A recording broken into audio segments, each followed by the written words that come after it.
On the TV screen, 7 colorful little Calabash brothers were fighting cleverly against a snake spirit. Deng Yu sat cross-legged on the sofa, one hand holding a bag of chips, the other gripping a can of beer, her eyes fixed on the cartoon without blinking. Haha, this snake spirit is too weak. Why don't the 7 brothers just attack together and finish it? She took a sip of beer and smacked her lips in satisfaction. As one of the few female members of the Blue Star Mercenary organization, Deng Yu rarely had time off. During her break, she chose to stay in her safe house and catch up on the childhood cartoons she had missed. At 28, she was long used to a life of danger and gunfire, so this peaceful moment felt like a luxury. Suddenly, the TV screen flickered. The 7 Calabash brothers' figures twisted and distorted, and the entire image turned blood red. What's going on? Deng Yu instantly tensed up, her right hand reaching for her waist, only to find nothing there. She remembered she was on vacation, and all her weapons were locked away. On the red screen, a line of white text appeared, detected individual with 99.9% compatibility. System initializing. Compatibility? System? Deng Yu frowned, her instincts kicking in as she scanned the room for danger. Just then, she felt a sudden heat on her neck. Looking down, she saw her calabash pendant glowing brightly. It was the only thing that truly meant something to her, a cheap rainbow-colored pendant passed down from her Taoist master. Her master had taught her, as heaven moves with strength, a person should strive to improve. As the earth is vast and steady, a person should carry virtue and kindness. Everyone has their own path to walk. You must rely on yourself. Don't get lost in the past. Be as steady as the earth, accepting, not of others' harm, but of yourself. Every moment of your life is part of who you are. The past, whether good or bad, is not a stain. It's the road that brought you here. I'll help you defend until dawn. A few officers nearby gasped. Some couldn't help but shout angrily. You're robbing us, the middle-ranking officer gasped in shock. This is outright theft. Lieutenant Zhou sternly interrupted, his expression complicated as he looked at Deng Yu. When she opened her eyes again, she found herself lying on a large, unfamiliar bed. She quickly rolled to her feet, ready to defend herself, but froze at the sight before her. It was a luxurious apartment, and outside the floor-to-ceiling windows stretched a dazzling city nightscape. She looked down at herself. Her skin under the nightgown was smooth and unscarred, though as a mercenary, she should have at least 7 visible scars. What on earth? Hello, host Deng Yu, a mechanical voice sounded in her mind. Welcome to the Calabash Brothers Apocalypse Survival System, version 1.0. Deng Yu narrowed her eyes. Who's talking? Show yourself. System energy is low. Only basic communication can be maintained, the voice stuttered. You have been chosen to replace your counterpart in a parallel world, reborn 6 months before the apocalypse. The original host died 10 years after the apocalypse began, which triggered this system's activation. A flood of fragmented memories rushed into Deng Yu's mind. She clutched her head in pain and fell to her knees on the soft carpet. In this world, Deng Yu was the long-lost true daughter of the wealthy Deng family. After being found, she was not welcomed by her relatives, while the fake daughter, Deng Wan, still received everyone's affection. Only the grandmother cared for her real granddaughter and secretly gave her 5% of the family's company shares. But Deng Yu, bound by family ties, eventually returned the shares, worth 5 billion, to the Deng family, leaving herself unprepared when the apocalypse came. Wait, apocalypse? Deng Yu caught the key word. 6 months from now, a zombie virus will spread, along with extreme weather and the awakening of special powers. The original host struggled for 10 years and was finally killed by the fake daughter. The system's voice grew weaker. You are her counterpart from another world, but you made different choices. More suited for survival. Different choices? Deng Yu gave a cold smile. Indeed, when she discovered she was the real daughter of a rich family, she took the hush money and left instead of seeking affection. When her adoptive parents tried to control her, she escaped abroad overnight and joined a mercenary group. The system's voice was fading fast. Initial ability Little Diamond unlocked. Collect 7 calabash seeds to fully activate. System entering sleep mode. Hey, wait. What do you mean by Little Diamond? Where do I find the seeds? Deng Yu called out, but the voice had already vanished. She stood up and walked to the floor-to-ceiling window, looking down at the city. Neon lights flickered, traffic flowed smoothly, and everything seemed peaceful. But her mercenary instincts were already buzzing. This was no joke. The end of the world was truly coming. Little Diamond. Deng Yu murmured. Suddenly, a warm current spread from her chest to her limbs. She threw a punch experimentally. Her speed and strength had clearly increased. She jumped in place and almost touched the 3-meter-high ceiling. After about 30 seconds, the ability faded, leaving Deng Yu slightly tired. Interesting. A cold smile appeared on her lips. Since I've been given this chance, I might as well make good use of it. She picked up her phone from the bedside table, unlocked it with her fingerprint, and quickly checked the screen. The date showed that there were still 6 months left before the so-called end of the world. In her contacts, the family group had more than 10 names. Her bank app showed a balance of over 5 million, probably the dividends from her 5% share. First, I'll turn all assets into cash, she murmured. Then, I'll find a safe place and turn it into a shelter. She paused, her eyes turning sharp. As for the Deng family, since I was hurt by family ties in my past life, I won't let that happen again. Outside the window, lightning flashed across the night sky, lighting up Deng Yu's determined face. She caught the crystal core and casually put it into her pocket. The fight lasted until dawn, and the wave of zombies finally retreated. Deng Yu leaned against a partially collapsed wall to rest, casually checking her loot from today. Besides the crystal core promised by Zhou Yi, she also collected 7 crystal cores from level 3 mutants. Standing on the pile of corpses, she was covered in blood, but her eyes remained sharp. The space unlocked. System? Is this your doing? Deng Yu frowned. Taking a deep breath, she carefully touched the top of the gourd with her fingertip. In an instant, the world spun around her, and she felt herself being pulled by an invisible force. Everything went dark. When she opened her eyes again, she was standing in a strange space. Before her stretched an area about the size of a football field. In the center stood a small thatched hut, with an old well in front of it, its water glowing faintly. The most eye-catching thing was a huge gourd vine beside the hut, bearing 7 gourds of different colors, each covered with a thin layer of dust. Is this the world of the Gourd brothers? Deng Yu looked around in disbelief. The edges of the space were shrouded in mist, and she could faintly hear the sound of flowing water, though the source was hidden. What does this mean? She whispered. Deng Yu reached out to touch the indigo gourd that represented the 6th child. This was the power she had longed for most in her previous life. As a mercenary without support or backup, and a woman soldier at that, her greatest wish had always been simply to survive. In the midst of fierce gunfire, the best way to stay alive was to make sure the enemy never knew where she was. Otherwise, under heavy firepower, even tanks could be torn apart by a storm of metal. 6th child's ability unlocked. Divine Concealment. Initial use lasts 30 minutes, with a 2-hour cooldown. As proficiency increases, duration extends and cooldown shortens. The space system announced before going dormant again, only showing prompts when she entered the space. Each time a gourd child's ability is unlocked, the available area of the space will expand accordingly. Deng Yu's heartbeat quickened. Invisibility. That was an incredible skill. In the cartoon, the 6th child could sneak into a monster's lair unseen, moving freely without being hit.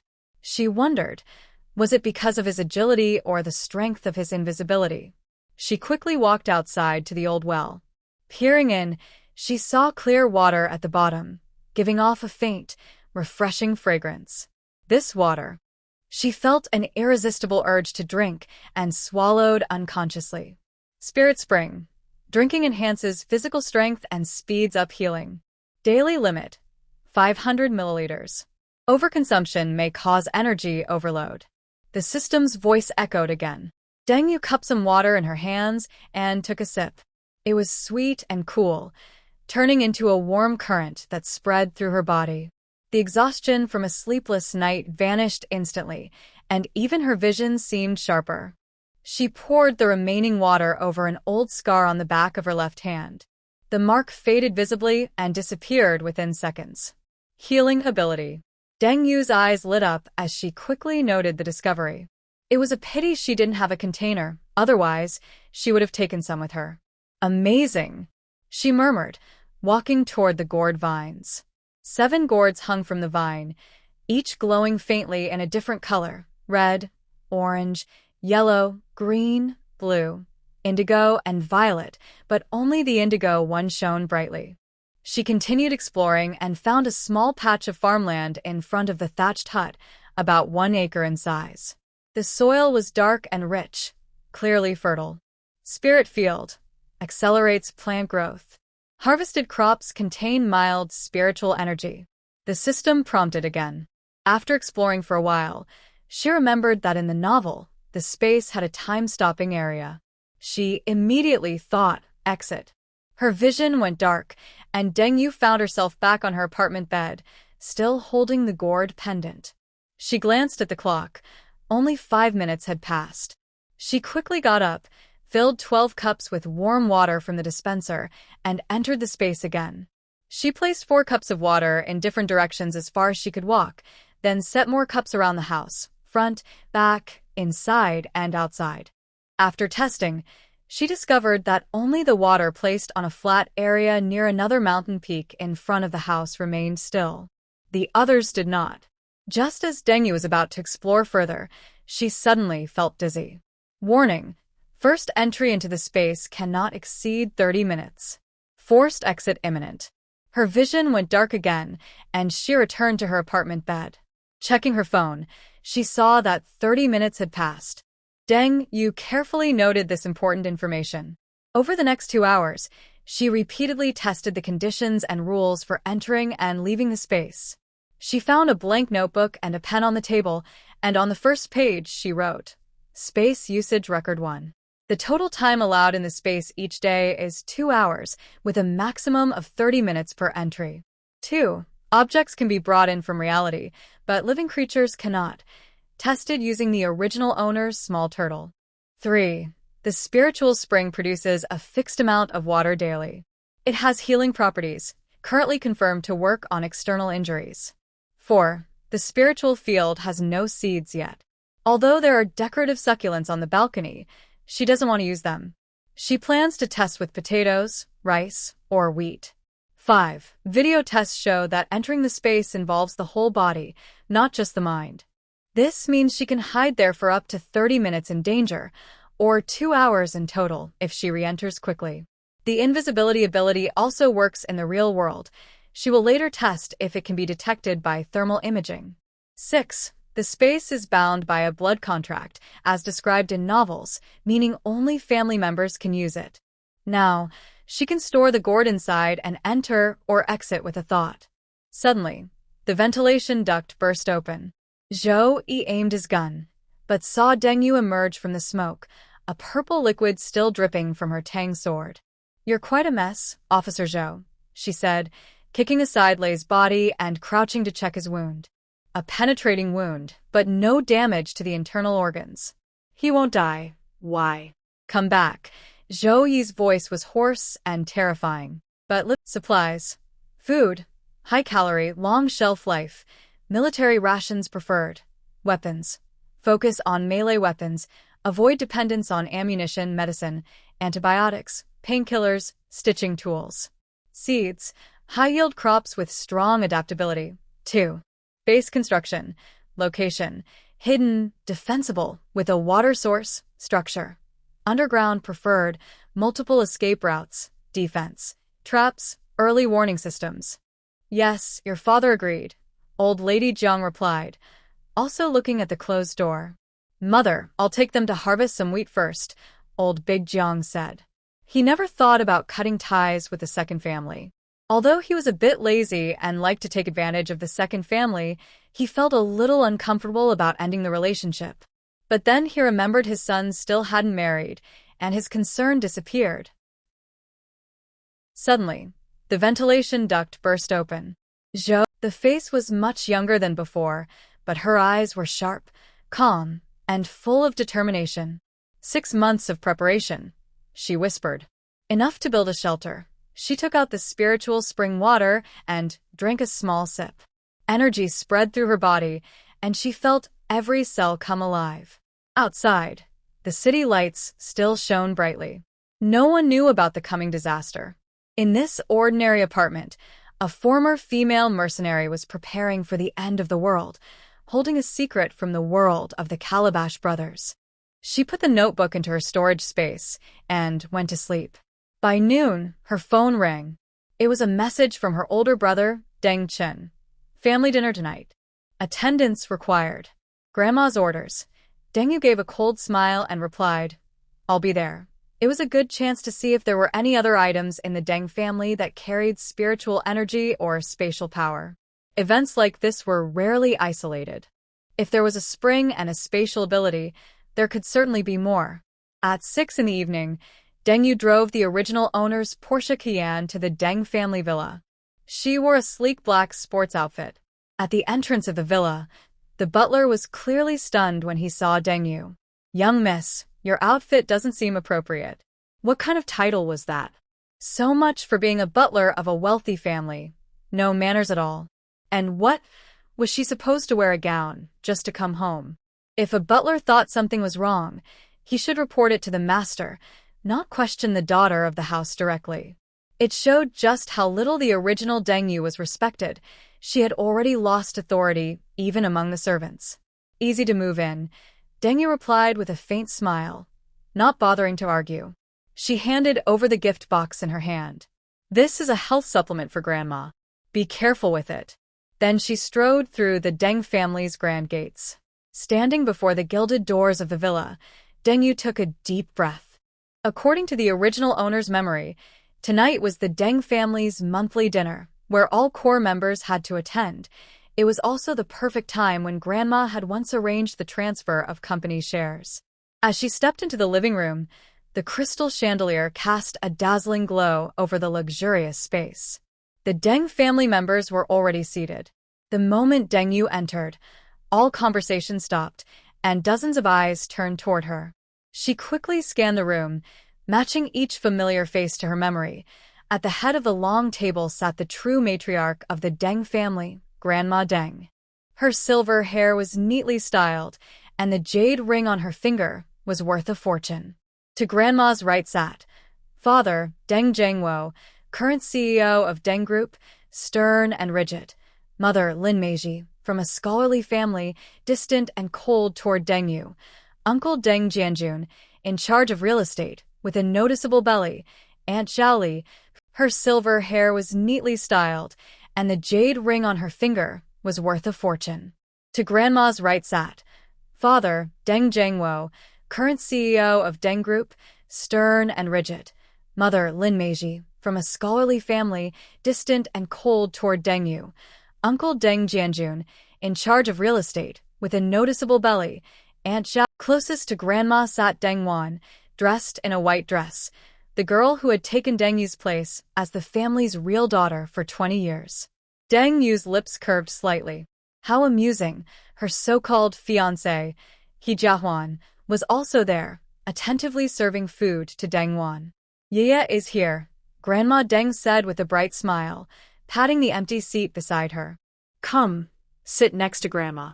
Deng ignored the strange looks from others and walked straight to sit beside the elderly Madame Deng. She quickly scanned the room. Her father, Deng Zhengwo, and mother, Lin Meiji, sat on the other side of the old lady. Her eldest brother, Deng Chun, and third brother, Deng Jin, sat opposite them. The fake daughter, Deng Wan, sat close to a handsome young man, most likely the fiancé of the original Deng, He Jiahuan, who was part of a family alliance. Grandma, Deng calmly greeted as she sat down, placing a small medicine bottle beside the old lady. This is a new prescription. Take it after meals. Deng Wan's sweet smile froze for a moment. Sister Yu, since when do you know about medicine? Don't give Grandma random pills. It's a special prescription from a trusted doctor, Deng Yu replied, meeting Deng Wan's eyes. What's wrong? Do you even want to control what Grandma takes? Deng Yu, mind your words, Deng Zhengwo said with a frown. And what are you wearing? He added. This is a family dinner. Show some manners. It's comfortable and easy to move in, Deng Yu answered calmly, noticing Deng Wan studying her with curiosity. Deng Wan was indeed beautiful, an oval face, big eyes, and a white dress that made her look pure and gentle. But Deng Yu could easily see through the careful disguise hiding her scheming nature. Her years as a mercenary had taught her to recognize people who looked kind but were anything but. Yaya has lost some weight lately, her mother said casually, then quickly turned her attention back to Deng Wan. Waner, Jiahuan said, he's taking you to the Maldives next week? Deng Wan lowered her head shyly. Auntie, please don't say that. Sister Yu hasn't been there yet. She? Deng Chun sneered. She's always stuck at school and doesn't even have a boyfriend. How could she go? The tension in the room thickened. Enough, the old lady interrupted. Let's eat. Deng Yu slowly sipped her soup, ignoring their mockery. Then she noticed something under the table. Deng Wan's foot was brushing against He Jiahuan's leg, and instead of stopping her, his ears turned red. How interesting, Deng Yu thought with a cold smile. Deng Wan suddenly turned to He Jiahuan. Brother Jiahuan, didn't you say you wanted to show Grandma the project plan? He Jiahuan quickly took out a folder. Grandma Deng, this is the plan for the new energy vehicle industrial park, a joint project between our families. Deng Yu watched quietly. While He Jiahuan spoke, their feet under the table were still secretly touching. She quietly took out her phone, using a napkin as cover, and adjusted the angle to capture the scene. It will need an initial investment of about 5 billion, He Jiahuan concluded. Deng Zhengwo nodded with satisfaction. This project has great potential. And it's time to officially confirm the engagement between Jiahuan and Yu. A double celebration. Everyone turned to look at Deng Yu. Deng Wan lowered her head, but a faint smile appeared on her lips. I object. Deng Yu put down her chopsticks, her voice clear and calm. The restaurant fell silent. What did you say? Deng Zhengwo's face darkened. I said I object to this marriage. Deng Yu looked straight at her father. Mister, he clearly has feelings for someone else. Why force it? Nonsense. Deng Zhengwo slammed the table. This was agreed upon long ago between our families. Deng Yu picked up her phone, tapped a few times, and placed it in the center of the table. On the screen was a video she had secretly recorded, Deng Wan and He Jiahuan sharing a close moment under the wisteria in the garden. I think Mr. He and my sister one are the ones who truly need this marriage, Deng Yu said calmly, as if discussing the weather. The room erupted. Deng Chun grabbed He Jiahuan by the collar. You dare play with my sister's feelings? Deng Wan burst into tears. No, it's not what it looks like. It's a misunderstanding. Amid the chaos, the elderly Madame Deng calmly took the medicine Deng Yu handed her, then tapped her glass. Quiet. When everyone settled down, she slowly stood up. I called the family together today to announce 2 things. She gestured toward the door. 3 men in suits entered, 2 notaries and a partner from a well-known law firm. First, Madame Deng said firmly, I have decided to transfer 5% of Deng Group shares to you. The room was in an uproar. 5% of the company was worth 5 billion. Mother, Deng Zhengwo protested. That's not proper. One hasn't even. Second, Madame Deng interrupted sharply. The engagement between He Jiahuan and Yu is cancelled. If the He family still wishes to form an alliance, they may choose another match. Deng Wan's face turned pale, and He Jiahuan lowered his head, speechless. The notaries laid out the documents. Madame Deng signed first, then gestured to Deng Yu. Come, child. Without hesitation, Deng Yu signed her name and pressed her fingerprint. In her previous life, this was where she hesitated. Persuaded by her father and brothers, she returned the shares the next day. But today, everything was recorded by the notary office's cameras, leaving no room for dispute. Congratulations, Miss Deng, the lawyer said, handing her a document. You now officially own 5% of Deng Group shares and have full shareholder rights. Deng Yu accepted it with a smile. Out of the corner of her eye, she noticed Deng Wan's nails digging into her palm. Grandmother. Deng Wan suddenly knelt by the old lady's feet, tears in her eyes. I know I was wrong, but I really care about Jiahuan. The old lady sighed and helped her up. Feelings can't be forced. If you truly like that young man from the He family, we won't stop you. The commotion ended with He Jiahuan being asked to leave the Deng household. Deng Wan went back to her room in tears, while the men of the family, faces dark with anger, went to the study, clearly to discuss how to handle Deng Yu's sudden gain of shares. Come walk with me, the old lady said to Deng Yu. The garden was quiet and peaceful under the moonlight. The old lady's steps were lighter than before dinner. The healing tonic had clearly worked. You've changed. Yeah, she said suddenly. You used to get hurt yourself rather than expose Deng Wan. Deng Yu didn't deny it.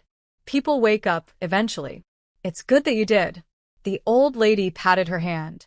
This family is like a pool of crocodiles. Soft-hearted people get eaten alive. They stopped under an old locust tree. The old lady took out a small wooden box. This is for you. Deng Yu accepted it. The delicate gourd-shaped lock looked familiar. It was identical to the pattern in the thatched hut inside the gourd space. It needs a drop of blood, the old lady said. Deng Yu pricked her fingertip with the sharp edge of her hairpin, letting a drop of blood fall onto the gourd. With a soft click, the box opened, revealing a translucent green crystal shaped like a small gourd, engraved with the ancient character for Deng. Could this be the same gourd pendant the original owner had worn for 10 years during the apocalypse? Holding back her excitement, Deng Yu closed the box. Thank you, Grandma. Don't thank me, the old lady said, her eyes deep and thoughtful. This item is special. Your grandfather said it recognizes its owner. Only true blood of the Deng family can possess it. On the way back to the villa, Deng Wan suddenly stepped out from the shadows, her face now completely dry. So, you think you've won? Her voice was sharp. Those shares will return to Dad sooner or later. Deng Yu ignored her and kept walking. Do you know why everyone in the family likes me? Deng Wan blocked her way. Because I'm smarter than you. They could have brought you back from the orphanage 10 years ago, so why did they wait until last year? Deng Yu's eyes turned cold. That part of the original memory was indeed unclear. Because when I was 16, I did a bone marrow test, Deng Wan said proudly. It didn't match Grandma's. But your match was successful, and you refused to donate. What an unfilial granddaughter. Deng Yu's heart trembled. There was no such thing in the original memory. Later, Grandma's condition suddenly improved, and you lost your value, Deng Wan whispered near her ear. Guess what? If Grandma finds out you refused to help her back then, do you think she'll let you keep those shares? The original Deng Yu hadn't known anything about Grandma's illness. It seemed many people didn't want Grandma to live long. Apparently, in her past life, Grandma had been deceived by those people and allowed them to trick Deng Yu into returning the shares. Grandma Deng was just a traditional matriarch with basic principles, not someone who favored anyone in particular. Comparing the family to a crocodile pit wasn't an exaggeration. Grandma Deng had seen too much scheming. Otherwise, the original Deng Yu wouldn't have been tricked into giving back the shares the very next day, while Grandma stayed silent.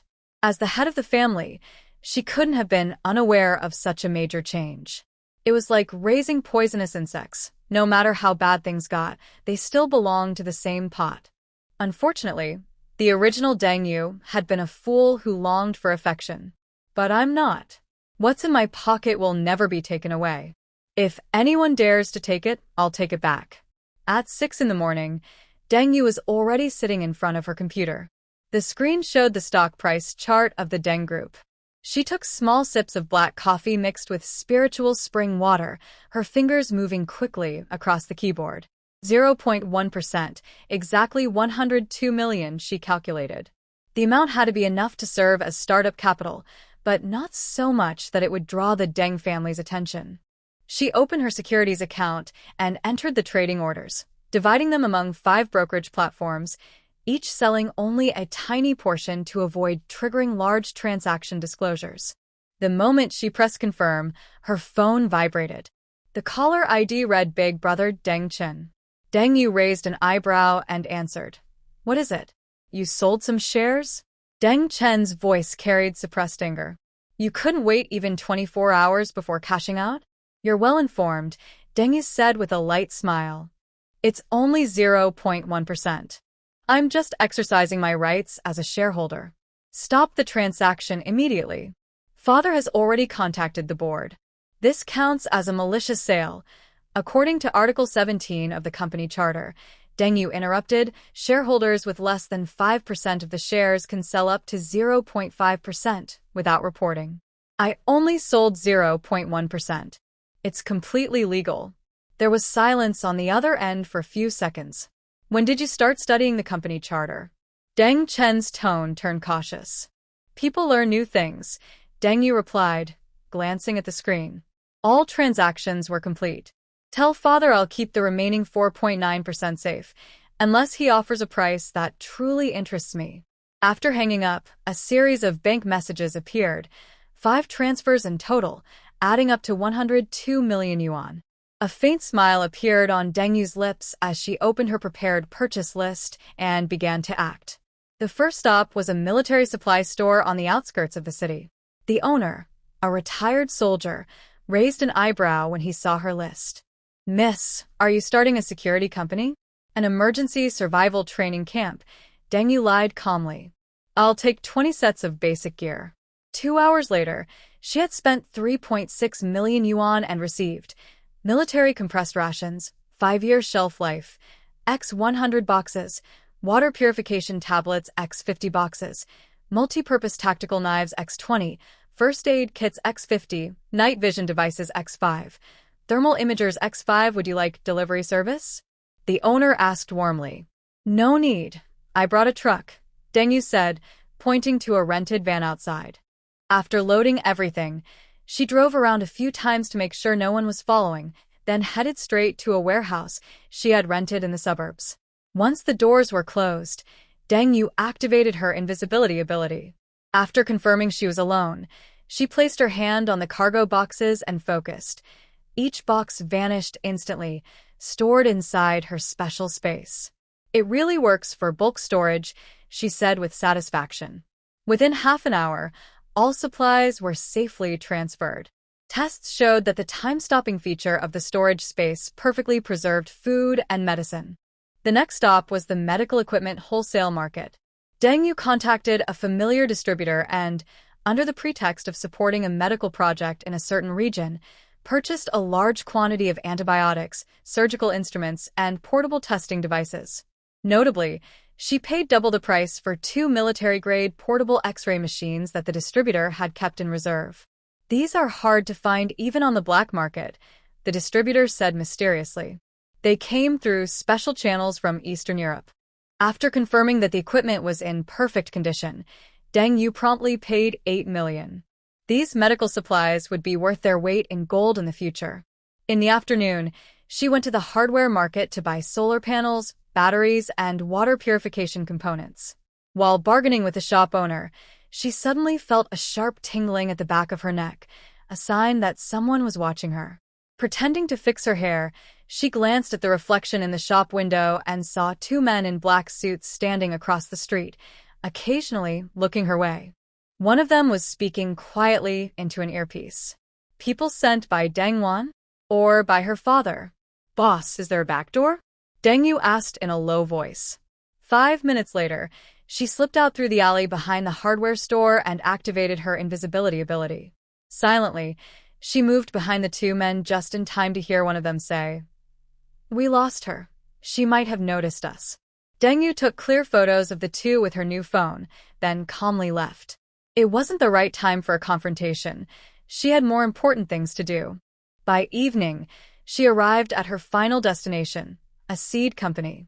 Unlike her previous purchases, this time she focused on medicinal plant seeds, ginseng, ganoderma, astragalus, and various high-yield crops. Are you planning to start a plantation, miss? The clerk asked curiously.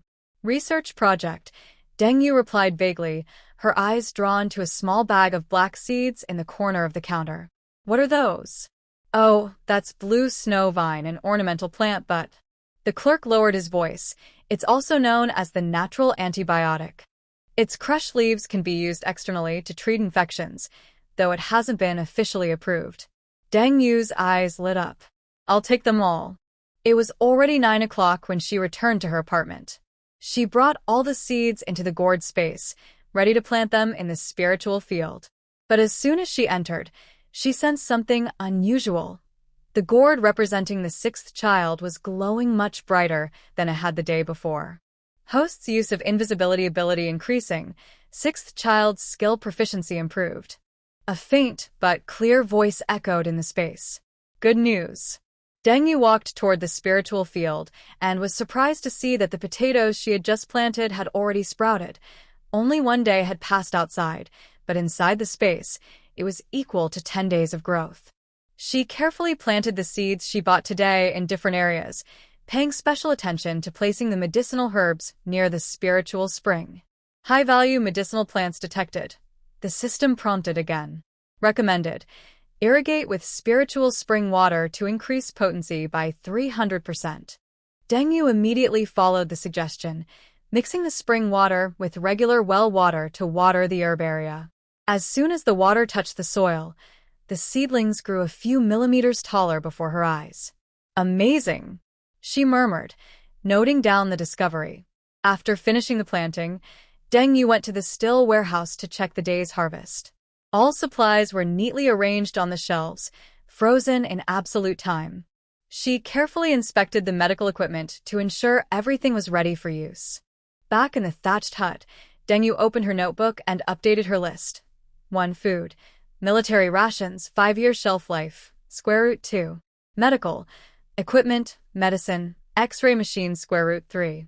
Energy. Solar system, partially completed. 4. Defense. Basic weapons, √. Choose a safe house location. Recruit reliable teammates. Continue ability training. After writing, Deng Yu took out the photos she had secretly taken of the 2 people following her and studied them carefully. One of them looked familiar. She accessed the original host's memories and finally remembered. This person was Deng Wan's college classmate, now working in the Deng Group's security department. So it really is her. Deng Yu sneered. It seemed Deng Wan couldn't wait to find something against her. Her phone suddenly vibrated with an encrypted message. Miss Deng, the 2 people following you have been identified. If you need help, meet me tomorrow at 8 p.m. at Bishui Lake Tea House. Qin Shi. Deng Yu narrowed her eyes. This Qin Shi not only knew her movements, but also managed to uncover the follower's background. Impressive, but she wasn't going to be fooled. It could easily be a setup, first sending people to follow her to create pressure, then arranging a helpful stranger to gain her trust, only to strike when her guard was down. That trick might work on a naive college student, but for a mercenary who had faced life and death, it was far too obvious. When she was still weak, but already had a large amount of money, it wasn't wise to meet unknown people. There is no love or hate without reason. Someone who suddenly offers help might not be a friend but a trap. Once she becomes stronger, she plans to go abroad to get better equipment. Then she'll know who is truly trustworthy. She hoped that by then, no one would regret their choices. As she was thinking, a wave of dizziness hit her. She had used her invisibility ability too often today. Deng Yu quickly returned to her space and drank a sip of spiritual spring water. The fatigue faded, but a faint pain began to throb on her forehead. Warning: daily intake of spiritual spring water has reached 450 milliliters, close to the safety limit, the space reminded her. Deng Yu noted the restriction. Even something good must not be overused. She was about to leave the space when she noticed a wooden box in the corner of the hut that hadn't been there before. Opening it, she found a thick stack of yellowed pages. Spiritual Field Planting Guide. System energy low. Temporary supply. Please use wisely, the system's weak voice said. Warmth filled Deng Yu's heart. This not-so-smart system always helped her at the right time. This is amazing, Deng Yu said with joy, immediately rearranging her planting layout according to the guide. When she returned to the real world, it was already late at night. Standing by the window, she looked at the city lights. Today was just the beginning. She had spent a small part of her 100 million, but the results were worth it. She continued her physical training. Within 6 months, she had to train every day until her body was as strong and agile as a professional fighter's. For now, she was still just an ordinary college student and needed to stay cautious. Otherwise, she wouldn't have let those 2 stalkers go today. It was too dangerous. If they discovered her whereabouts and tried to force her to sign away her company's shares, everything would be lost. Guns were not an option in her country, but using wild boar repelling devices was fine. She decided to order 100 of them online in different sizes and power levels. With same-city delivery, they would arrive in 3 days. You should also try practicing archery. Buy 5 100-pound compound bows. The effective range of a 100-pound compound bow is about 150 meters. Honestly, I'm not very good with bows. I used to use crossbows instead. They're easier to handle and more accurate, and the advantages are obvious. Once the bolts are ready, I can store the crossbows in a static space and take them out instantly when needed. As long as I switch quickly, combining space transfer with weapon changes, the crossbow can work almost like a repeating weapon. I'll buy 30 crossbows when I go abroad. After training, she took a shower and got ready for bed.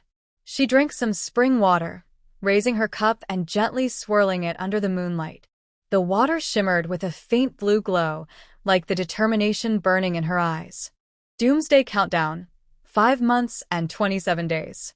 Deng stared at the Excel sheet on her computer screen, tapping her fingers lightly on the desk. A week after cashing out her shares, she had used less than 4% of her funds. Every penny had to be spent wisely. That was the first lesson her mercenary career had taught her. Manganese steel tang sword model. Unit price 380 yuan, 10,000 pieces, total 3.8 million. She checked the purchase order. Sharpening and quenching costs 7 yuan each, another 70,000. Her soft morning voice was sweet and gentle, like honey. Mom, my head doesn't hurt anymore, and I don't feel hot. She pressed her forehead into Su Qing's palm. See? It's just as warm as your hand. I want to go outside and see if the succulents downstairs have grown. Su Qing sat up quickly, placing her hand on her daughter's forehead. It was warm, but not burning like yesterday. Even her breathing was calmer now. Her eyes grew warm as she pulled Lele into her arms, resting her chin on her daughter's soft hair. The warehouse district on the outskirts was quiet. She had rented warehouse number 12, the one at the far edge, with its own yard. When she pushed open the door, she saw stacks of wooden crates piled high. She pried one open and took out an unsharpened tang sword. The blade was heavy, about 90 centimeters long, with a handle wrapped in non-slip cord. She made a few practice swings, the balance was good, and it felt right in her hand. She used her pocket knife to scratch the edge. It left only a faint mark. The hardness of the manganese steel met her expectations. Next was hiring the blacksmiths. Deng Yu had already chosen them, the father and son from Old Li's forge in the north of the city. The elderly had served in the Vietnam War and later took over the family business. His son, Xiao Li, was a retired provincial fencing team member. Most importantly, they could be trusted to keep secrets. In the blacksmith shop, Old Li frowned after hearing Deng Yu's request. 10,000 sharpened blades? Miss, are you planning to? Movie props, Deng Yu replied calmly. It's for a post-apocalyptic web series. We need a large number of props. She handed over a thick stack of cash as a deposit. Old Li counted it, 50,000 yuan exactly. Finish within 2 months, Deng Yu added, taking out a USB drive. It contains detailed production standards. Each blade must be sharp enough to cut through 3 layers of bamboo mat. Old Li inserted the USB into his computer. The files showed precise tempering temperatures and sharpening angles, so professional that he raised his eyebrows. You're awake? She said, pointing to a small bamboo basket by the counter. Inside were 2 enamel cups decorated with little rabbits. I just exchanged some warm water. It's cooled down enough to drink. Have some first. The leftover biscuit porridge from yesterday is still in the kitchen pot. Just heat it for 2 minutes. I added some chopped wild greens, so it's softer than before. Su Qing held Leilei's hand and walked to the counter, her tone careful but hopeful. Wanji, I wanted to ask you something. Wearing a cap and mask, Deng Yu blended in like an ordinary student as she moved between buildings. She focused on several key points. 1. Rooftop exits of tall buildings, escape routes. 2. The cafeteria warehouse, initial food supply. 3. The campus clinic and pharmacy layout, medical supplies. 4. The gym equipment room, potential tools for defense. Next was the campus clinic. Disguised as an intern, Deng Yu slipped into the pharmacy area and noted where important medicines like antibiotics and painkillers were stored. In the third basement level of the university library, Deng Yu activated her invisibility ability, easily bypassing the security system. Beside the ancient book restoration room, she found an unused vault with a heavy steel door requiring both a password and a key, but that didn't stop her. While invisible, she watched a staff member enter the password, 389245. The key hung on a board by the wall. She waited patiently until everyone left, then revealed herself and opened the door. Inside, the vault was temperature and humidity controlled, about 20 square meters in size, perfect for a hidden base. When the zombie outbreak came, after fighting off the creatures, Deng Yu could come here, take supplies from her storage space, compressed food, water purifiers, tools, medical kits, even a foldable sleeping bag, and use it as a safe temporary shelter. She installed a simple alarm on the inside of the door so that any movement would trigger a vibration alert on her phone. Base A, complete. Deng Yu locked the door, put the key back in its place, and memorized the password. The last stop was the laboratory building. Her interest in it came from a recent system message. It suggested that energy crystals might form inside zombies. As dusk fell, Deng Yu returned to her apartment outside the campus. She turned on her computer and combined the day's collected data into a 3D map, marking all key points. When finished, she took out a red USB drive, an encrypted, shielded device that stored all her survival preparation files. Even though she already knew the school from her memories, as a cautious mercenary, she always carried out scouting and route planning. It had become a habit. On the battlefield, anything could happen, so she always planned an escape route in case of failure. Next is training. The basement Deng Yu rented was 2 blocks from her apartment. It used to be a dance studio, but she had turned it into a private training room. The walls were covered with soundproof foam, and the corners were filled with sandbags, dumbbells, and other equipment. The most eye-catching thing was the special human-shaped model in the center, filled with gel that simulated muscles and bones. Testing strength and endurance limits. Deng Yu pressed the timer and began striking quickly, her punches growing faster and stronger. A warm flow spread through her limbs, and her muscles slightly expanded. Finally, she threw a full-force punch at the model's chest.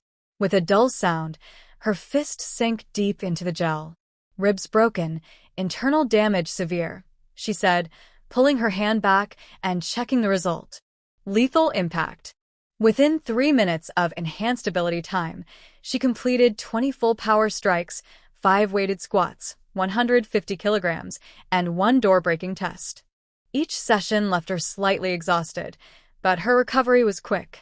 She carefully recorded her body's reactions and recovery time. Power drops by 40% during cooldown. Deng Yu wrote in her notebook. Avoid continuous combat. Next came the invisibility test. The ability from 6th child allowed her to disappear completely from sight, even from thermal imaging. The problem, however, was that movement still caused sound and air disturbance. Must be used with environmental interference, Deng Yu concluded. Best during thunderstorms, next best at night. By the time training ended, it was already late at night. When Deng Yu returned to her apartment, she found a message from an unknown number on her phone. Miss Deng, your special testing device has arrived. You may pick it up tomorrow. Please prepare the remaining payment of 470,000 yuan in cash. This was a high-sensitivity material analyzer she had bought through the black market, used to test spirit crystals. After the apocalypse, Ordinary zombies might form low-grade crystals in their brains, while mutated ones could produce high-purity crystals, key materials for system upgrades. As they talked, their steps grew lighter. Soon they reached the entrance of a narrow alley, just wide enough for one person to pass sideways. The walls still had old graffiti, a white cartoon rabbit with drooping ears holding a carrot, almost identical to the one on Lele's blanket. Su Qing, walking in front, suddenly stopped and tugged on Lin Wanji's sleeve. She whispered, "There's a sound ahead. It sounds like zombies growling." Lin Wanji immediately gripped her iron rod and looked in the same direction. "The items in the van," Lao Zhou said, a cigarette hanging from his lips as he pointed behind him. "German-made, military grade. Once you take these, the deal's done." Whenever she had time, Deng would check the sharpness of the cold weapon model blade she bought. She had purchased many. If one broke, she could simply replace it or even use them as throwing weapons. "The temperature isn't right." Deng stared at the electronic thermometer and shook her head, rejecting the Tang sword that Xiaoli had just finished tempering. She threw it toward the broken wall on the other side of the alley. The stone hit the bricks with a sharp, echoing loudly in the quiet passage. The three zombies immediately stopped moving, their cloudy eyes turning toward the sound. They slowly shuffled in that direction, their dragging steps crunching on the broken bricks. Su Qing took the chance to run quickly to the supermarket entrance. She pushed open the half-closed glass door. The rusty hinges creaked, making her freeze in fear. She glanced back at the zombies. Luckily, they had noticed and were still moving toward the broken. In truth, she had learned it from a weapons craftsman during a mission in the Middle East. The quenching temperature determined the soul of a good blade. She opened her phone and showed a microscopic image. "This is the fine needle-like martensite I want, not this plate-like structure." The father and son exchanged a glance and silently adjusted the furnace temperature. Deng Yu watched as it slowly rose to 890 degrees before nodding her approval.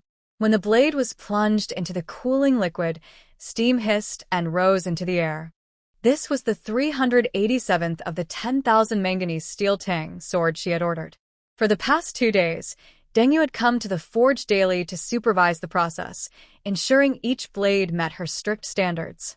"Try this one," Old Li said, handing her the newly tempered sword. Deng Yu took the knife, first checking that the blade was straight, then lightly flicking it with her finger. The clear hum lasted a full 5 seconds. She walked to the testing area, where 3 layers of soaked bamboo mats and a wrist-thick wooden post stood upright. With a flash of the blade, the mats split cleanly, the cut smooth as a mirror. She turned and struck the post next. It split diagonally into 2 pieces. "Good." Deng Yu finally showed a hint of satisfaction. "Keep this standard." Leaving the forge, she drove to a warehouse on the outskirts of the city. Inside were rows of sharpened Tang swords, packed in groups of 100 inside special waterproof, shockproof cases. She randomly checked a few, confirmed the packaging was intact, then stored 20 of them in the still space of her gourd. "The rest can wait," she murmured, checking her list. 10,000 blades, enough to arm an army after the world ends. But she had no plans to form a team. The first rule of a lone survivor: trust as little as possible. Her phone buzzed. It was Wang Dali, a middleman. "Boss Deng, everything's ready. I can deliver any time," she replied. "Tomorrow at 9 a.m., same place for testing. With money, she didn't need to run errands herself, just assign the less important tasks and pay when done." She had prepared a full set of protective gear for crystal extraction, stab-resistant clothing, a face shield, thick gloves, and specially made tools for drilling and crystal removal. All she needed was to master their use. By evening, Deng Yu returned to her apartment near campus and began sorting medical supplies. The spiritual spring was powerful, but she couldn't rely on it completely. Its daily output was limited, so it had to be used alongside traditional medicine. She divided the medicines into 3 categories.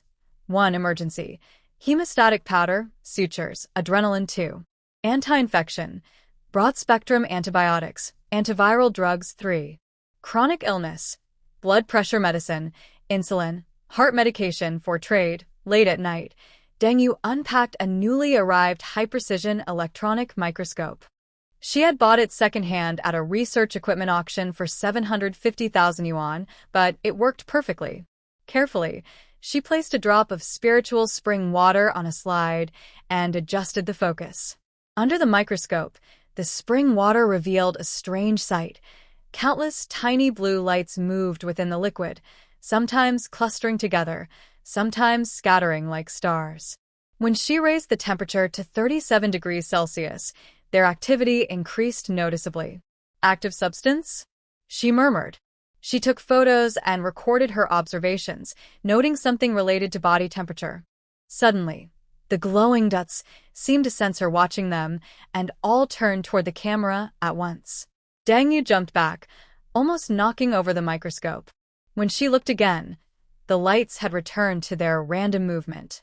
Unbelievable. She took a deep breath and decided to pause the research for now. Some secrets, she thought, might only be revealed after the end of the world. The sound of metal striking metal echoed across the rooftop. Steel plates, 2 centimeters thick, were being installed in the floors, outer walls, and roof. The insulation layer had already been added during the wall sealing process, and the rest of the interior would only need simple finishing. She didn't plan to install central heating, it was too cold, and heating the whole place would be a waste. Instead, she would set up a small heating system in one room, with a vent already prepared for burning coal or wood. Now came the final stage, installing the solar power system. Standing at the edge of the rooftop, Deng Yu watched coldly as the workers fixed the last solar panel in place. This was the third team she had hired for the renovation of her penthouse.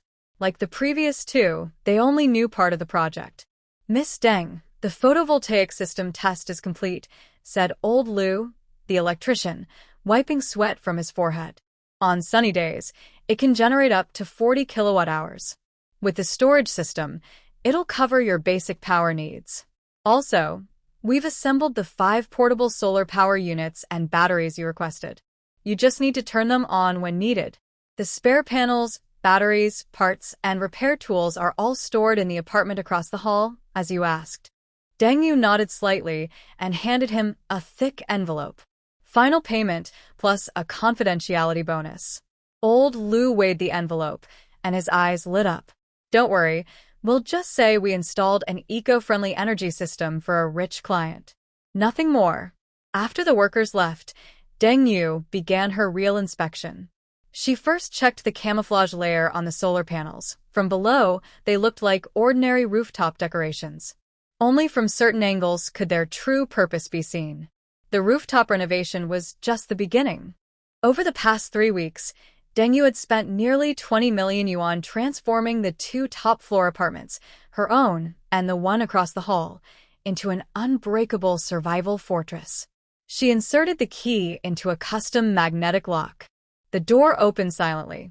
This door looks like an ordinary solid wood door, but inside it is lined with 5 centimeters of military-grade steel. The entire door frame is made of explosion-resistant material, and the hinges can withstand an impact of 3 tons. At the entrance, Deng Yu pressed her finger for 3 seconds on what seemed to be a decorative painting.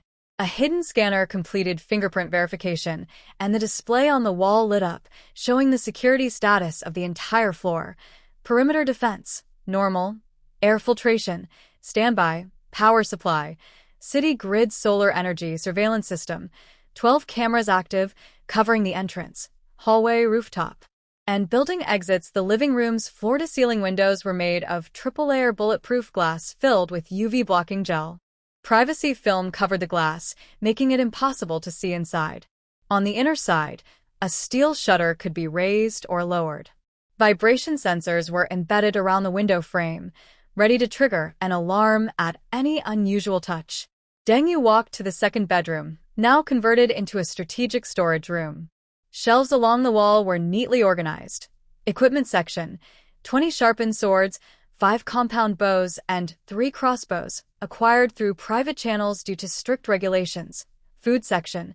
Compressed rations, vitamin tablets, and long-lasting canned food. Medical section. Medicines, surgical tools, and an operating bed at the back was a hidden room disguised as a wardrobe, storing her most valuable supplies. Several special devices she had bought from the black market, including 2 flame projectors and 2 grappling guns. The master bedroom had been turned into a command center. A large display screen on the wall could access real-time satellite maps within a 5-kilometer radius. She had rented a commercial satellite service. But the most important modification was in the kitchen. On the surface, it looked like a high-end modern kitchen, but it concealed a secret.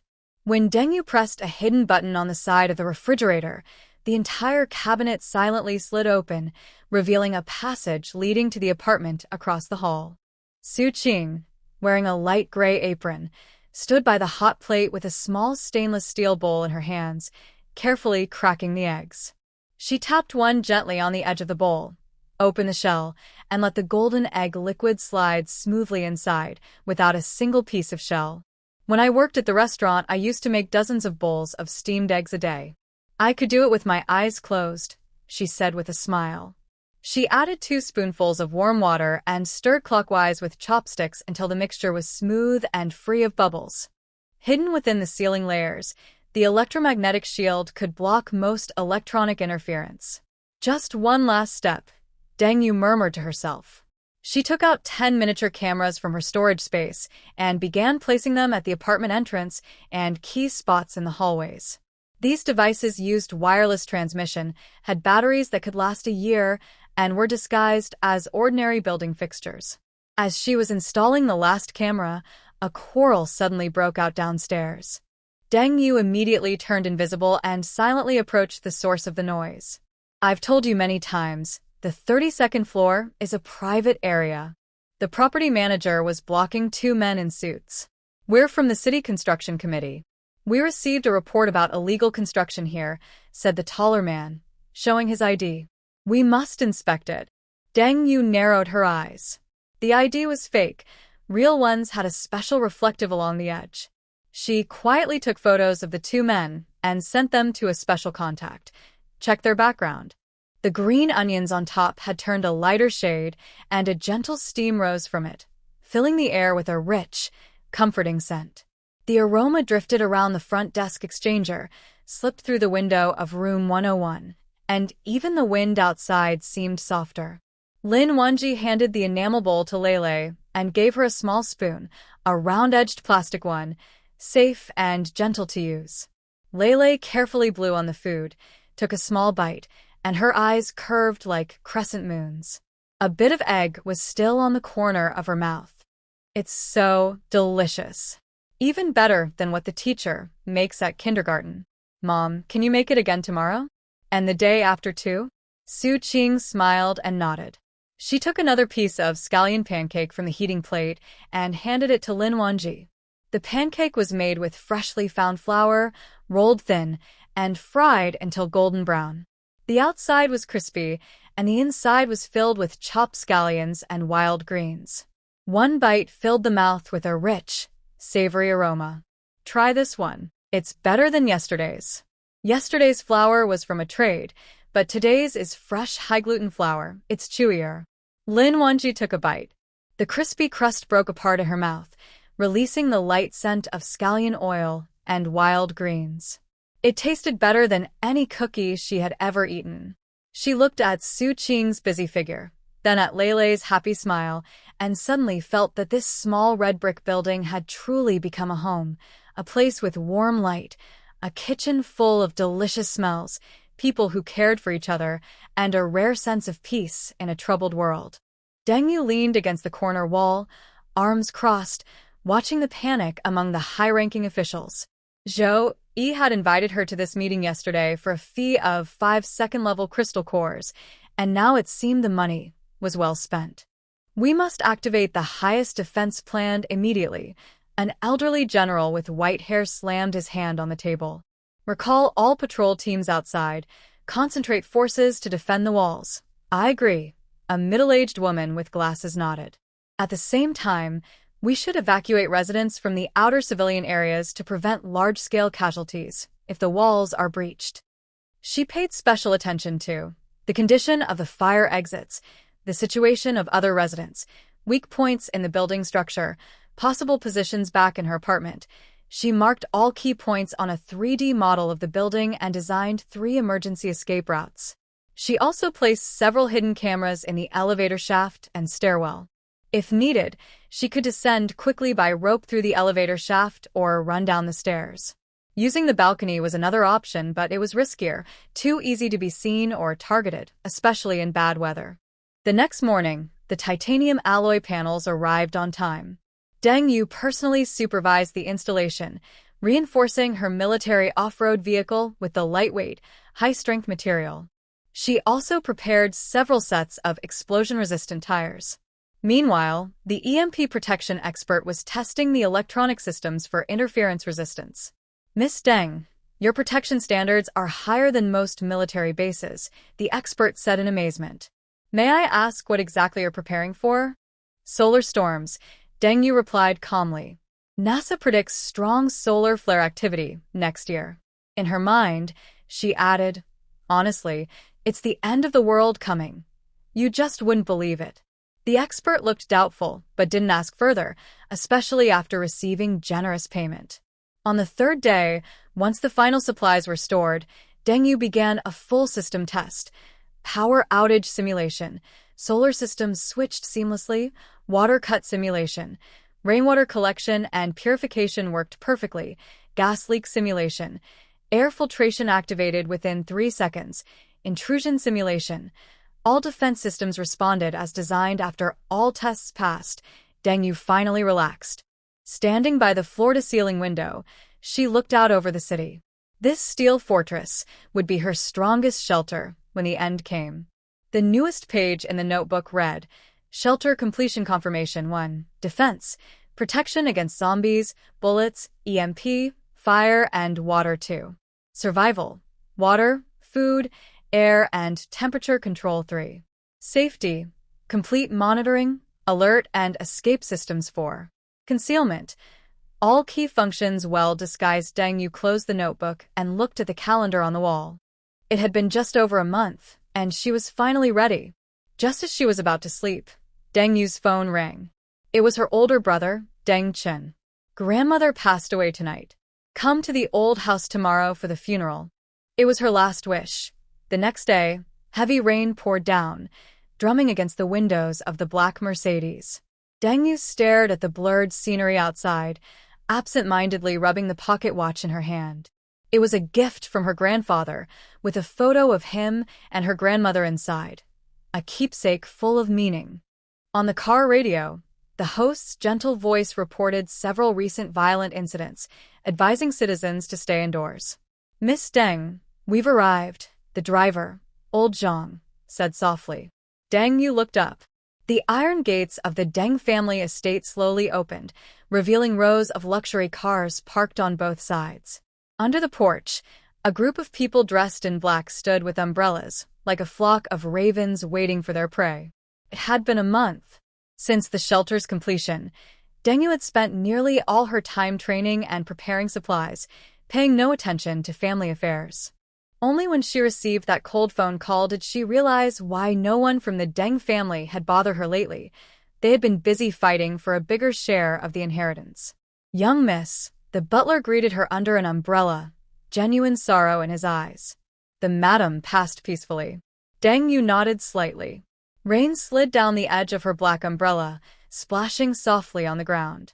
She wore a tailored black suit with a high-collared shirt. Hidden within the outfit were compact defensive tools, not for show, but for protection. This was no ordinary funeral, it was a silent battlefield. The mourning hall was set up in the main hall. The old lady's portrait hung in the center, her kind face still carrying a trace of authority. Around the crystal coffin were white chrysanthemums, and a line of wreaths stretched from the entrance to the casket. Deng Yu noticed that the largest wreath was signed from your son, Deng Zhengwo, while the one that should have been from the eldest grandson was missing. "Yeah, you're here." Her eldest uncle, Deng Jianjun, came forward, his face showing a forced sadness. "Your grandmother was still thinking of you before she passed."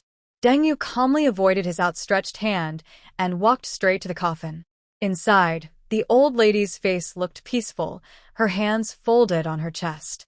The jade ring she always wore was still on her right ring finger. Kneeling before the coffin, Deng Yu respectfully lit 3 sticks of incense. As the smoke curled upward, she took a small pocket watch from her suit pocket and quietly placed it beside the coffin. Inside was a photo of her grandparents when they were young, her final gift to the old lady. Such a show-off. A low, mocking voice came from behind her. Deng Yu didn't need to turn around to know who it was. Her 4th brother, Deng Yu, the most spoiled of the family and Deng Wan's most loyal supporter. She stood and turned toward the family area. Her father, Deng Zhengwo, sat in the main seat, looking tired but sharp-eyed. Her mother, Lin Meiji, sat beside him, quietly weeping. Her 4 brothers and their families were seated on both sides.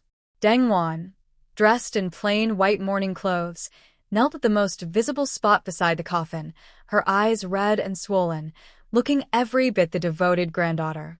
Since everyone is here, Deng Zhengwo stood up, his voice hoarse. Let's take care of the main matter. Lawyer. A middle-aged man in a neat suit stepped forward and opened his briefcase. According to Madame Deng's will, her 35% shares in the Deng Group will be distributed as follows. Standing in the corner, Deng Yu watched coldly. The reading of the will was just a formality. The real struggle would come afterward. Her eyes swept over everyone present and noticed something strange. Each direct family member wore a pendant around their neck, each one a different color. The family tokens are to be kept by each branch and must not be sold or transferred. The lawyer continued. Family tokens? Deng Yu's heart stirred.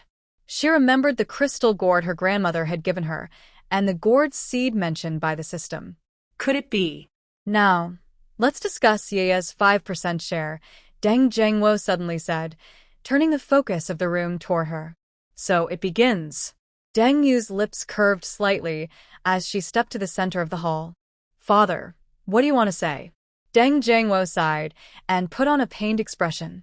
Your grandmother gave you those shares because she loved you, but now the company is facing major investment decisions and needs a more unified ownership. As a daughter of the Deng family, you should return them for free? Deng Yu smiled lightly, though her heart was full of irony. Just like in my previous life? The room fell silent. Deng Zhengwo's face stiffened. Shouldn't you? Those shares belong to the Deng family. What my grandmother gave me is mine. No one can take it away. The will took effect the day she passed, and I even had it notarized. When I die, all my property will be donated to the state. She said this calmly, though in truth, she hadn't gone through the notarization yet. With Liuwa's abilities, as long as she wanted to escape, she could easily do so with the help of her special space. There was no way she would be caught before time ran out.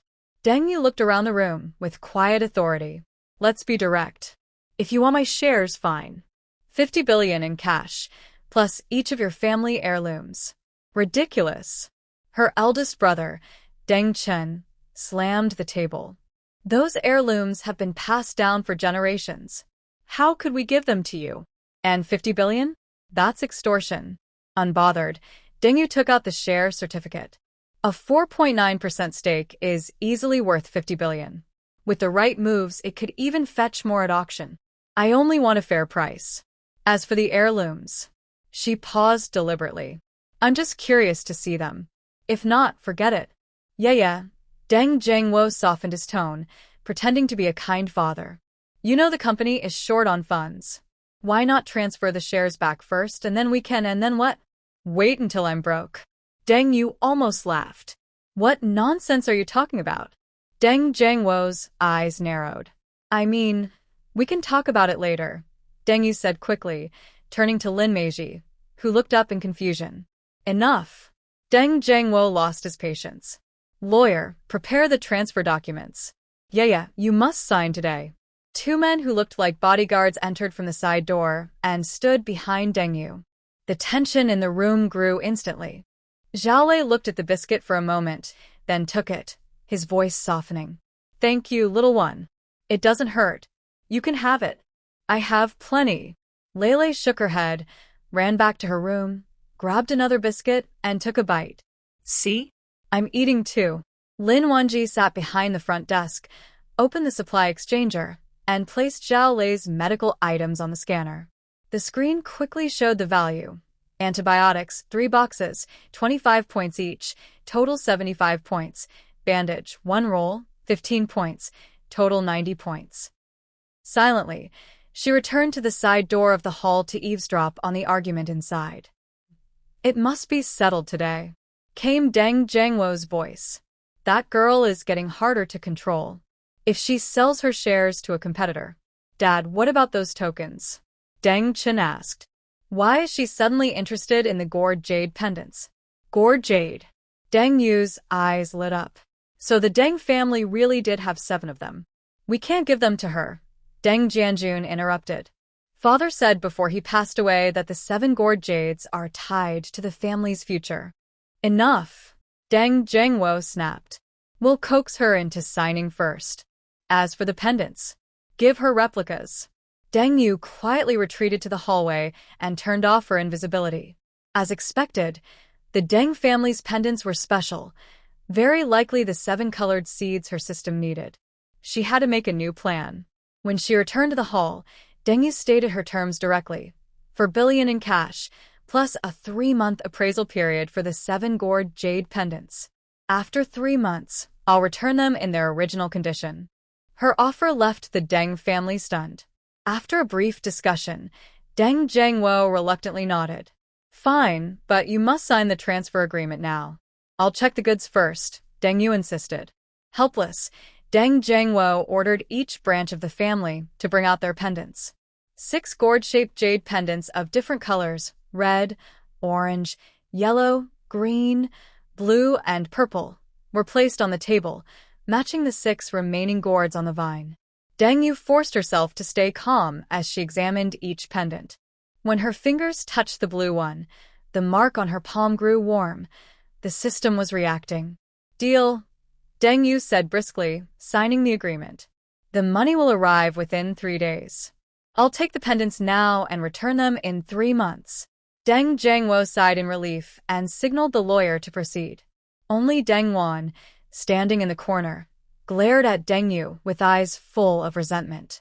At the banquet after the funeral, Deng Yu sat alone in a corner, ignoring the curious and hostile looks around her. She sipped water mixed with spiritual spring and thought about her next move. Sister, Deng Wan suddenly sat beside her, her voice overly sweet. Grandma loved you the most. Did she leave you anything special? Deng Yu swirled her glass. Like what? For example. Deng Wan leaned closer and lowered her voice. A small red box? Deng Yu's heart tightened. I don't know what you're talking about. She stood up, ready to leave. Deng Wan suddenly grabbed her wrist, wanting to say more. But Deng Yu shook her hand free. You. Deng Wan's face turned pale with anger. Just wait. Soon you'll beg to hand it over. Her voice was low, but filled with excitement. Give it to me, and I can make sure you have a place in the Deng family. No need. Deng Yu turned and walked away, not noticing the cold hatred flashing in Deng Wan's eyes. Too tired to care, she went straight to the bathroom. After closing the door, Deng Yu almost laughed. The end of the world was coming. What did the Deng family matter anymore? After the funeral, she returned to her apartment and immediately checked the 6 gourd-shaped jade pendants. Under the light, each one glowed faintly, as if alive. She entered her inner space and brought the pendants close to the gourd vine. The moment they touched, a red light flashed, and the jade melted into the vine. Power seed fusion complete. Strength ability upgraded. Strength increasing continuously. Body can grow larger at will. Deng Yu watched in delight. She tried the other pendants one by one and found that each fusion greatly enhanced a different gourd child's ability. Orange, second child's far-seeing and sharp hearing unlocked. Yellow. Third child's indestructible body unlocked. Green. Fourth child's fire ability unlocked. Blue. Fifth child's water ability unlocked. The system chimed again. Then the indigo pendant she had stored in the space also merged with the vine. Indigo. Sixth child's invisibility upgraded. Purple. Seventh child's magic gourd ability unlocked. When all 7 abilities were activated, the 7 gourds on the vine began to shine brightly. As the last purple pendant fused, the entire gourd space shook violently. The open area expanded from 10% to 50%. The thick mist behind the thatched hut cleared, revealing the full view of Gourd Mountain. Below it stretched a wide, barren land, with nearby hills and rivers faintly visible, desolate but vast. Well, that matched the world of the Gourd brothers, wild mountains and empty valleys. 7 colored seeds collected. System integrity restored to 50%. Deng Yu clenched her fists. This time, everything was stable. The space had expanded a lot, and it was time to stock up on all kinds of supplies. 2 days later, 4 billion in funds arrived. Deng Yu immediately took action. She planned to go to Country M to buy advanced weapons and other supplies that were hard to purchase in large quantities at home, but much easier to get abroad. The day after receiving the 4 billion, Deng Yu bought a plane ticket to Country M, preparing to purchase a large amount of military equipment. Her first stop, however, was to make some money and disguise herself as someone who had lost it all. The neon lights of Las Vegas shimmered in the night, like the open jaws of a greedy beast. Standing by the floor-to-ceiling window of her hotel's presidential suite, Deng Yu held a glass of ice water, gazing down at the city that never slept. "Miss Deng, the cars are ready," came a deep male voice through her earpiece. Deng Yu set down her glass and checked the 2 handguns hidden in her storage space. In the mirror, she wore a custom black evening gown, her hair neatly pinned up, and diamond earrings that concealed tiny communication devices. She had taken these from a group of suspicious men earlier that evening. Before they could say anything inappropriate, she had quickly used a special device she brought from home to knock them out and quietly taken their weapons. Proceed as planned. 3 identical black Mercedes cars drove out of the hotel's underground garage. Deng Yu sat in the middle car, while 6 hired security guards, former Special Forces soldiers found through underground channels, rode in the other 2. Each earned $10,000 a day and asked no questions.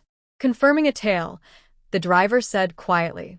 In the rearview mirror, a silver Chevrolet had been following them for 3 blocks. Deng Yu smiled slightly. Let them follow. It was all part of her plan. She had deliberately leaked her movements so that the Deng family's spies could witness her losing money at the casino. The convoy stopped in front of Caesar's palace. Deng Yu stepped out gracefully and, surrounded by her bodyguards, entered the glittering hall.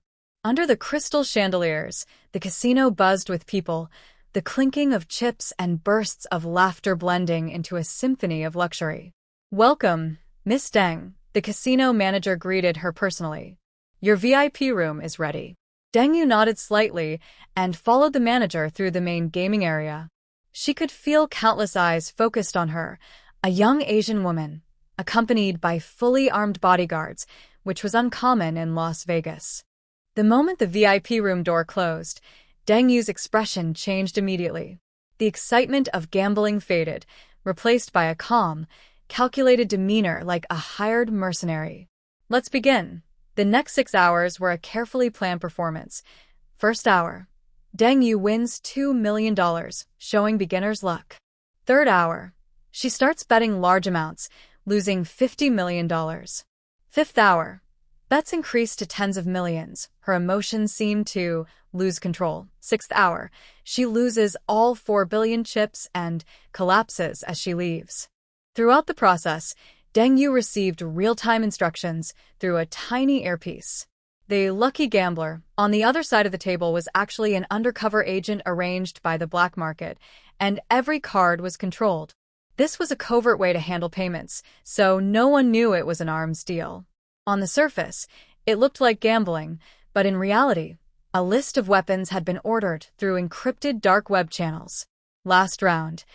Deng Yu pushed all her chips forward, her hand trembling slightly, acting perfectly as a desperate gambler. The dealer dealt the cards. Deng Yu's visible card was the ace of spades, and the opponent had the king of hearts. "Blackjack," announced the dealer. At that moment, she suddenly stood up, then quickly sat down again, pretending to be calm. But right after, the opponent revealed their hidden card, a king. 21 points, a tie. According to casino rules, a tie means the house wins. Deng Yu's 4 billion chips were all taken. She staggered to her feet, supported by her bodyguards, and left the VIP room, all of it captured clearly by hidden cameras in the corner. Perfect performance, came the approving voice through her earpiece. Back in her suite, Deng Yu immediately removed her disguise and took a cold shower. When she came out wrapped in a bathrobe, a silver briefcase was already on the bed. Goods list. The bodyguard leader handed her a document. Do you want to check the items? Deng Yu opened the briefcase, revealing a Glock 18 pistol and 3 magazines. She skillfully disassembled and inspected it, then nodded. Notify the seller. The goods will arrive at the warehouse tomorrow. After the bodyguard left, Deng Yu took ice from the minibar, poured it into a glass, then added 10 milliliters of spring water. This was her usual way of drinking water. Outside the window, the lights of Las Vegas still shine brightly. Deng Yu opens her laptop and pulls up an encrypted file. This is the weapons list she bought with 4 billion.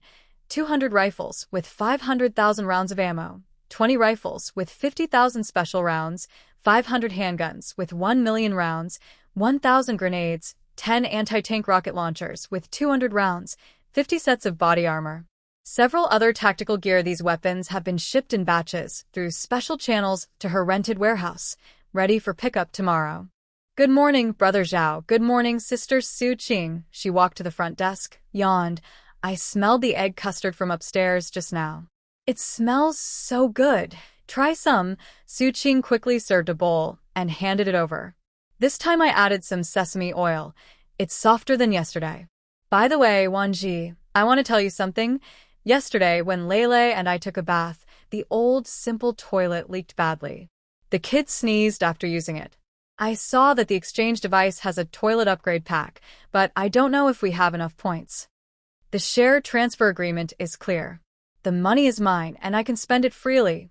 On the other end, she hears the sound of something heavy crashing and heavy breathing.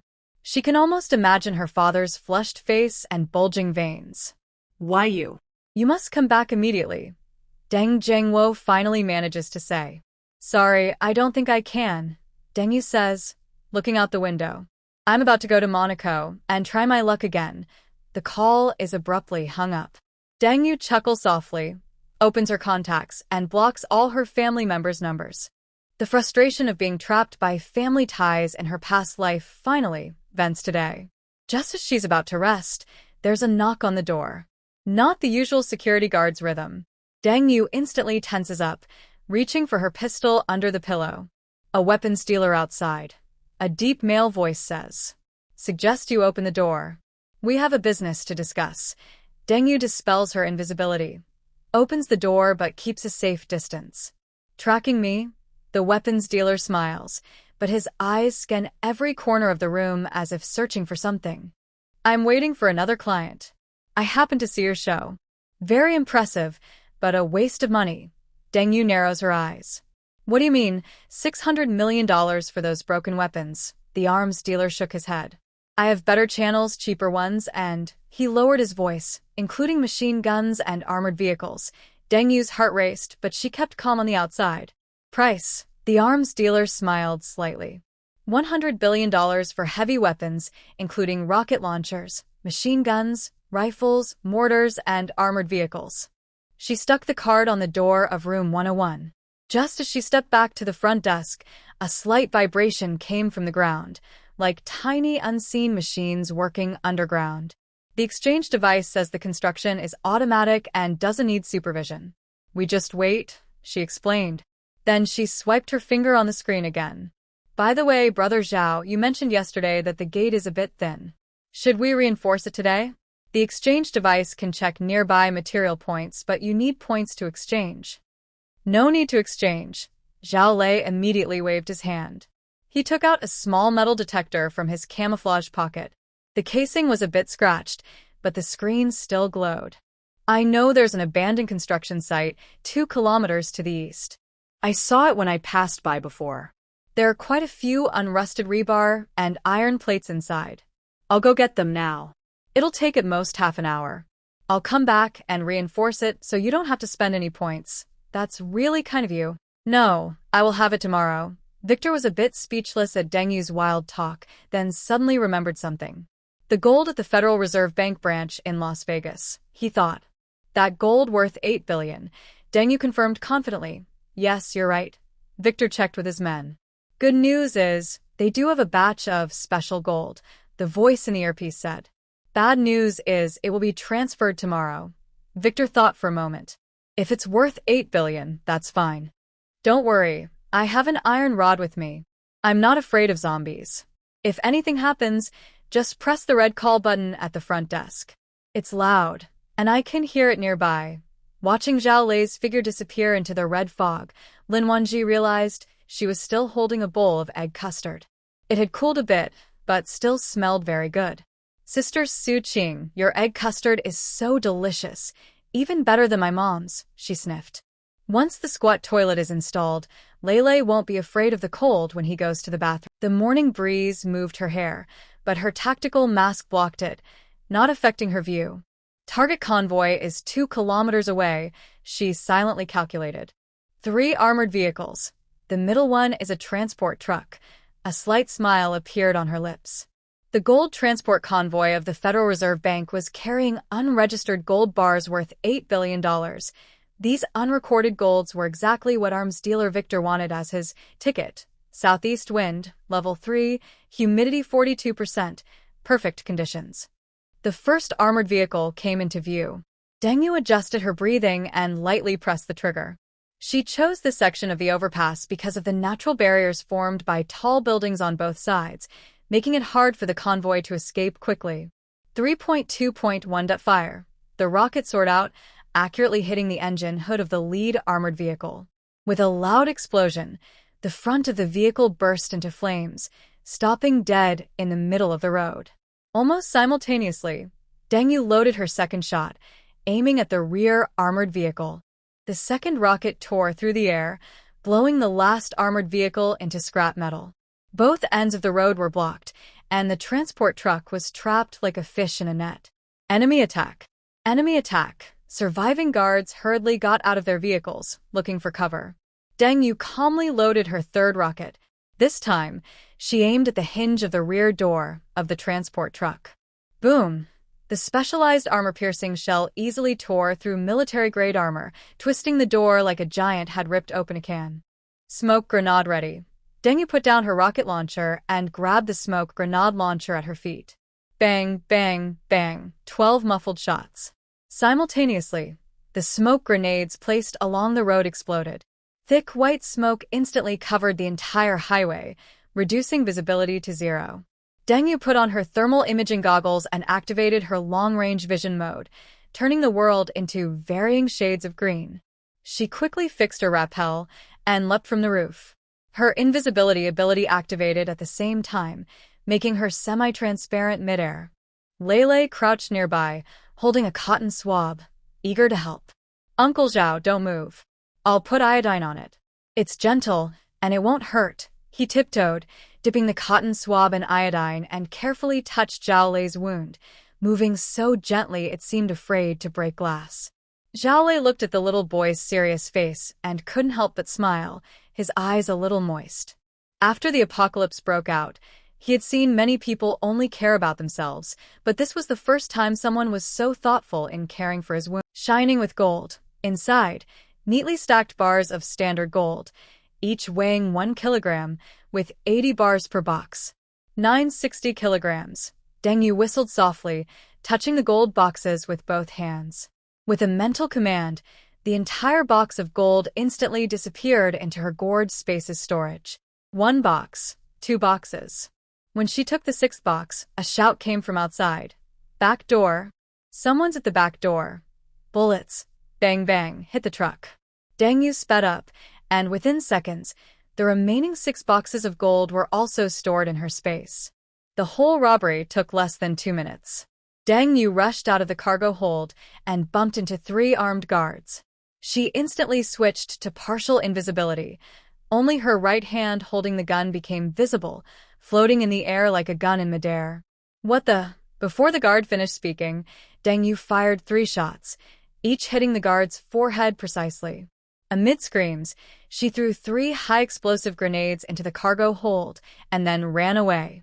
She leapt onto a motorcycle parked nearby, twisted the throttle to the maximum, and sped into an alley.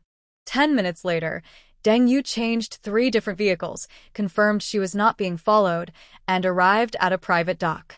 Her small fishing boat was quietly moored there, looking quite shabby. That young girl from Flower Country has succeeded. She's heading to the open sea to trade, the ghost contact Victor said. Deng Yu used her clairvoyance to see that Victor sent 2 speedboats to ambush near the trading spot. She overheard Victor arrogantly saying he planned to cheat and that he wanted to play me first. Uncle Zhao, your iron rod is so shiny. Can it be used as a mirror? She held up the rod and looked at herself, her face full of curiosity. Zhao Lei smiled and nodded, not stopping his work. Once I finish reinforcing the gate, I'll teach you how to clean the iron rod. Then you'll be our little building's weapon manager. Okay? Lei immediately nodded, puffing out her chest proudly. Okay. I'll make sure it's shiny so the zombies can't get near our home. As the sun set, the gate was finally reinforced. Deng Yu's small boat hummed as it slowly headed toward the agreed coordinates. In the distance, Victor's cargo ship, the Baltic, was already waiting. They put down 2 small boats, each with 8 fully armed men. Deng Yu pretended not to see and continued slowly moving forward. When the 2 boats were less than 100 meters away, she suddenly turned her boat around and made a run for it. Catch that little brat! Victor's angry shout was faintly heard through the sea breeze. The speedboats sped up and approached. It's completely safe. Lin Wanji walked over to the gate and tried to push it. The iron door didn't move at all. She opened the exchange device and made a quick operation in the rent deduction section. She used 20 points to cover the rent for 102 room, which was for 2 hours. Brother Zhao, I finished using the exchange device. I spent 20 points to pay for 2 hours of rent. Room 102 now has 65 points left, enough for over 6 hours. Zhao Lei waved his hand. No need to be so polite. If you need help in the future, just call me. The sea was filled with screams from the armed men and floating debris. Deng Yu, invisible, directly drove the small fishing boat to the side of Victor's cargo ship, the Baltic Sea. Victor and his men kept their weapons aimed at her, then tentatively fired a few shots, but found no one on the fishing boat. When they sent someone down to check, the armed men found no one inside the fishing boat and reported it. Soon, the radio crackled with Victor's furious voice. Where is everyone? By then, Deng Yu had already secretly boarded the ship, quickly collecting all the weapons, rocket launchers, machine guns, rifles, mortars, various types of ammunition, and even armored vehicles. While gathering the weapons, she installed remote-controlled bombs. The armed men on the deck were still using binoculars to scan the sea, searching for her. Once Deng Yu finished collecting and installing everything, she headed straight to the bridge. She saw Victor controlling the ship remotely, with a few sailors and armed guards standing nearby. She found a position with a clear shot at everyone and drew 2 AK rifles from her space, opening fire simultaneously. 60 rounds of AK bullets poured out. At this distance, even bulletproof armor couldn't withstand 60 rounds. The bullets tore through the people, leaving them bloodied and broken. Deng Yu put away her weapons and headed straight to the captain's cabin, where Victor's belongings were sure to be. The fishing boat and armed men on the deck heard the gunfire and rushed toward the bridge to support him. Deng Yu slipped into the captain's cabin and opened the door. Sure enough, she found a simple safe inside. The exchange device just scanned a signal of potential tenants from the northwest. Maybe next time, we can unlock the community activity room, and everyone can eat together and tell stories. Lin Wanji smiled and nodded, looking out the window at the faint purple mist. Maybe tomorrow, she and Zhao Lei could go to the abandoned flower shop to find flower seeds, plant a small yellow flower for Lele, and bring more life to this small building. The first morning light broke through the red mist and shone on the red brick wall of Building A. The cargo ship sank after being blown up. The boat circled around in the same spot for half an hour to make sure no one escaped. During this time, They used a special skill to scan the wreckage for any survivors. If anyone floated to the surface, they would shoot with a rifle to confirm. When there was no sign of anyone, they headed back. As the fishing boat reached the shore, the night sky was full of stars. Deng Yu looked up and saw a very bright star moving slowly across the sky. That was a military satellite, likely searching for the gold thieves. Lele asked eagerly, standing on her tiptoes and staring at the steam rising from the porridge pot. Her small voice was full of hope. Sister Wanji said there are sunflowers that turn with the sun. Of course. Su Qing smiled and patted her daughter's head. She sprinkled a little salt into the porridge. Uncle Zhao and Sister Wanji are ready. Once the porridge is done, we'll eat and then leave. Just as she finished speaking, a faint metallic sound came from outside the yard door. Zhao Lei was checking his metal rod. 3 hours later, at Las Vegas's largest luxury RV showroom, the manager, Tom, stared in shock as this Asian girl laid out bundles of $100 bills on the table. How strong is the bulletproof level of this Earth Wanderer, super cool man all-terrain RV? Deng Yu knocked on the huge vehicle in the middle of the showroom. That. It's VIP 7 level, capable of stopping .50 caliber bullets, Tom stammered, but it costs $2.2 million. I want to, Deng Yu said, tossing more bundles of cash. Add solar panels and water purification systems. I need them today. When leaving the RV shop, Deng Yu's armored vehicle fleet had grown to include 2 Earth Wanderers, super cool man all-terrain off-road RVs, VIP 7 level protection, 4 Mercedes Zetros off-road trucks, modified as medical vehicles and weapon storage, 6 Land Rover Defender 130s, all-terrain vehicles, 12 Harley KTM motorcycles, 12 BRP Expedition snowmobiles, 20 jet skis, plus 12 Harley Livewire electric motorcycles. The next stop was a medical equipment supplier. Deng Yu spent $5 million cash to clear out the inventory of 3 medical stores, 10 portable X-ray machines, 15 blood analyzers, 50 surgical kits, painkillers, antibiotics, anesthetics, sutures, and other supplies filled 2 containers. Are you running a hospital? The cashier's hand trembled as she struggled to hold the cash-counting machine. Sort of, Deng Yu said, pocketing the last box of adrenaline. In the afternoon, Deng Yu went to a private jet dealer. She was interested in a modified Bell 429 helicopter, equipped with a medical cabin and extra fuel tanks, priced at $13 million. Is there a discount for cash payment? Deng Yu patted the suitcase full of cash. The dealer's eyes widened. Miss, such a large transaction requires a background check, Deng Yu sighed. It seemed official channels wouldn't work. She pretended to consider and then quietly returned to the hangar that night, sneaking in to store the helicopter along with 3 small fixed-wing planes into her space. Zero-cost purchase completed. System. What happens if a living animal enters the static space now? Deng Yu asked mentally. It enters hibernation, metabolism stops, and it recovers when taken out, the system replied. A smile appeared on Deng Yu's face. This meant she could create a living reserve. The next day, Deng Yu drove to the Nevada agricultural area. She used $3 million in cash to buy directly from 3 farms, 200 tons of grains, wheat, corn, soybeans, 50 tons of dehydrated vegetables, 100 live poultry and livestock, which will go into hibernation after earning income. The best part was discovering a nearly bankrupt canned food factory. She bought all the stock for $500,000, 300,000 cans of various foods, enough for a person to eat for 300 years. After the apocalypse, she can always access fresh meat, eggs, and milk. She also spent $2 million in cash to buy directly from 3 ranches, 50 live dairy cows, 50 live beef cattle, 200 sheep. On the 3rd day, Deng Yu arrived at the port to leave and unexpectedly found a newly unloaded oil tanker, the Pacific Dawn, with a capacity of 50,000 tons. Inside, there were about 3,000 tons of diesel, 500 tons of aviation kerosene, and 500 tons of gasoline. Deng Yu silently approached and, after 10 minutes, boarded the tanker. She pressed her hand against the large fuel tanks. With a thought, all the fuel on the ship disappeared instantly and was stored in a special energy zone in her space.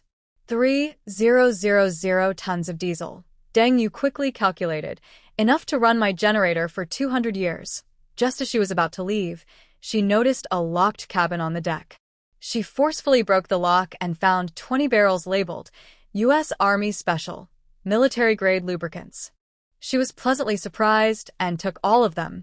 She also grabbed a few yachts docked nearby. The cruise ships were too large for one person to handle. In the last 6 hours before returning, Deng Yu made final purchases. Hardware store, all tools, generators, and solar panels outdoor store, tents, water purifiers, survival gear, bookstore, 10 sets each of agricultural, medical, and mechanical books. She even cleared out 3 supermarkets for free. When encountering uncooperative merchants, she simply used her invisibility to shop for free. Especially at the gun shop, where the owner refused to sell her anti-material rifles. That night, the entire shop was moved, leaving only display cases. Unexpectedly, she still had over $28 million in cash. She arranged for Las Vegas to deposit it into her account and prepared to return home. At Las Vegas Airport, her private plane was ready. This Bombardier Global 7500 was rented using the last 2 million yuan in Victor's safe. The pilot thought it was just a regular charter flight. "Ma'am, what is your destination?" the pilot asked. Deng Yu looked out the window as the sky darkened. City A in Huagua. As the plane climbed, she took out her phone and saw the news. The most disturbing report was about multiple stores in Las Vegas experiencing phantom robberies, where items disappeared without any footage. The FBI linked these strange events to a gold heist and formed a special investigation team. Who knows who's behind all these constant scams and $0 purchases in M country, she thought. She always used makeup and invisibility when she moved. The hotel played music to cover her activities. "Let them investigate," Deng Yu said with a light smile. "When the end of the world comes, none of this will matter." The plane passed through the clouds. Deng Yu closed her eyes and checked her supplies. Food, weapons, medicine, energy, transportation, everything needed to keep a small community running for decades. Right now, she just needed to return to her shelter and wait quietly for the world to change forever. Huagua, Hangzhou Shaoshan International Airport. Deng Yu pushed a seemingly ordinary suitcase out of the arrivals hall, her eyes quickly scanning the surroundings behind her sunglasses. 2 months ago, she was just an unknown second daughter of the Deng family. Now, the airport screens were showing a wanted notice for the Las Vegas billion-yuan robbery, with blurry footage that looked a lot like her. "Miss Deng, this way," a man in a gray coat quietly approached. "The car is ready." This was Chun Yen, her security chief hired domestically. A former Special Forces soldier, he led a team of 12 elite guards responsible for her safety after she returned to the country. The best protection money could buy. A black Mercedes left the airport. Deng Yu lowered the tinted glass. "Any updates?" "They have someone watching your apartment." Chun Yen handed her a tablet. "The Deng family has sent a team of lawyers, plus a group of unknown foreigners." Deng Yu swiped the screen. The surveillance footage showed suspicious vehicles parked outside her apartment building. It was expected. Her 4 billion yuan gambling debt and overseas spending were enough to drive the Deng family crazy. "I've met fake kind people before, who only wanted to steal my toolbox. I was about to give up and leave, but then I decided to try my luck." Lele tugged at Chinmo's sleeve and handed him dried fruit from her pocket. "Uncle, this is for you. It's peach-flavored and very sweet, good for giving you energy." Chinmo took the dried fruit, pinched a small piece, and put it in his mouth. The sweetness spread quickly, and tears almost welled up. This was the softest thing he had eaten since the apocalypse. When they returned to the apartment, Su Qing had already heated vegetable porridge and fried 3 scallion pancakes. She even fried an extra one for Chinmo. Seeing them come back, she immediately brought over warm water. "Come in and rest. The wind outside is strong. Drink some warm water first to soothe your throat. The porridge is still hot, and the scallion pancakes are fresh. Eat them while they're warm." Chinmo entered the small building and saw the clean reception desk, the glowing exchange device, and the aroma from the kitchen. Luckily, the monsters weren't very mobile. Chun Yin raised an eyebrow. Rent a villa? Now, Deng Yu smiled slightly. Yes. You all need to act like you're protecting me inside the villa. I'll stay inside every day and not go out. I'll pay your wages. Just make sure no one else sees me, including the police. If the police come, pretend I'm hidden away and be vague about it. For others, don't let anyone see me. Later, you can find a voice changer. I'll record my voice in it. When someone calls, just act very aggressive. The villa is for you to play with.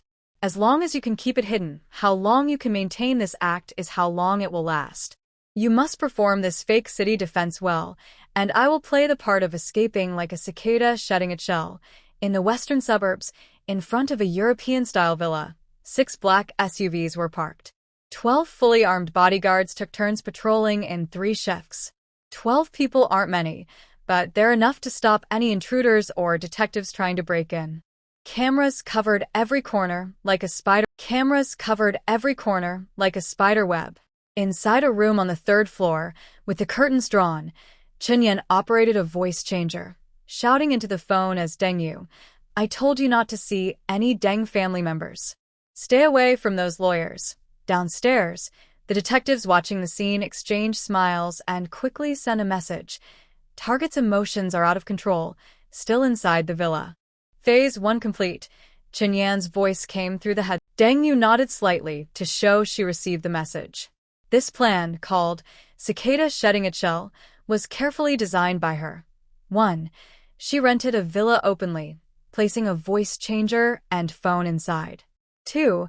A team of bodyguards created a strong protection illusion. 3. She quietly left using a backup identity prepared by Chun Yin. 4. She used cash and disposable phones throughout to avoid being tracked.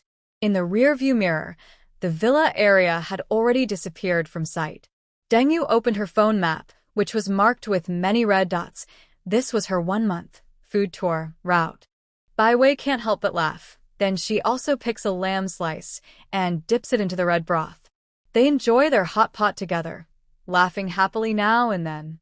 The steam from the hot pot blurs the glass window, but makes the room feel even warmer. Suddenly, Deng Yu remembers something. She takes out a bottle of red wine from her bag, pours 2 glasses, and offers one to Bai Wei, saying, Come, let's have a toast to celebrate this warm winter day. Bai Wei accepts the glass, gently clinks it with Deng Yu's, and says, Yes, here's to always having warmth with us during this cold winter. And quickly send a message. Target's emotions are out of control, still inside the villa. Miss Lee is very knowledgeable, the factory manager said, handing her the contract. This batch is 30-year-old brew. Send it directly to this warehouse. Deng Yu wrote down the address of a prearranged storage. All the wine would eventually go into her space, but she needed to hide her tracks. She would go inside the warehouse to check if anyone was watching, listening with her listening ears, to see if anyone was tailing her within a 1-kilometer range. The second stop was Jinhua. Deng Yu changed into casual clothes, wearing a sun hat, blending in with a tour group visiting a ham workshop. Our ham ferments for 3 full years, the master proudly explained. Every step, I want to order 2 tons, Deng Yu suddenly said, surprising everyone in the group. The master looked shocked as she pulled out a thick stack of cash as a deposit. The best batch, price is not an issue. That night, the logistics info showed the ham was headed to a cold storage nearby, but she had already stored it in her space halfway through. By the 3rd week, Deng Yu's journey was halfway through. She visits various food streets like an ordinary tourist, but always secretly stores the delicious treats she purchases in her space.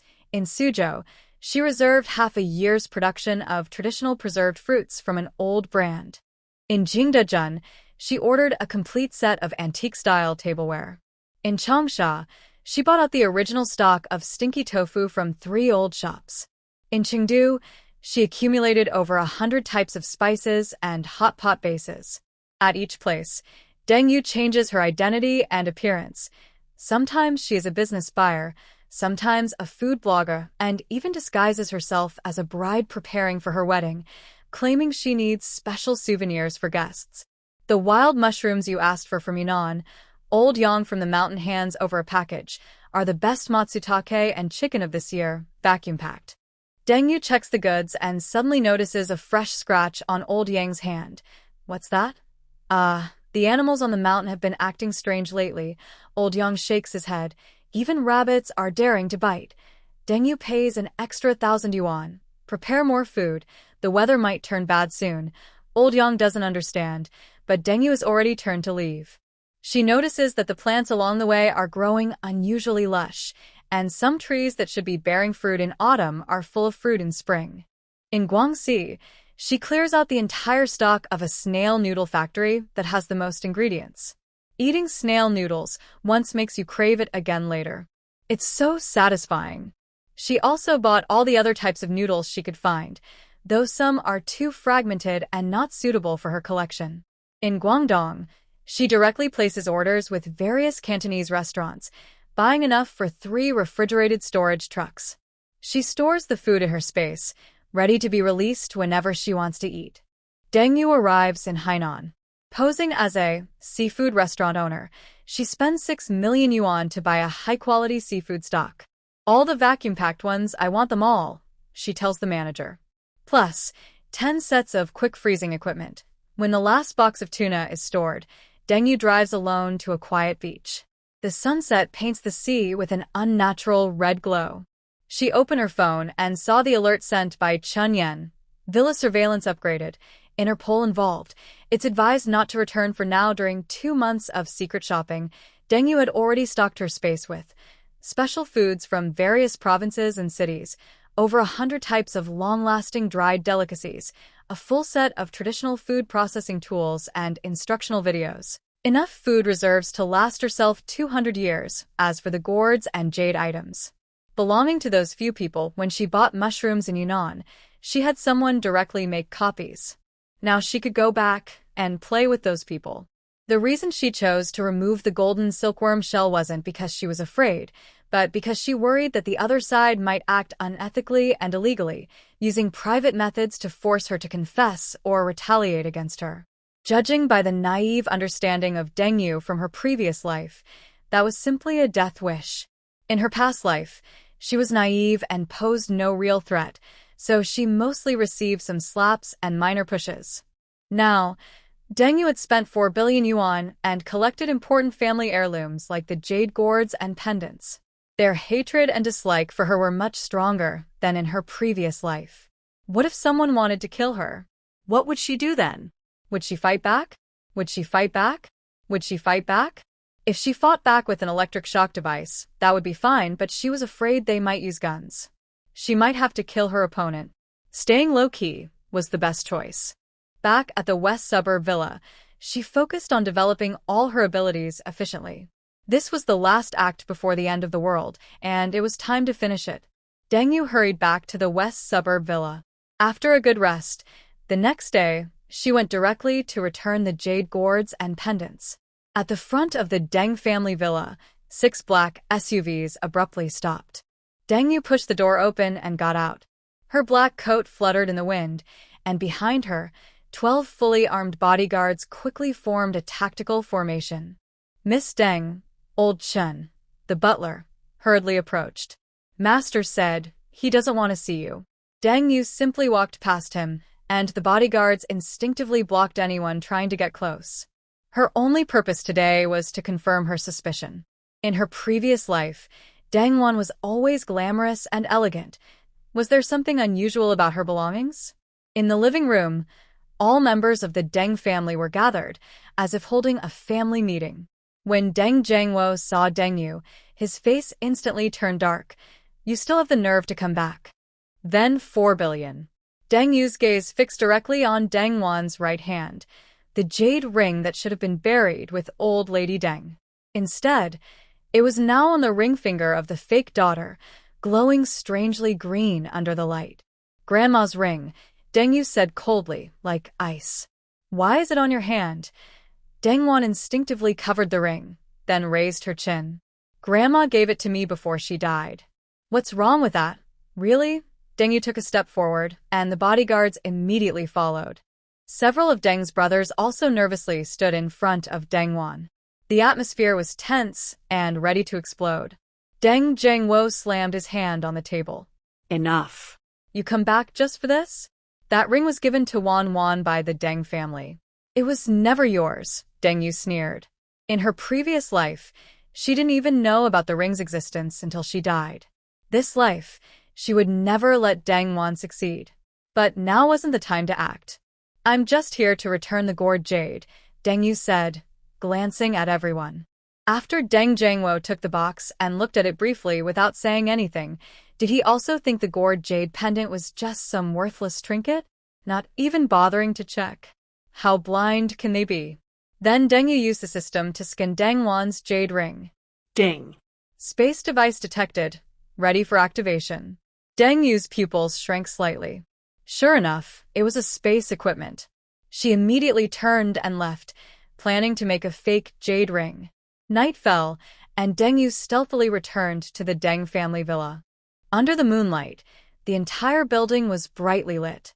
She could faintly hear arguing voices inside. Wasn't Deng Yu supposed to sacrifice herself foolishly? Now the family was fighting among themselves? Haha.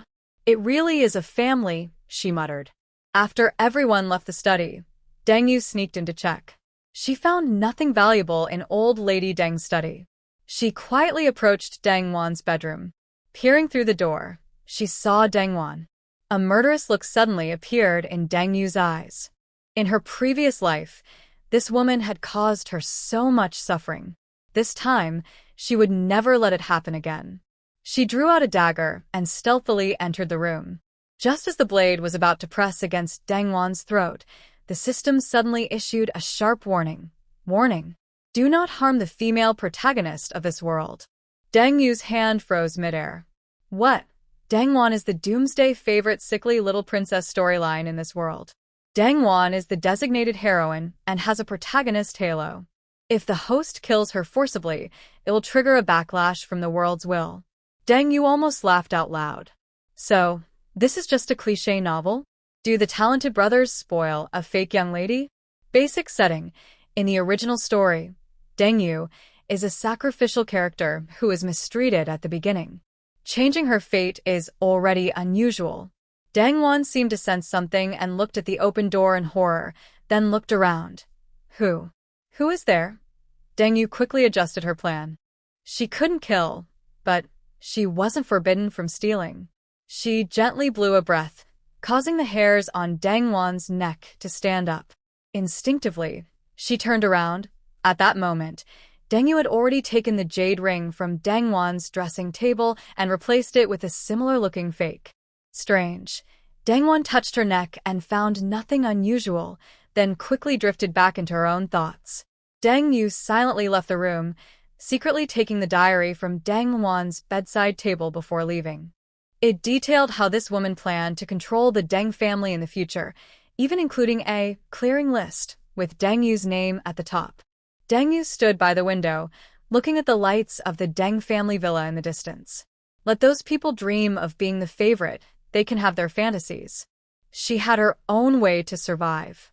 But if Deng Wan really is the main female lead of the world, she will definitely cause trouble again in the future. Next time they meet, even if she can't kill her, she will make her wish she was never born. There's no room for her to show off. Back at her safe house in the apartment, Deng Yu checked her loot. The jade ring was indeed a space equipment, with a capacity of about 10,000 cubic meters, and the flow of time inside was the same as outside. Still, in still air, it was not easy to damage supplies. System, can this ring merge with my space? Detected secondary space equipment can be absorbed. Mitch? The jade ring turned into a green light and was absorbed by the gourd vine. After a slight shake of the space, Deng Yu received a prompt. Space expansion. 10%, new feature. Item marking and location. Deng Yu stood in front of the visual interface, which appeared after the system upgrade. Each gourd represented a level of ability. Display current ability matrix, she commanded mentally. A semi-transparent light screen appears before me. Big Kid Strength Boost, Level 1. Permanently increases strength by 1,000 kilograms, improves physical health, and makes muscles stronger. Explosive muscle power increases by 300%, lasts for 15 minutes. Cooldown time of 1 hour. Second kid, clairvoyance and hearing, level 1. Can see up to 1 kilometer away and hear within a 1 kilometer radius. Third kid, diamond body, level 1. Skin hardness similar to Kevlar fiber, immune to common cold. Weapons. Enhances physical health and stamina. Fourth kid, fire, level 1. Can spit fire with a maximum range of 10 meters. Lasts for 1 minute. Fifth kid, water escape, level 1. Can spray water up to 30 meters. Can breathe underwater for 15 minutes. Water jet speed of 20 knots. Can become invisible underwater. Sixth kid, invisibility, level 2. Complete optical invisibility. Lasts for 45 minutes. Cooldown of 30 minutes. Seventh kid, treasure gourd, level 1. 10 cubic meters of space. Inside the treasure gourd, time flows at 1/10 normal speed. Living creatures cannot be stored there as room for upgrades, allowing the space to turn into a time-space zone. One can stay inside the space for up to 2 hours at a time, with a total of 6 hours per day. Time does not stack. Suddenly, I remember that the supplies for extreme cold and heat seem insufficient. The heat is manageable. I bought many air conditioners and free items from the supermarket, enough for now. But what about the extreme cold? No, I need to call Chunyan. I take out my phone and ask, do you know anyone who can buy supplies used by Antarctic explorers? I want to buy a full set of equipment. I need 50 sets of clothes for myself. When I graduate and go traveling, can you help me buy them within a week? I'll pay you whatever costs. Chunyan is speechless. This young lady's ideas are wild, but he doesn't bother to ask or advise. After all, he's just a bodyguard. It's not hard to find a manager to handle this. He might as well post in the veteran group to let his brothers earn some money. He quickly replies, no problem. Once I confirm the prices and make a list of items, I'll send it to you. Anything else, Miss Deng? No. You handle this matter well, and I will give you an extra 100,000 later. Good night. Chunyan didn't expect this young lady to be so bold. She had a red envelope for every small thing. Good night, Miss Deng. After hanging up, Deng Yu thought again about what to buy. It seemed she had nothing left to get. A week later, Chunyan's friend delivered cold-resistant supplies to the warehouse. Deng Yu found a good time to sneak over and collect the items. It cost 8 million, just some clothes, portable heating devices, snow survival gear, and skincare products. Chunyan probably understood that the young lady just wanted safety and comfort, not survival issues. As long as it wasn't cold, it was fine. Anyway, food and supplies were stored in her space. She asked Old Lee, the blacksmith, and he said they had sharpened all the manganese steel model Tang swords and paid the final bill. She drove straight to the warehouse to check. At 3 a.m, immersed in thick darkness, she moved along the shadows near the wall, carefully avoiding security cameras. She had to use her invisibility skill efficiently. The warehouse door was close. Security guard Old Zhang was napping in the guard room, snoring loudly. Deng Yu took out a lock-picking tool she learned online. After 3 seconds, the lock clicked softly. Who's there? Old Zhang mumbled sleepily. Deng Yu held her breath, activated her invisibility, and blended into the darkness. Old Zhang shone his flashlight around, then sat back down, mumbling. Inside the warehouse, dust and mold filled the air. Deng Yu moved confidently to the back storage area, which was rarely visited. There, neatly arranged on the open ground, were 10,000 Tang swords, each sharp and gleaming coldly. End of the world, cold weapons are convenient, Deng Yu said softly, touching the blades with a small smile. In her previous life, Deng Yingwen used space rings to buy people's hearts. Now, she wanted to use these Tang swords to build her advantage. Suddenly, footsteps sounded from afar. Deng Yu quickly hid her smile and reactivated her invisibility. She did this to practice her skills and stay low-key. There was no problem. She stored the sharpened Tang swords into her space. She also bought 100 anti-explosion suits online. These suits could provide basic protection against sticks and similar weapons. She ordered them and stored them in her space. They would be useful when fighting zombies. When the supplies arrived, she would practice her invisibility again to collect more items. It seems like there is nothing really missing now. People say that, But every time I see supplies, I can't help but want to take them all. Time has passed quickly. I continue to train. Although the gourd baby has great powers, if I use them all the time, my body can't handle it. I must train well. Today is the weekend. According to my past memories, Deng will bring her older brother Deng to the school to visit Deng, pretending to show sibling love. Sure enough, just after 9 o'clock, my phone rang. Yeah, my brother and I are downstairs at your apartment. Come out and have a meal with us. Deng voice was sweet and a little too much. Could she suspect that the jade ring was swapped? If so, her suspicion is very accurate. But does it matter? Haha. Deng is not a little snake that needs love. Deng fixed her expression in the mirror. She was no longer the weak and easily bullied true daughter. Okay, I'll come out right away. Anyway, I can't hide or fight them, so I'll see what they want.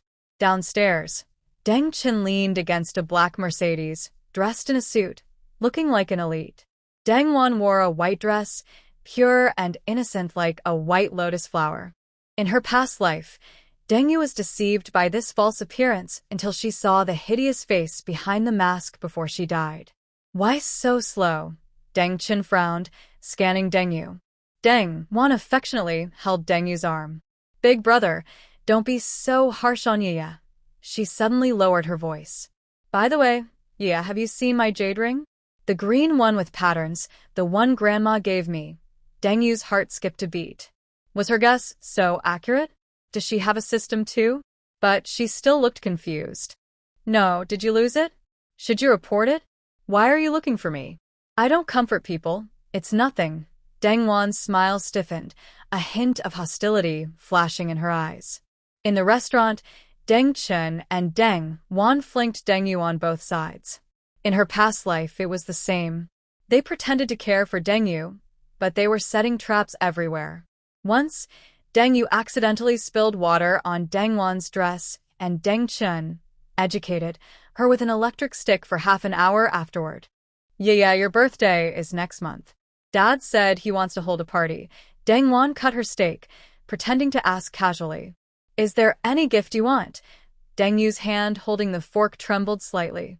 In her past life, Deng's birthday party became a stage for Deng trap. Deng deliberately fell down the stairs and falsely accused Deng of pushing her. That night, her brothers locked Deng in the basement and beat her with a belt until she was covered in injuries. If this were Deng from her past life, she would have been scared. But unfortunately, the mercenary Deng was not. She also wanted to see how far those people would go. I don't want much. Just 4 billion more, Deng whispered, pretending to be shy. Then she looked at them with a teasing gaze. This made them all so angry they couldn't speak. To them, Deng was just a spoiled girl who lost 4 billion in one night. Since it's not possible, forget it. Say hello to my dad for me, Deng said tiredly while eating steak. Deng suddenly grabbed Deng's wrist. What is this? Deng was surprised but quickly realized he was talking about the scratch she got during training yesterday. It's from gym class, she said. Deng didn't even go to class. Was this because of her memories as the heroine? She was also afraid he might notice. He responded, none of your business. And your little sister is still here, then signaled to Yen. After lunch, Deng and Yen hurriedly left, apparently to continue searching for the lost ring. Deng wasn't there, so they couldn't suspect her. They even brought the fake daughter to test Deng. The Deng family, Deng sneered. She vividly remembered how, in the original story, Deng was abused and died painfully by her 4 brothers and the fake daughter. Since Deng had become her, she knew she had to change the story. Deng stood at the restaurant door, thinking about her plans for the afternoon. Then she went back to practice. The rooftop of her apartment was a perfect place to train, but the stairs had been locked. Deng needed to test the limits of her abilities. She activated the water doll ability, and water molecules in the air gathered into a small water ball in her palm. She switched to the fire doll ability, causing the water ball to instantly evaporate. She kept switching abilities, recording how long each one lasted and how much energy they used. The power doll ability lasts the shortest, Deng muttered, sweat sliding down her forehead. Suddenly, a sharp pain struck her, as if someone hit her head with a hammer. Deng Yu knelt on the ground, her 7 abilities going wild inside her, completely out of control. Bright colors flashed before her eyes, and she heard 7 different voices ringing in her ears, making her almost go crazy. Overusing her abilities can cause a backlash. Deng Yu clenched her teeth, trying not to cry out. Could it be that having 7 abilities puts an extra burden on a person? I quickly took out some spirit spring water to replenish myself. It seems I can't overuse my abilities in the future. Luckily, I have space. If I ever feel unwell or overwhelmed, I can immediately enter my space and drink the spirit spring water to recover. Abilities need to be controlled, or they could harm my core. The next day, with nothing urgent to do, I went to explore the university to check if the security shelter's password and key were still the same. Although it's not very important to Deng Yu, I need to check regularly to avoid mistakes.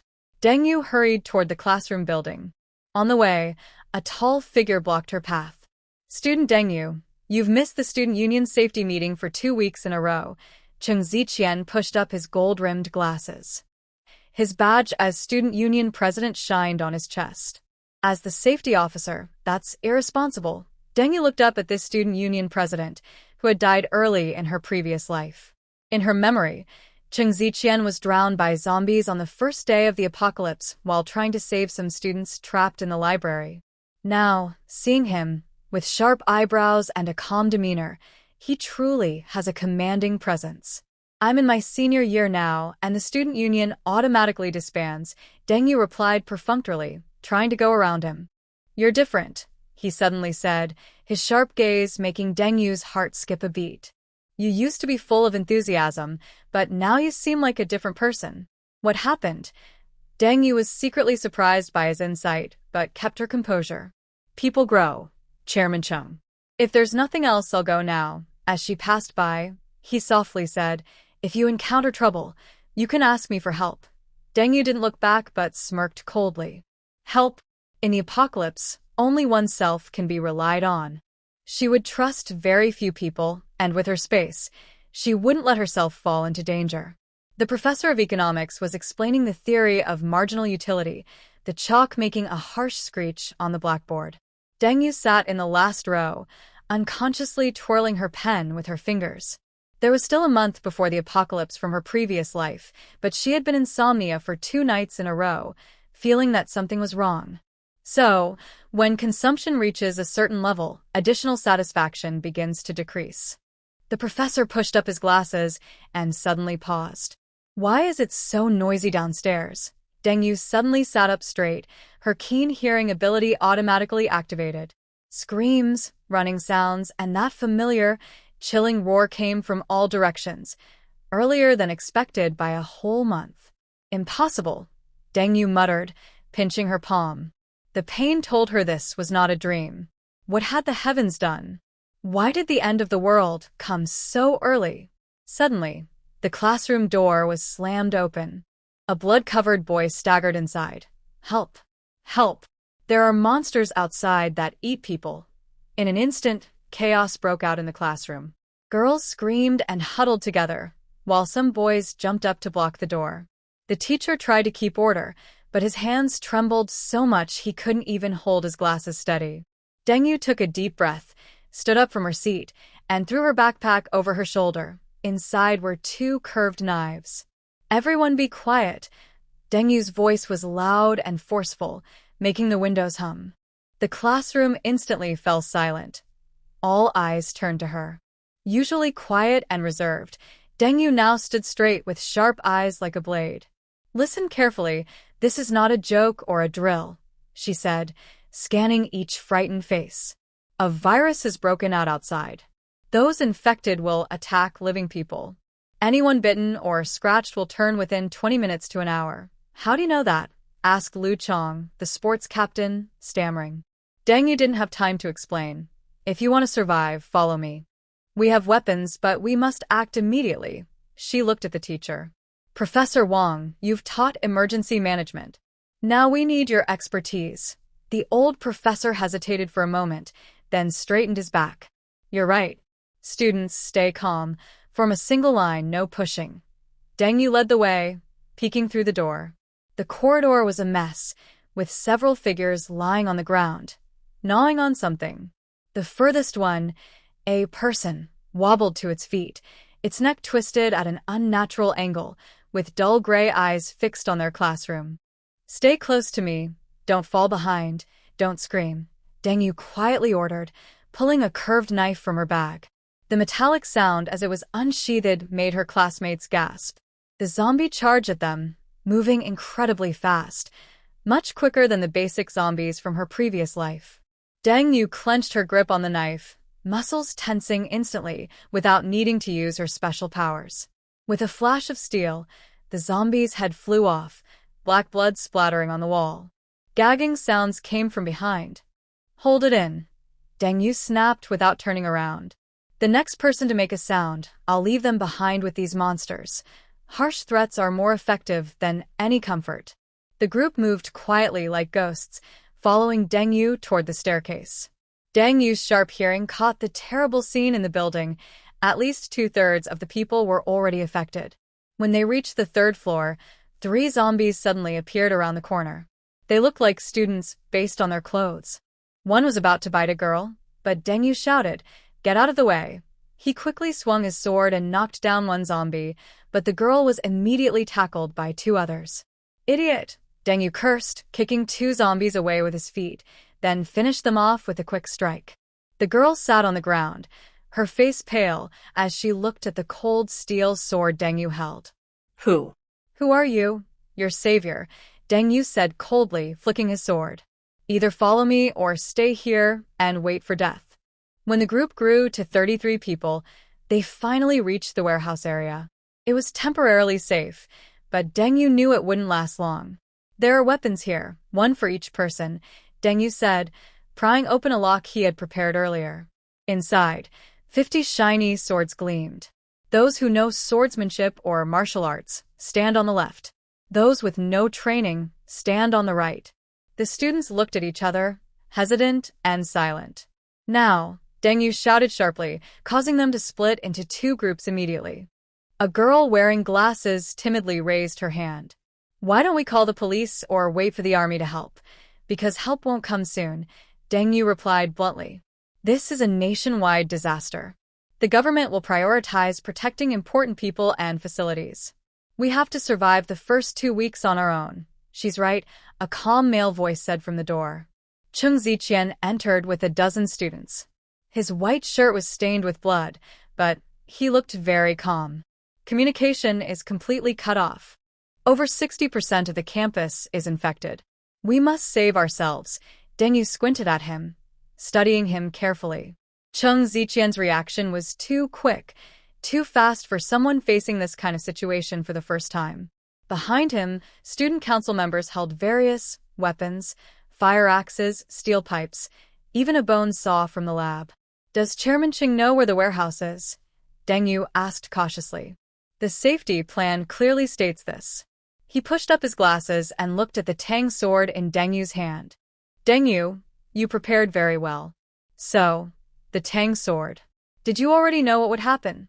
Suddenly, the air was filled with tension. A few students quietly stepped back, their eyes full of doubt and fear. Deng Yu sneered. "If I had known earlier, why would I save you? Wouldn't it be easier to run away on my own?" Chung Ziqian's expression was dark and unreadable. Finally, he nodded. "That makes sense. Now, we need to build a safe zone. The cafeteria is the best choice. There's food, water, and enough space."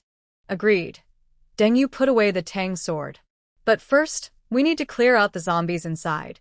They eventually formed a team of 47 people, mostly 3rd and 4th year students, along with a few staff members. Deng Yu led the charge, while Chung Ziqian organized logistics and took care of the injured.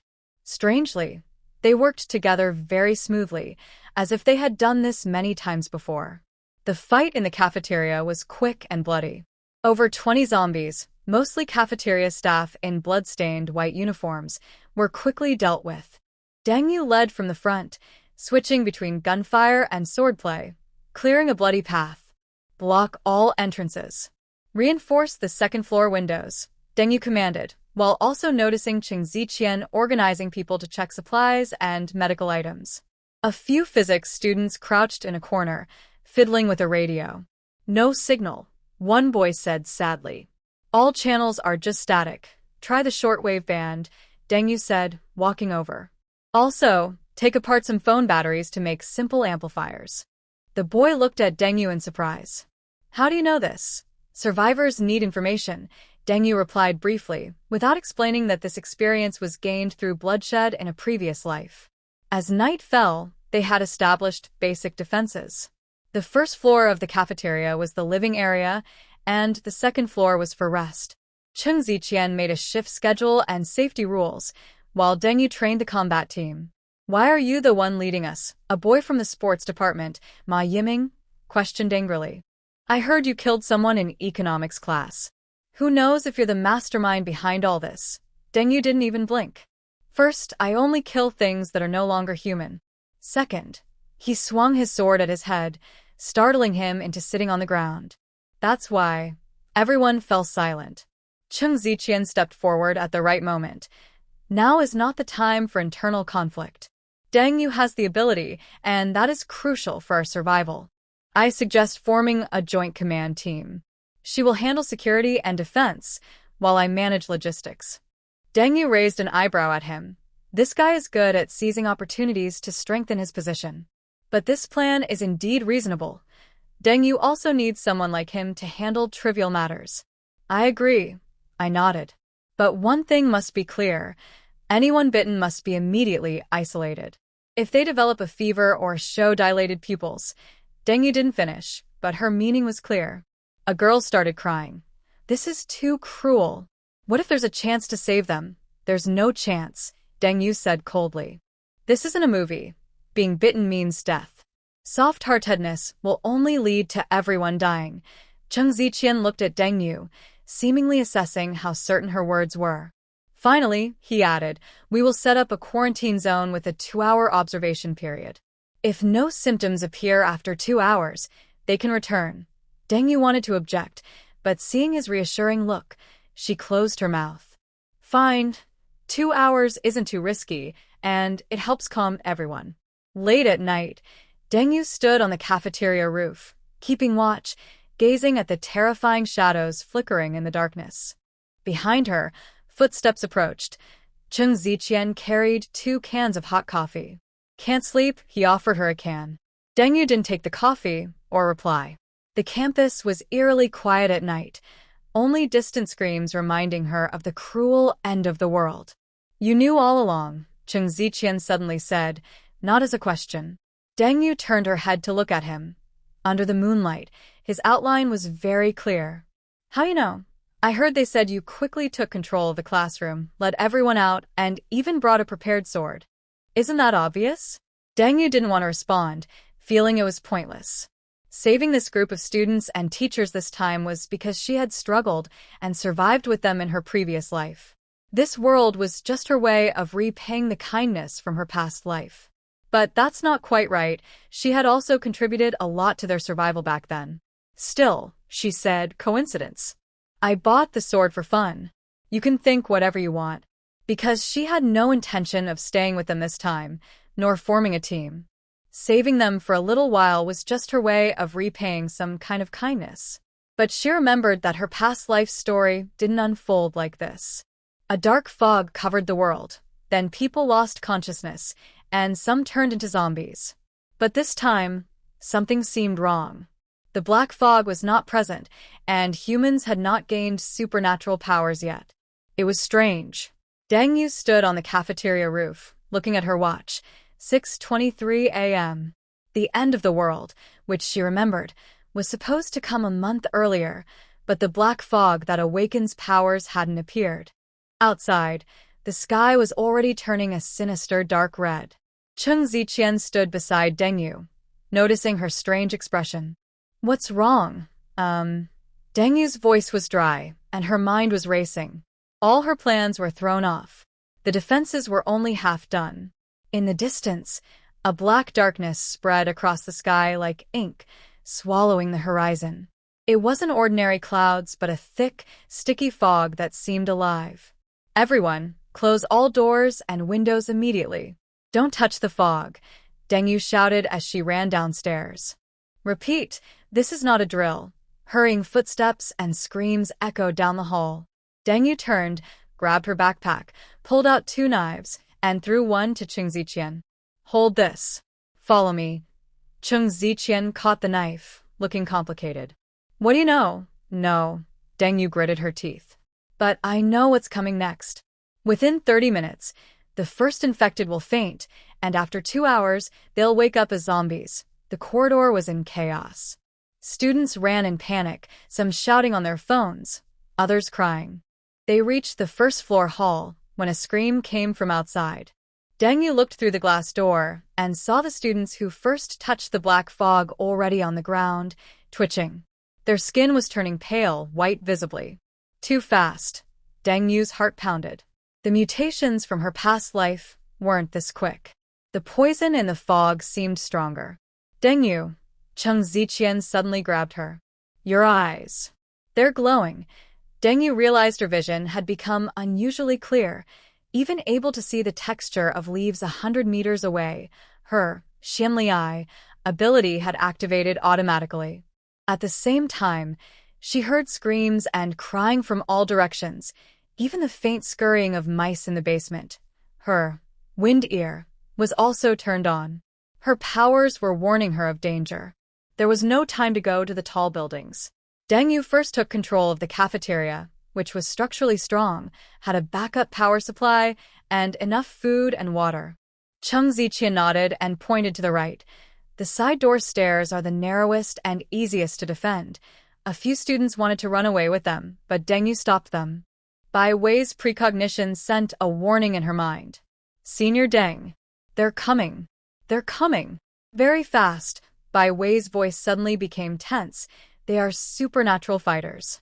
At least 20 of them.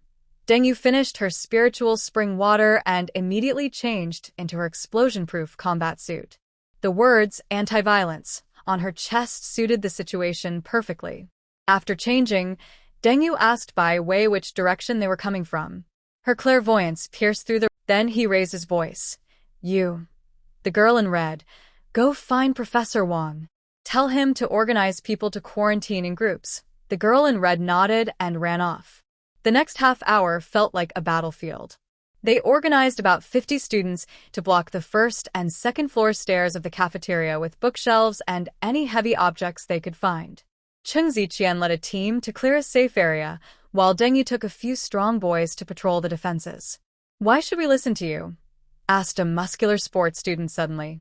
You're not even in the student council. Deng Yu didn't waste words.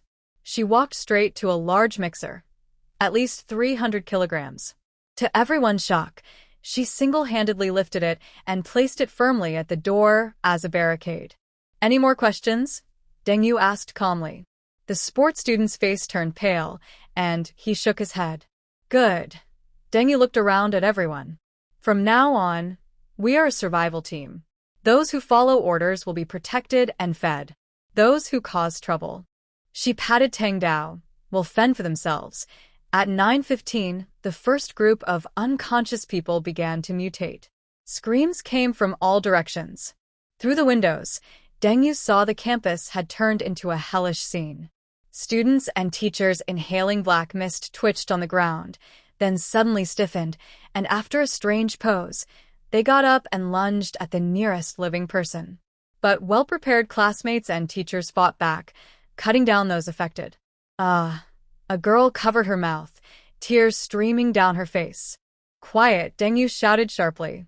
They are sensitive to sound. They held their breath and watched outside the window as their former teachers and students had now turned into monsters. At first, their movements were clumsy, but after the black fog, they became surprisingly quick. Suddenly, a zombie turned its head, its rotting eyes staring directly at the window. Everyone froze. Deng Yu quietly gripped her knife, ready to fight. But the zombie just tilted its head and then turned away. It seemed their window blockade was effective, blocking the smell. Are they really zombies? A boy with glasses asked tremblingly. More precisely, They're creatures controlled by a virus. Cheng Ziqian appeared beside Deng Yu without warning, with Professor Wang following behind, looking serious but calm. Professor Wang thinks it might be some kind of nerve virus attacking the brainstem and frontal lobes. Let's analyze that later, Deng Yu interrupted. Right now, we need safety measures. First, anyone bitten or scratched must report immediately. Second, take turns on watch. Third, resource allocation. Professor Wang nodded approvingly. Good plan.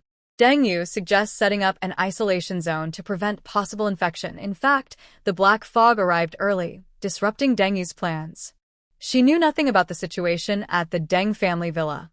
She had to quickly confirm the whereabouts of Deng Wan and her 4 brothers to ensure they hadn't escaped to the northern base. By 3 p.m., they finished reinforcing the cafeteria's basic defenses. Using stored food and water from the water dispensers, they estimated their resources could support 50 people for about a week. Deng Yu secretly replenished some supplies from her space ring but dared not take out too much to avoid suspicion. Cheng Ziqian and Professor Wang watched from the top floor as the others patrolled, rested, or made simple weapons. Deng Yu stood at the 3rd floor window, using her far sight ability to scan the campus. The library was already overrun, smoke rose from the laboratory area, and only a few buildings in the west zone seemed to still have survivors resisting. Further away, the city was shrouded in black fog, with occasional explosions and sirens. Soon these sounds also faded away. Who are you really? Deng Yu turned around, seeing Cheng Ziqian leaning against the doorframe. I'm a survivor, just like you, Cheng Ziqian said with a rare smile, then grew serious.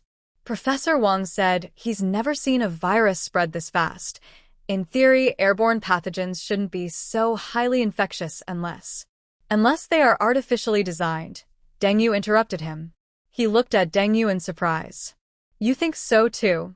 Based on my analysis, this virus is too perfect, not like something that evolved naturally, Deng Yu carefully said. And it mutates very quickly. Cheng Ziqian thought for a moment. If we can find the source, maybe we can develop a vaccine or inhibitor. First, we need to survive, Deng Yu pointed outside. More zombies were gathering, some already hitting the door. They are attracted by the smell of living people. Cheng Ziqian's face turned pale. How long can the door hold? For normal zombies, maybe a day or 2. But if there are mutants, as if confirming Deng Yu's words, a distant howl that no human could make echoed. A figure about 2 meters tall appeared from the dark fog. It was muscular, with its right arm transformed into a huge bone claw. What is that thing? Cheng Ziqian gasped. I call it Butcher, Deng Yu clenched his tang sword and thought.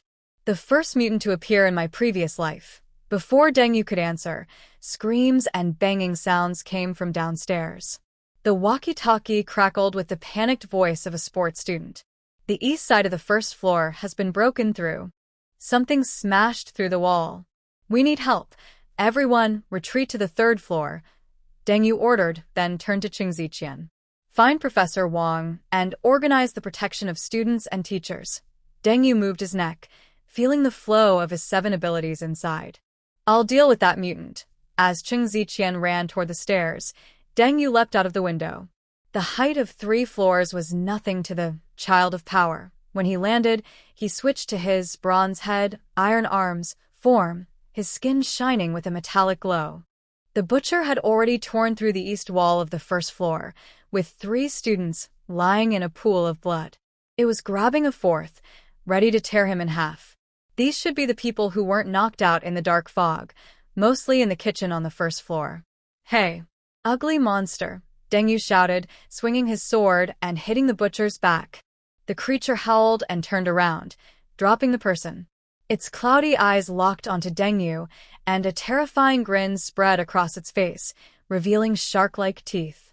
Run! Deng Yu shouted at the stunned person being squeezed. Only then did he crawl and roll away toward the stairs. The butcher rushed at Deng Yu, moving incredibly fast. Deng Yu barely dodged, but its bone claws still grazed his shoulder, leaving a white scar even in his tough state. Luckily, it didn't break through his defenses. Such strong power. Deng Yu quickly closed the distance and switched to his Power Kid ability, slicing at the butcher's knee. The monster howled and knelt on one leg, but the wound started healing almost immediately. Even the regeneration is stronger than in his previous life. The butcher lunged again. This time, Deng Yu fully activated his Power Kid ability, muscles bulging. He punched the monster in the chest. The sound of bones breaking echoed as the butcher was knocked back, crashing into a wall. But it got up again, with its wound healing visibly fast. When the butcher attacked again, Deng Yu pretended to be overwhelmed and retreated. As it opened its big mouth to roar, he quickly slashed its neck. The head fell off immediately. The monster's roar stopped instantly, and the huge creature collapsed to the ground. Deng Yu panted and deactivated his ability. Only then did he notice all the students in the building standing by the windows or staircases, staring at him in shock. She was so powerful just now, and that strength, she knocked the monster away with one punch. I saw her skin turn into metal. The crowd buzzed with talk. Deng Yu knew he couldn't keep the secret anymore, but maybe that was for the best. He kicked his head into the first floor into a hidden spot and used his knife to cut open his head and take out the crystal core. Later, carrying the nearly suffocated person back to the second floor, the students looked at Deng Yu as if she were a monster. She took a step forward, and they backed away several steps. It was as if Deng Yu had become a creature ready to eat them. To prevent them from doing something reckless, Deng Yu explained, "I am a person with special abilities," she announced loudly. "There are many of us like me. As long as we unite, we can survive." After all, her reason for coming to school this time was to save her classmates in the cafeteria. In her previous life, the original owner was indeed protected by these people.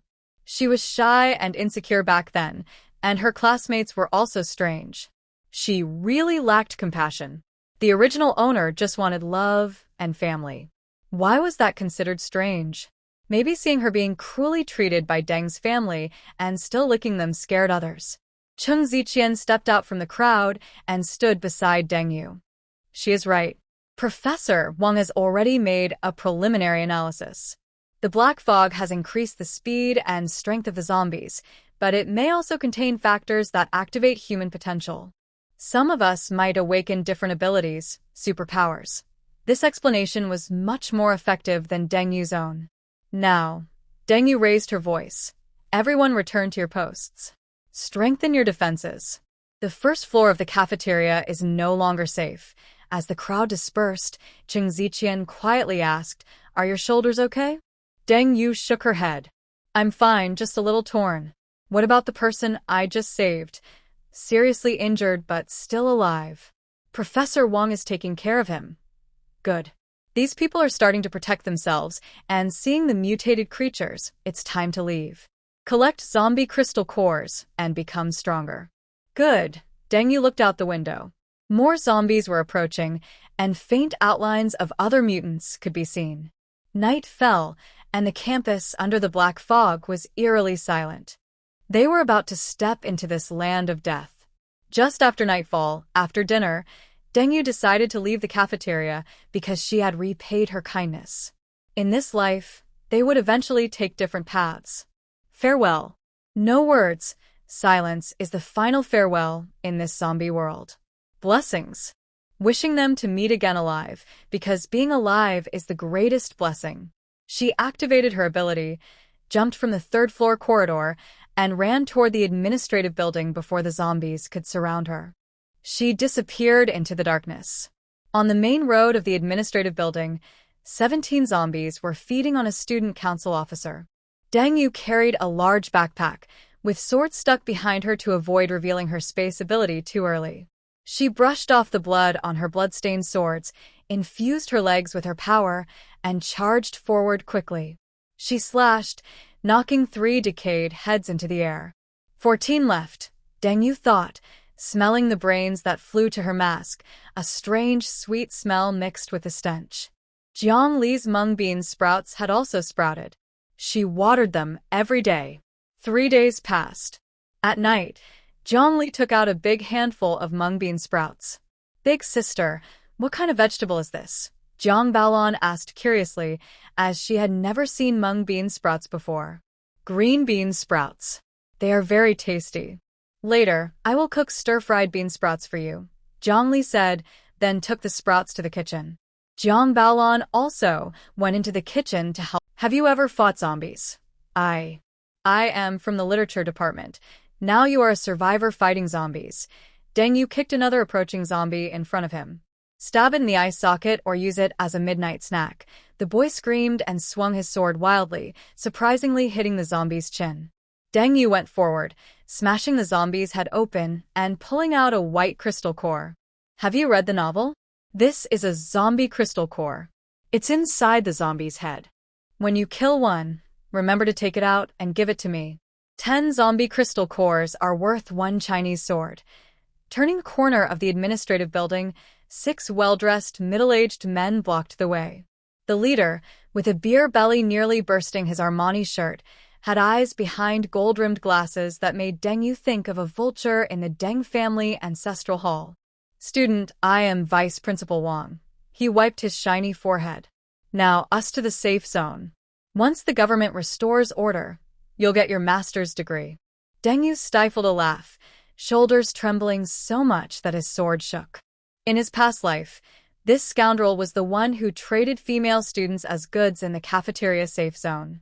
Right now, he should be lying in the basement of the administrative building playing a survival game with a crying female counselor. All right. Deng Yu smiled sweetly and suddenly activated his invisibility ability. While they looked around in panic, his sharp hearing caught the sound of metal clashing from the bushes on the right. Sure enough, zombies. A group of zombies rushed toward 3 bodyguards with knives. The remaining ones turned to run. Deng Yu switched to his strength ability, grabbing Vice Principal Wang's leather belt and swinging his fat body to smash into the zombie horde. Help! I have money. My dad is... His scream was cut off. Deng Yu crouched on the corridor handrail, watching Vice Principal Wang get torn apart. The other 2 didn't run either. They were bitten by the following zombies. Help! Save me! A loud cry. The zombie survivor from the literature department, whom Deng Yu had just invested in, was gone. Sighing, he jumped to the zombie survivor's side, retrieving his invested sword. 1 zombie down. He activated dual swords mode, wildly chopping at the zombies and collecting crystal cores along the way. After a busy moment, he moved to the art building. Currently, the most zombies should be in the male and female dormitories and the cafeteria with many people. Suddenly, glass shattered in the art building. Deng Yu used his indestructible ability to break the window and enter. More than 30 students huddled in the corner of the art room, where a pregnant woman with a swollen belly lay on the ground. Bloodstains under her skirt were spreading. Amniotic fluid has broken, said a girl wearing a baseball cap, trembling as she held a craft knife. Don't come any closer. Deng Yu looked over the crowd, her gaze stopping on 3 sports students holding fire axes. They were covered in blood, likely brave fighters against the zombies. Deng Yu threw 3 Chinese swords. The pregnant woman to the school hospital's delivery room. There's a bed there, maybe the doctor is still alive, along with medical supplies and blood-stopping medicine. There are fewer than 50 zombies on the way. Seeing their hesitation, she added, there are 10 boxes of military canned food in the nurse's office. The girl with the baseball cap suddenly rushed forward and grabbed Deng Yu's wrist. How can you let them take risks? That's moral coercion. Moral? Deng Yu pinched her chin and pointed outside the window. The bright lights below revealed a bloody feast in front of the administrative building. See that bald guy biting into intestines? 10 minutes ago, he was talking to me about a research scholarship. She shook off the crying girl, stuck her Chinese sword into the ground, and said, those who want to be heroes, take a sword. Those who want to be saints, stay and wait for death. A girl dressed in a skirt hugged her knees and trembled, scraps of torn sketchbooks scattered at her feet. Can you give me a sword? She suddenly looked up, her pupils burning with strange fanaticism. I want to carve your fighting scene into the zombie's skull. Deng Yu raised an eyebrow and threw 2 Chinese swords. Has she awakened? Or is she crazy? In the end, 18 people chose to break through. Deng Yu led the way at the front, wielding 2 swords, alert with her heightened hearing. She cut down zombies along the way, Each swing took out a zombie's head. The journey to the nurse's office was surprisingly safe. Inside the nurse's restroom, the pregnant woman's screams mixed with zombie roars, sounding especially harsh. When the baby's cry finally sounded, Deng was at the door, chopping off the head of a mutated nurse zombie. The crystal core shimmered with a strange purple glow in the bloodstains. Today's first level 2 crystal core. "Why didn't you help us deliver the baby?"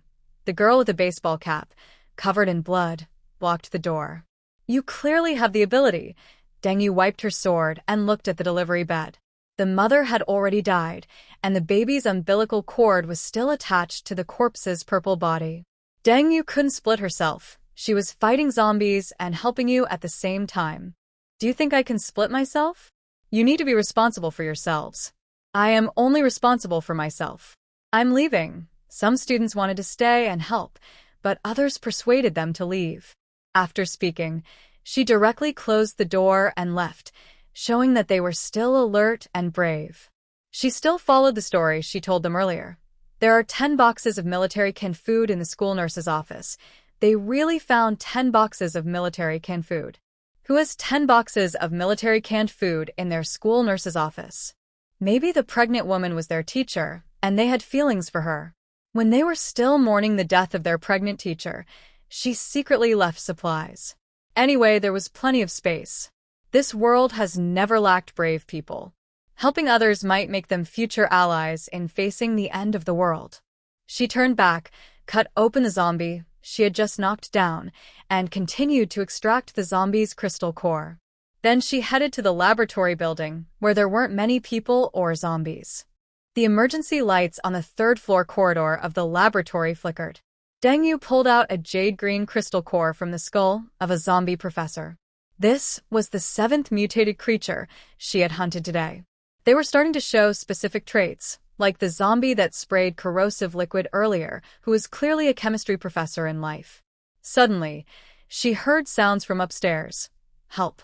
Help!" A girl in a white coat rolled out of the safe passage, chased by 3 zombies with bent limbs.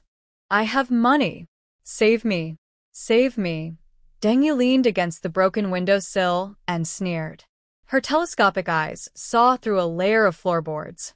In the 7th floor laboratory, 37 survivors were fighting their way out using human shields. The first 5 strongest, wrapped in blood-stained blankets, led the way, followed by a beautiful girl in a white coat. She was probably a beauty, but her stamina was limited. She couldn't keep up with the group. It wouldn't be easy for her in the days to come. She hoped they could survive. If only they could escape. The zombies downstairs had mostly been killed by Deng, but if she kept shouting, it might attract more zombies. Should she help or not? She was still thinking. Before she could decide, the girl was attacked. No need to hesitate anymore. The others should be fine. When they ran downstairs, Deng appeared from the corner and hunted down the zombie chasing them. The 7th floor of the laboratory was cleared. People were alive and luck was still needed. She continued to clean up.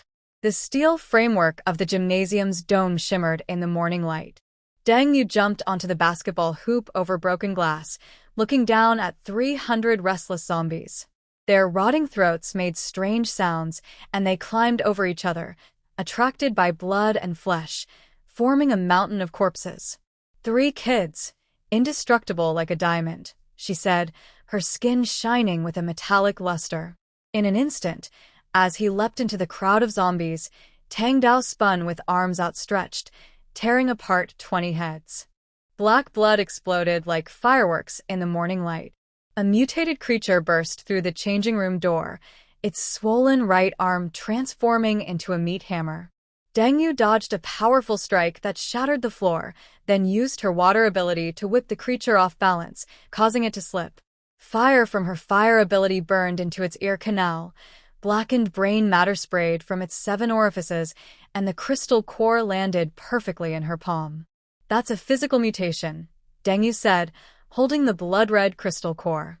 "It's much more interesting than those in the literature building." Suddenly, cries for help came from the 2nd floor stands. 3 boys were trying to escape, twisting their jerseys into a rope. The boy at the bottom was suddenly caught by his ankle. Brother Wang, don't let go. My bank password is. Deng Yu swung her tang sword, cutting off a zombie's arm, then grabbed a railing and leapt onto the audience seats. Have you ever fought zombies before? The blonde-haired boy sat on the ground shaking his head. Next to him, a girl with earrings pointed at Deng Yu and cursed, "Why did you only come now when you could have saved us?" My uncle works in the education bureau. A flash of sword light, and a zombie's head rolled down the stairs. Deng Yu stepped on the twitching, headless corpse, threw her tang sword to the blonde boy, and said, "There's a room in the gym. I hid a box of bottled water and a box of instant noodles there. Kill 20 zombies, find a crystal core, and give it to me. I'll tell you where I hid the supplies." As dusk deepened, Deng Yu lay on the clock tower's spire, counting her loot. 700 crystal cores piled into a small mountain under the moonlight, their colorful glow illuminating the entire campus. The northern area still had an unfinished laboratory and a library to clear, but tonight, Deng Yu decided it was time for a bath. She wiped the blood and flesh from her arms and headed toward the swimming pool, behind her a blood-red carpet of severed zombie bodies. The moonlight reflected off the bloodstains on her tang sword, as if mocking this broken world. Jiang Li and Lin Shi watched silently from the door as Jiang Lao Air carried his and left. "Mother, what's wrong with Dad?" Jiang Li turned and asked. "How could he be? He probably got upset again because of the old house." Lin Shi shook her head and said, "He's going to report to Li Zheng about building the house, not going to their house." "Why would he get upset?" Jiang Li asked, confused. Jiang Li thought that since they had separated the family, he shouldn't have to be upset about the old house anymore. His head rolled down the stairs. Deng Yu stepped on the twitching, headless corpse. The small tree was growing among a pile of rocks. Jiang Li stepped forward and started digging with her small. She was digging up a mulberry tree, aiming for its roots. After a long effort, she finally pulled out the long, slightly yellowed roots. Looking at them, Jiang Li thought to herself that her shampoo project was halfway successful. It took a lot of effort, but she managed to dig out the roots. Jiang Li was truly exhausted. She lay down on the grass to rest for a while. Unexpectedly, just as she lay down, an arrow flew over her head, and a small deer ran past her, and flesh from her arms, and this way you can develop this gourd world. It can also upgrade this gourd world. The system paused and continued. "Master, you can place the zombie crystal core into the deep pit where the gourd vine broke through the stone. The vine will absorb it on its own. The most important treasure in this space is the gourd vine, is what supports the space." Ah. Only then did Deng Yu realize. She already knew that after entering the apocalypse, the most important thing was the zombie crystal core. She wanted to absorb more at the start, upgrade more, grow more, and collect the zombie crystal cores that represented money. She didn't expect that the crystal cores could also be used to upgrade the space and the gourd vine. Yes. It is said that the innate gourd vine is a primordial spiritual root born at the beginning of chaos, growing on the Pangu's spine-formed Mount Non-Peril, absorbing the essence of heaven and earth, and producing 7 gourds containing different innate powers. The formation of these gourds is closely related to spiritual energy and chaos creation. Could it be that these 7 gourds are also connected to the innate gourd vine? The system said they are related but not related. This gourd baby is modeled after the innate gourd vine. It doesn't have the powerful abilities of the innate gourd vine, but the idea is similar. This gourd vine supports this space and can also feed back some abilities to the master. After hearing this, Deng Yu didn't hesitate. She immediately used her space power to sweep all the remaining 700+ zombie crystal cores into the root of the gourd vine. System: how long will it take for the gourd vine to absorb the zombie crystal cores? The system prompted. The more energy, the slower the absorption. But just as it finished speaking, the lush, green gourd vine broke through the soil, its tendrils like hungry giant snakes wrapping around the gourd mountain. Energy flowed along the vine veins into the 7 gray gourds, which lit up with rainbow-colored meridians and burst with rainbow light. The 7 gourds on the vine moved automatically without wind, seeming very happy. They swung back and forth on the vine and grew brighter and brighter. Deng Yu was very happy. She immediately reached out to touch her favorite, the 6-wa, indigo-wa, gourd. 6th child's ability upgraded to level 3. Shadow Stealth. 6th child, invisibility, level 3. Lasts for 1 hour. Cooldown. 20 minutes. Deng Yu immediately happily went to touch other gourds. 1st child, strength enhancement, level 2. Permanent increase of 2,000 kilograms in strength, improved physique, stronger power, muscle explosive force increased by 300%. Lasts for 30 minutes. Cooldown 1 hour. 2nd child, clairvoyance and telepathy, level 2. Visual range of 2 kilometers, hearing range of 2 kilometers. 3rd child, diamond body, level 2. Skin hardness comparable to Kevlar fibers. Immune to ordinary cold weapons, small caliber pistols. Enhanced physique, increased. Endurance. 4th child, fire, level 2. Can spit fire up to 30 meters, lasts for 3 minutes. 5th child, water escape, level 2. Water jet range up to 50 meters, underwater breathing for 30 minutes. Water flow speed of 30 knots. Water invisibility. 7th child, a gourd, level 2. 30 cubic meters of gourd space, time flow rate of 1/12. Living storage prohibited. The space has also been upgraded. Now there is a sky. It seems more like a small world. Before, it was just a tiny space with foggy areas that couldn't be seen clearly. Now, a whole sky appears. Vines suddenly twitch violently, and the 7-colored gourd releases a flood of energy. Deng Yu floats in the center of a glowing cocoon. The orange gourd transforms into a streak of light and enters Deng Yu's pupils, with a grid appearing on her retina. Her gaze seems to time and space. The yellow gourd melts into a liquid metal covering her body. Energy floods into her limbs and bones, causing a loud. After Deng Yu and others are transformed by the energy, she immediately tests her strength in the space. She casually picks up a steel frame, kneads it like paper, and throws it as an iron disc. To test her defense, she cuts her neck with a tang sword. Sparks of gold fly, leaving only white marks on her skin. After testing, she feels no real worry about the end of the world. Even if humans and plants awaken special abilities later, she's not afraid. She takes a short rest, and since it's getting late, she heads directly to her previous makeshift safe spot, the underground library storage room. The white lights on the library dome flickered. Deng Yu is using her third-edged tang sword to pry open the zombie's skull, causing the murky crystal core to roll to her feet. Suddenly, 5 mutated zombies lunged out from behind the bookshelves, their rotting finger bones reaching for Deng Yu's exposed arm. The sword flashed like a silver snake, dancing wildly. The first zombie was pierced through the eye socket by the tang sword and pinned to the bookshelf. The second was cut in half at the waist, spilling intestines everywhere. The third's head hit a metal cart used for carrying books, producing a ringing sound. The last 2 zombies' claws were just half a hand away from Deng Yu's arm. She activated her indestructible body, allowing them to scratch her, making a creaking sound like metal rubbing. "It's my turn," she said. She pressed her palm against the zombie's face. Her divine strength awakened within her veins. With a loud, her palm struck the zombie's skull, causing it to burst. A foul-smelling liquid flowed down from the rotting body. "Disgusting," she muttered, then kicked the zombie away. Her foot was still in the air as she kicked the next zombie sideways. She moved to the bookshelf, drew her tang sword, and finished off the still-moving zombie, digging out its core. She fought her way to the abandoned safe, which she had previously chosen as a temporary shelter. She saw the key still hanging on the wall. It seemed that when the disaster happened, everyone ran outside. No one came here to hide. But that was understandable. Facing danger, the first instinct is to run. Also, this safe room had no food or water. After cleaning herself, she closed the door and took out her foldable sleeping bag, preparing to lie down. Just then, she heard knocking on the door. "Is the Great One inside? Can you come out and help us?" A crying female voice called. Deng Yu didn't want to respond.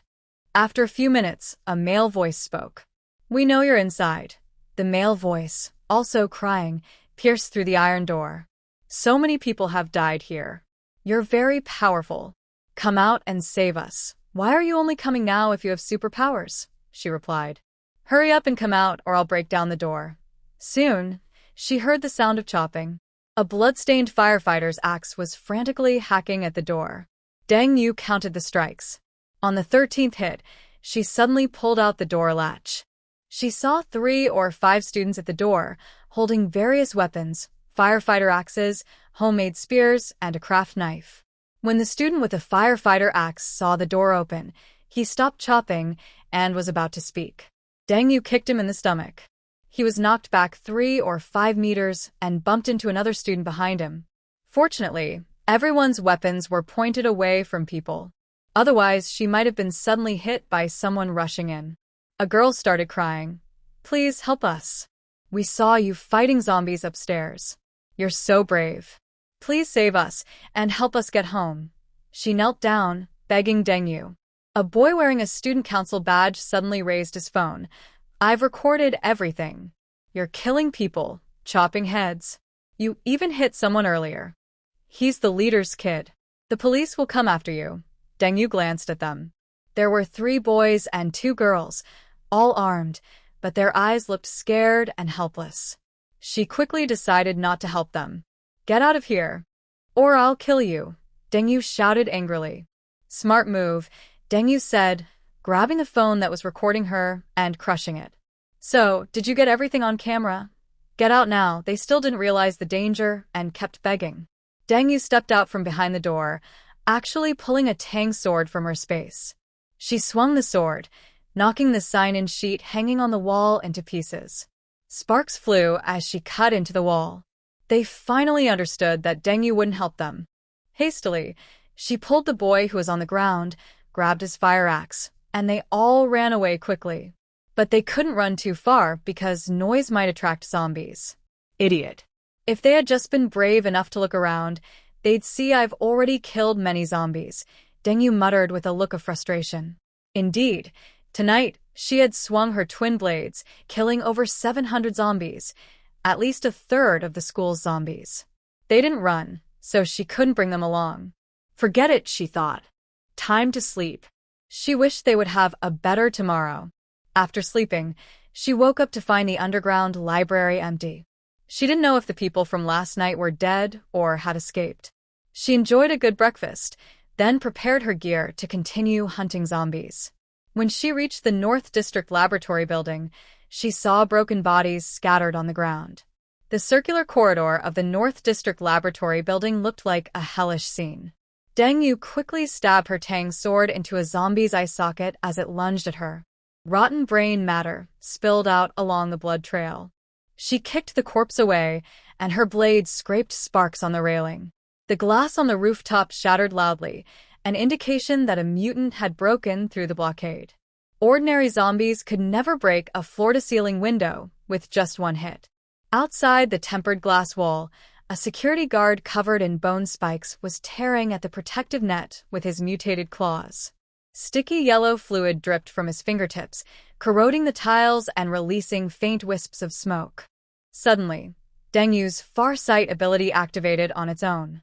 7 moving red dots appeared on her retina. Her pupils tightened.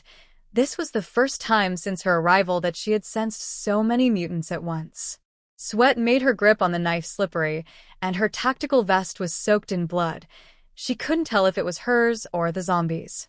She spun and threw her knife, the cold flash piercing through the head of a lunging zombie. In one smooth motion, she drew her tang sword. Stepping onto the railing, she leapt down. Her reinforced body absorbed the impact of the 3-meter drop. As she landed, she swung both blades in a wide arc, cutting 3 zombies clean in half. A sudden tremor ran through her body, and the hairs on her neck stood up. Instinctively, she ducked. The mutant guard's bone claws scraped across her helmet, leaving deep grooves in the wall. She rolled aside, and the moment her hand touched the sword hilt, her water control ability burst out uncontrollably. The hallway fire hydrant exploded, sending a high-pressure stream of water that knocked the mutants back. Seizing the chance, Deng Yu charged forward. Her blade sliced into the gap in the zombie's neck armor, and her strength surged. The mutant's head, still attached to part of its spine, was torn free, and a glowing blue crystal core spun through the air. The energy wave from the crystal core sent the remaining zombies into a frenzy. But even if she couldn't win now, she could still turn invisible and escape. No matter how many enemies there were, she wouldn't be afraid. She activated her water control again, slowing the mutants' movements. First, she had to deal with the powerful mutant guard. The guard's bone claws clashed against her hardened forearm. Her Tang sword struck the zombie's suddenly metallic claws, and the impact sent a clear, ringing sound through the corridor. The force knocked Deng backward. The shock was far stronger than she had expected. The mutant guard roared, and a flash of lightning burst from its mouth. Deng jumped high, crossing her blades into the ceiling to anchor herself. The spot where she had stood was blasted into a scorched crater by the electric arc. That was close. She one hand forward, releasing a burst of flame that made the mutant guard howl in pain. Pushing off with both feet, she shot toward the burning creature.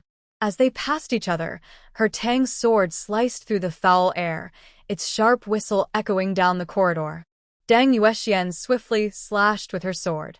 At the moment the blade cut into the zombie's neck, her incredible strength suddenly erupted.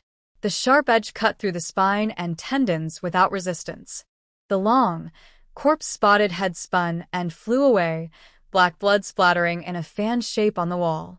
The two knives had already struck, knocking the mutated security zombie's head off. Seeing Deng land, 3 zombies rushed from the corridor. She used the tip of her sword to lift the jaw of the first zombie, then turned and struck the second's temple with the hilt. Her ability with a copper head and iron arms allowed her to withstand the third zombie's bites. She kicked the zombie's knee with her military boot to gain leverage and leapt back. Using the fall, Tang Dao slashed down, pinning 2 heads to the ground like candied haws. Left side, Qianlian detected movement in the shadows. Deng drew her sword to block, sparks flying as the zombie's blade clashed with hers. She suddenly crouched, sliding her sword along the zombie's claws to cut its wrist bones. When she lifted the blade to the jaw, she precisely cut into the gap. The tip of her sword pierced through the zombie's crown, and thick brain matter spilled over her hand. Deng approached directly, placing both hands on the zombie's head and cheeks. "You're such a cute little guy." Then she activated her flames. She burned through the zombie's head until the crystal core dropped into her palm. She stored the core, then used Tang Dao to dig out the crystal. Suddenly, Deng heard a faint click from her neck. This was a side effect of overusing her copper head and iron arms. She moved her shoulders and noticed the edge of Tang Dao had already curled by a third. Distant footsteps echoed heavily. Deng wiped her sword with the zombie's clothes. The blade reflected her blood-stained face and a nearly joyful smile at the corner of her mouth. Another group of zombies approached, as if there were also ones in the ventilation shaft. The ventilation shaft emitted intense scratching sounds. 12 newly risen zombies burst in through a broken window. She tore off her tactical belt and wrapped it around her right wrist. Suddenly, her sword glowed with a faint blue light. She slashed diagonally, and the cut quickly spread, splitting the zombie's upper body. Her second strike pierced through the head directly to the crystal core, splattering black blood. When the claws of the third zombie attacked, she didn't dodge.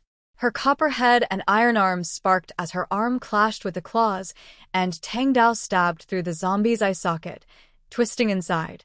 The remaining zombies suddenly retreated together. Deng Qianlian saw their crystal cores flashing with warning red light. They had learned to work together tactically. She sneered. Tang Dao suddenly ignited with fierce red flames, and the air around the blade twisted. The spinning slash created a ring of fire that cut through 5 zombies at the waist. Their charred limbs twitched still. The blade had already split open the 6th zombie's skull. This was her first time trying to add flames to her sword. Suddenly, a new mutated zombie appeared. This one wore a riot suit and was probably a young security guard in life. It likely returned to the security room to put on clothes and gear before being bitten. Deng launched the first attack. Her Tang sword was stuck between the ribs of the mutant. The zombie, dressed in riot gear, was a young security guard in life. Its rotting muscles still had surprising strength. She decisively abandoned her sword, leaned back, and avoided the zombie's bite. Her invincible ability surged beneath her skin. Her elbow strike to the zombie's Adam's apple was powerful enough to crush bricks. As the zombie staggered back, she drew a spare Tang sword from her space pocket, and the blade flashed like a streak of light, slicing through its knees. When the mutant knelt down, she struck downward with both hands, the blade cutting from its collarbone along the spine to the tailbone, spilling foul internal organs everywhere. Suddenly, Qianlian detected movement. 7 mutated zombies crawled inside. This was a fast mutant type. High-pitched hissing sounds came from the shadows, like nails scraping metal. Deng Yu's Qianlian detected 6 shadows crawling along the walls. These zombies had their limbs bent backward, with finger bones evolved into hooks, moving so fast they left afterimages. The first attack came from behind. Deng Yu rolled to dodge the ambush. The cement ground where she had been was scratched by bone claws. She didn't look back. Instead, she suddenly wristed back and stabbed her Tang sword from under her armpit, accurately piercing the attacker's eye socket. As she drew her sword, the second fast zombie's claws had already slashed through her tactical suit on her back. Rip! Before the fabric tore, Deng Yu spun and swung horizontally. The zombie evaded like a ghost, and her blade only cut a few strands of withered hair. The other 4 zombies took the opportunity to pounce from different angles, their claws tearing through the air with a chilling scream. Deng Yu suddenly stuck her Tang sword into the ground, grabbed the hilt with both hands, and used her strength to kick. Her military boots shattered one zombie's throat. As she landed, she flicked her sword upward, slicing another zombie from the hips to the shoulders in half. When black blood splattered on the wall, the third zombie's claws had already reached her neck. She suddenly lowered her head, and her sharp claws brushed past her scalp. The Chinese sword was swung from an unbelievable angle, cutting upward through the robe, slicing along the zombie's skull to extract the crystal core. Finally, 2 fast-moving zombies let out high-pitched screams and suddenly attacked in sync. Deng Yu's pupils shrank as she activated her water control ability. Finally, 2 fast-moving zombies let out high-pitched screams and suddenly attacked in sync. Deng Yu's pupils shrank as she activated her water control ability. Black blood stored underground suddenly surged into the air, forming a water jet that shot out. In the moment the zombies dodged, her sword, glowing with the fire of the crimson flask, struck. She collected the zombies and placed them into her space, then paused to rest. There are quite a few mutated zombies in this university. This university city has many mutants, likely because there is plenty of flesh and blood to provide energy for mutation. After all, humans who don't turn into zombies in the black mist will mostly awaken special abilities in the future. Deng Yu stood in front of the boys' dormitory, looking up at this 7-story death nest. The windows were broken, and dense zombies wandered the hallways, their foul smell so thick it almost seemed solid. She shook the black blood off her sword, her cold eyes reflected in the blade. Leave none alive. As she pushed open the iron door, over 30 pairs of red eyes turned toward her simultaneously. Roar! The 5 closest zombies lunged at her. Deng Yu moved forward instead of back, swinging her sword. A flash of silver shot out, and 3 heads flew into the air. The other 2 zombies' claws reached her face, but she sidestepped, spinning her blade in a reverse slash from shoulder to waist. The rotten flesh and internal organs spilled everywhere. But there were too many zombies. They poured out from the stairs, hallways, and dorm rooms like a tide. Deng Yu sneered and kicked over a metal bed frame. Bang! The metal frame toppled a group of zombies. She leapt up, looking down from above, her sword flashing with silver light, each strike piercing a zombie's head precisely. Black blood splattered, and each time her blade entered or withdrew, a crystal core was torn out. As she stepped onto the second floor, a shadow suddenly lunged at her like lightning.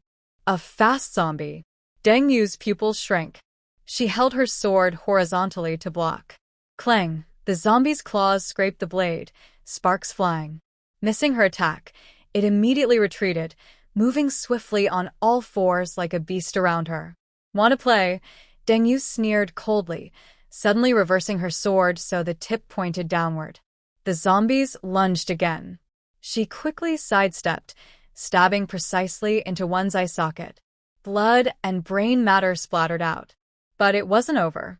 3 more fast-moving zombies approached from different directions. She kicked the wall hard, using the force to leap into the air. Her sword sliced through the air with a silver arc. A head flew off. As it hit the ground, she spun her blade, cutting a zombie in half at the waist. Another zombie's claws reached for her back. Deng Yu leaned back sharply, her indestructible power blocking the attack. She then swung her sword backhanded, stabbing from below the zombie's chin through its skull. The 5th floor was the dorm for sports students, and the zombies here were especially strong. As Deng Yu stepped into the corridor, a zombie over 2 meters tall crashed through the door and charged out.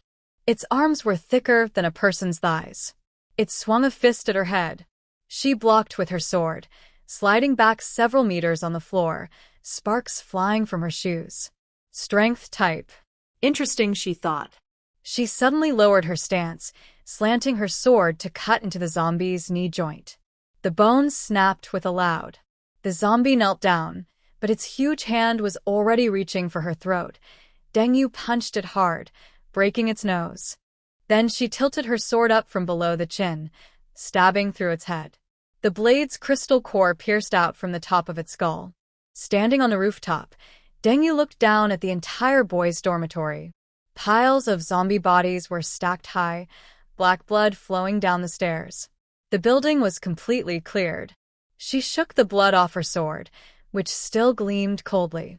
Second boys' dormitory building. Deng Yu stood in front of the second boys' dorm, her sword dripping blood and her expression cold. This building was more ruined than the first, with almost all the windows shattered and dried blood splattered on the walls. The groans of zombies came from inside, mixed with faint screams of survivors. Are there any survivors? She clenched her sword and kicked open the iron door. First floor lobby. The bloody battle with the zombies. The moment the door opened, a dozen zombies turned their heads, their rotting faces showing fierce hunger.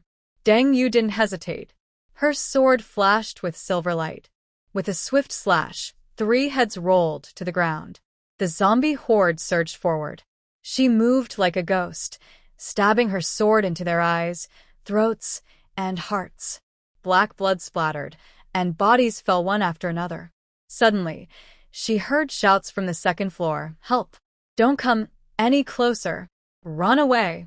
Deng Yu's eyes sharpened, and she suddenly rushed up the stairs, cutting through the zombie, blocking her way with a knife, heading straight for the sound source. 5 boys were pushed to the end of the corridor, leaning against the wall, holding mops, chair legs, and other makeshift weapons, desperately fighting off the zombies' bites. One of them had already been scratched, looking pale, but still stubbornly stood at the front. Hold on, they encouraged each other. Deng Yu charged into the fight. Her tang sword swung like a death scythe, instantly knocking down 3 zombies. The remaining zombies, sensing the threat, roared and turned toward her. The boys instinctively lowered their heads. Deng Yu's blade sliced through the air with a whoosh, and the heads of the last few zombies flew off, black blood splattering on the walls. The corridor fell into brief silence. If you want to survive, pick up a weapon. Deng Yu wiped the blood off her sword and coldly looked over the 5 of them. Who are you? One injured boy gasped. I'm Deng Yu, she answered briefly, pulling 5 tang swords from her tactical backpack and threw them in front of them with a snap. If you want to live, fight your way out with me.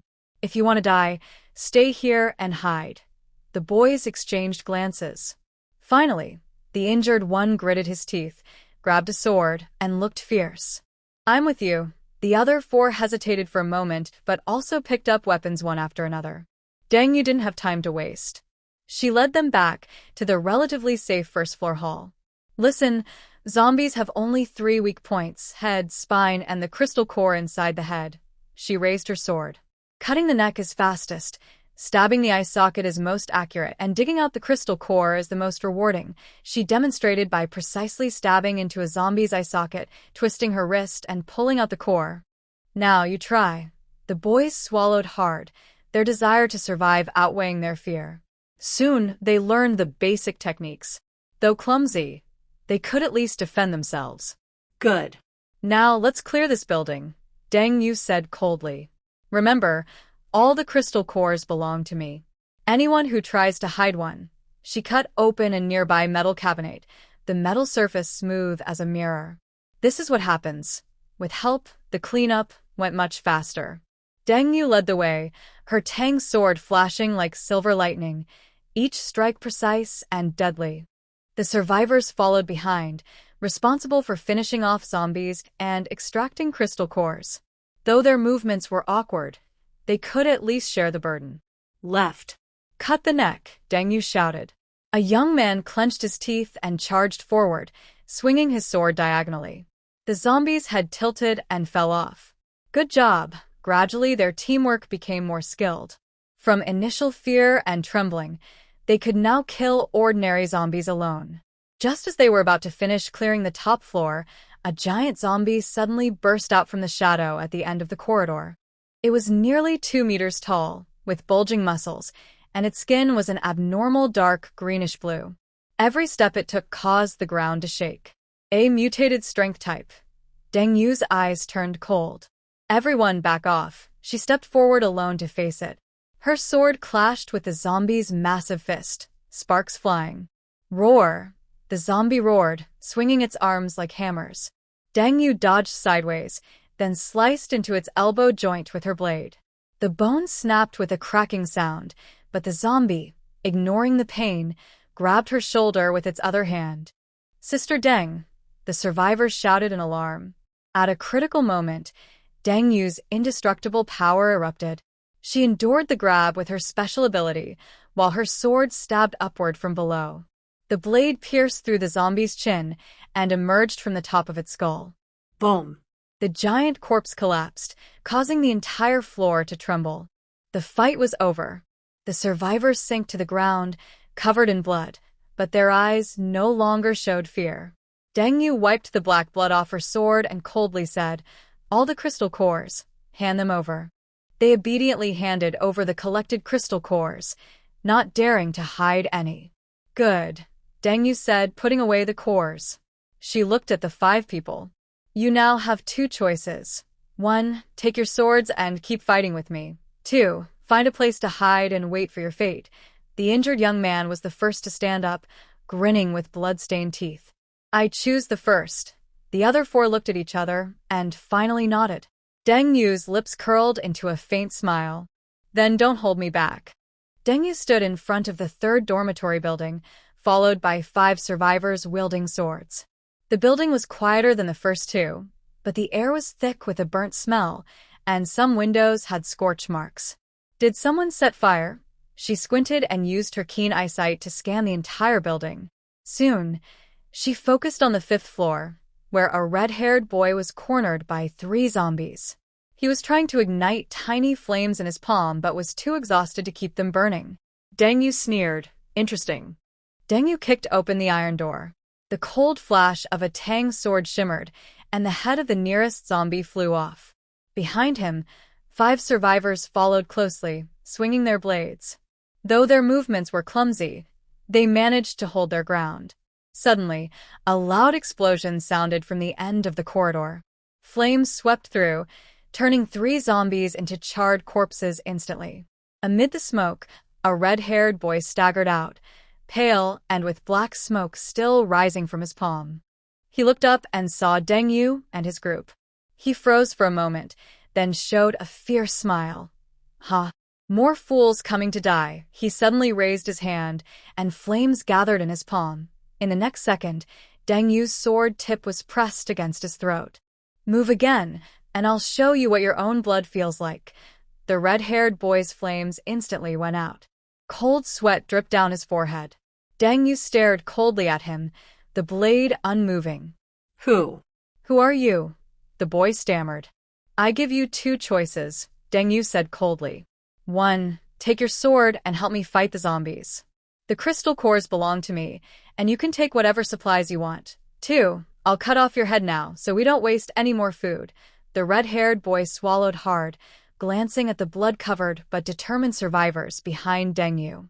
Finally, he gritted his teeth and nodded. "I choose the first." Deng Yu sheathed his sword and pulled out a Tang sword from his backpack, tossing it to him. "Chen Zihan," he said. He clenched the handle, and his fire ability made the blade slightly hot. Good. "Chen Zihan, you're responsible for burning the blocking zombie horde."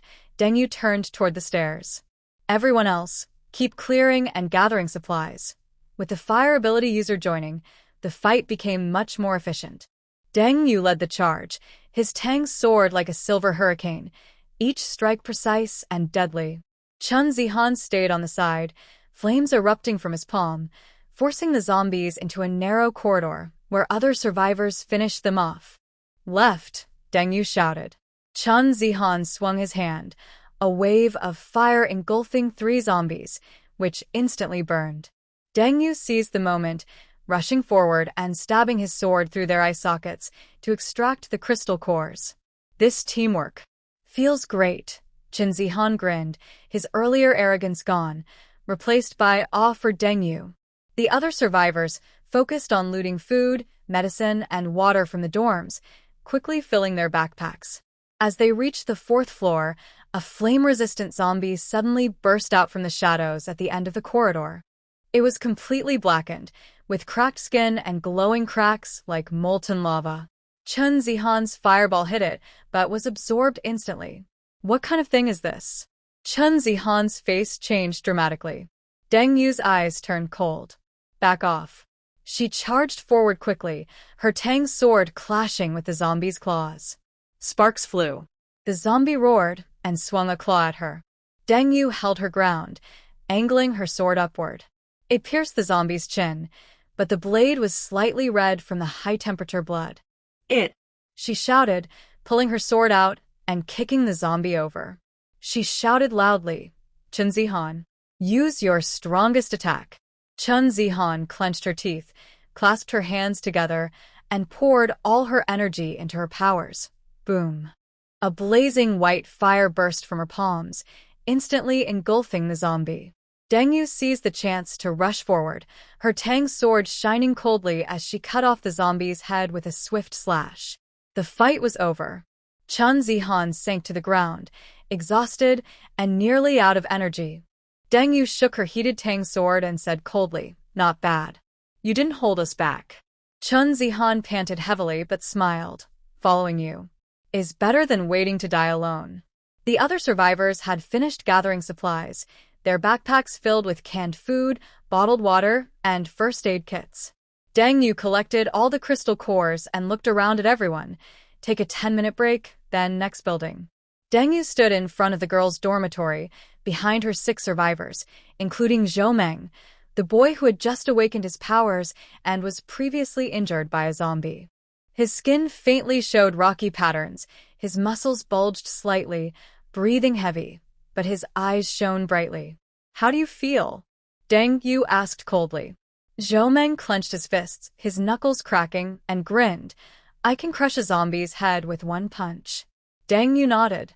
"Show me." The iron door of the girls' dorm was already deformed. Deng Yu kicked it open, and a foul stench hit her. Roar. More than 10 zombies turned their heads at once, 3 of them rushing forward. Just as Deng Yu was about to attack, Zhou Meng roared and charged ahead. He threw a punch, and the frontmost zombies had exploded, black blood and brain matter splattering across the wall. The claws of the other 2 zombies scratched his back, but only left a few white scars. Power-type psychic ability. Diamond transformation. Deng Yu squinted. Zhou Meng roared with laughter as he swung his broadsword. With a whoosh, he cut through 2 zombies at the waist, splitting them in half. Seeing this, the others became more confident and rushed into the fight. Chen Zihan's palms burst with flames, forcing the zombies back. Deng Yu moved like a ghost, each strike accurately piercing their crystal cores. When they reached the 2nd floor, they encountered a mutated female dorm supervisor, a speed-type zombie crawling on all 4s with joints bent backwards, claws like knives, and a screech that made people dizzy. "I'll handle this," Zhou Meng shouted as he charged forward, but the zombie was too fast. It quickly circled behind him and stabbed its claws into his back. Deng Yu's broadsword suddenly blocked the attack. Sparks flew as the blade clashed with the claws. "Don't be reckless," she said coldly. "No matter how strong your strength, if you can't hit, you're useless." Zhou Meng gritted his teeth and suddenly changed tactics. He punched the ground hard. The entire corridor trembled. In the moment the zombie lost its balance, Deng Yu's blade flashed, and its head flew off. As they stepped onto the top floor, hundreds of zombies turned their heads simultaneously. Was this their nest? Or were they having a meeting? So many? Chen Zihan's face turned pale. Deng Yu sneered coldly, drawing a second broadsword from her back and crossing the blades. "Zhou Meng, lead the way." Zhou Meng roared as he charged into the zombie horde, fists like heavy hammers, smashing the chests of zombies with each strike. Deng Yu followed closely, her twin blades transforming into a silver storm, heads falling everywhere she passed. Chen Zihan and the other survivors held their ground on both sides, flames and blades intertwining, tearing a bloody path through the tide of zombies. When the battle ended, the entire floor was covered with zombie remains. Zhou Meng, covered in blood, trembled with excitement. I really got stronger." Deng Yu wiped the black blood off her blades and coldly surveyed everyone. "Listen up. If you're bitten by a zombie, you either die or awaken. Anyone afraid of death can leave now." A slight smile appeared at the corner of her mouth. Deng Yu stood in front of the girls' dormitory on the second building, her blade dripping with blood, her gaze cold. The building looked unusually quiet, windows tightly shut, curtains drawn. Not even the howling of zombies could be heard. "Something's wrong." She raised her hand to signal her team to stop. Her sharp eyes scanned the entire building and quickly noticed something unusual. There were no zombies on the fourth-floor corridor. Even stranger, when she tried to use her special abilities to sense, an invisible force pushed her perception back. "Mind barrier." Deng Yu sneered and strode confidently toward the dormitory entrance. In the first-floor lobby, everything was strangely quiet. When she opened the door, instead of a rotten smell, there was a faint scent of disinfectant. The floor was clean, with no bloodstains, and not a single corpse was in sight. "Has someone cleaned this place?" Chen Zihan whispered, her palm flickering with a small flame. Zhou Meng clenched his sword tightly, muscles tense. "Too quiet. It's creepy." Deng Yu didn't speak. She headed straight for the stairs. As she stepped onto the stairs, a gentle yet commanding female voice suddenly echoed in everyone's mind. "Stop." A mental force of intimidation. Everyone froze instantly, as if countless thin strings had tied their limbs, making it impossible to move even their fingers. A cold light flashed in Deng Yu's eyes. Her indestructible ability erupted, forcing her free from the mental grip. Her sword instantly drew, pointing directly toward the fourth floor. "Come out." After a brief silence, a slender girl appeared around the corner of the staircase. She wore a clean white dress, her black hair flowing over her shoulders, and her calm eyes looked as if she was unaffected by the apocalypse. "My name is Lin Yuman," her voice echoed directly in everyone's mind. "This is my territory. Zombies can't come in. You'd better not make any sudden moves." Deng Yu narrowed her eyes, her blade still unsheathed. "Mind control? Interesting." Lin Yuman's gaze swept over Deng Yu's team, pausing slightly when she saw Zhou Meng and Chen Zihan. "You have abilities too. No wonder you've survived this long." She gently raised her hand, and the feeling of restraint on everyone disappeared instantly. "If you're here to take supplies, I can share some with you," she said tiredly. "But don't hurt my people." Deng Yu sheathed her sword, sneering. "Supplies? I don't lack anything." She pointed at Zhou Meng and Chen Zihan. "If you get bitten by a zombie, you'll either turn into a monster or awaken an ability. The number of zombies will only increase. Do you dare to gamble here?" Lin Yuman's pupils shrank slightly, clearly caught off guard by her answer. At this moment, several dormitory doors on the fourth floor opened one after another. More than 20 girls cautiously stepped out, holding sharpened mop sticks, fruit knives, or even textbooks tied together as shields. "Big Sister Yuman." "Who are they?" a short-haired girl asked nervously. Deng Yu looked around and suddenly raised her voice. If you want to live, grab a weapon and follow me to fight your way out. If you're too scared, stay here. Wait until the food runs out. Wait for the zombies to break in. Wait for death. The girls looked at each other in silence. Finally, a few with fierce looks stepped forward. I'm tired of hiding. A tall girl gritted her teeth. There was one condition, give me all the crystal cores. Lin Yuman paused for a moment, then finally sighed softly. All right, I'll work with you. She looked at Deng Yu and sent a mental message directly into her mind. But if you dare to use them as cannon fodder, I will make you see your own brains. Deng Yu smiled, showing genuine interest for the first time. With Lin Yuman joining, the way they fought changed completely. When the horde of zombies rushed down the corridor, she simply raised her hand. The first dozen zombies froze suddenly, then collapsed like broken puppets. Deng Yu led her team forward, expertly cutting them down with her blade to extract their crystal cores. On the left, 30 meters ahead, 5 speed-type zombies. Lin Yuman closed her eyes to sense, her mental scan covering the entire building. Chun Zihan's fireballs and Zhou Meng's iron fists followed the commands instantly, clearing the area. Even the ordinary girls worked together smoothly under the mental link, forming groups of 3 to fight off lone zombies. The final battle took place on the rooftop terrace. A second-stage mutated psychic zombie lurked there. It could interfere with the abilities of other powers and even cause Chun Zihan's fireballs to explode midair. It's invading my mind, a girl screamed, clutching her head. Lin Yuman's face turned pale, blood seeping from the corner of her mouth, but her eyes remained calm. Deng Yu, she suddenly said, give me 3 seconds. Deng Yu immediately understood her intention, gripping her tang sword. Zhou Meng, Chun Zihan, protect her. The two stepped in front of Lin Yuman, one on each side, while Deng Yu charged alone toward the mutated zombie. In the first second, the zombie's mental scream made her feel uncomfortable. In the second, her indestructible trait resisted the claws tearing at her. At the third second, Lin Yuman's mental shock erupted like a tsunami. Get out! In the moment when the zombie wailed and held its head, Deng Yu's tang sword stabbed into its forehead and twisted fiercely. The sound of the crystal core breaking was clear and pleasant. The battle was over. Lin Yuman, exhausted, sat down on the ground, but a relieved smile appeared at the corner of her mouth. Deng Yu wiped the brain matter off her sword and looked at the more than 20 survivors who had joined. Now you have 2 choices. 1, pick up your weapons and follow me to fight through the entire school. 2, stay and wait for death. All the girls looked at Lin Yuman. She slowly stood up, wiped the sweat from her forehead, and softly said, We'll go with you, but there's a condition. The crystal core, we want a 30% share. Deng Yu raised an eyebrow and suddenly laughed loudly. Ha ha. Finally, someone who can negotiate. But I refuse.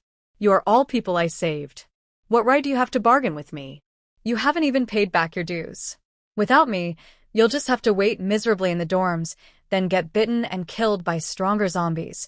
Zhou Meng and Chun Zihan hesitated, speechless. Deng Yu saw their expressions, but didn't waste time bargaining. She coldly glanced at Lin Yuman and said, The cafeteria has some people. Go find them yourself. Then she turned and walked away. In the end, only Zhou Meng and Chun Zihan gritted their teeth and followed her. The others chose to leave with Lin Yuman.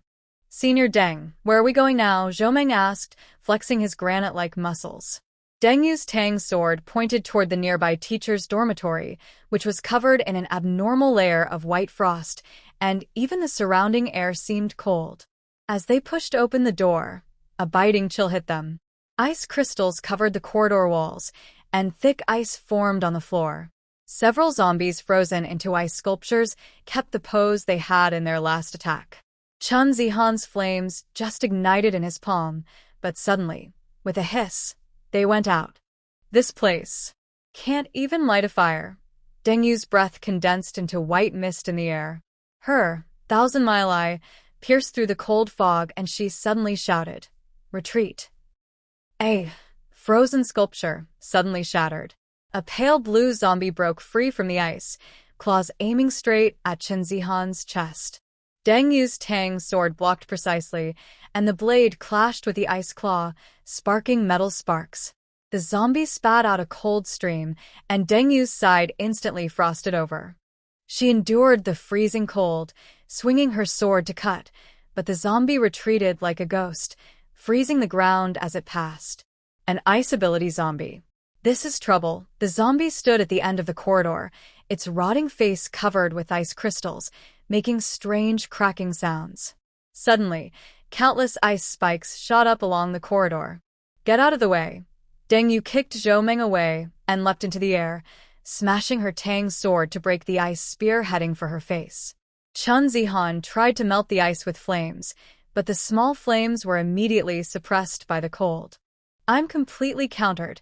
The zombie seized the opportunity to rush forward, its ice claw aiming straight for Deng Yu's throat. When she raised her sword to block, the blade suddenly cracked with a "Big Sister Deng!" Zhou Meng shouted angrily and punched the zombie's back. His fist hit solidly, but the ice armor on the zombie's body only cracked a few lines. It countered with a claw, covering Zhou Meng's arm with a layer of ice. Deng Yu's eyes flashed with cold light. Everyone fall back. When the zombie spat out another cold stream, she suddenly opened her mouth and a ball of fire burst out, fiery flames pouring from her mouth. Boom! The blazing sword light cut through, shattering the zombie's ice armor. It screeched and retreated, but Deng Yu followed like a shadow, each strike burning with intense heat. On the third strike, her sword finally couldn't hold and snapped with a. The zombie seized the chance, reaching out with a claw toward her chest. Deng Yu stabbed her broken sword into its eye socket and twisted hard. Gurgle. The crystal core inside the zombie's skull was crushed, and the cold stream instantly lost control. The ice layer of the entire building collapsed with a rumble, and the frozen zombie horde shattered. Deng Yu dug out a deep blue crystal core from the zombie's skull. It was icy to the touch but had fiery patterns flowing on its surface. Chun Zihan looked at the crystal core and swallowed hard. Can this thing be eaten? If you want to turn into an ice sculpture, try it. Deng Yu sneered coldly, then suddenly put the crystal core into her pocket, which was actually a space storage. Chun Zihan reacted excitedly. I didn't expect Sister Deng to have multiple abilities. And a fire-breathing power, too. Deng Yu glanced at him without saying a word. Deng Yu stood outside the teacher's dormitory. Tang Dao's blade pointed diagonally at the ground, with cold air and flames still lingering on the edge. She glanced at the group behind her. Zhou Meng had awakened his powers, but his fighting style was too reckless. The upcoming East District Laboratory couldn't afford any mistakes, and she didn't want to risk killing them. Zhou Meng, she suddenly said, her voice cold and firm. Zhou Meng was surprised. Sister Deng, I'll take you to the cafeteria, she said. I've cleared it before and rescued some people, teachers and students. The defenses are complete. Then, what about you, Sister Deng? Deng Yu's thumb brushed the blade's edge, the patterns of ice and fire reflected in her pupils. I'm on my own. Zhou Meng was anxious. But, either follow orders or get out of here. Deng Yu interrupted, her eyes sharp as a blade. Zhou Meng clenched his teeth and finally nodded heavily. Understood. After splitting up, Deng Yu planned to head straight to the East District Laboratory. However, her clairvoyance detected unusual activity near the cafeteria. There was a horde of zombies attacking. She narrowed her eyes and vanished like a ghost, rushing toward the battlefield. In front of the cafeteria, Lin Yuman's mental barrier was already faltering. Over 30 zombies were frantically smashing against an invisible wall. Some mutated ones at the front even used bone blades to slash at the cracks. Lin Yuman's lips bled, her face pale. Behind her, students held tables and chairs to block the door, screaming and crying. Hold on. Just 3 more minutes, but zombies wouldn't give them time. A tyrant zombie covered in bone spines suddenly charged at the barrier. Cracks spread like a spider web. Lin Yuman groaned and knelt on one knee, her mental link nearly breaking. Just as the zombies were about to break through, a flash of blade light descended from the sky. Swish! The tyrant zombie's head flew high, black blood splattering. Before it hit the ground, Flames vaporized it. Deng Yu's figure cut into the battlefield like the Grim Reaper. Her twin blades, Tang Dao, spun into a storm of destruction, tearing through zombies and sending chunks flying. Lin Yumin looked up sharply, her pupils trembling. You? Deng Yu kicked away a zombie lunging at her, then coldly smirked without turning back. Shut up. Regain your powers. From then on, the fight became one-sided slaughter. Twin blades swung horizontally, blocking zombie attacks, then finishing them with a headshot. Indestructible like diamond, she withstands bone spurs and can twist and break mutated spines with a reverse grip. When Zhou Meng and Chen Zihan are both exhausted, the last zombie is stepped on by Deng Yu, who precisely uses her knife to extract the crystal core. Lin Yumin's mental shield has long been broken. She and all the survivors stare blankly at the bloodied figure. Deng Yu shakes the black blood off her knife, then suddenly looks at Lin Yumin and walks away. Lin Yumin instinctively turns to look back. Why? Did you help us? Deng Yu has already turned and is heading toward the East Laboratory building. Hearing this, she pauses, her profile cold and sharp like a carved blade in the sunset. No reason. I just hope you live longer. After walking a short distance, Deng Yu takes out spiritual spring water from her space, drinks 100 milliliters to restore her strength and energy. She stands in front of the laboratory, looking up at the gloomy building. The entire building is shrouded in strange black fog, and faintly visible through the windows are countless moving corpses. The lair of the Zombie King. She sneers, her finger lightly touches the hidden gourd tattoo on her waist, activating her ability quietly. In the next second, her figure dissolves into mist in the air. Invisible Deng Yu passes through the laboratory door like a ghost. The corridor is crowded with zombies, but they can only sniff the air aimlessly and cannot detect her presence. She holds her breath and moves forward, using her clairvoyance to see through layers of walls, locking onto the target in the top-floor laboratory. It is a 3-meter-tall monster, covered in black crystal armor, with 6 bone spurs extending from its spine, each flickering with dark purple energy. It is kneeling on the ground, with a floating piece of glowing meteorite in front of it, seemingly absorbing its power. Deng Yu narrows her eyes, lightly rubbing her fingers on the handle of her Tang sword. This is her habit before attacking. Suddenly, she lifts her invisibility and slashes the fire hydrant in the corridor. A high-pressure water jet erupts, causing the zombie horde to go into chaos. At the same time, she unleashes the aura of the Crimson Flame Gourd, with hot energy like a lighthouse attracting all the monsters. The Zombie King suddenly raises its head and roars deafeningly. The entire building's zombies rush madly toward Deng Yu, but the zombies miss her, but the Zombie King's command makes them continue rushing outward. In just 10 seconds, only the Zombie King and the meteorite remain inside the laboratory. Deng Yu's figure slowly appears behind the Zombie King, her fiery Tang sword stabbing straight into its back. At the moment the tip of the sword touched the black crystal armor, the Corpse King suddenly spun around like lightning, and bone spikes like spears aimed at Deng Yu's throat. The unbreakable trait caused sparks to fly when the bone spikes scraped her neck, but the impact still shattered 3 rows of test tables. Deng Yu coughed up blood but smiled broadly. That's interesting. The Corpse King roared and lunged forward, 6 bone spikes spinning like a meat grinder to cut. Deng Yu blocked with her Tang sword, and the fire power collided with the black crystal, creating dazzling sparks of energy. After 3 clashes, although her unbreakable trait allowed her to withstand the bone spike attacks, her internal organs were shaken and damaged, bleeding from the corners of her mouth. But she finally saw an opening. I've got you. Suddenly abandoning her sword, she grabbed the 2 longest bone spikes of the Corpse King with her hands, unleashing all her extraordinary strength. The bone spikes were forcibly broken. The Corpse King howled in pain and retreated. Deng Yu seized the opportunity, picked up her Tang sword, and leapt up. The blade, infused with fire power, pierced straight through the Corpse King's forehead. The black crystal armor shattered with a loud, and the Corpse King collapsed heavily. Deng Yu knelt on one knee, gasping heavily. Her wounds were not many, but the blood was startling. She clenched her teeth, covering her mouth and nose, and whispered inwardly, "Get out." Into the space. The surrounding scene instantly twisted, and she appeared inside the space of the Calabash brothers. Bright green gourd vines covered the sky, and beneath the vines was a clear spiritual spring. 7 ripe, small gourds grew around the spring. Deng staggered to the spring, nearly falling into the water. She cupped her hands and drank a few sips. The wounds inside her healed visibly, and even the consumed energy was rapidly recovering.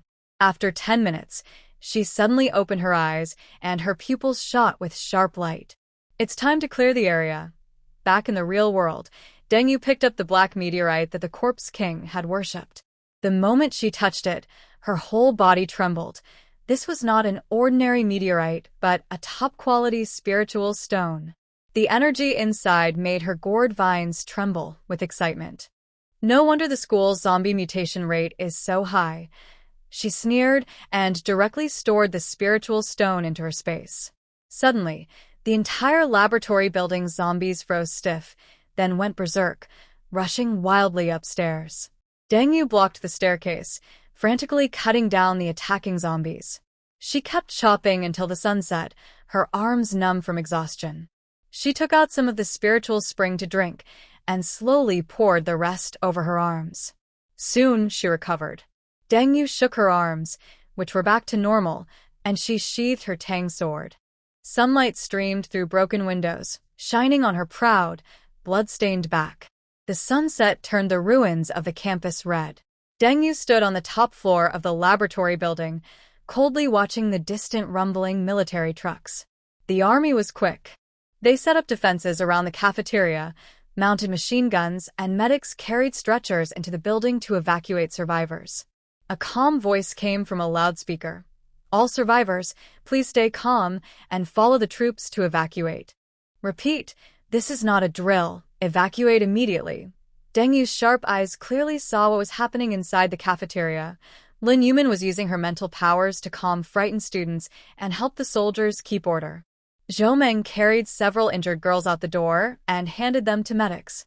Chun Zihan's fire abilities caught the officer's attention, and she was being registered and questioned. The army's arrival meant safety, order, and rebuilding. But for Deng Yu, that was never her path. She flipped from the laboratory building and landed silently, like a shadow slipping through the campus. As she passed the cafeteria's perimeter, a young soldier suddenly turned his head, seeming to sense something, but all he saw was waving grass. "Is it an illusion?" he muttered, returning to his rescue work. Deng Yu stood 3 meters away, her invisibility making her as invisible as air. She took one last look at the teachers and students being escorted by the soldiers, and a faint smile appeared on her lips. "Good luck to you." Her silent words vanished into the wind. At nightfall, Deng Yu had already left the campus, standing on a bridge at the edge of the city. In the distance, toward the city center, dark fog covered the sky, with strange purple flashes flickering. Those zombies had probably evolved into something even more terrifying. She took out a top-quality spiritual stone from her space, examining it carefully under the moonlight. The energy flowing inside made her gourd vine tremble slightly, as if craving more. "Looks like the real end of the world has just begun." She put the spiritual stone away, drew her tang sword, and the blade reflected her cold, sharp eyes. There was no turning back, no hesitation. She leapt off the overpass and headed into the deepest darkness. Just as night fell, Deng Yu changed into black clothes. Her invisibility ability made her blend into the darkness, like a ghost. She quietly approached the community wall and used her fire-controlling power to set a few piles of trash on fire. The flames immediately drew the attention of the zombies wandering inside. Deng Yu stood at the gate, looking up at the tallest building in the community. 3201. The place where her nightmare began in her past life had now become her own steel fortress.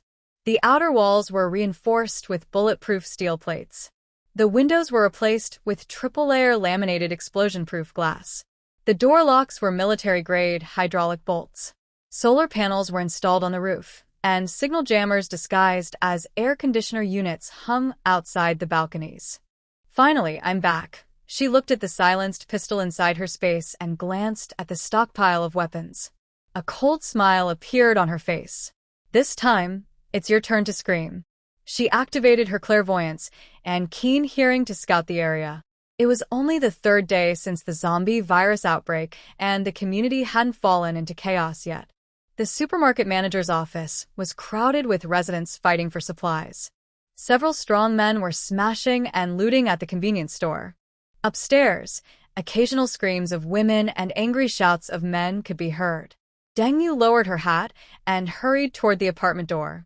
As she entered the corridor, she heard a familiar roar from the third-floor supermarket. Stop crying. If anyone dares to cry again, I'll throw them out to feed the zombies. They were beating up residents inside the supermarket who dared to fight for resources. This was Wang Hu, the community bully, one of the monsters who had tormented the protagonist in her past life. He was a useless person who awakened a fire-type ability during the apocalypse, but was cowardly and lazy. He used to be involved in the underworld, and his dominance came from stealing a police officer's pistol and buying 50 rounds of ammunition from the black market. When the end of the world first began, his criminal friends came to drink with him. They quickly formed a gang. They took over the small supermarket downstairs, and the 2 female employees there were mistreated and killed just because they cried. Later, they saw the protagonist and thought she was pretty. They tried to force her to submit, but she stabbed one of them with a small knife. She then took the opportunity to run back to the 32nd floor. Deng Yu's fingers lightly tapped her dagger, contemplating whether to shoot and take them out, but she quickly let go. It's not the right time yet. Gunfire would attract too much attention. While silenced weapons are safe from zombies, she must stay low-key before order completely breaks down. Her main goal is also to avoid ending the game too soon. She deliberately stomps loudly on the stairs. The supermarket door suddenly swings open, and Wang Hu's face, covered in flesh, appears.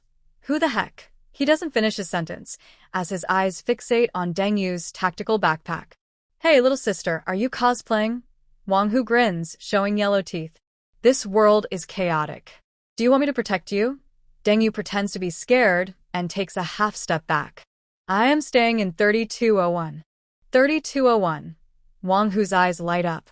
Isn't that the rich lady? He turns and shouts inside. Biaozi! Come, the fat sheep is here. Laughter and footsteps come from inside. Deng Yu lowers her head to hide her cold smile and quietly reaches for the high-voltage stun device from her waist pouch. Just as Wang Hu's hand is about to touch her shoulder, the stun device is pressed directly against his ribs. The 20,000-volt shock causes this fat pig to convulse and fall to the ground. The blonde man rushing out of the room hasn't reacted yet when Deng Yu's tactical boots stomp his knee. A cracking sound and a scream follow as Deng Yu pulls his hair and slams his head into the fire hydrant in the corner.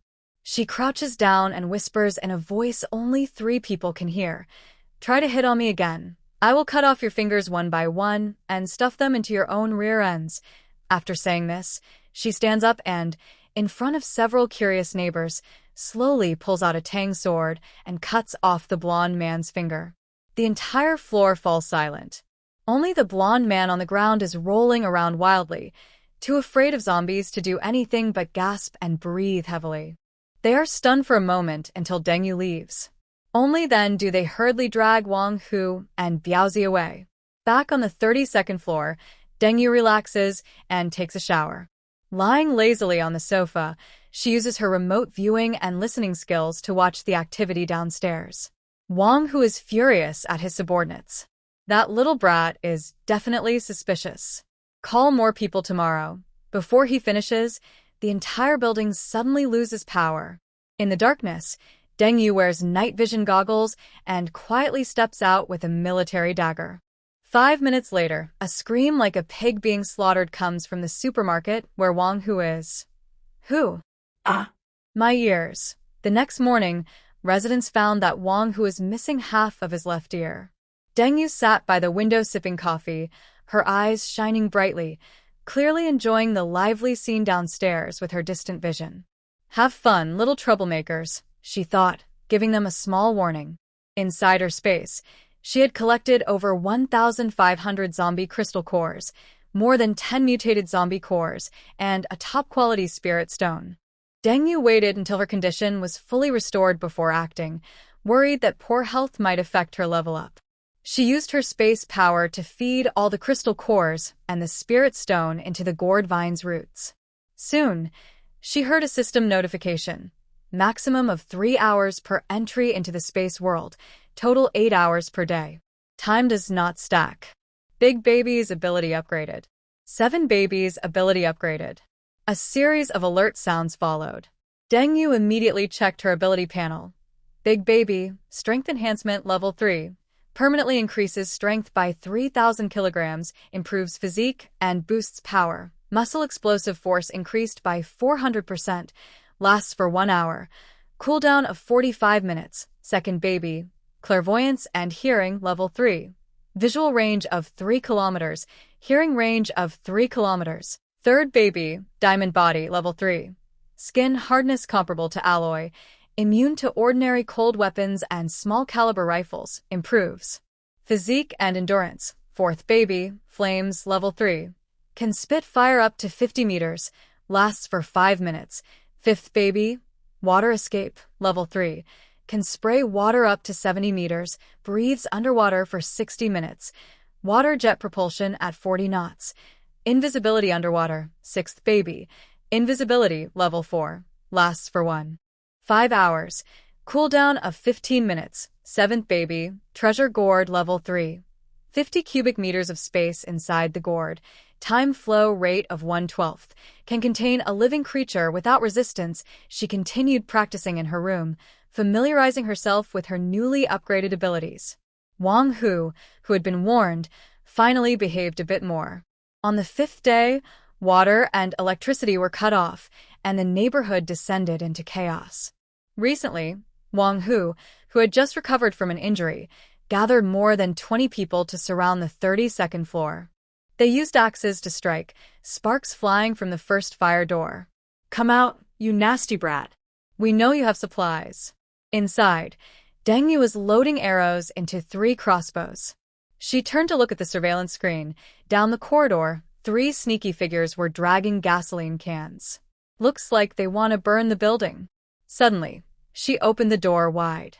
Wang Hu and the others staggered inside and ran straight into a shining crossbow arrow. Pew, pew, pew. 3 soft sounds, and the 3 leading figures had blood blooming on their foreheads. Deng Yu quickly closed the door. Before the remaining people outside could react, her cold voice came through the door. Run now, and you might survive. Anyone still in the corridor after 5 seconds? On the surveillance screen, the crowd was scattering like ants fleeing from a nest. Deng Yu gently stroked her crossbow and looked at the blood-red moon outside the window. The real hunt had just begun. She moved to the stairs on the 3rd and 4th floors, blocking the staircase with furniture and debris. Then, she went to the 1st floor, opened the unit door, and hung a small recording device outside to attract zombies with sound, drawing wandering zombies from the neighborhood. Once they were lured to the 2nd floor, Deng Yu quickly moved.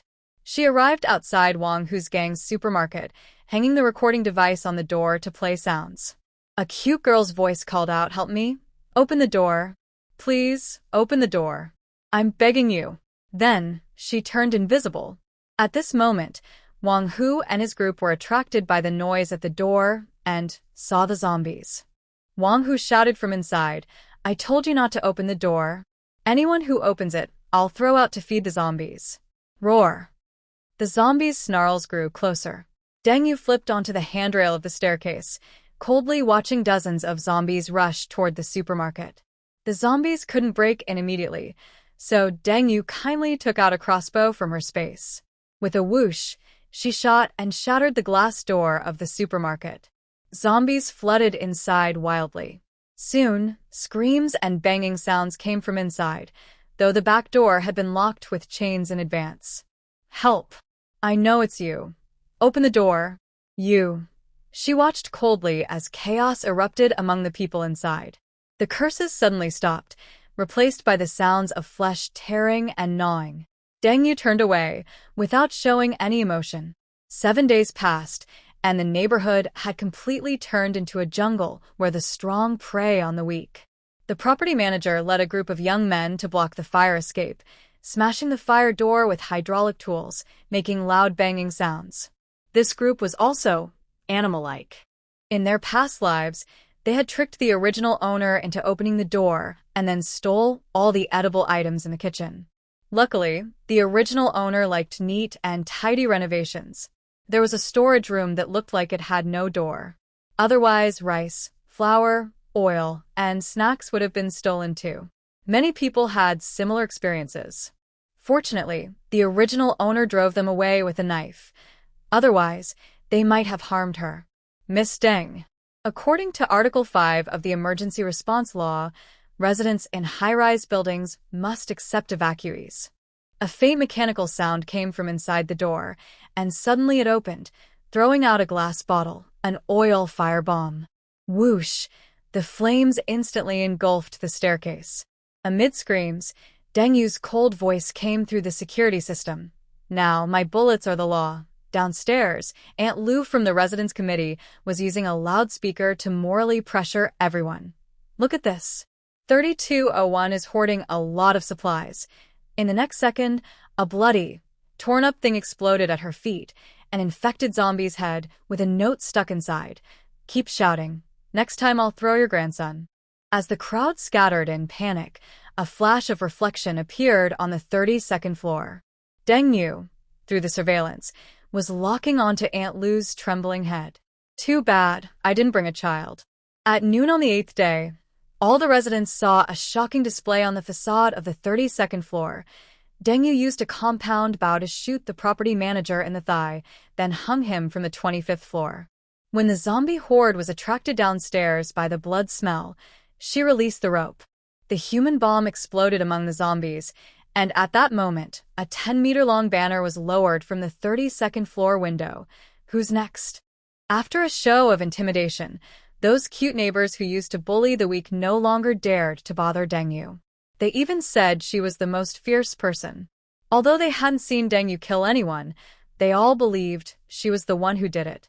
It was time to visit those adorable brothers and the fake young lady. The fake young lady had a hero's aura and couldn't be killed. But she could be teased. Like a song. This is my life, full of struggles. Like leaves drifting on the water's surface. Since I was born, I've been facing death, feeling lost in a gray city. Everything I see seems to call out. In this dirty city, I keep turning. This is Deng Yu's end-of-the-world experience for her brothers and pretend daughters. They must have fun and feel the passion of the zombie apocalypse.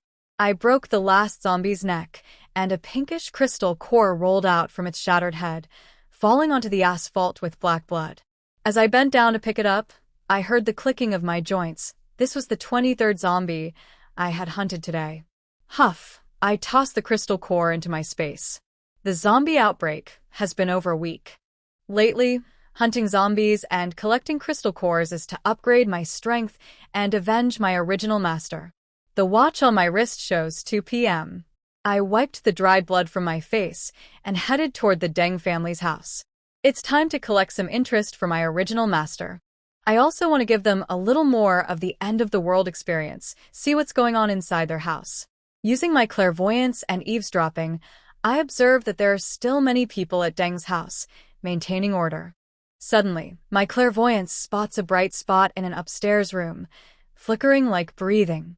Carefully looking closer, I see a beautiful jade bracelet. This female lead is truly the female lead, probably a new space bracelet. She had already taken a space ring earlier. Now there's a new one. No wonder she's the female lead, my beloved family and friends. Getting a good deal again, more gains. Ha ha ha. I must take it. The iron fence around Deng's villa has been reinforced, covered with barbed wire. 2 armed guards patrol at the gate, and as I approach, they immediately raise their weapons. Stop. If you get any closer, the guard on the left squints and asks, Is Miss Deng Yu? I curl my lips. It seems my blood-stained appearance almost made them not recognize me. The city has become a hunting ground. And I, Deng Yu, the true daughter of the Deng group, am hunting zombies to upgrade myself. How can my family be so relaxed at home? I wiped the blood from my face and said, "What? You don't recognize me after a week." I calmly said, "I want to see Deng Chen." The bodyguard hesitated for a moment, awkwardly put down his gun, and pressed his earpiece. "Madam, Miss Deng Yu has returned." "Yes, she has blood on her, but it looks like she's not injured." After a moment, the large gate slowly opened. The iron gate opened gradually. In the courtyard, 6 modified off-road vehicles were parked, their engines still hot. Through the floor-to-ceiling windows, I saw the hall was crowded with people. Not just the 4 brothers and Deng Wan, but the entire Deng family seemed to be gathered here. I pushed open the door, and a strong smell of perfume mixed with blood hit me. The 4 brothers turned their heads at the same time, their expressions changing quickly from surprise to disgust. "You're still alive and came back." Deng Yu was the first to speak. His arm was bandaged, and his face looked gloomy. "Where have you been this past week, father?" Deng Zhengwo sat upright on the leather sofa in the center, dressed sharply like he was going to a board meeting, but the pistol at his waist revealed the harsh reality of the end times. Mother, Lin Meiji, sat to his right, wearing a dark green qipao, wiping her teacup with a disinfectant wipe. Elder Uncle Deng Jianjun, with a beer belly, stood by the wine cabinet, the ice cubes in his whiskey clinking. Next to him, Aunt Zhaoli was fixing her makeup in a small mirror, her cheeks overfilled with hyaluronic acid, shining unnaturally in the sunlight. "Wow, our young lady finally decided to come back." Deng Yu noticed me first and deliberately raised his voice. His arm was wrapped in a bandage, and his fingertips sparkled with dangerous sparks, an obvious sign of a fire element ability. All eyes immediately turned to me. I stood at the door, covered in blood and tears on my sportswear, a stark contrast to the elegant clothes inside. "How's the situation outside, father?" Deng Zhengwo asked, his voice as formal as when he inquired about quarterly reports. "The northern part of the city has fallen. The military went into the university to rescue people, and I was saved during that time," I said, awakening my powers and returning alone. This sentence made Deng Wan's shoulders shake. She curled up next to Deng Chen, her wrists still bare.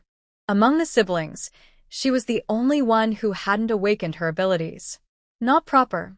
Elder Uncle Deng Jianjun slammed his glass down hard. "Elders ask questions, you stand and answer." I glanced at his loose tie and protruding belly. "Uncle, you should drink less.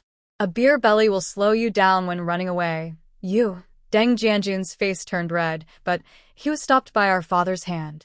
"Go wash up," father said coldly. "Family meeting at 6 o'clock. I turned to go upstairs when I heard Aunt Zhao Li's sharp voice behind me. "Jianjun, don't be angry. That wild girl has no manners, and it's not just today.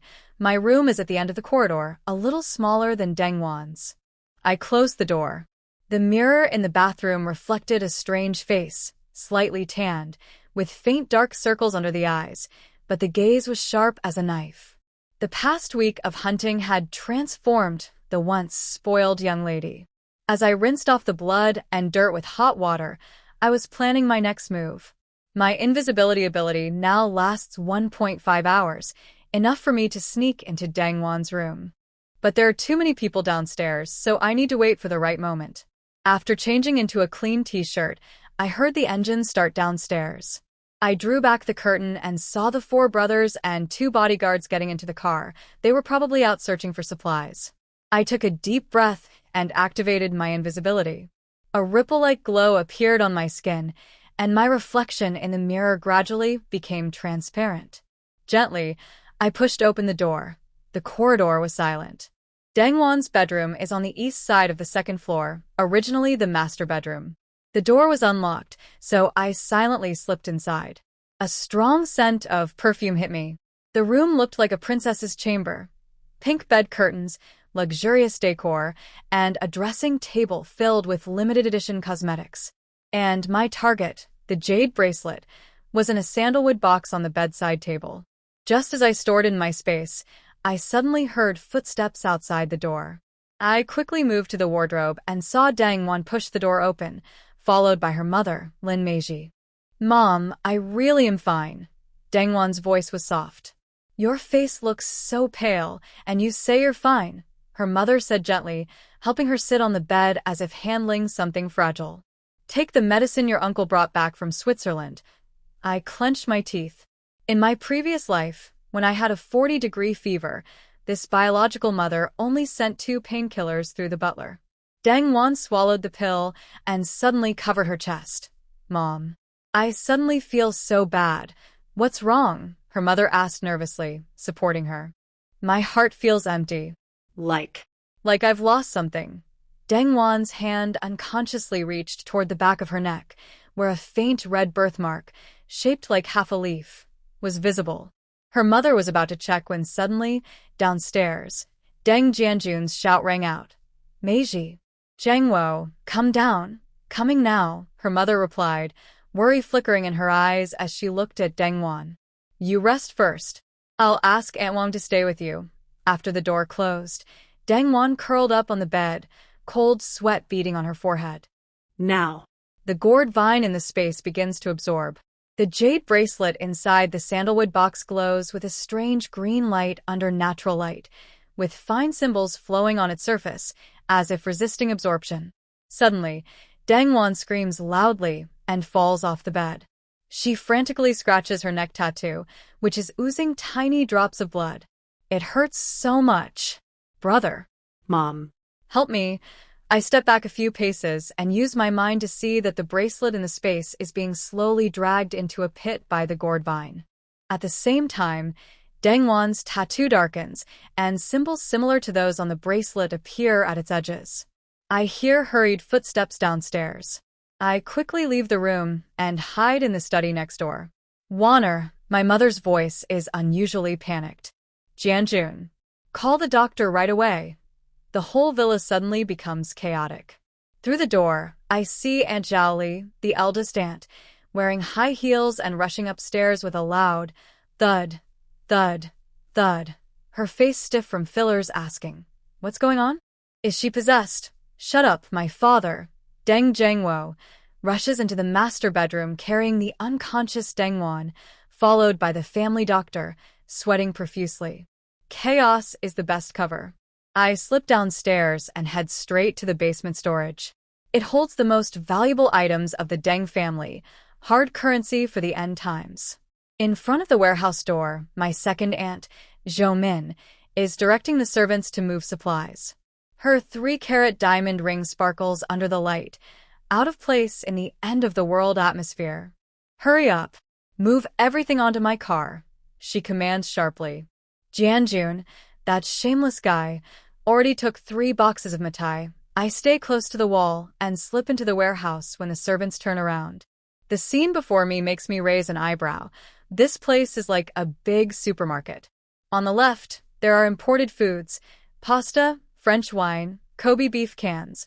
On the right, medicines and daily necessities. At the back, a weapon rack with dozens of rifles and boxes of ammunition. I focus my mind and start gathering supplies like harvesting wheat. Whole boxes of food vanish into the air, shelves of medicine are emptied, and weapons and ammo are no exception. When I finish collecting the 5th box of ammunition, the warehouse door suddenly opens. "Who's there?" Aunt Zhao Li's sharp voice echoes at the door. I freeze in place, hiding invisibly. She suspiciously walks in, her overly filled face looking like a wax figure under the dim light. "Strange." I clearly heard a sound.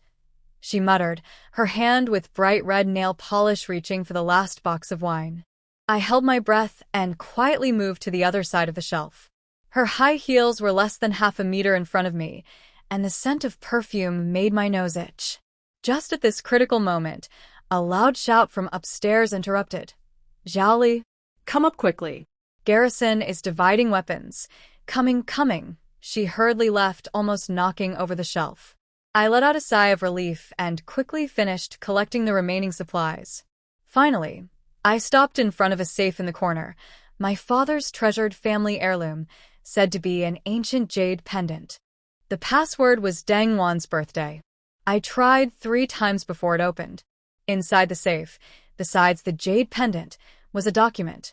Deng Group Share Transfer Agreement, with the beneficiary clearly listed as Deng Wan.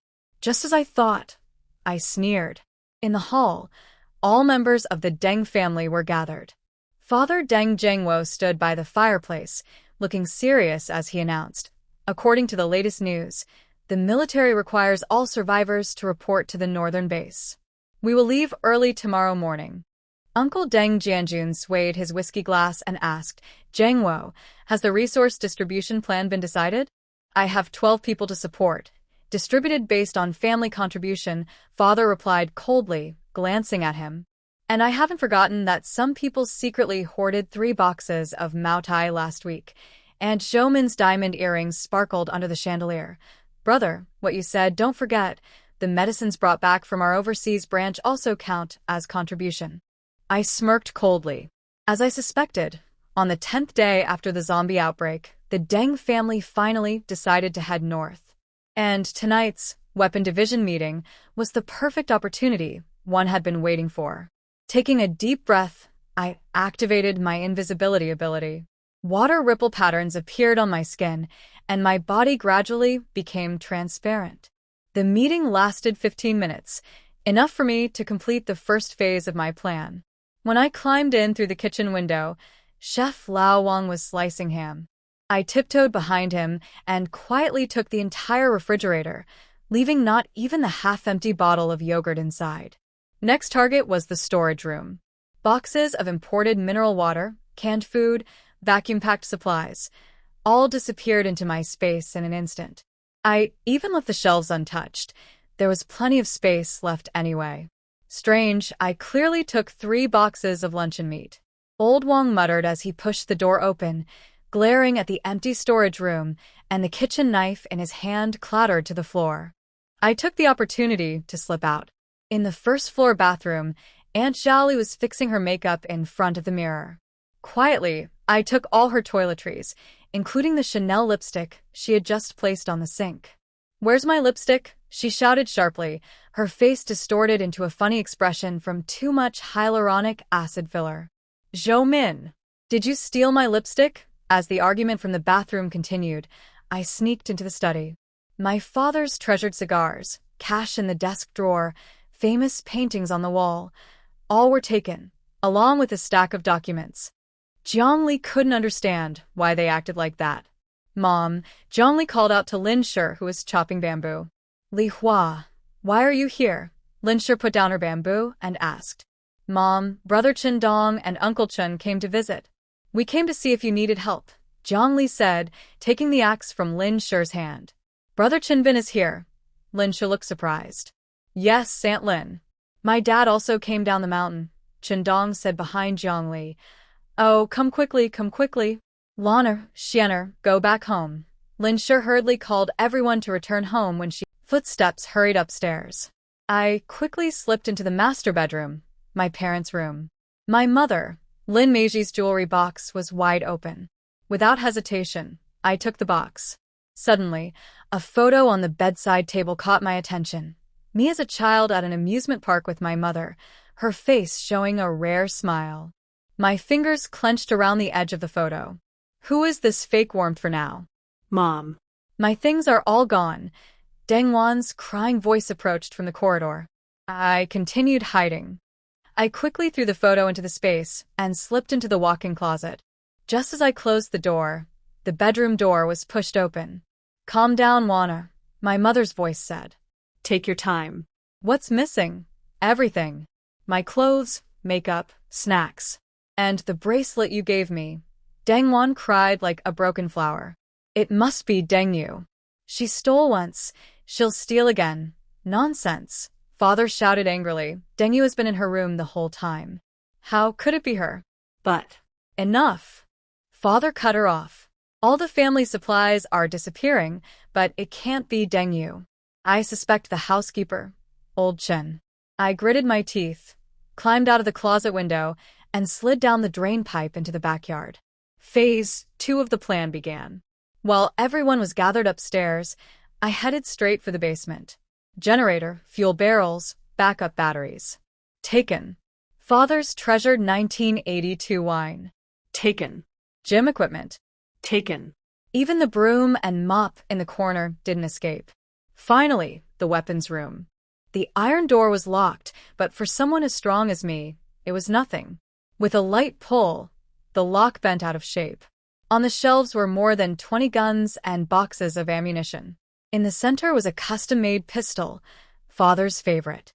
I smiled coldly and took everything, leaving not even a cleaning cloth behind. When I returned to the first floor, the whole mansion was in chaos. My diamond necklace is gone. Aunt Zhou-min screamed hysterically from upstairs. The wine in the basement. All gone. Uncle Deng Jianjun's voice trembled with fear. The weapons room has been emptied. Father's voice was more panicked than ever. Impossible. No signs of moving. It's like everything vanished into thin air. I hid in the kitchen corner, watching these so-called high-class people running around like headless chickens, a twisted sense of satisfaction rising in my chest. Mother suddenly rushed into the kitchen, her face pale. Old Wang. What about the supplies in the storage room? The chef, Old Wang, looked confused. Madam, I swear they were there just 5 minutes ago. I slipped out the back door, used my invisibility ability to return to my room, then walked out openly, pretending I had just come downstairs. What happened? I asked, standing in the middle of the messy hall, looking confused. Deng Wan rushed over first, her finger almost touching my face. It's you. You must have stolen everything. I calmly raised my hands. I just came back from outside. I was taking a shower. The supplies in my backpack are what I brought back. You can check if you want. I took off my backpack, showing only a few bottles of water and a pack of compressed biscuits. Enough. Father quickly pulled Deng Wan aside. Deng Yu's backpack can't hold that much stuff. How do I explain my lipstick? Aunt Zhaoli asked loudly. It disappeared halfway through applying it. Second Uncle Deng Jianya suddenly remembered something. Wait. Jianjun, last week you said you lost some Maotai. Could it be you staged it yourself? Nonsense. Uncle Deng Jianjun blushed. I suspect it was you. Who knows what those medicines from your overseas branch really are? The argument grew louder until Dad fired a warning shot, barely calming everyone down. Everyone, go back to your rooms and stay calm. Dad's temples bulged with veins. We leave at 6 tomorrow morning. Those without supplies can fend for themselves. I quietly went upstairs. When I passed Deng Wan's room, I heard things smashing and crying inside. Mom was softly comforting her, muttering curses about me. My room, surprisingly, escaped damage. Of course, because I deliberately left some unimportant items behind. I closed the door and checked my loot. Enough supplies to set up a small base, Deng family secrets, and those shady transaction records. Most importantly, that ancient jade was emitting faint energy waves, seeming to resonate with the bracelet. Outside the window, the sunset cast a blood-red glow over the mansion's outline. I couldn't help but smile. This is just the beginning, Deng family. Soon you'll understand what it feels like to lose everything. The roar of engines approached.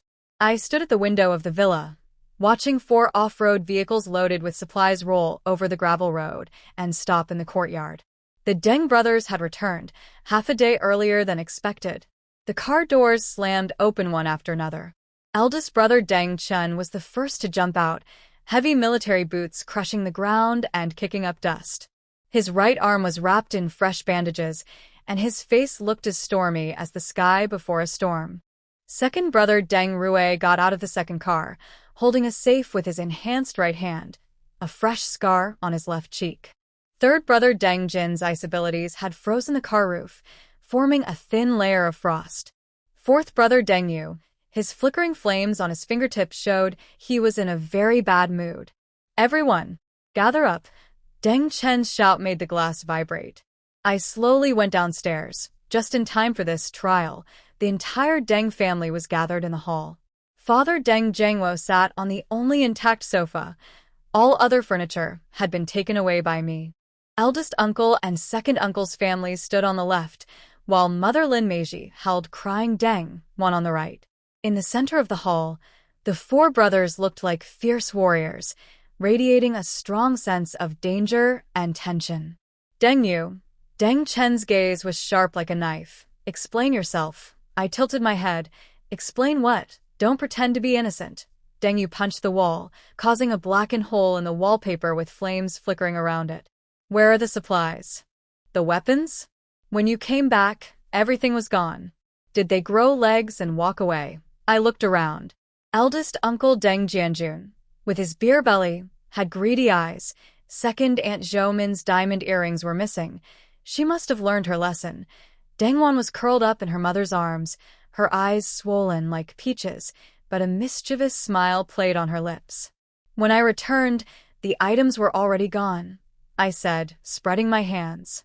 You probably think I, a weak woman, could empty the entire Deng household? Weak woman? Deng Rue sneered, pointing a finger at me with enhanced strength. You looked far from weak when you were covered in zombie blood last time. Deng Wan suddenly broke free from her mother's hold and shouted sharply, It's her. I told you it was her stealing. She must have some kind of space ability. Enough. Father suddenly slammed the table. Oh, wait, there was no table to hit, so he pounded his own thigh instead. Deng Yu's backpack couldn't possibly hold that much. And the surveillance shows she just got back. Surveillance? I almost laughed out loud. Those hard drives I took were all hidden, and I was invisible the whole time. Of course, they couldn't find me. Then how do you explain this? Deng Chen pulled something from his pocket and threw it on the ground, my hairpin. I deliberately left it near a zombie's corpse outside the city. We found it at the gas station, which is miles away from your search for supplies route. The hall instantly fell silent. Everyone's eyes focused on me, as if I were a condemned prisoner about to be executed.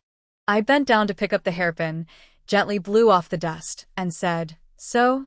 This cheap hairpin is everywhere in the city. So you're lying, Deng Yu shouted angrily. You're the thief. You're the thief. I sighed. It seems I have to show some real skill now. Do you really think, I slowly rolled up my sleeves, that I need to secretly take back what rightfully belongs to me? Before they could react, I strode toward the yard, with the four brothers following closely behind. I stopped in front of the nearest SUV and grabbed the chassis with one hand. Deng Yu, what are you doing? Deng Rue's words suddenly stopped. I took a deep breath and unleashed my full strength. My arm muscles slightly bulged as I lifted the 2-ton SUV with one hand, holding it above my head like a toy. Everyone's jaws dropped to the ground. If I want something, I said in a frighteningly calm voice, I will take it like this.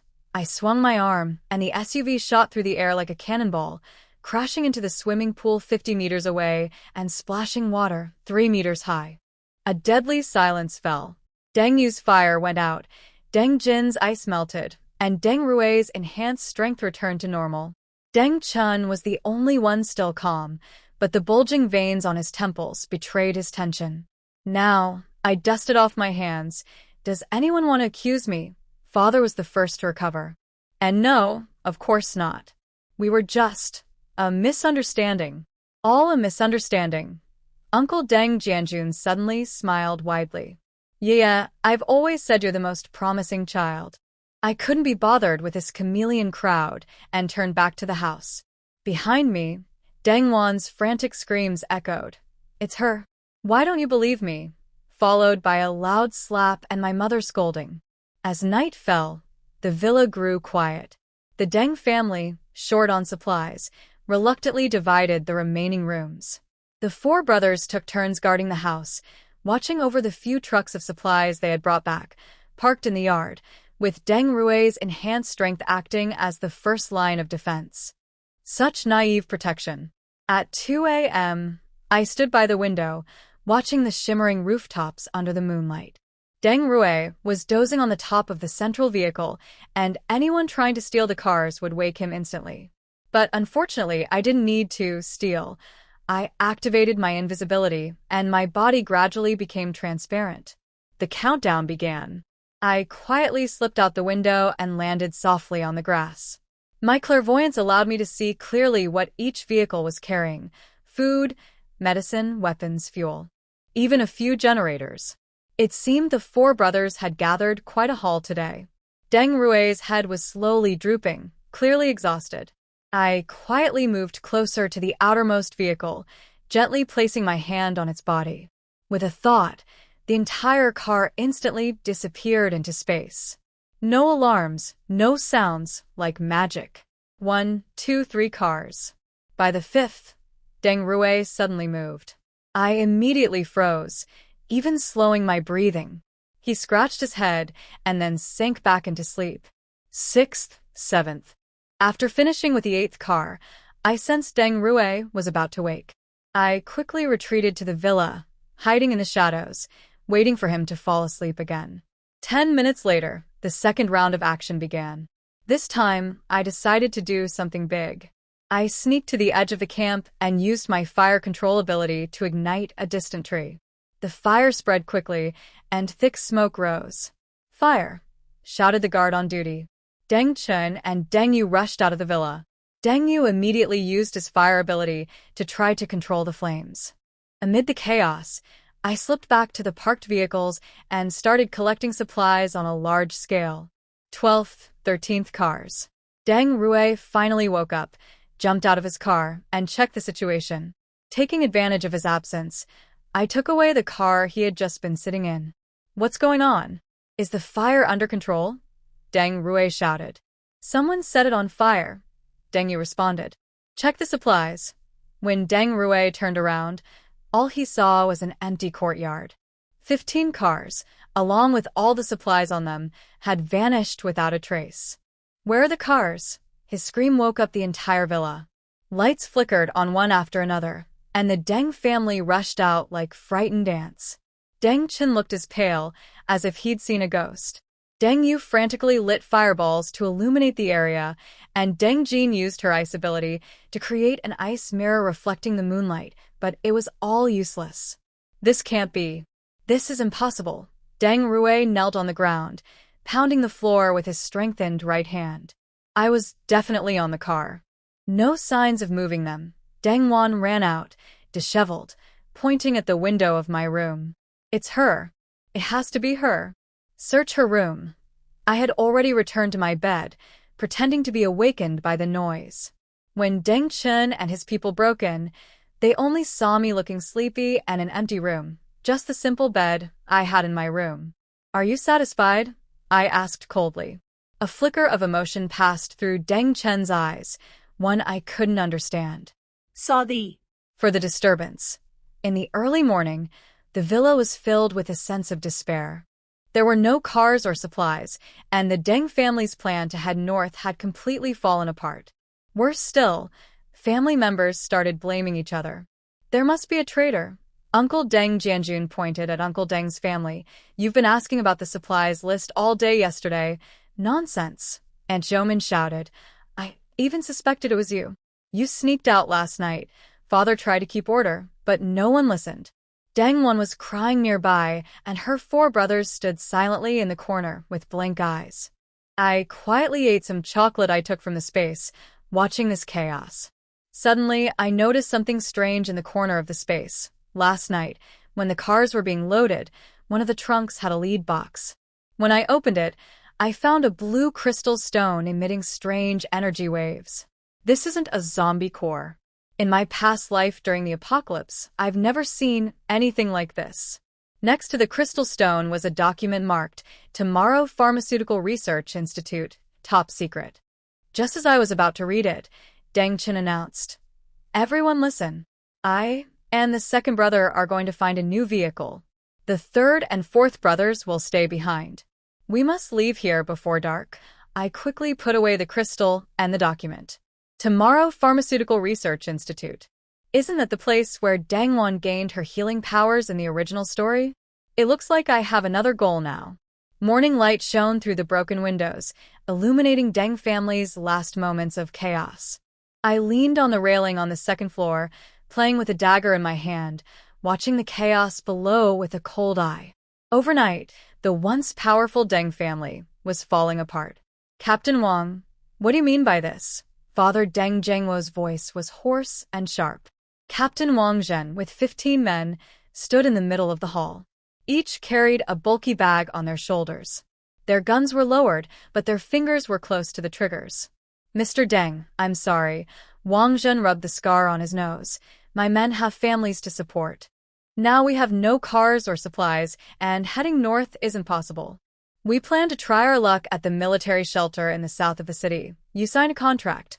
Uncle Deng Jianjun stepped forward, his belly jiggling with fat. A 3-year security contract with a 2 million penalty for breach. Wang Zhen sneered and pulled out a stack of papers, tearing them into pieces in front of everyone. What kind of world is this now? President Deng, zombies don't care about contracts or agreements. Zhou Min, the second aunt, sparkled in the morning light with her diamond earrings. She shouted sharply, Jianjun, don't waste words with them. Let Ah Chun and the others deal with these ungrateful people, for older brothers stood at the top of the stairs, looking grim. Deng Chen's right arm was bandaged and bleeding. Deng Rui's strengthened right hand slightly bulged with power. Deng Jin's surrounding air suddenly cooled. Deng Yu's fingertips flickered with dangerous flames. This is your last chance. Deng Chen's voice was icy. Put down the supplies and get out. Otherwise what? Wang Zhen suddenly raised his gun. What does the Deng family have now? He sneered and looked around. We only took our own rations and the weapons we deserve. That's enough kindness.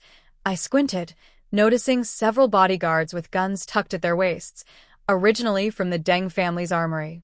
It seemed someone had taken advantage of last night's chaos. Kindness?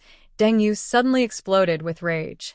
A fireball shot straight at Wang Zhen's face. Let me show you what kindness really is. The fight broke out instantly.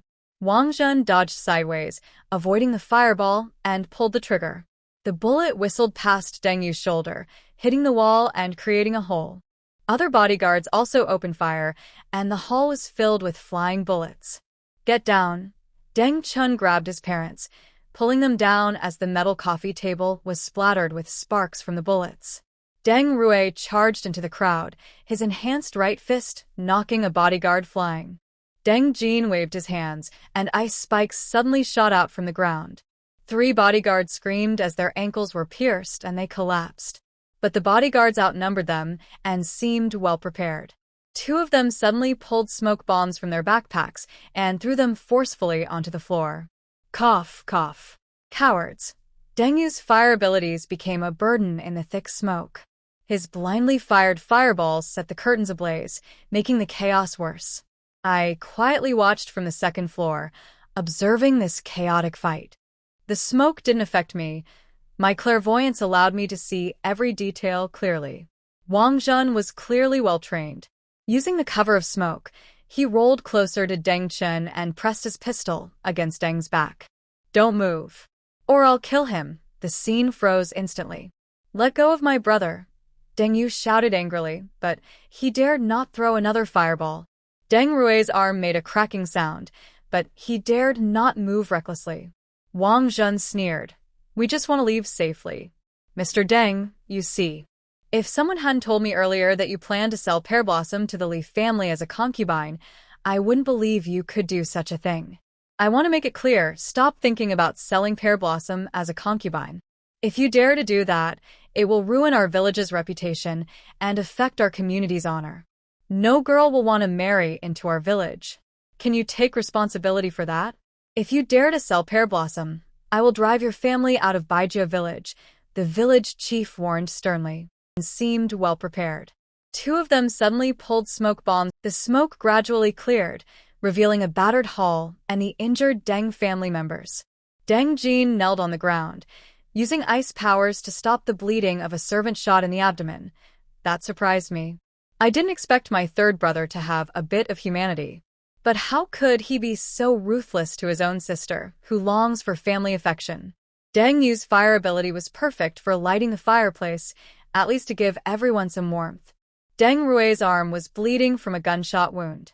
Deng Chen, looking pale, leaned against the wall, his right arm wound reopened. It's all your fault. Deng Wan suddenly pointed at me and shouted.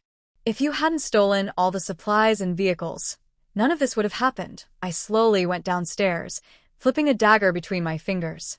Where's the evidence? Enough. Wanner. Deng Chen sternly stopped her. Is fighting among ourselves useful now? Deng stared at him in disbelief. Big brother, you're actually taking her side.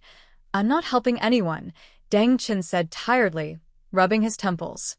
The most important thing now is to find a way to survive. An awkward silence followed. The eldest uncle's family huddled in the corner. Aunt Zhou Min's diamond earrings were missing one of their stones. Mother Lin Meiji mechanically wiped the blood on her husband's forehead, her eyes hollow. I have an idea, Deng suddenly whispered. Everyone looked at her. Her family. Hejihui has a villa in the west of the city. Deng cheeks flushed unnaturally. It has a wall, a generator, and weapons he collected. Hejihui. I raised an eyebrow. In the original story, Deng fiancé, the heir of the He group, a family more powerful than the Dengs. In the past, it was through this connection that the Deng family gained military protection at the start of the apocalypse.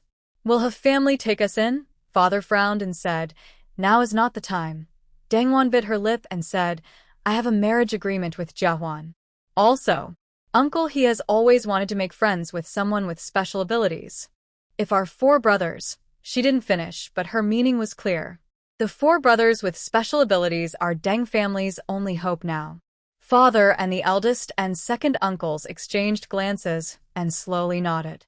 We can try, but it's 20 kilometers to the west of the city, Deng Rui frowned. Our current situation, I almost laughed out loud. The Deng family, once rich with luxury cars, now has to run away? Pack the essentials. We leave in an hour, Father ordered, then looked at me. Deng Yu, I have my own plans, I interrupted, waving the dagger in my hand. No need to worry. A flicker of complicated emotion crossed my father's eyes, but he simply nodded. An hour later, I looked at this funny escape team. The ground was full of hastily packed luggage. Deng was wearing an inappropriate dress, looking like a lady from the last century on a trip, if you ignored her swollen eyes and dirty face. Deng Chen looked at me deeply. Let's go together. It's dangerous outside. I didn't expect him to be the one to reach out to me in the end. But I soon understood he saw my value. In the apocalypse, a person with special abilities is more precious than gold. No need, I turned to the villa door. Have a good trip. Behind me, Deng cursed venomously. You'd better die in the mouth of a zombie. I didn't look back, just waved my hand. Let them go ahead and explore the Deng family's place first. After I finish dealing with the pharmaceutical research lab tomorrow, I can take my time to deal with them. When I left the Deng family gate, I heard the sound of something heavy falling and a cry. I looked back and saw that Aunt Zhou Min's suitcase had broken. Instead of essentials, a bunch of high-end skincare products and her jewelry box spilled out. Deng Chen looked back at me. The bandage on his right arm had been replaced with a torn piece of bedsheet. Come with us, he said. Sunlight shone on his face, highlighting deep lines of exhaustion. I noticed he had only 1 bullet left in his pistol. The others had all been fired at empty air last night. All right, I suddenly changed my mind, a small smile forming. Since it's on the way, Deng expression was like she had just swallowed a fly. Big brother. She clearly said, shut up, Wanner. Deng Chen scolded her sternly, which was rare. Having 1 more ability user makes us safer. I walked slowly to the back of the group, deliberately making faint footsteps. I wanted them to think I was just an ordinary ability user. My 7 powers are my secret weapon. Father, Deng Zhengwo, led the way, standing straight, as if that could hold up his already shattered dignity. Uncle Deng Jianjun and second Uncle Deng Jianya's families followed behind. Second Aunt Zhou Min had already changed her high heels to sneakers, but still complained about her feet hurting now and then. The group slowly set out, heading toward the Deng family villa 20 kilometers away. I deliberately slowed down and soon fell to the back. The first ambush point was at an abandoned gas station. My distant vision saw 5 zombies hiding behind the oil tank. They moved faster than normal zombies. Evolution was beginning. Rest for 10 minutes, Father announced, wiping sweat from his forehead. His once neat hair was now greasy and stuck to his scalp. I leaned on a distant railing, watching the group sit on the ground like refugees. Deng refused to sit directly on the ground. insisting Deng Yu use her coat as a cushion. The time was right. I kept my right hand behind my back, took out a bullet from my space, and gently flicked it toward a rock in the grass on the other side of the gas station. The sound of the bullet hitting the rock immediately alerted the zombies behind the oil tank. They roared and rushed out, their rotting faces showing hunger. Zombies. Zombies. Second Aunt Zhou Min was the first to scream, her diamond earrings swinging wildly in the sunlight. The chaos erupted instantly. Deng Chen quickly drew his gun but hesitated, remembering he only had one bullet left. Deng Yu's fire ability couldn't be used here, unless he wanted to up the entire gas station. Deng Rui held his right arm over his chest, blood still flowing from his left leg. Only Deng Jin remained calm, waving his hands to create an ice wall. "Protect Wanner," Father shouted as he pushed Deng Wan toward Deng Chen, but he tripped and fell awkwardly to the ground. I watched coldly as these once proud people showed their ugly sides. Uncle Deng Jianjun hid behind his wife Zhao Li, who, despite having too much hyaluronic acid, suddenly looked brave, waving a fruit knife wildly. The 5 zombies weren't a big threat, but they were enough to give them a taste of the end of the world. Deng Jin's ice wall blocked 3 zombies, Deng Rui's fists shattered one skull, and Deng Yu pretended to fight the last zombie back and forth. Behind them, Deng Chen probably wanted to flatter Deng Yu, so he used precious bullets to deal with the zombie. "Keep moving. Hurry." Father got up, his suit pants torn at the knees. When the team started again, I noticed Deng Wan's white dress was covered in dirt and blood. Seems her dear brothers couldn't fully protect her. The second ambush was set in a narrow alley. I saw 4 zombies wandering aimlessly on the roof. "Let's go this way," I suggested on purpose, pointing to the alley. No one objected. They were too tired and just wanted to reach the He family quickly. As we reached the middle of the alley, I raised my left hand slightly. A thin stream of water silently climbed the wall, pushing a loose brick down. The brick hitting the ground startled the zombies on the roof. They jumped down, right into the middle of the group. This was even more exciting than at the gas station. One zombie lunged at Deng Wan. She screamed and pushed her mother, Lin Meiji, away. Her mother staggered and almost bumped into the zombie, but at the critical moment, Deng Jin stabbed the creature's head with an ice spike. "Wann You." Her mother looked at her adopted daughter with disbelief, the delicate face with makeup showing its first. Another zombie attacked Uncle Deng Jianjun. This usually proud man screamed like a frightened pig and surprisingly used Aunt Zhou Min as a shield. Deng Jianjun, Zhou Min's diamond earrings flew off during the struggle, and her expensive silk shirt was torn open by the zombie. The third zombie chose the quietest Deng Jianya. My second uncle surprisingly stayed calm, pulling out a Swiss Army knife from his briefcase and accurately stabbing it into the zombie's eye socket. The last zombie was slowly taken down by Deng Yu with a dagger. My earrings. Just after the crisis was over, Zhou Min was lying on the ground searching for her valuable earrings, completely ignoring her image. I stood at the alley entrance, watching these once glamorous, elite, reveal their true nature under the threat of death, feeling a cold sense of satisfaction. "Keep moving," my father's hoarse voice said. "It's getting dark." At dusk, we reached a small park. According to plan, the He family villa was 3 kilometers away, but it was too dangerous to go further before nightfall. "Stay here for the night," Deng Chen announced, starting to assign watch duties. I volunteered to take the first shift, not to protect them, but to prepare for the main event tonight. After everyone was asleep, I used my invisibility ability to quietly leave the camp. Using my remote vision, I quickly spotted the target, a group of about 20 zombies, including 2 clearly mutated giants, in an apartment building about 500 meters away. A perfect good-night gift. I used my fire control ability to light a tree in the distance. The flames and thick smoke quickly drew the zombies' attention. They sniffed the air like sharks sensing blood and rushed out, heading straight for the camp. Back at the camp, I waited until the zombies were less than 50 meters away before shouting, "Zombies! Wake up!" What followed was like a piece of performance art. Deng Yu's fireballs flew chaotically in the dark, nearly setting their luggage on fire. Deng Jin's ice wall blocked the escape route. Deng Rui's right hand trembled after continuous fighting. Deng Chen's pistol was out of bullets, so he fought with an iron pipe. And Deng Wan.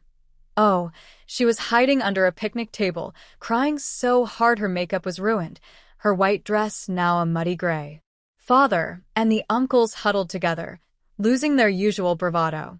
The most ironic was Mother, Lin Meiji, who pulled out some money from her bag to try to bribe the zombies, as if these monsters would recognize paper money. I stood at the edge of the battle, occasionally taking out a few zombies that slipped past, making sure no one was truly harmed, because dying now would be too easy for them. When the last zombie fell, the sky was beginning to lighten. Everyone was covered in wounds and exhausted. Deng Wan fainted directly, and Deng Chen carried her as they continued their journey. Just ahead is the He family villa. Deng Rui panted heavily, saying that his energy was almost gone, and his right hand was swollen like a steamed bun. He looked out at the He family villa, surrounded by tall walls. His clairvoyance allowed him to clearly see the electric fence and armed guards patrolling the area. In the team, Deng Wan was weakly cursing.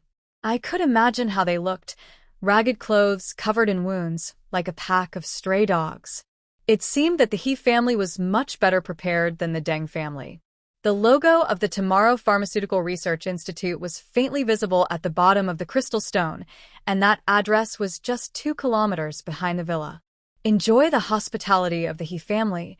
As the iron gate of the He villa slowly opened, I stood at the back of the team, hiding a cold smile in my eyes. Uncle Deng. A young man in a tailored suit hurried over, wearing a fake look of concern. I heard you had trouble. He Jiahuan, Deng Wan's fiancé, and the heir of the He group. In the previous life, it was through this connection that the Deng family gained military protection at the start of the apocalypse. He appeared gentle and polite, but was actually more dangerous than zombies. Jiahuan. Deng Wan threw herself into his arms like she had found a savior. Her dirty white dress rubbed against his expensive suit, leaving a few stains. We almost died. All our supplies are gone, and there are zombies. He Jiahuan patted Deng Wan comfortingly but glanced at the disheveled Deng family members, pausing slightly when he saw me. I lowered my head at the right moment, pretending to be shaken and frightened. Please come in, He Jiahuan said, stepping aside. I've ordered hot water and clean clothes for you. The moment I stepped into the He villa, I knew I had made the right choice. The high walls were covered with electric fences, and guards with guns patrolled the 4 corner towers. In the courtyard, 5 armored vehicles were parked, and several people in white coats were moving medical equipment from one of them. This was the kind of preparation needed in the end times. How come you also came? He Jiahuan looked at me. My sister, Deng Yu, Deng Chen briefly introduced me, explaining that I helped them here. She also has special abilities. A glint appeared in He Jiahuan's eyes. Welcome, welcome. Those with special abilities are treated best here. I just nodded. Deng Wan snorted softly behind me, but didn't dare say much in front of He Jiahuan. Mr. He Zhengwa stands at the main house door, dressed in traditional Tang clothing, holding 2 jade balls in his hands. Behind him are 3 bodyguards in black suits, each with bulging waistbands, clearly carrying weapons. Old Deng. He Zhengwa's voice sounds rough like sandpaper. What happened? Deng Zhengwo, his father, wears a wrinkled suit like a rag, but still tries to stand straight. We encountered a horde on the way and lost supplies. Come inside and talk. He turns to go into the house, the jade balls spinning quickly in his palm. The He family's luxury far surpasses Deng's. Under a crystal chandelier, leather sofas form a semicircle, and a marble coffee table holds fresh fruit, an almost royal treatment in this end-of-world time. Several oil paintings hang on the wall. I recognize one as an original by an impressionist master, worth a fortune. Everyone rest first. We'll discuss cooperation after dinner, He family Huan says with a smile, but the word, cooperation, sounds heavy. A servant leads us to the guest rooms. I get a small but clean room with a window facing the backyard. Once the footsteps fade, I lock the door and check the room. There's no surveillance or listening devices. Of course, I'm just an ordinary psychic now. I activate my far-seeing ability to scan the entire villa. It's a 6-story building, 3 floors above ground, 3 below. The upper floors are mainly living rooms and guest rooms. The basement is divided into several areas. The left is a weapons room, the middle is a storage room, and the right. Strange, I can't see through it with my psychic sight. Just as I want to investigate further, there's a knock on the door. Miss Deng, a servant's voice. Dinner is ready. Dinner is more lavish than I expected. Steak, red wine, fresh vegetables. The He family clearly has plenty of supplies. I nibble on some salad, secretly observing everyone. He Zhengua sits at the main seat, passionately talking about the grand plans of the He group during the end times. He family Huan diligently serves Deng Wan, who looks proud. The 4 brothers are busy eating, obviously very hungry. The father and uncles try to stay calm, occasionally agreeing with He Zhengua. So we warmly welcome psychic abilities to join us, He Zhengua says, glancing at Deng's 4 brothers. Especially powerful ones like Mr. Deng Chen. I pause with my chopsticks. When did Deng Chen become a powerful psychic? Mr. He, you flatter me. Deng Chen puts down his utensils. I just have some combat experience. He Zhengua laughs loudly. Humility, I heard you can control lightning. Deng Chen frowned and looked at Deng Yu, the true owner of the fire ability, who shook his head slightly. Interesting. The He family has incorrect information about the Deng family, and this mistake probably comes from. I shifted my gaze to Deng Wan, who is showing off her diamond necklace. This fool doesn't even know her own brother's abilities? By the way, He Zhengua suddenly turned to me. What ability does Miss Deng Yu have? Everyone's eyes focused on me. I clenched my sleeve and whispered. I can help people stop bleeding. Healing ability. He Jia Huan's eyes lit up. That's a rare skill. Deng Wan's fork clattered onto her plate. She's lying. She's actually, Waner, Deng Chen interrupted sharply. Eat your food. He Zhengua looked at me thoughtfully, but didn't ask further. After dinner, He Jia Huan suggested we tour the villa. I deliberately stayed at the back. This is our proudest security system. He Jia Huan pointed to the surveillance screens on the wall. It covers a 500-meter radius around the villa. Suddenly, a shadow flashed across a corner of the screen at high speed. He Jia Huan's face changed. He quickly switched the view, but the shadow had already disappeared. What was that? Deng Rue asked. Nothing, probably a false alarm, He Jia Huan said, trying to sound calm, but I noticed his hand was trembling slightly. After the tour, we each went back to our rooms to rest. Deng Wan followed He Jia Huan, starting to flirt. Back in my room, I used my invisibility ability to scout around. At the end of the corridor, there was a metal door that required a fingerprint and password to open. But that's no problem for me. My ability to be as strong as copper and iron let me easily bend the door frame and pry open a gap. But not now.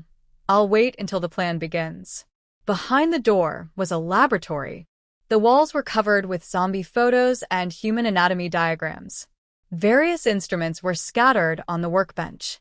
The most eye-catching thing was a safe in the center. I could see through it with my clairvoyance.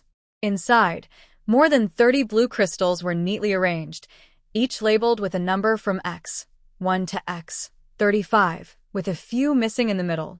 Next to it was a stack of documents, the top one titled X-Series Experiment Subject Tracking Report.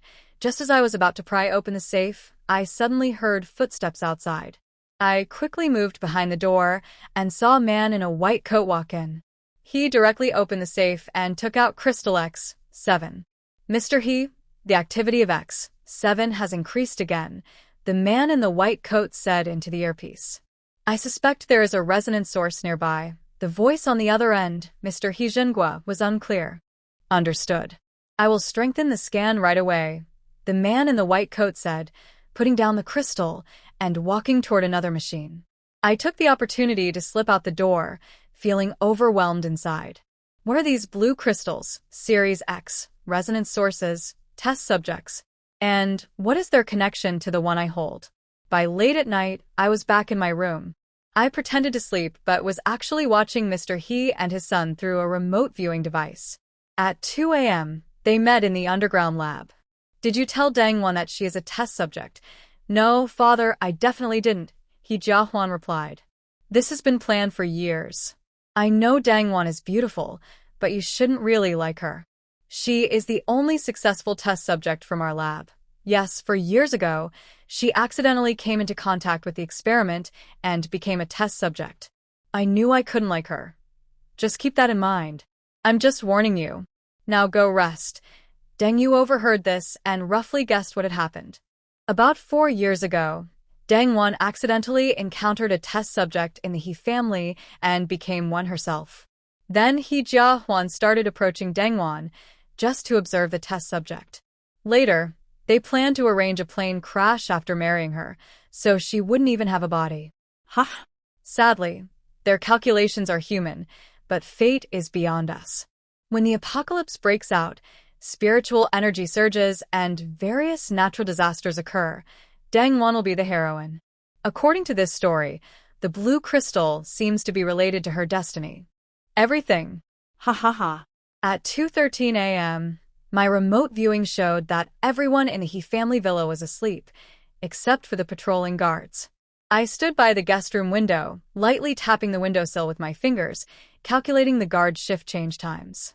My remote viewing allowed me to see each guard's position clearly: 2 on the east side, 3 on the west, and an old man dozing outside the central air conditioning room.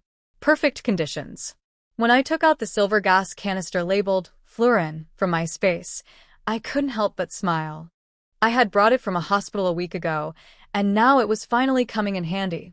The invisibility ability activates, and my body gradually becomes transparent. I gently open the window, and the night breeze brushes my face, carrying the usual smell of decay from the end of the world. The countdown of 15 minutes begins.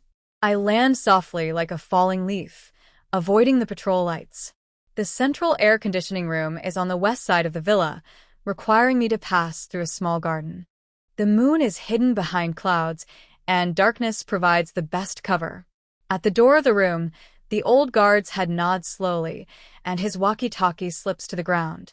I silently step over, easily breaking the lock with my strength. Inside, the large air conditioning unit hums steadily. I find the main ventilation duct, connect a fluorocarbon gas cylinder to a timed release device, and set the dose to make everyone in the building faint for 8 hours. After dilution, the effect won't be perfect, but it will definitely cause unconsciousness for a while, without being deadly, since killing now is too easy for them. The device makes a soft beep when it starts. I quickly leave the room, taking out an oxygen tank and a mask. On my way back, I stop at the storage room. I can't enter the room, but that doesn't stop me from scouting ahead with my remote vision. The supplies at the He family's place are much richer than the Deng family's. Boxes of military rations, imported medicines, and even a few diesel generators. All of these will belong to me. Back in my room, I lie on the bed pretending to sleep, listening to the almost imperceptible sound of air flowing from the vent. The fluorocarbon is colorless and odorless, but surprisingly effective. In less than half an hour, the entire villa's breathing becomes deep and regular. However, it seems the people in the 4 corner towers haven't noticed yet. I wait a little longer, making sure everyone is asleep before making my move. At 3:21 a.m., after confirming everyone is unconscious, I begin the real operation. First, I clean out the kitchen, making sure everything is spotless. Next, the storage room is my top priority. Shelves lined up like soldiers waiting for inspection, and I harvest them like crops, collecting everything inside. Food, medicines, daily necessities. Even the brooms and mops in the corner are not spared. I end by dismantling the shelves themselves, as the metal frames might be useful later. The weapons room is the next target. The Deng family's collection is impressive. More than 20 boxes of various guns, packed with ammunition, and even a few military crossbows. The small electromagnetic pulse device in the corner surprises me. Such things are rare in the end times. Finally, I head to the garage. 5 modified armored vehicles, each equipped with bulletproof steel plates and collision devices, along with several RVs, luxury cars like Mercedes, BMW, Audi, and others, dozens in total. I hesitated for a moment, then decided to take them all. I slipped toward that underground area hidden from the distant eye. At the end of the corridor, there was a metal door that required fingerprint and password to open. But that was no problem for me. My strength allowed me to bend the door frame easily and pry open a gap. Behind the door was a laboratory. The walls were covered with photos of zombies and human anatomy diagrams, and various instruments were scattered on the workbenches. The most eye-catching thing was the safe in the center. I could see through it with my special vision. Inside, more than 30 blue crystals were neatly arranged, each labeled with a number from X1 to X35, with some numbers missing in the middle. Next to it was a stack of documents, the top one titled X-Series Experimental Subject Tracking Report. I pried open the safe and took all the crystals and documents. Back at the main house, I began a detailed search. In Heejingua's study safe, there were cash, jewelry, and several land deeds, but none of these were my target. It was only when I opened a hidden folder that my finger stopped. X Project, Crystal Implantation Experiment Report. The document detailed secret human experiments conducted by the He Group, implanting blue crystals into death row inmates to try to activate special abilities. The success rate was less than 5%, and most subjects either died or turned into monsters more terrifying than zombies. The last page had a photo of Deng, labeled P7 with a note. The only surviving case, crystal energy absorbed naturally, but with unstable fluctuations.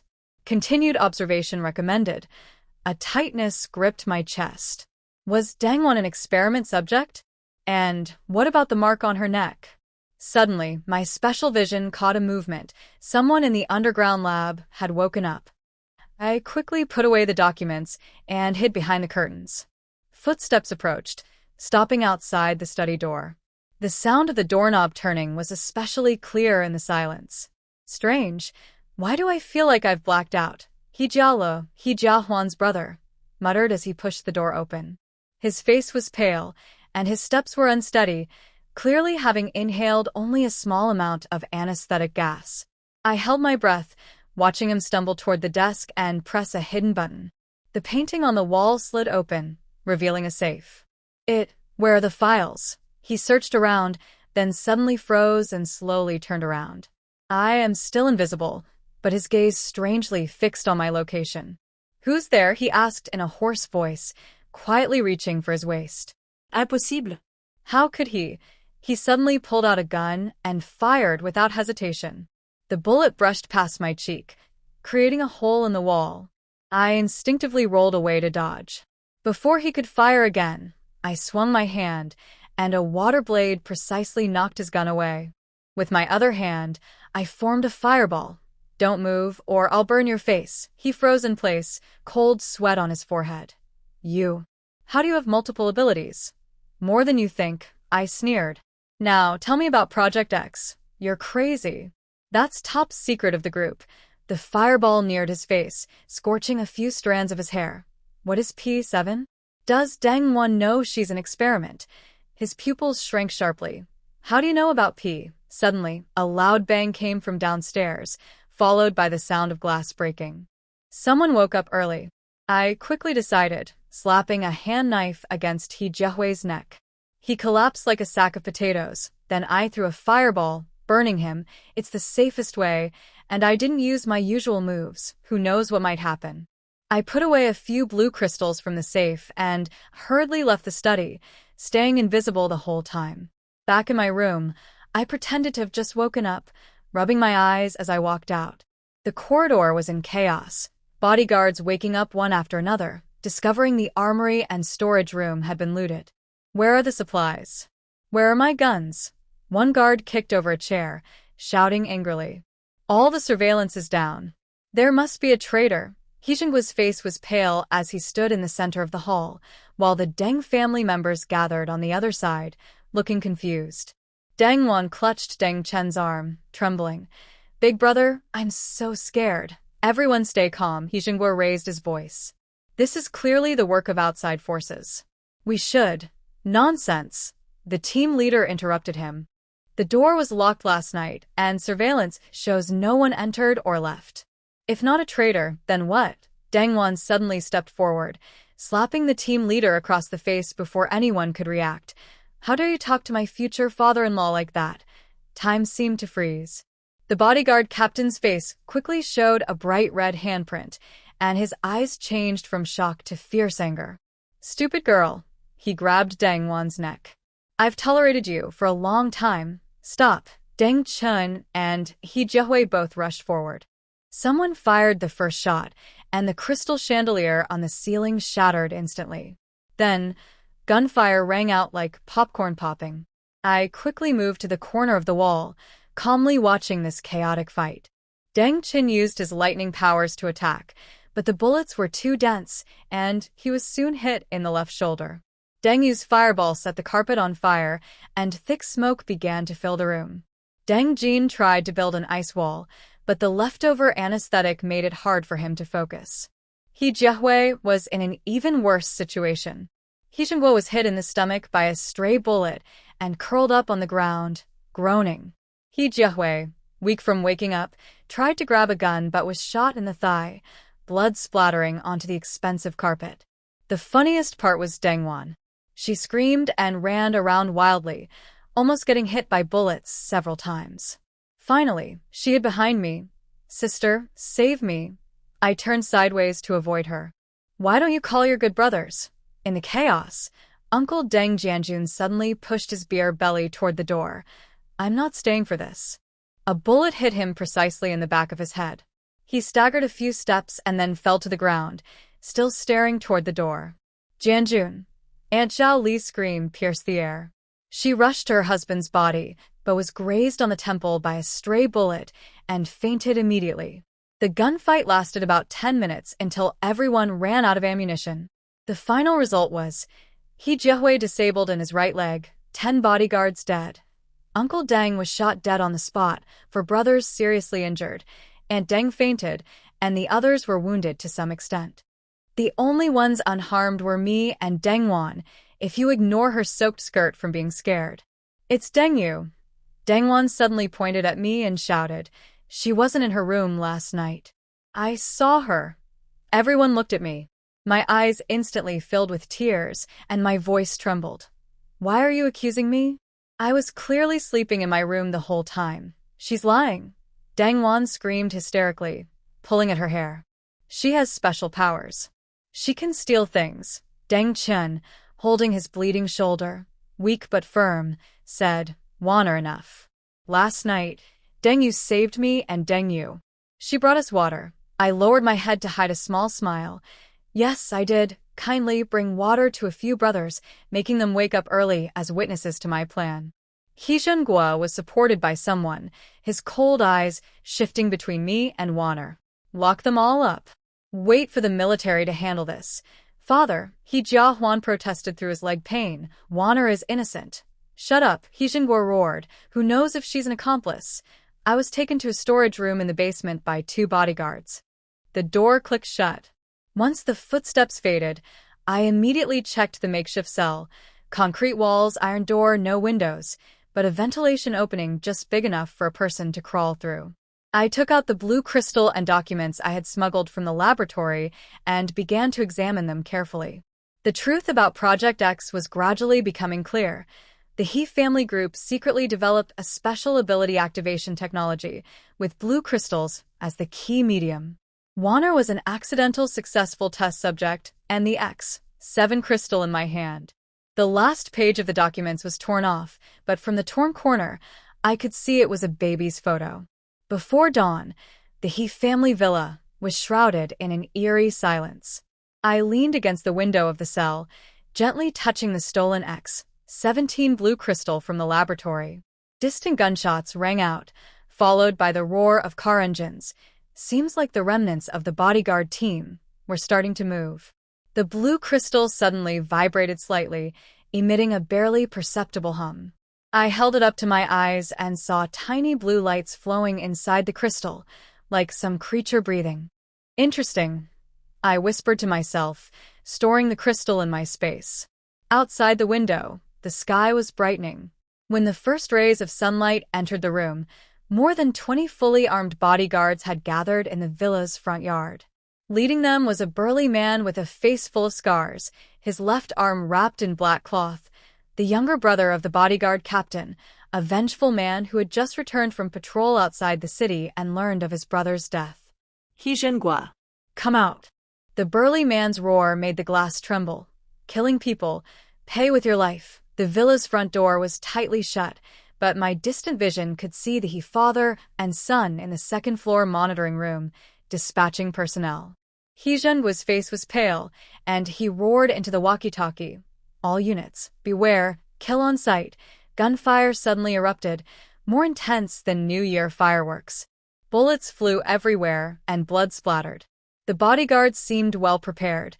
Several Molotov cocktails arced through the air and hit the main house, flames quickly engulfing half of the building.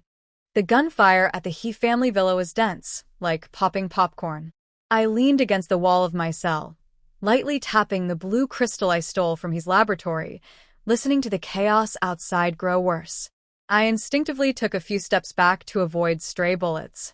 Even though I have special powers now, I'm still not used to being shot at. This rebellion came just in time. His family was busy suppressing the attack, so no one would notice a weak woman locked up. The faint light before dawn shone through the iron window, casting a pale grid on the cement floor. I looked down at my deliberately wrinkled dress and messy hair, perfect for a damsel in distress image. Hurrying footsteps echoed down the corridor. The door lock turned, and Deng Wan's pale face appeared at the door. Are you satisfied now? She gritted her teeth. It's all your fault for stealing supplies. I quickly changed to a frightened expression, rushing to the door. Deng Wan.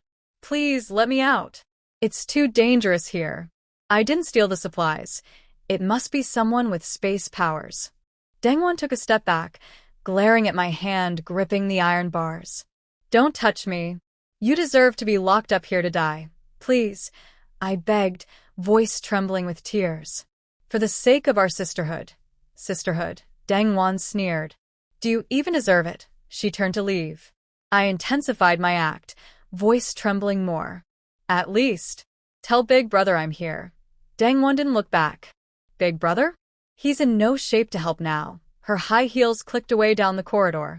I released the bars, my fear instantly gone. As I suspected, the Deng family was planning to escape amid the chaos. Suddenly, I heard a muffled thud outside the window. Quietly, I moved to the window and used my distant vision to see Deng's group climbing over the wall from the neighboring rooftop to escape. Deng Chun was the first to land, his eyes cold. He looked around carefully and signaled to the wall. Deng Rue followed, limping on his left leg. Truly brotherly love. Father Deng Jiangwo almost slipped while climbing over the wall, and his expensive suit was torn by the barbed wire at the top. Mother Lin Meiji's qipao hem was also torn, but she clutched a handbag tightly. Seems she didn't forget to bring her jewelry while escaping. Deng Jin and Deng Yu finally turned around. One used ice powers to slow their fall, the other burned the pursuers' ropes with a fireball. They huddled together and whispered, then moved toward me. The cell is on the first floor, a necessary route for their escape through the back door. I quickly changed my expression to look scared and fragile. When I heard their footsteps approaching the corridor, I suddenly rushed to the iron door, grabbed the bars with both hands, and let out just the right amount of crying. Father. Mother. I'm here. Help me. Deng Jiangwo was the first to turn the corner. When he saw me, a flicker of surprise crossed his eyes, then it was replaced by clear disgust. His usually stern face was now cold and indifferent, like he was looking at trash. Father. Please let me out, I said trembling, my fingers turning white from gripping so hard. He didn't stop or slow down, walking straight past my door, even deliberately stepping a bit farther away, as if I were something dirty. Mother Lin Meiji followed closely. She glanced at me, her carefully shaped eyebrows furrowing. Stop shouting. Do you want the zombies to come over? She tightened her grip on the jewelry-filled handbag and quickly moved past from the far side of the door. Mother. Please. I reached out, tears falling just in time. She sneered in disgust and quickened her pace to catch up with my father. Then 4 brothers appeared. Deng Chen looked surprised when he saw me but quickly regained his composure. Big brother, help me open the door. The key is on that wall over there. I urgently pointed to the key rack nearby. Deng Chen pursed his lips into a straight line. He looked at the keys, then at me, finally turning away. No time. You should just rot here. Better yet, be eaten by the zombies. Deng Chen. I am your sister. I raised my voice, choking more clearly. Sister? Deng Yu sneered, flickering dangerous flames at his fingertips. You trash? You don't deserve to be here. If it weren't for your dragging us back, we'd be in the safe zone already. Deng Rui clenched his right fist but said nothing. Deng Jin didn't even look at me, just alertly watched the pursuers behind. Outside, the fight was heating up. The bodyguards have already broken into the first floor. He Jiahuan sneaked out the back door with a few trusted aides, but was blocked by an ambush of guards. My clairvoyance clearly saw a bullet pierce his right shoulder, instantly staining his expensive suit with blood. Jiahuan. Deng Wan's scream came from outside. She desperately tried to rush over but was held back by Deng Chen. Don't be stupid, Deng Chen said sharply. He had a deep wound on his right arm, almost to the bone. We have to leave now. The Deng family gathered amid the chaos. Deng Zhengwo and Lin Meiji were protected in the middle. Deng Jin cleared the way with ice powers, and Deng Yu used fireballs to remove obstacles. I timed it right. When they passed by my window, I suddenly pounded on the glass. Big brother? Father? Save me. Deng Zhengwo looked up and gave a cold, unfamiliar stare, without stopping. Lin Meiji didn't even look up, just clutched her husband's arm tightly. I pressed my hands against the glass, tears falling just right. Please, don't leave me behind. I wiped my tears and curled my lips into a cold smile. This is what family means. When trouble comes, everyone runs, and they blame the weakest one. But that's just what I wanted. They hurried away, their footsteps fading at the end of the corridor. I released my grip on the railing, and the fear and pleading on my face instantly vanished, replaced by a cold smile. I should have known. In this world, besides myself, no one can be trusted. But the Deng family isn't doing well either. They're hurt. Only Deng Chen's arm wound wasn't treated in time. Being disabled is the least of it. After confirming they had left, I took out a crowbar from my space and easily unlocked the door.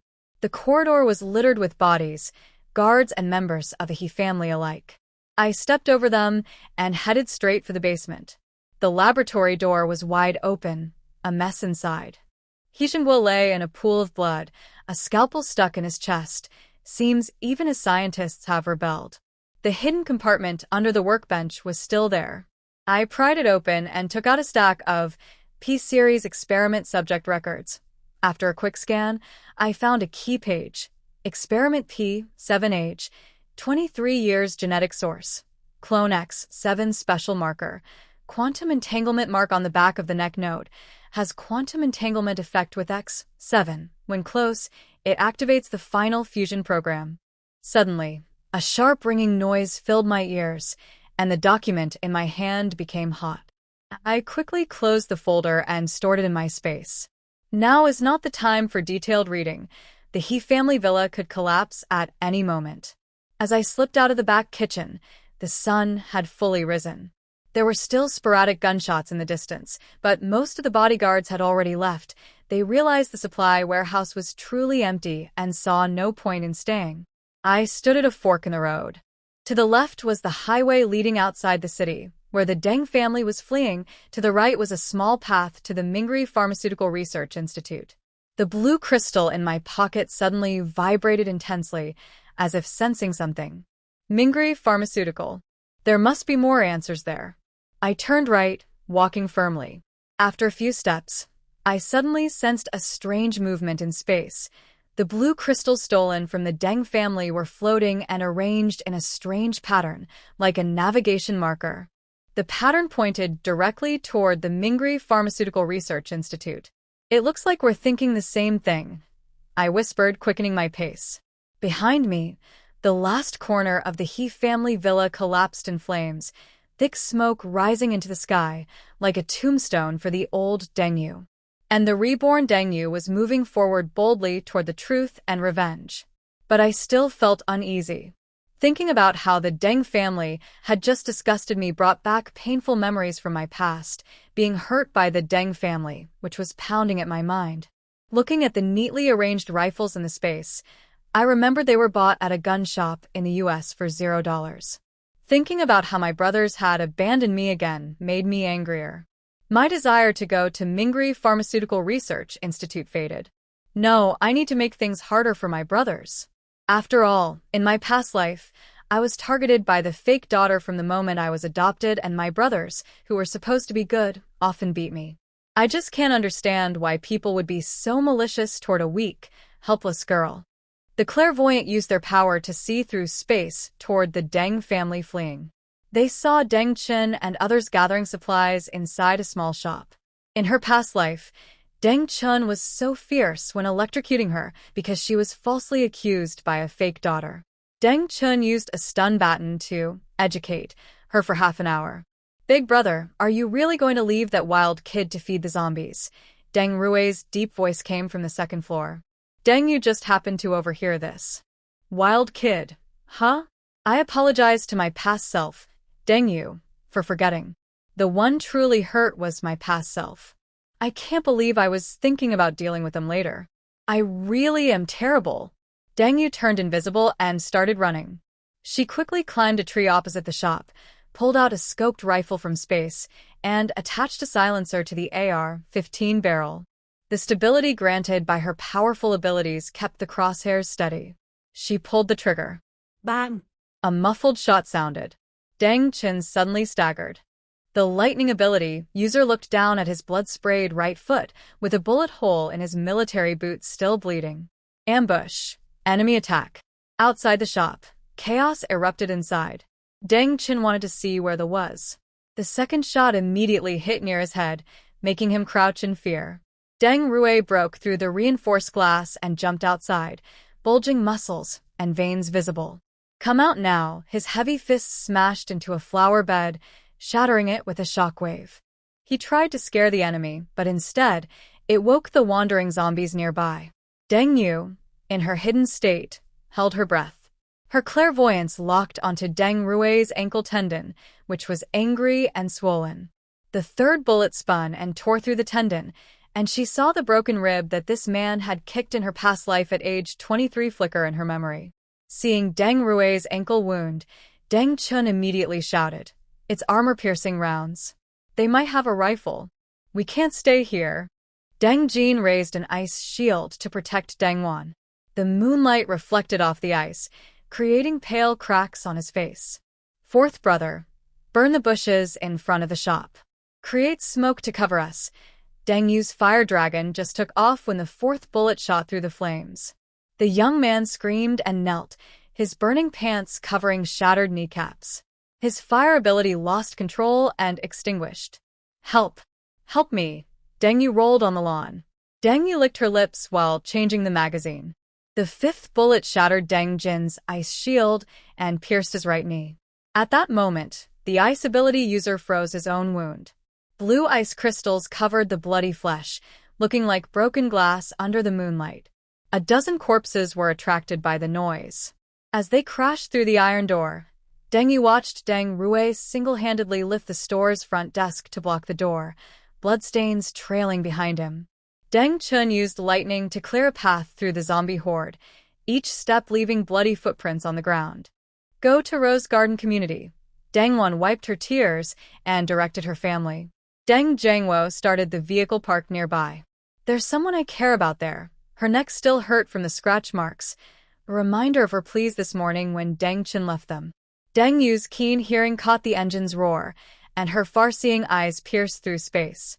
When the off-road vehicles swerved into the zombie crowd, she was ready, her rifle's barrel moving with the family. "Time to deliver the welcome gift," she whispered, stroking her rifle. "Let's see which leg they'll use to run away."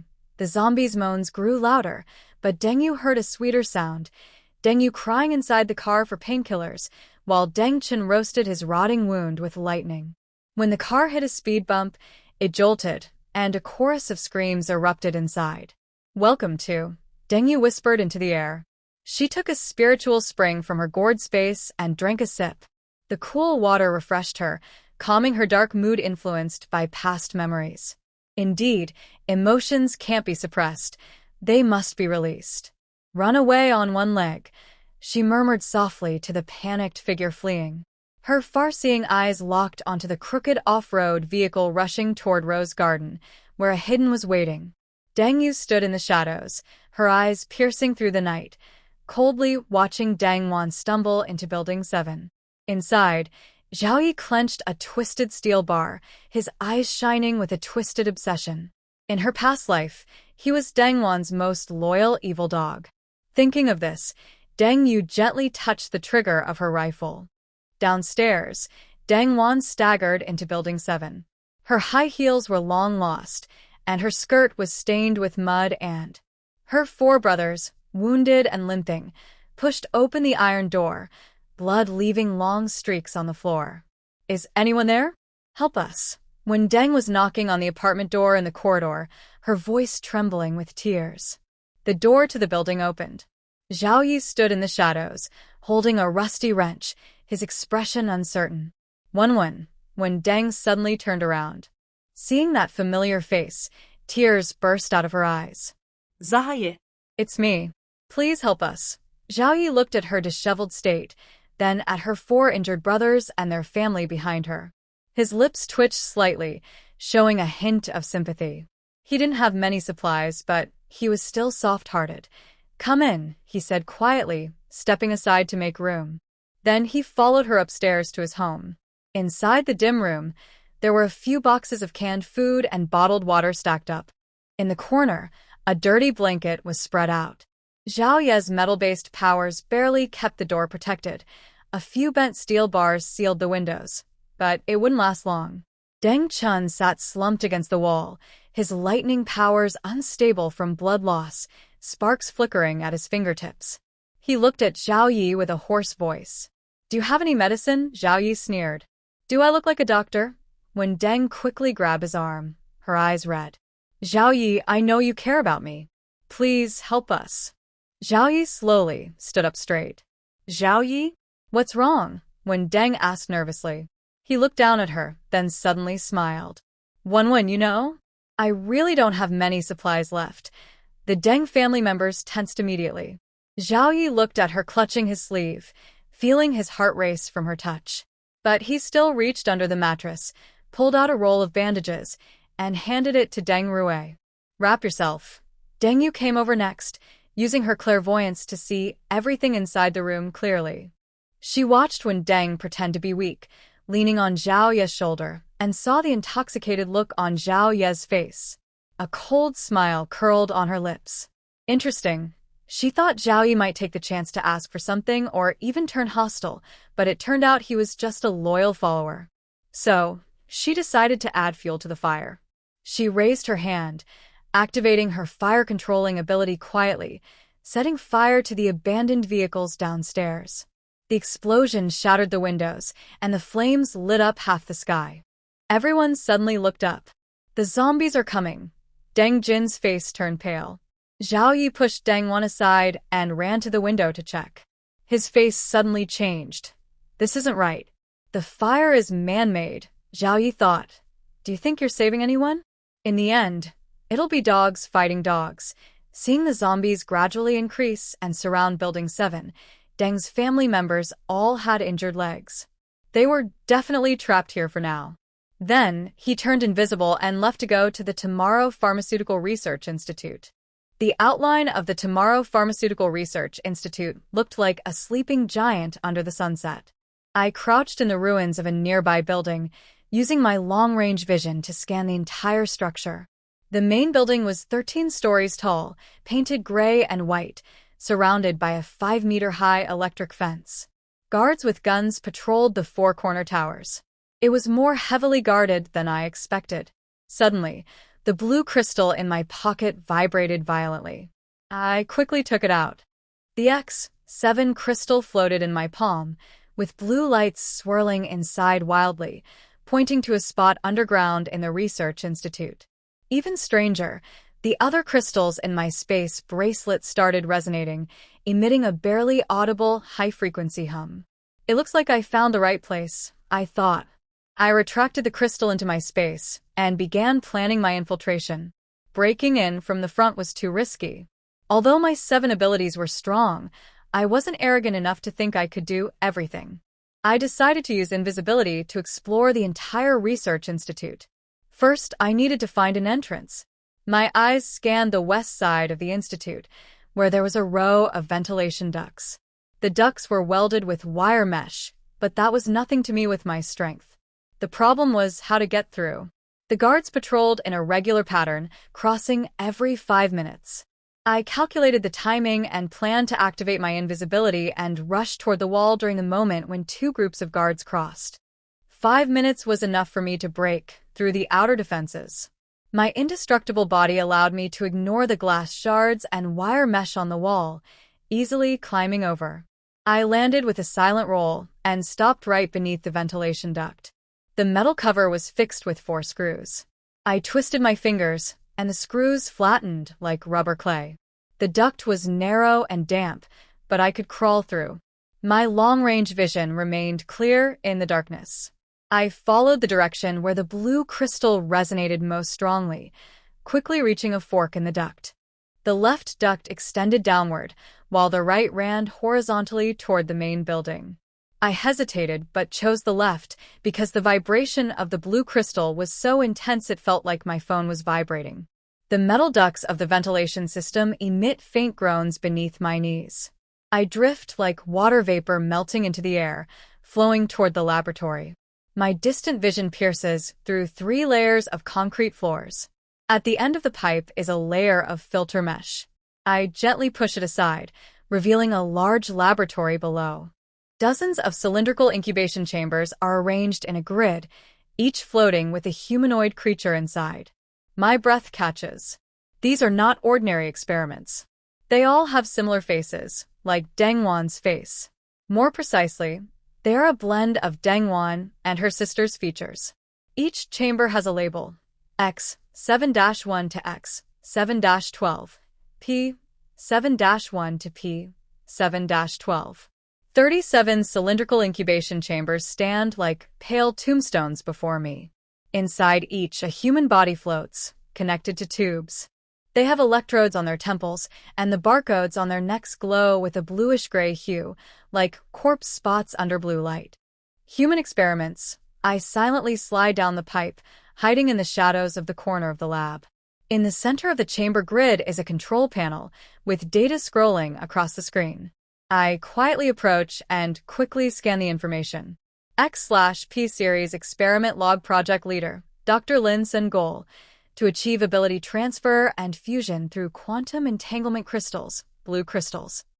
Test subjects: P7 Deng, X7 clone, ability recipient. Is this how supernatural powers are artificially created? My hands tremble uncontrollably. Could the apocalypse be man-made? Just for this experiment? But that's impossible.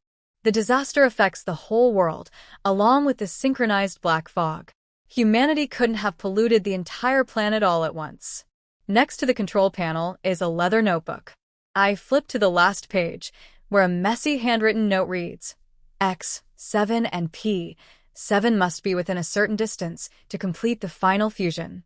The fools of the He family kept the crystals dispersed, which was right, but they don't know the real key is the test subjects themselves. When X7 approaches P7 within 100 meters, the quantum entanglement effect will automatically activate the fusion process. At that moment, the multi-ability container will be perfectly transferred to P7, and X7 will. The rest of the writing is blurred by bloodstains. A cold shiver runs up my spine. So Deng fake heiress. Was she a clone or the original?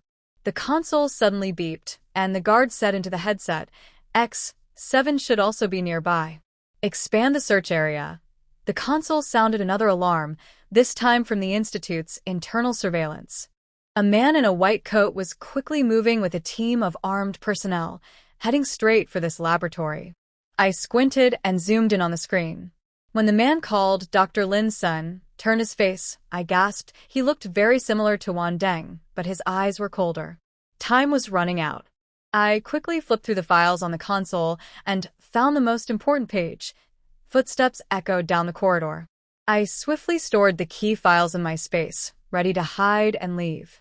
Suddenly, I noticed a safe below the console. My instincts told me there was something important inside. With my immense strength, I easily opened the safe. Inside lay a red crystal twice the size of the blue crystals, labeled X0, Super Abnormal Power Crystal. As I touched the red crystal, an unprecedented surge of energy flooded into my body. 7 abilities activated at once. Colorful patterns appeared on my skin, then quickly disappeared. A new sense of power filled my whole body. I didn't have time to think further. I stored the red crystal in my bracelet. Just then, the laboratory door was forcefully pushed open. "Don't move." 3 armed personnel stormed in. Dr. Linson stepped in slowly, his face changing dramatically when he saw the open safe. "Where is X0? Capture the intruder." "Alive," Linson shouted audibly. But I had already activated my invisibility and full invulnerability. I rushed toward the ventilation duct, unleashing my strength. I leapt lightly and reached the ceiling 5 meters above, smashing the duct with my powerful fist. I used my water control to create mist and block the view, and my fire control to ignite a nearby alcohol container. Amid the explosion, I slipped into the ventilation duct.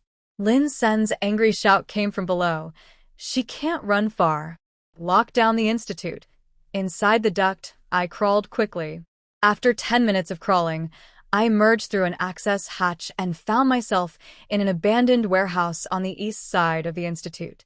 It was filled with broken equipment, looking like no one had been here for a long time. I found a hidden corner to sit and took out water and food from my space to regain strength. I also checked the files I collected earlier, trying to piece together more of the truth. A report marked "Top Secret" reveals the most shocking fact. They are conducting supernatural experiments. Many people have been used in thousands of human trials. My hands tremble violently.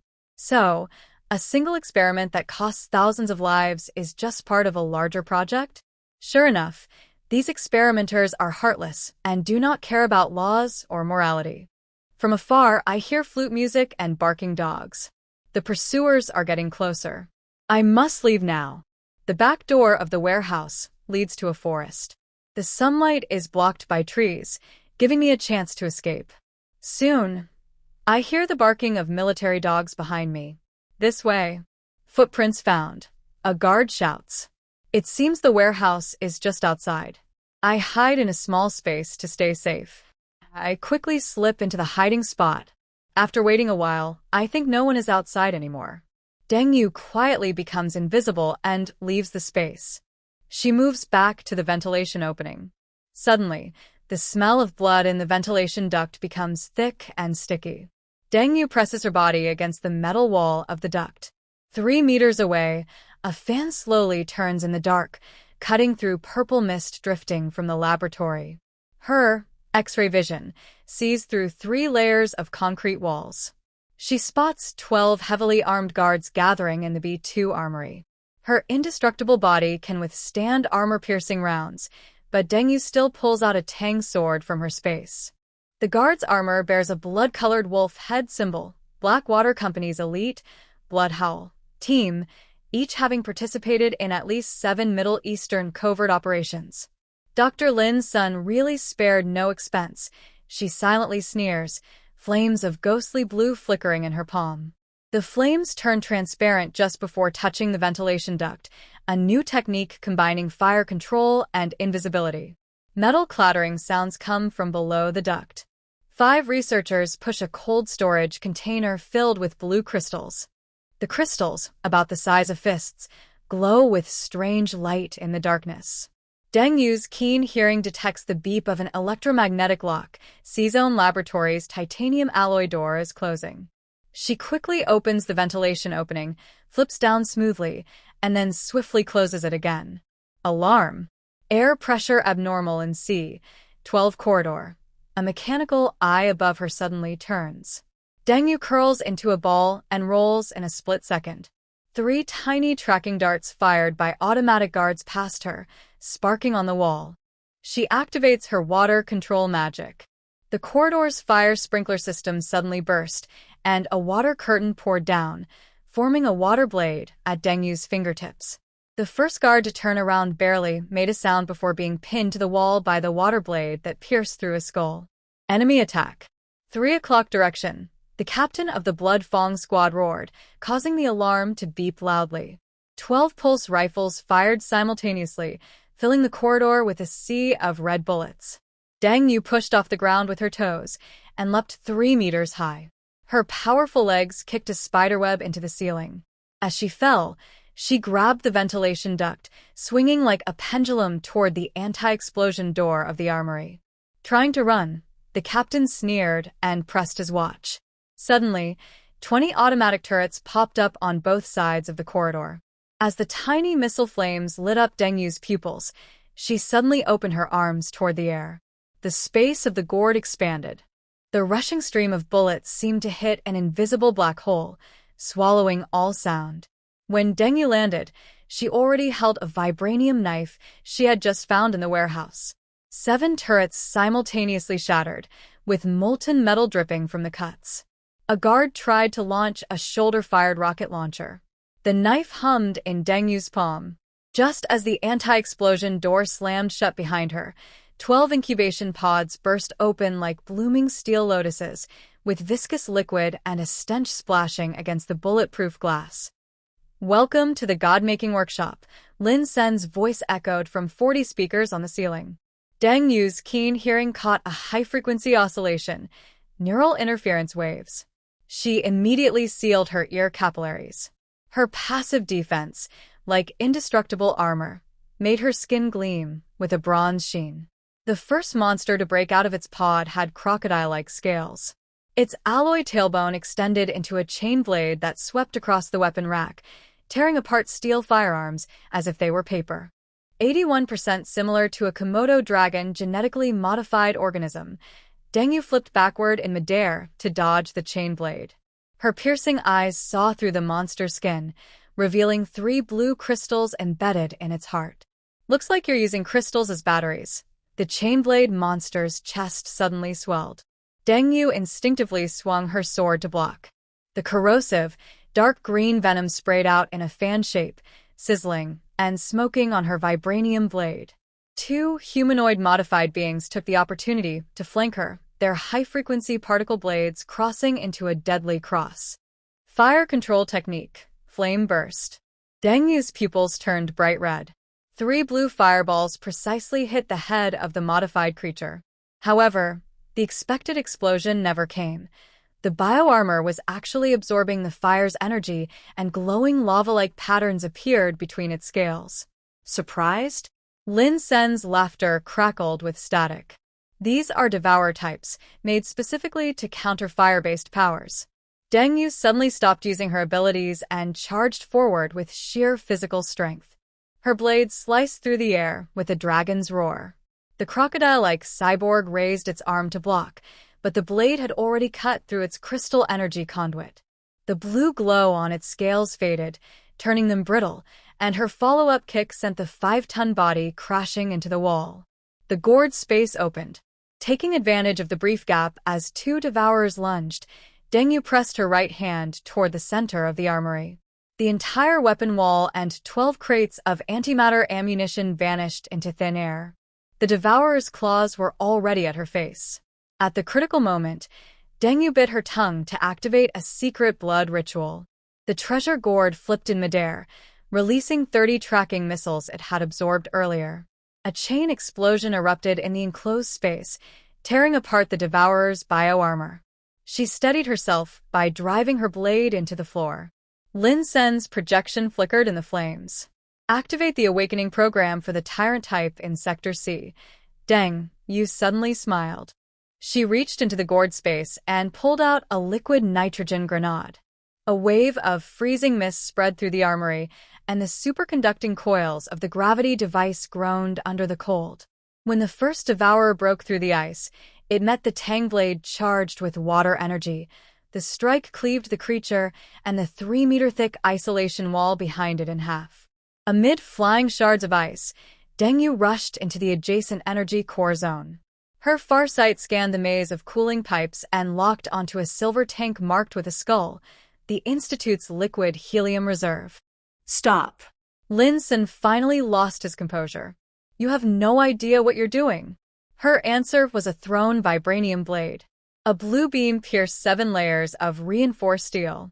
The ultra-cold helium burst out like a freed ghost. Sparks flew as every electronic device froze under the of absolute zero, and smoke rose from the gravity unit. Deng Yu felt her body suddenly grow lighter. Just before the alarm system completely failed, she caught a glimpse on the monitor. A 5-meter-tall humanoid tearing apart its metal restraints, blue crystals embedded along its spine forming a mysterious pattern. The system suddenly emitted a sharp alarm, warning of a great danger. Deng Yu gently touched her trembling gold-steel sword and suddenly realized that deep inside the research institute, there was a secret more terrifying than zombies, those glowing crystals with distinct patterns. Found you, she said. She swung her sword to cut open an escape route through the ventilation duct. Behind her, the footsteps of the tyrant creature shook the ground. When its first claw pierced through the steel gate, Deng Yu had already slipped into the complex network of pipes like a fish. The ventilation pipes above groaned under pressure. Her combat suit was covered with ice crystals. A recently released liquid oxygen tank in her space was leaking, and the freezing cold at minus 196 degrees Celsius spread along the metal walls, forming a frost web behind her. Body temperature signal lost. Switched to vibration tracking mode. The roar of pursuers came through 3 layers of alloy plates. Deng Yu suddenly curled up and pressed herself against the pipe corner. 12 spider-shaped detection robots flew overhead, their infrared eyes scanning her outline in stealth mode. Silent burning of control fire magic. Blue flames seeped into the joints of the robots, melting their delicate circuits in less than 1,000th of a second. The self-destruct program, still falling, had not yet activated, but Deng Yu stored it in her space. These were excellent materials for modified EMP bombs. Suddenly, a metallic twisting sound came from a head in the pipes. The alloy pipe was twisted into a mess like a noodle. The face of the tyrant creature, covered with bone armor, squeezed into the narrow space. Its crystal blue glow on the spine surged. So that's it, she thought, flipping to dodge its claws. Her telescopic vision penetrated the crystal to see the spiral genetic chain inside. You use blue crystals to make biological weapons and supernatural powers. Target has entered Zone C, 7 for purification. The pursuers' voices trembled with fear.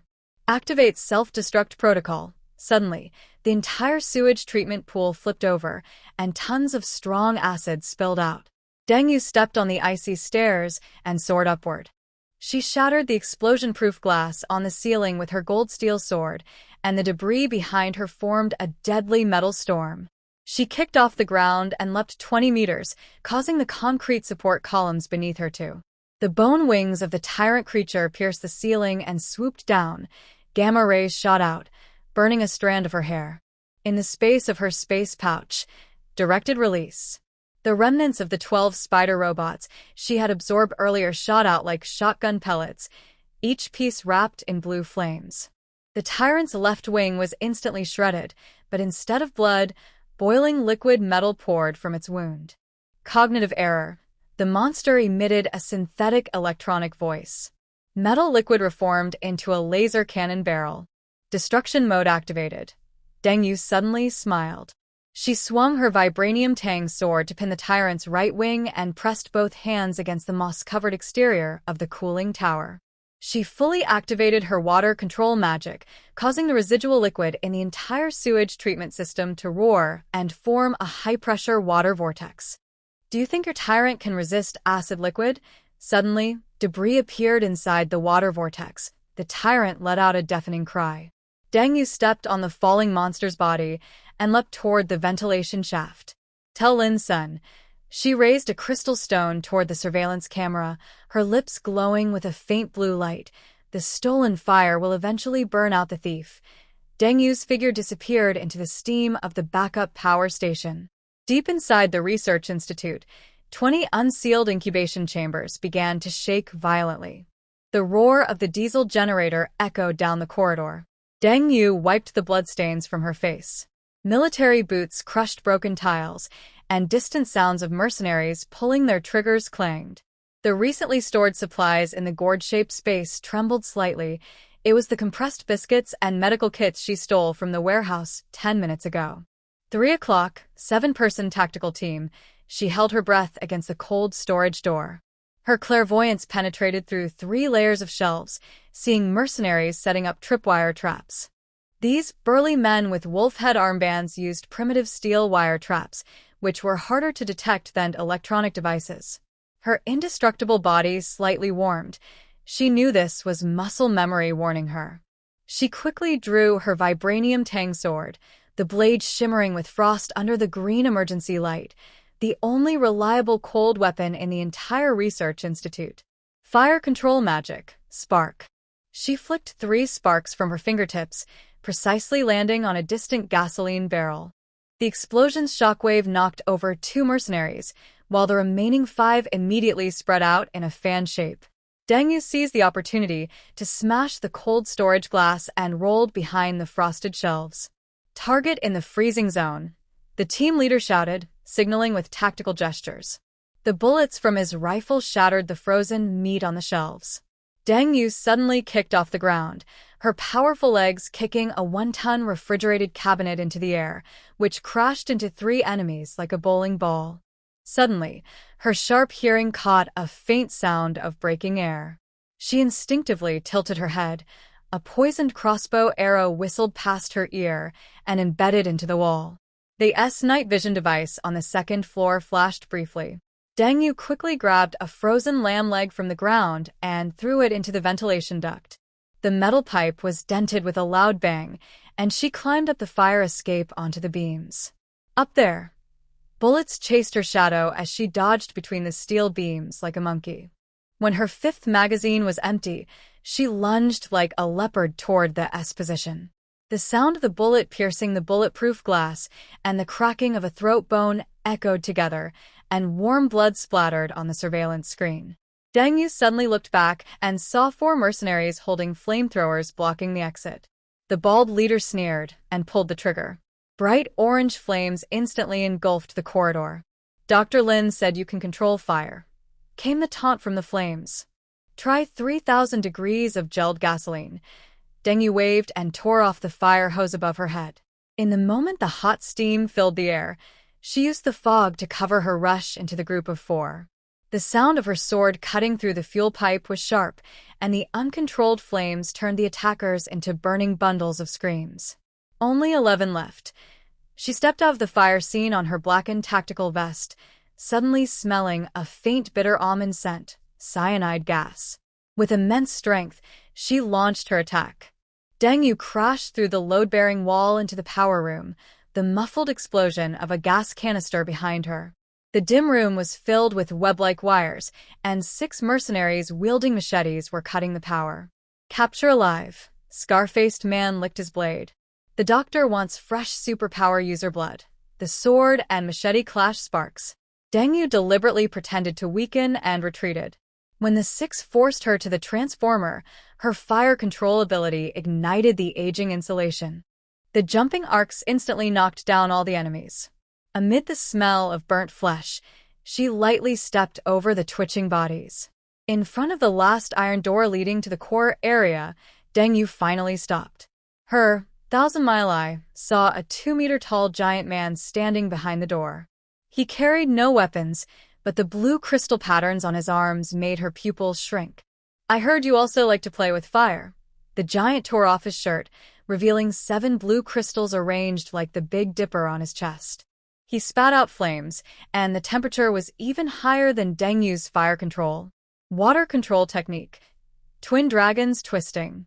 Deng Yu tore off the water pipes on both sides. The water turned into fierce dragon heads rushing toward the flames. As water and fire collided, steam erupted. She suddenly closed in and elbowed his throat, but it felt like hitting a metal plate. The recoil made her wrist bones creak. "Doctor installed 7 crystals for me." The burly man grinned, showing his steel teeth. "Now I am perfect." Suddenly, Tang Dao stabbed 3 inches below his navel, targeting the energy point seen by the 1,000-mile eye. The big man looked down in shock and saw Deng Yu's left hand forming an ice spear, which was lodged in the 7th crystal stone on his back. "Everyone has weaknesses, haven't you heard?" She spun around and kicked the crystal array to pieces. The big man collapsed loudly under the energy backlash.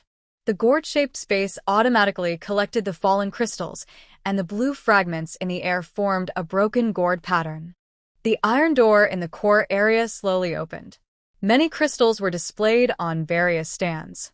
Deng Yu opened the cover, took the crystals, and placed them inside the space. After collecting all the crystals, she went into the room. Lin Sun clapped in front of a row of cryogenic chambers. Deng Yu's knife tip stopped just 3 inches from his throat. Each chamber contained a girl who looked exactly like Deng Wanrong. "Do you think you can reach this point and really be the chosen one?" Lin Sun pushed up his gold-threaded glasses.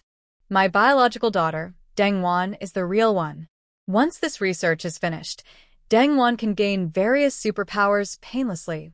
Behind Lin Sun, the cryogenic chambers emitted cold mist. Deng Yu's knife tip trembled slightly. 7 girls, all resembling Deng Wan, floated in blue liquid. Each had a number engraved on her collarbone, except for 07. "If you kill my clones here, they will activate immediately." Lin Sun tapped the glass of the cryo chamber. Suddenly, the girl inside opened her crimson eyes. "Guess what?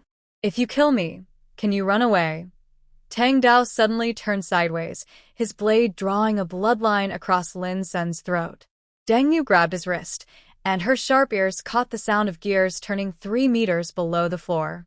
As she pulled Lin Sun backward, 6 poison steel spears shot out from where she had been standing. "Doctor still likes to play dirty." Deng Yu kicked over the control panel. Exposed wires sparked blue flames in the water. Lin Sun took the chance to break free and retreat. A string of bronze keys fell from his white coat. These were the keys to open the cryogenic chambers. 5 mercenaries broke in through the window, their knives reflecting the cold light of the freezer. Deng Yu spun around and kicked the nearest enemy away. The enemy's tactical belt spilled out 2 old-fashioned grenades. Her pupils shrank suddenly. She grabbed Lin Sun and rushed behind the shelves. The explosion sent a blast wave that overturned the cryogenic chambers. Blue liquid froze on the ground. The first mercenary to touch the liquid screamed in pain. Blood patterns were draining his life force. Meanwhile, the awakened clone number 01 tore open the chamber door. "Run now." Lin Sun tried to push her away and run, but he was knocked back and stumbled on the ice. Clone number 01 rushed at him like lightning, with long bone blades growing from his fingers. "Fire control magic. Candle dragon." Deng Yu bit her finger to draw blood and threw a blood bead, which ignited a faint blue firewall in the air. The clone's bone blade pierced the firewall instantly, and she quickly moved to attack from a blind spot. As her sword aimed at the clone's neck artery, she saw tears falling on the face of clone number 01. The blade cut off the clone's head. "That's fine." Number 01 suddenly spoke in a childish voice, and the wound oozed pale blue blood.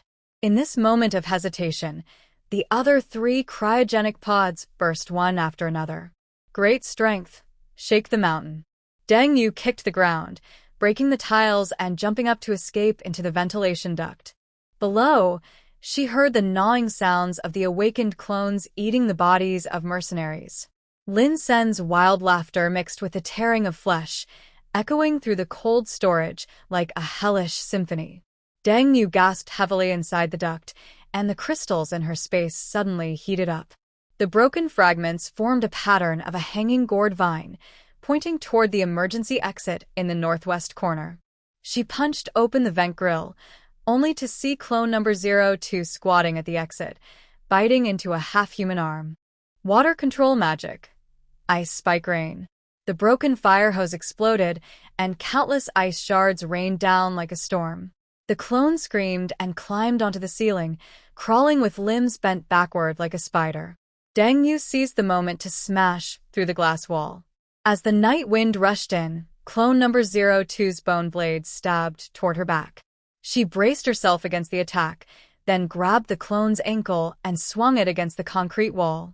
However, number 02 curled up to absorb the impact and bit Deng Yu's wrist. As pale blue blood seeped into the wound, Deng Yu's scream shattered the entire row of glass. When her sword pierced the clone's heart, her own chest suddenly burst open with blood. The emergency exit was just nearby, but the iron door required dual authentication. Deng Yu tore off the iris of a dead guard, and her blood-stained finger pressed 0723 on the keypad, her sister Deng Wan's birthday. As the gate roared open, 3 clones chased after her. Deng Yu threw 20 grenades from her space, and in the explosion's firelight, she rushed out. The stench of zombies filled the air, carried by the wind. Deng Yu tore off her blood-stained coat to bandage her wounds. When she jumped over the wall, she saw a group of zombies approaching. Deng Yu immediately turned invisible and ran full speed toward the city. Just as she ran out of a kilometer, she heard a loud boom, and the entire research institute started collapsing. It was probably the institute's self-destruct device. Luckily, she was almost buried underneath. Without this research institute, Deng Wan had no space and no superpowers. Even if you have a heroine's aura, I can't kill you, but I can make you experience the harshness of the end times. It seems the hero's aura only protects himself. Deng Wan, once I cut down your protectors one by one, let's see if your divine luck can bring you another group. Deng Yu tidied up and changed into a new explosion-proof suit. She disguised herself again as a strong, beautiful woman who, in the end times, only has strength and psychic abilities and likes to use a tang sword to fight zombies. She started running back to the community. She had been out for several days. The last time she returned, she had defeated the main villains. This time, she needed to plan her future route carefully. Deng Yu moved in and out of sight, with many zombies passing by invisibly. When there weren't many zombies, she casually killed a few to harvest crystal cores. Along the way, she saw some people calling for help from windows, and she safely returned home without incident. She ran up the stairs while invisible. Just as she reached the 27th floor, she heard a dull sound from the reinforced door upstairs, struck repeatedly. She opened her, Xianli, vision to look up. Through 3 layers of concrete floors, she saw her stairwell fire door being burned by an acetylene torch. A group of people was attacking it with axes and the torch. That must be hiding a generator inside. Wang Defa's muscular arm bulged with veins.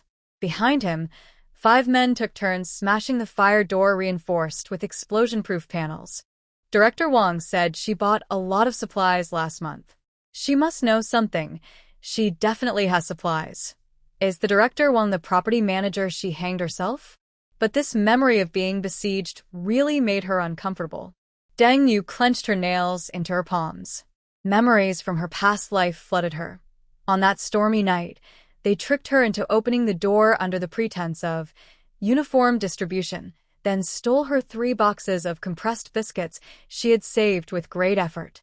What truly broke her heart was the woman holding a baby behind the crowd, crouching in the stairwell, watching out. Liu Jie.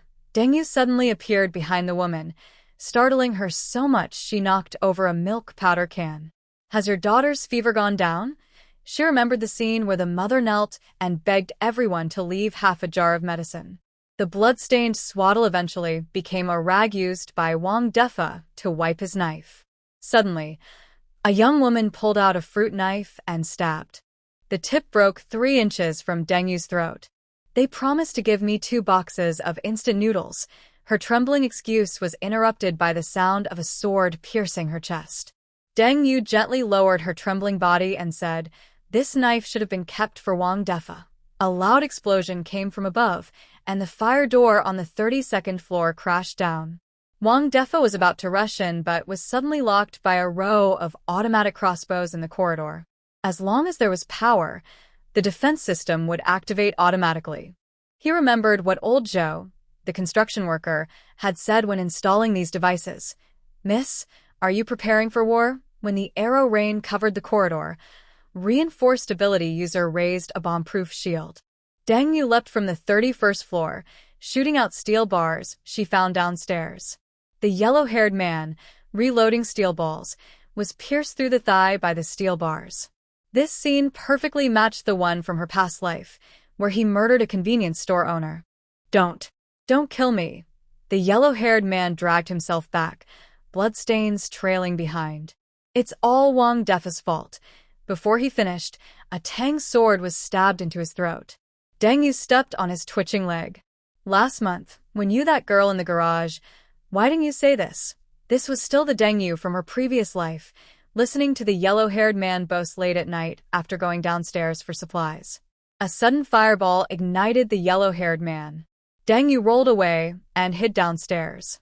Through her remote vision, she saw Wang Defa hiding behind the fire door in the corridor.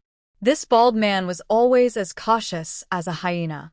In her past life, he had trapped over 20 women on the rooftop with iron locks, claiming it was to establish a reproductive protection zone.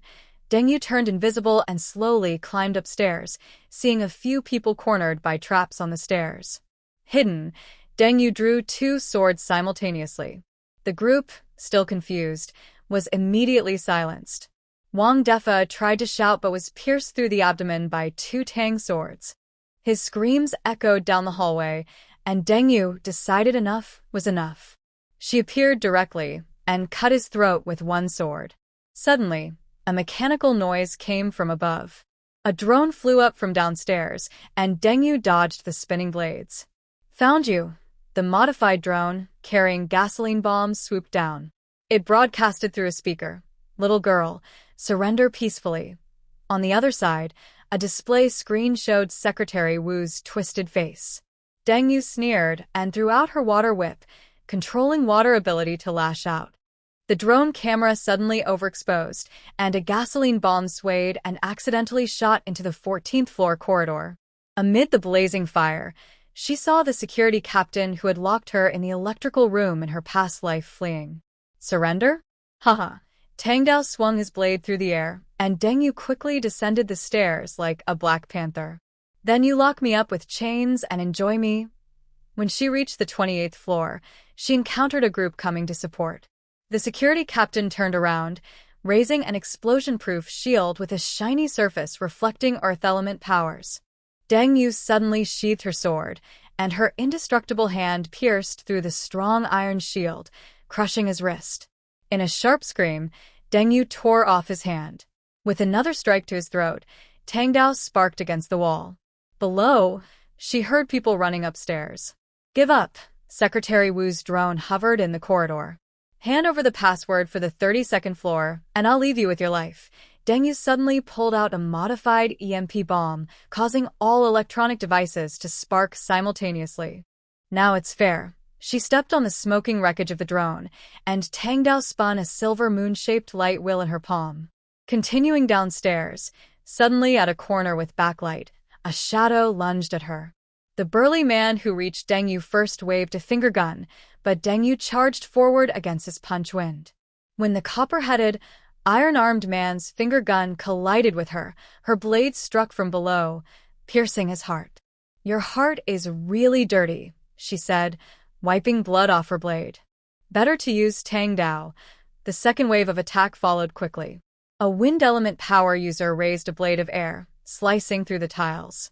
Deng Yu leapt over the flying debris, and with immense strength, she stomped to accelerate. Her Tang Dao had already pierced 3 throats. "Be careful of her sword. Spread out. Move away."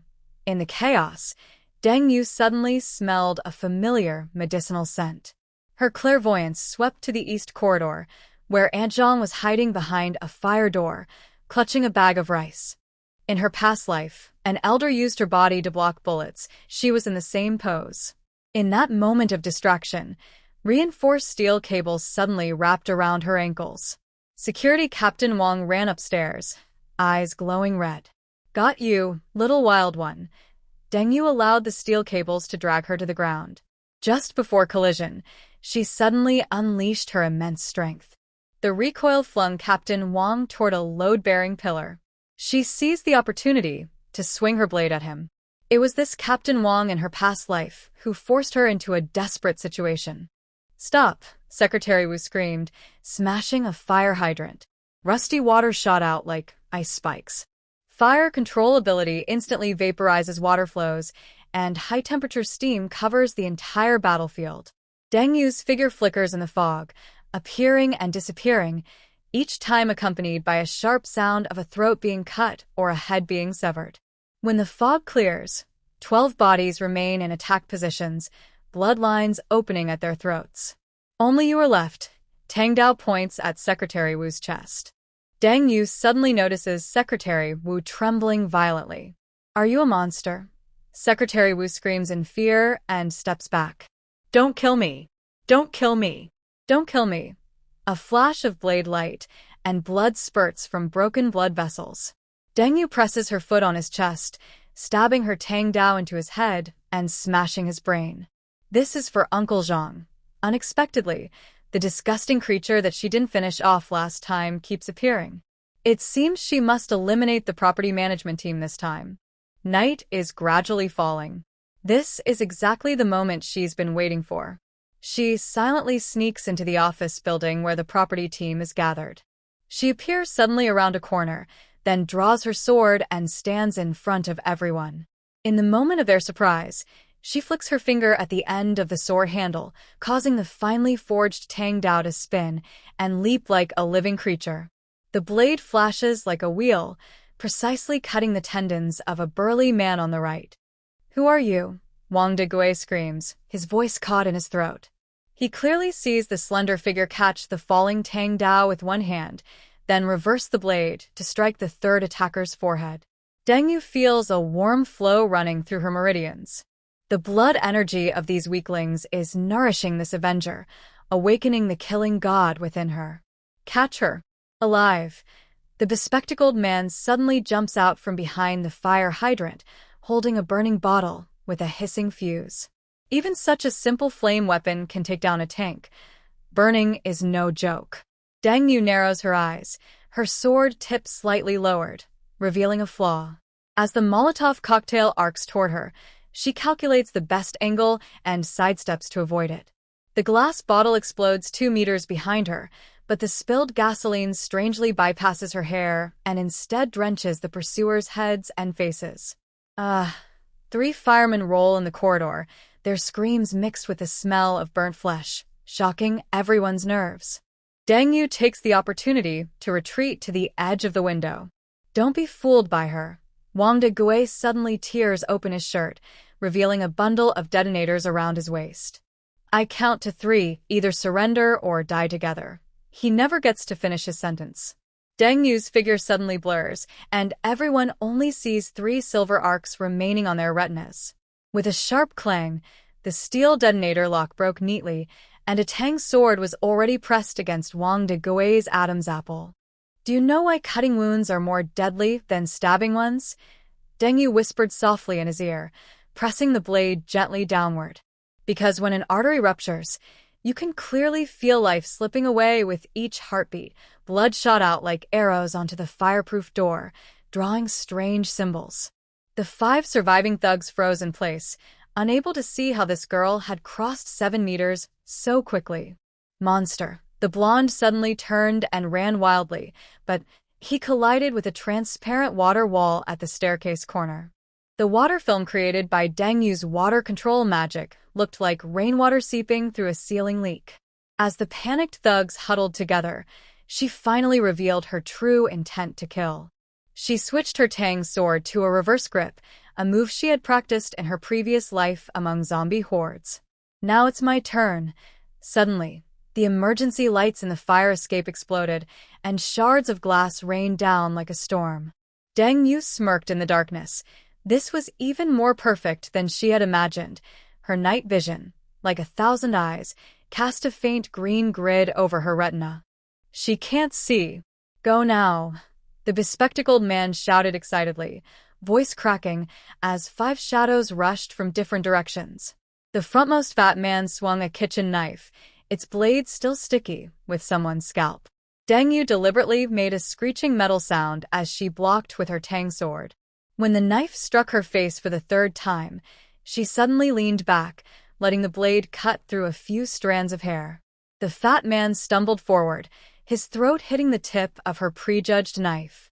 First one, she silently counted, feeling the vibrations of the falling body through the floor to locate it precisely. From the right, the sound of chains breaking through the air reached her. As she dodged sideways, she was accidentally caught by the chain around her left wrist. The person holding the chain eagerly pulled, but she had deliberately left this trap for her prey. The strength of the big guy transmitted quietly along the chain, and with a clang, the cast iron chain was torn apart. "This woman is suspicious," the chain holder exclaimed, staring at the half-cut iron chain in his hand, but it was already too late. Deng Yu spun and kicked his knee, then struck his temple with a powerful elbow, causing a splash of red and white liquid on the fireproof door. Suddenly, cold air flooded into the emergency passage, stirring up scattered paper. Wang Degui's body swayed slightly in the wind, blood beads at the cut on his neck falling steadily. The remaining three retreated in unison, while Deng Yu advanced step by step, wielding her tang sword. "She's just one person. Let's attack together." The man with glasses suddenly darted out from behind the fire door, firing a nail gun that shot several nails in quick succession. Deng Yu quickly calculated the trajectory in a split second. Her special ability made the nails' paths appear as slow-moving light points in her eyes. But she chose to perform a daring roll, narrowly avoiding the 3 nails that brushed past her ribs. As the nails bounced off the wall, she swung her knife into the empty space. With a clink, the ricocheting nails were precisely cut down by her tang sword, sparks flying that lit up her smiling face. "Impossible," the man with glasses stammered as he hurried to reload. "Who are you?" His question was cut off. Deng Yu suddenly lunged forward with great speed, no longer hiding her agility. With her immense strength, she stomped on the ground, cracking the concrete beneath her. She drove her tang sword through the right shoulder of the man with glasses, pinning him to the wall. The angle was carefully calculated to avoid vital organs while severing the nerves in his arm. "Where are your supplies hidden? How much do you have?" Deng Yu asked, turning her knife handle as she looked at his twisted, pained face. "And how many people have you robbed?" She suddenly pressed her blade down, causing a cracking sound as his shoulder shattered and he screamed. The thief, who was trying to run away, froze in place. She recognized him as the kid who had disguised himself as a firefighter to trick residents into opening the door. "Your turn, Zhang Weiming," Deng Yu said, turning around and reading his name from his ID card. "How does it feel to deceive lonely elders with fake fire safety checks?" Zhang Weiming suddenly knelt and bowed his head, banging it against the wall with a loud thud. "Please, miss, spare me." It was all Wang Degui's idea. He secretly reached for a spring-loaded knife behind him. "I can take you to the warehouse, there's more." A crescent-shaped blade suddenly appeared, and Zhang Weiming's right arm holding the knife was cut off at the shoulder. Deng Yu stepped on his twitching body, the knife tip lightly grazing his Adam's apple. "Last time you said that and you pushed me into a horde of zombies," she said coldly. The final suddenly turned and ran wildly, but he collided with a transparent water curtain at the staircase corner. Deng Yu controlled the water magic, guiding the water from the rooftop tank to form a barrier. Watching the trapped man pounding madly on the water wall, she suddenly relaxed her power and withdrew her abilities. It was pushed back by inertia and fell down the stairs, only to be met by ravenous zombies. As his body was torn apart by the zombies, the survivors in the building heard a mournful song of flesh and blood. After eliminating these corrupt property staff, Deng Yu headed to the floor where the property office was located to search for supplies. They probably hadn't had time to hurt many residents yet, since Deng Yu had already taken down a gang of thugs earlier. In the property management office, there is the most respected and the worst director. In this life, they probably only stole some belongings from owners who turned into zombies or tricked owners who lacked awareness of danger into opening the door. Normal people wouldn't easily open the door when facing a group outside, nor would they waste time attacking those with people inside. After all, the supplies in the homes of zombie owners belong to them. They went straight to the 8th floor where the property is located. They kicked open the door and found 5 women who had been harmed inside. Are you here to save us? Boo-hoo. Our family turned into zombies. We didn't get bitten when sleeping alone. The property owner and security came later and killed our parents. We thought we were saved. Boo-hoo, we didn't expect they are all animals. They keep us here, and every day someone comes to vent their anger on us. Boo-hoo. Deng had seen many such cases. Although she felt sympathy, she didn't show it openly. She simply cut the ropes binding them with a few quick strikes. At this moment, she couldn't help too much. In the most dangerous and helpless times, people tend to cling to whoever helps them, like a drowning person grabbing the last straw. In a doomsday scenario, such matters are simple. Call the police, have their family or friends comfort them, or see a doctor. But this is the end of the world. If she comforts them now, they will want to cling to her. Deng, you no longer trusts others. Suddenly, her memories from her past life in the Congo rainforests flashed back. She was a mercenary who once rescued a kidnapped female journalist. But when danger approached, that journalist pushed Deng out of the shelter. That moment almost cost Deng her life. During the rescue, some team members wanted to warn her, but Deng, just a rookie after completing a few routine missions, didn't realize the danger. The team leader stopped them from warning her, and Deng ended up saving the journalist. People teach lessons, but sometimes one lesson is enough. After the journalist pushed Deng away, she nearly died. But her teammates saved her. Later, they made Deng execute the journalist herself with a knife. Trust was also killed that day. Although these 5 girls seem pitiful now, Deng has no intention of helping them. She simply cuts their ropes and doesn't even bother to find clothes for them. When they go outside to look for clothes, they see people who have been killed. At that moment, they realize that everyone outside is dead. Not a single living person remains. After they put on clothes, Deng speaks again. You all know what the current situation is.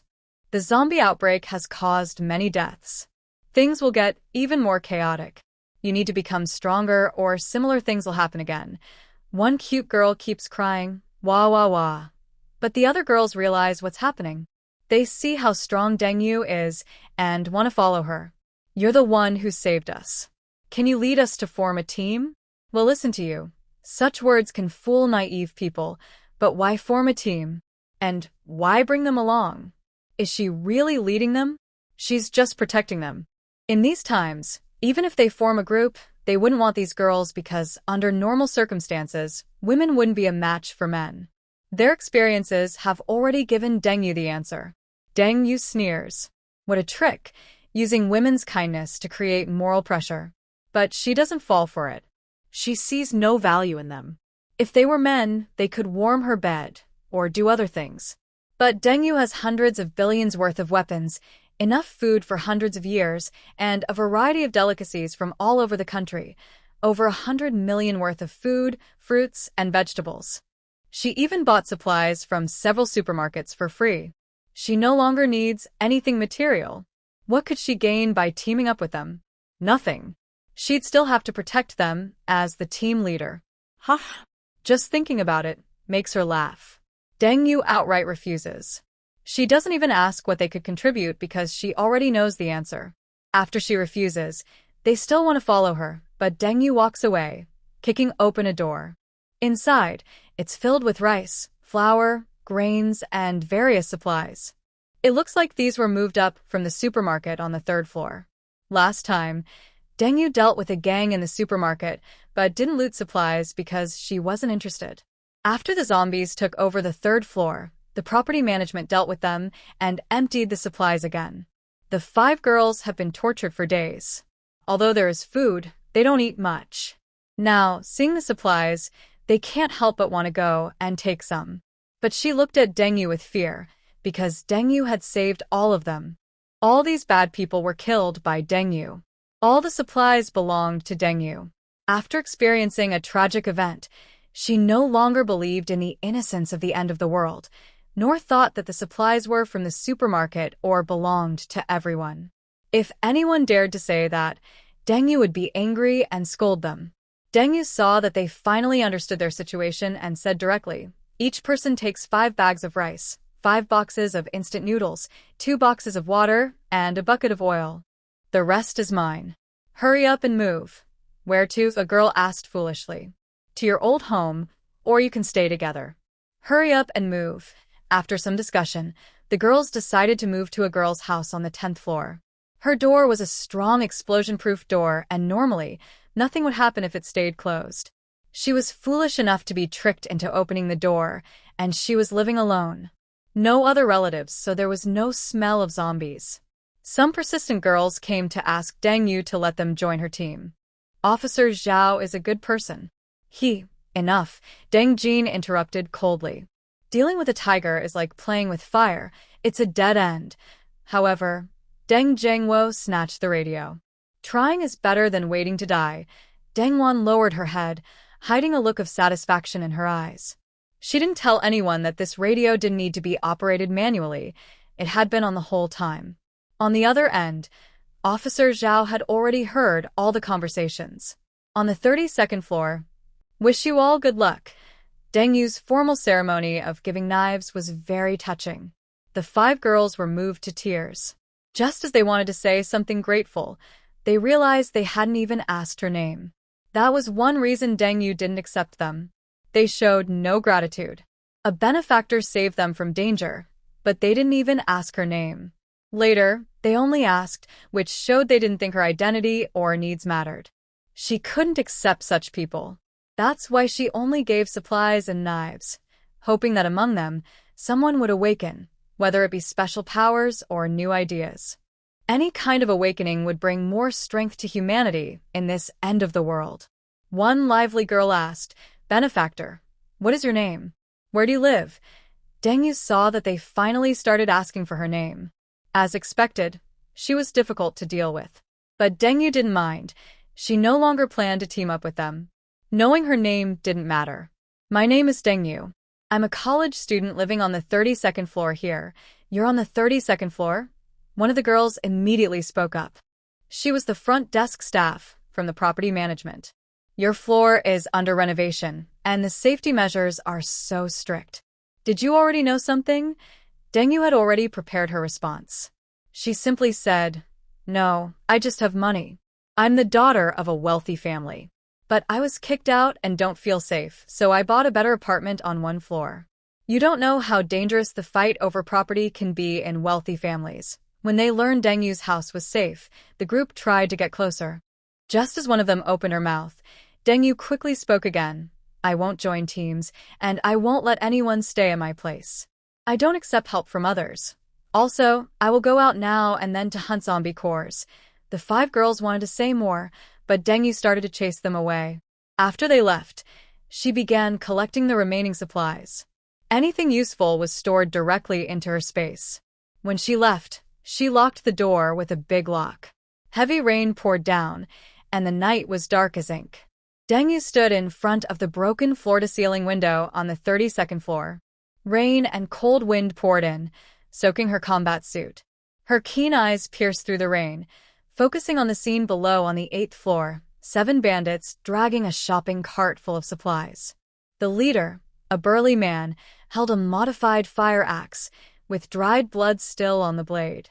"It seems the news from yesterday has spread, and they haven't had enough," she sneered, her fingers gently stroking the handle of her sword. Grandpa Li drove the ox cart slowly toward the town.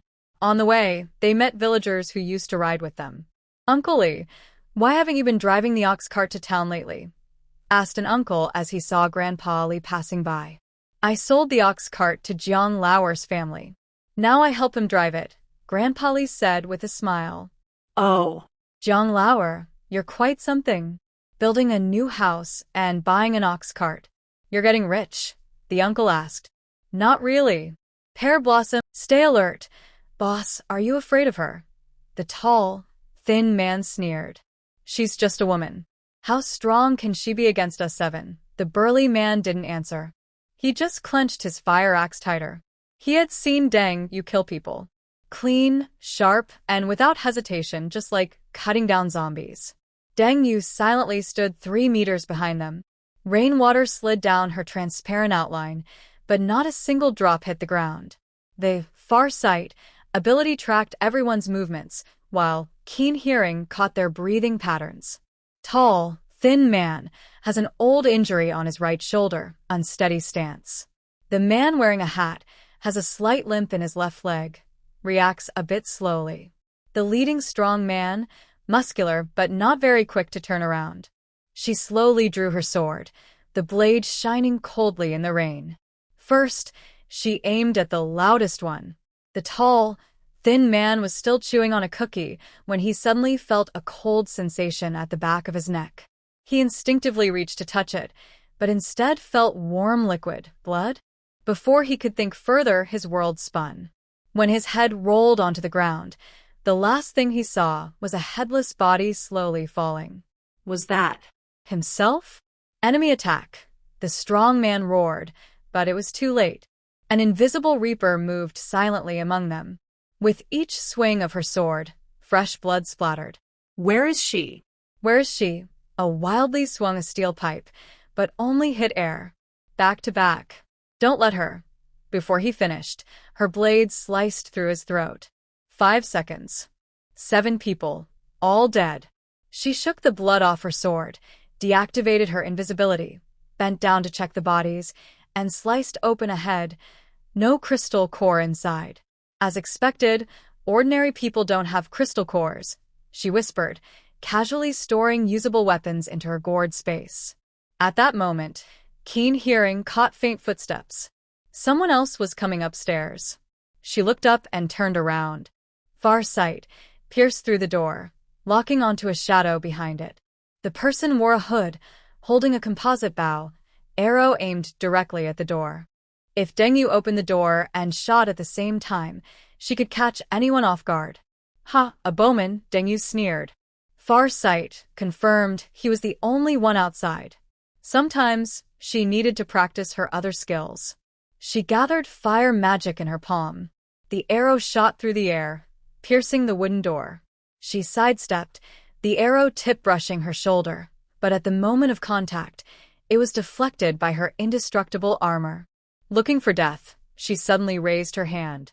A fiery snake roared out, rushing straight through the door. The fire serpent tore through the door and lunged at the attacker. The hooded person quickly rolled away, flames brushing past their clothes and leaving a scorch mark on the concrete barrier.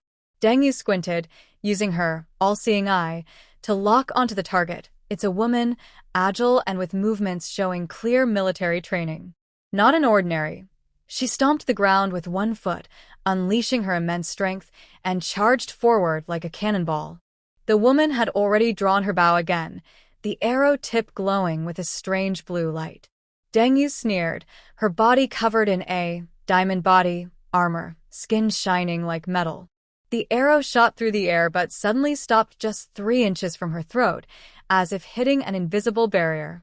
The woman's pupils shrank, and she immediately stepped back, drawing a military dagger from her waist. Who are you? Deng approached slowly, her tang sword pointed at the ground, rain dripping from the blade. The woman didn't answer, but suddenly threw 3 smoke bombs.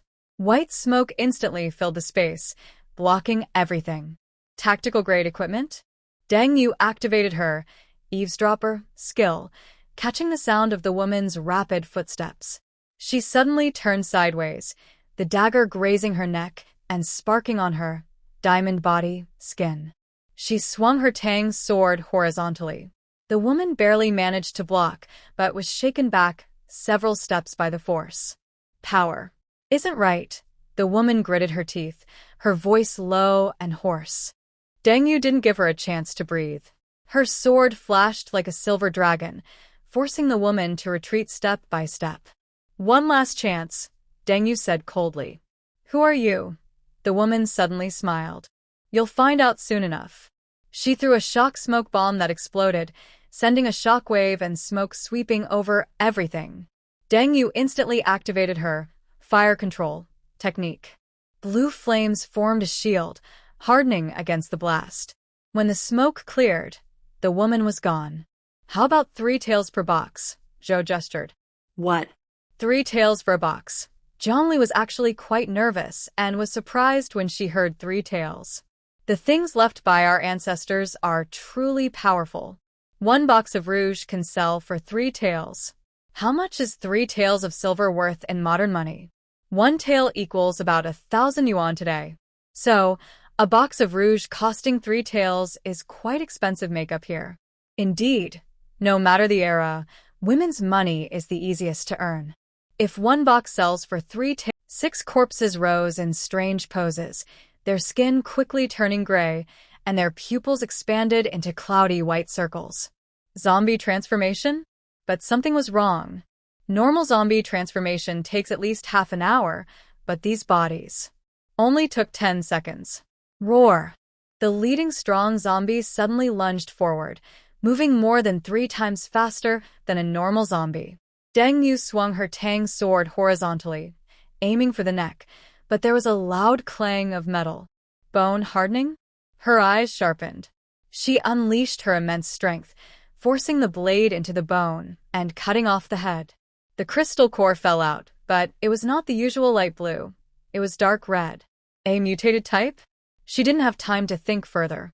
The other 6 zombies had already surrounded her, one even grabbing a steel bar from the ground and swinging it like a weapon. These zombies still retained some fighting instincts from when they were alive. Interesting, Deng Yu sneered. She sheathed her sword, then spread her hands, simultaneously activating fire control and water control. Raindrops gathered in her palms, forming dozens of ice spikes, while flames wrapped around her sword, turning it into a blazing flame blade. Come on, let's see how many seconds you can last. The ice spikes shot out, piercing the knees of 2 zombies to restrict their movement. The flaming sword cut through the 3rd zombie at the waist. The 4th zombie swung a steel bar, but Deng Yu didn't dodge. She stood firm, like indestructible steel, and countered with a quick slash, splitting its head open. The 5th zombie attacked from behind. She kicked back with great force, smashing its chest cavity. The last zombie suddenly opened its mouth, and a strange red glow appeared deep in its throat. A corrosive liquid shot out. Deng Yu sidestepped to avoid it. The liquid splashed on the wall, instantly corroding the concrete into honeycomb-like holes. Can it still spray acid? Her eyes sharpened. She threw her sword away, pouring her immense strength into the blade, which shot out like a cannonball, piercing the zombie's throat and pinning it to the wall. All 6 zombies were destroyed. Deng Yu gasped for breath, then bent down to pick up the dark red crystal core. The moment she touched the crystal core, the gourd space suddenly trembled, and an unprecedented surge of energy flooded into her body. Is this a reinforced crystal core?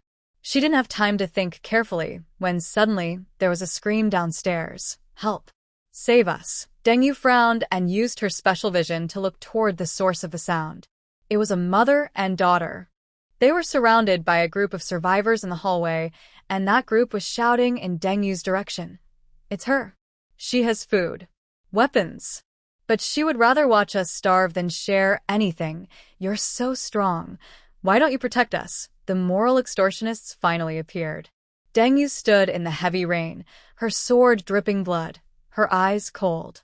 In her past life, she had once been betrayed by her teammates because she was too soft-hearted, almost dying in the jungle. In this life, she swore, she would trust no one. She slowly looked up at the group of survivors, a cold smile on her lips. Trying to guilt-trip me? All right, let's see. Whether your words are tougher than my sword. The survivors in the hallway were still shouting, their voices mixed with the rain, loud and annoying. You have so many supplies. Why not share a little?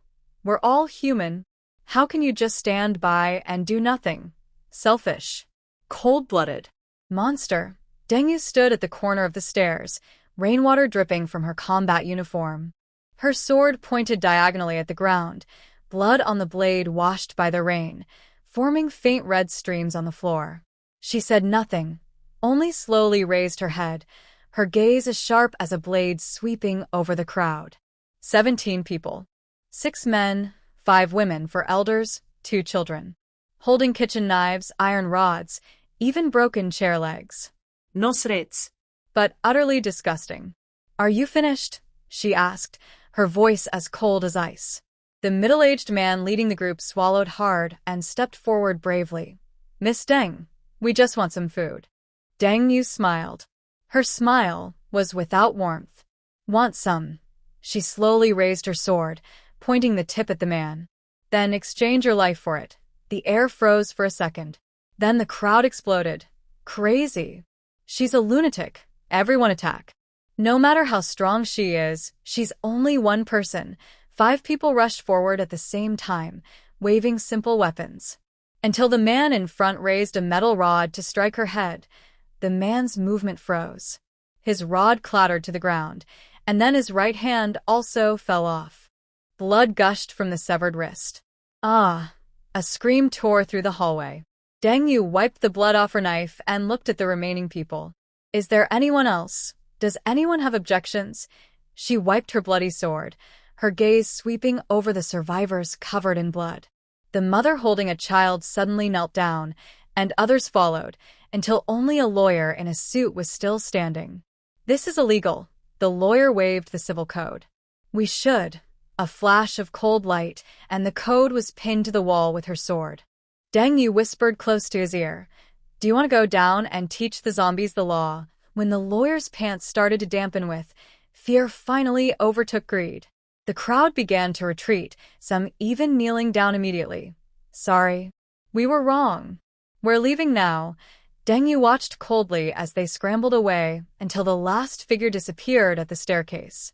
She then turned around and looked at the mother and daughter huddled in the corner. The girl tightly hugged her mother's neck, tears filling her big eyes, but she bit her lip hard, not daring to cry out loud. The woman trembled as she protected her child, her voice hoarse. We didn't participate. We were just forced to lead them. Deng Yu said nothing, only took a pack of compressed biscuits from her bag and threw it over. The woman froze. Why? Help us. Deng Yu turned to walk toward the stairs, leaving only a sentence behind. Because your child didn't ask me for help. Back on the 32nd floor, shortly after Deng Yu entered her apartment, a heavy rain washed over this tragic world, and more than 10 residents gathered outside Deng Yu's safe house. The head of the neighborhood committee, Aunt Wang, was pounding the reinforced door. Her floral shirt was soaked through by the rain. Miss Deng, we know you're inside. Aunt Wang's voice cut through the rain. Old Zhang on the 18th floor has a high fever and won't recover. Can't you bear to watch the old man die? There was no response from inside. Li Feng, a middle school teacher wearing glasses, pushed up his frames and spoke gently but sharply. Miss Deng, you've collected a lot of supplies. According to Article 24 of the Emergency Response Law, citizens have the obligation to. Suddenly appeared in the explosion-proof door, and a box of antibiotics was thrown out. Just as everyone was about to move forward, another object clanged to the ground, an axe stained with black blood. Given the medicine, Deng Yu said coldly, but do you have the courage and skill to go down and kill 10 zombies to get their crystal cores?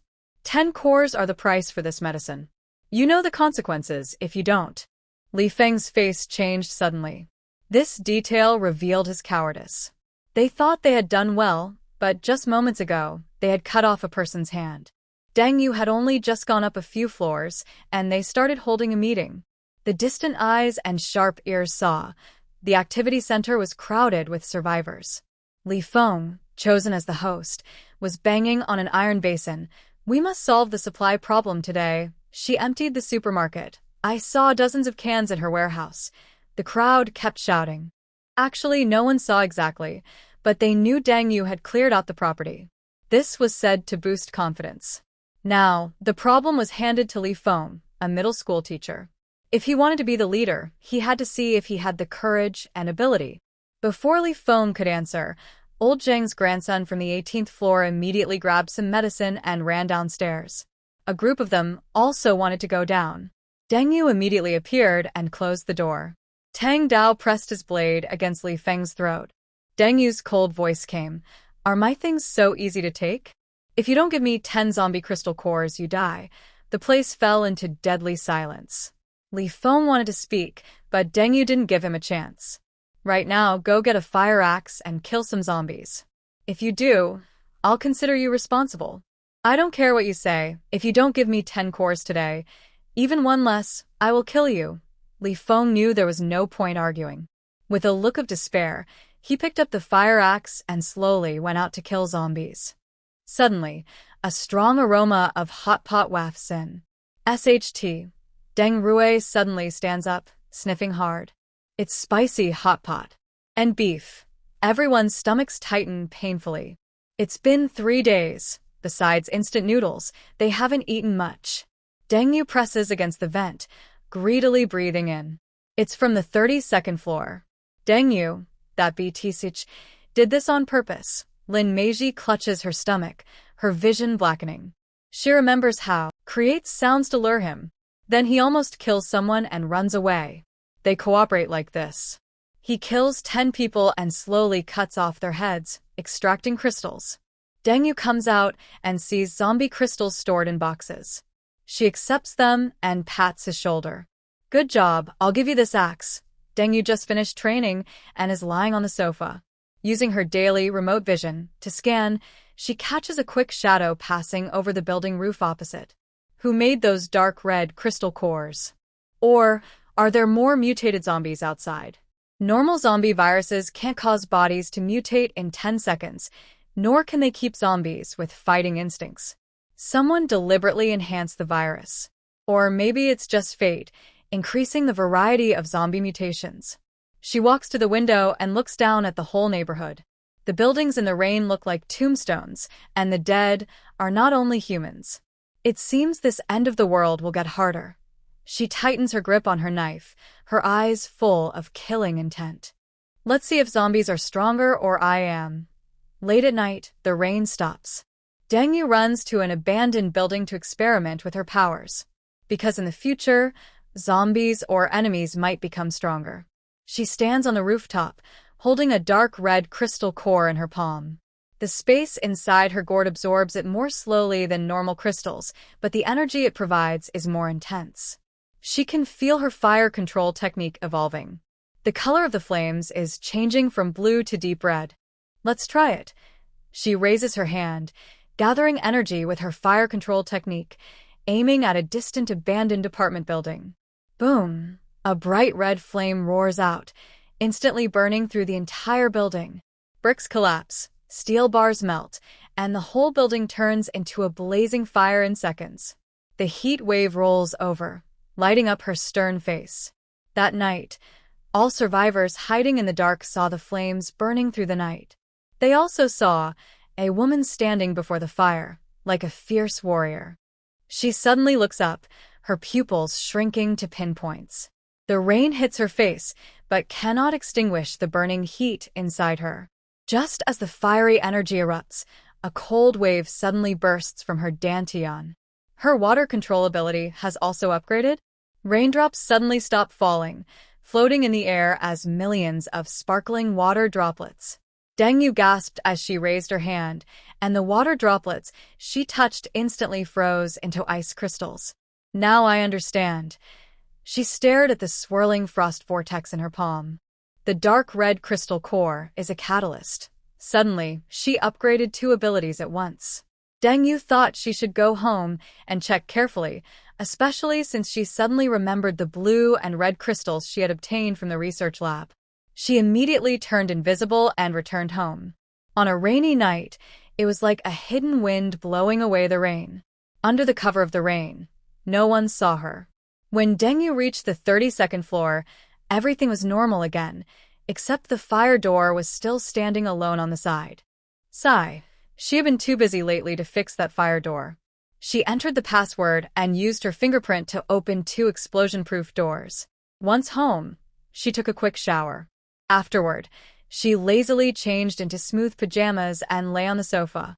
She directly entered her space and started organizing the zombie crystals she had collected, 200 in total, along with dozens of blue crystals and 1 red crystal. When Deng Yu picked up the red crystal, the system immediately prompted, blood red crystal, contains immense energy, from outside the domain, can give the host a new ability. When she picked up the blue crystal, the system prompted again, Blue Moon Crystal contains great energy, a man-made product, can upgrade the host's abilities. Deng Yu knew exactly what to do. System: just let the gourd vine absorb the zombie crystals and the blue crystals directly. The power of her space immediately drew the blue crystals and zombie cores into the gourd vine's pit. The energy flowed through the vine veins into 7 gray gourds, causing the vine to glow with 7 colored meridians and burst with rainbow light. The red light once again wrapped around Deng Yu. Before long, her upgrade was complete. Deng Yu directly asked the system to display her ability interface. Big Brother, Strength Enhancement Level 4. Permanent strength increase of 5,000 kilograms, improved physique, stronger power, muscle explosive force increased by 500%, lasts for 2 hours, cooldown of 30 minutes. Second Brother, Clairvoyance and Hearing Level 4. Visible range of 5 kilometers, audible range of 5 kilometers. Third Brother, Diamond Body Level 4. Skin hardness comparable to titanium alloy, immune to common cold weapons and rifles, normal bullets, enhanced physique and endurance. Fourth Brother, Fire Level 5. Can spit fire up to 100 meters, can use lightning within a 10-meter range, lasts for 10 minutes. Fifth Brother, Water Escape Level 5. Can spray water up to 100 meters, breath underwater for 120 minutes, can use lightning within a 10-meter range, water jet propulsion at 40 knots, invisibility underwater. Sixth Brother, Shadow Step Level 5. Lasts for 3 hours, cooldown of 10 minutes. Seventh Brother, Treasure Gourd Level 4. 100 cubic meters of gourd space, time flow rate of 1/12, can contain a slightly resistant living creature. Deng Yu looked at the new ability panel and found that the fire and water escape abilities could be upgraded through use. However, other supernatural powers did not have such options, likely needing to be upgraded with catalytic crystals. Deng Yu was very satisfied with his current abilities. He then looked at the large red crystal. System: how do I use the blood red crystal? Deng Yu held the red crystal, examining it carefully. The system immediately responded, Host, you can cut a wound on your hand and press the red crystal onto it. The system and gourd vine will help you upgrade. Please, Host, put it down. With the system and gourd vine here, it will be very safe. Hearing this, Deng Yu quickly ran to the gourd vine and sat down to upgrade. He then had an idea and used his space power to grab a tang sword, slicing it sharply to break the blade. System: can you help me cut open a wound directly? Deng Yu thought for a moment, then said, System, I authorize you to cut a wound on my left palm, just once. The system immediately used its space power to open a wound on her left hand. As blood started to flow from the cut, Deng Yu quickly pressed a red crystal onto the wound. Suddenly, a sharp, stabbing pain shot through Deng Yu's mind. It felt as if her brain was about to burst from the intensity of the pain. Deng Yu let out a loud scream, like a zombie. Her veins bulged, and her face and head turned blue with strain. She knelt on one knee, her fingers digging into the ground so hard that her knuckles turned white. The dark red core in her hand seemed alive, writhing like a creature. Vein-like patterns crawled up her arm, as if some parasite was searching for a host. Ugh! She clenched her teeth tightly and let out a suppressed growl from her throat. The core was melting. This was not the gentle energy flow of an ordinary core, but a violent, tearing force, like magma rushing through her veins. Every nerve was screaming, every muscle spasming.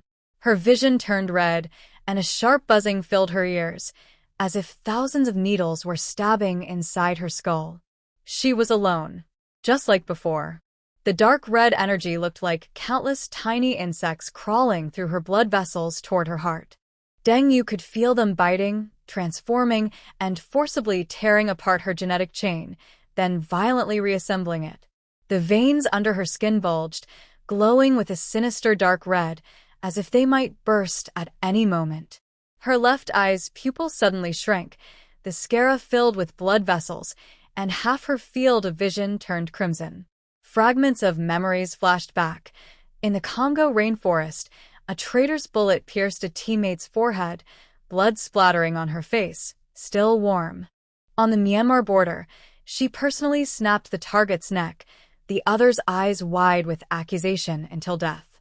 On the first day of the zombie outbreak, her relatives smiled and pushed her out of the team, saying, "You're useless, go die. Get out. Go away." She suddenly punched the ground with great force, her uncontrollable supernatural power causing the floor to collapse, with stones and dust flying everywhere. Her shoulder blades suddenly dislocated, and the muscles on her back twitched strangely, as if something was trying to break free from her body.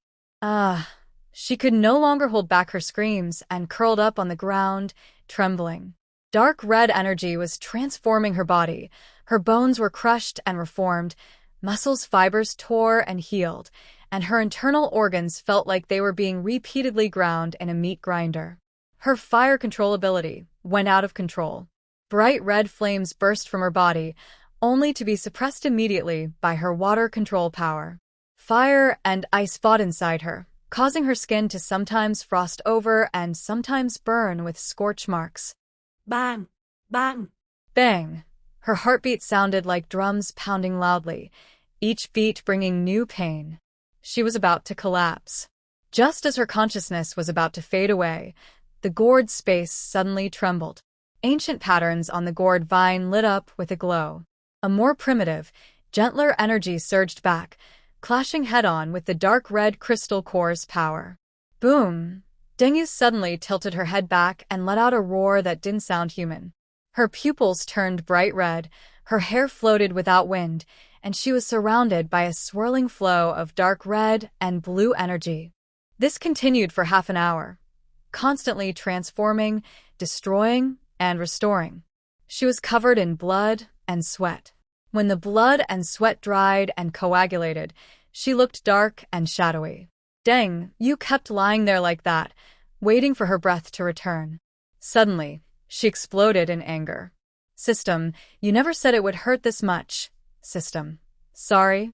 Host, the system thought that since you are a reincarnated person, you could endure it.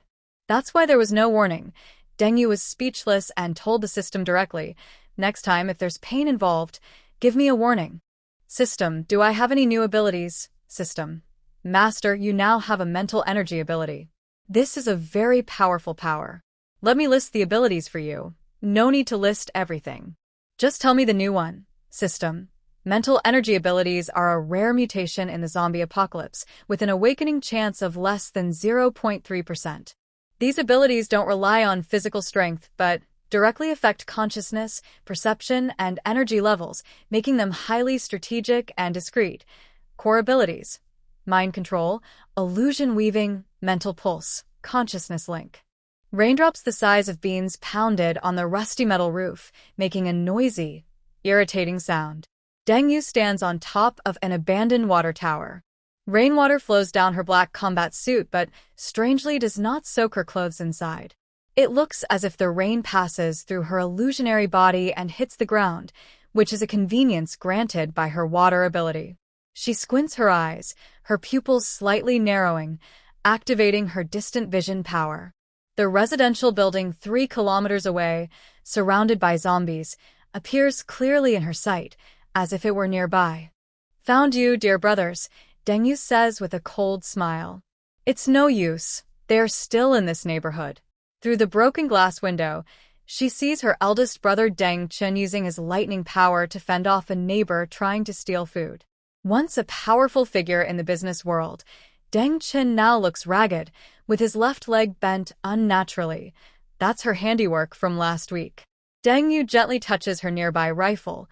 Rainwater on the gun automatically slides off. It's an M24 rifle from her space of weapons, equipped with a scope and silencer, carefully chosen for today's mission. In my past life, Deng experienced pain. This life, I will make you all feel it too. Killing you is too easy, she whispers, her voice drowned out by the rain.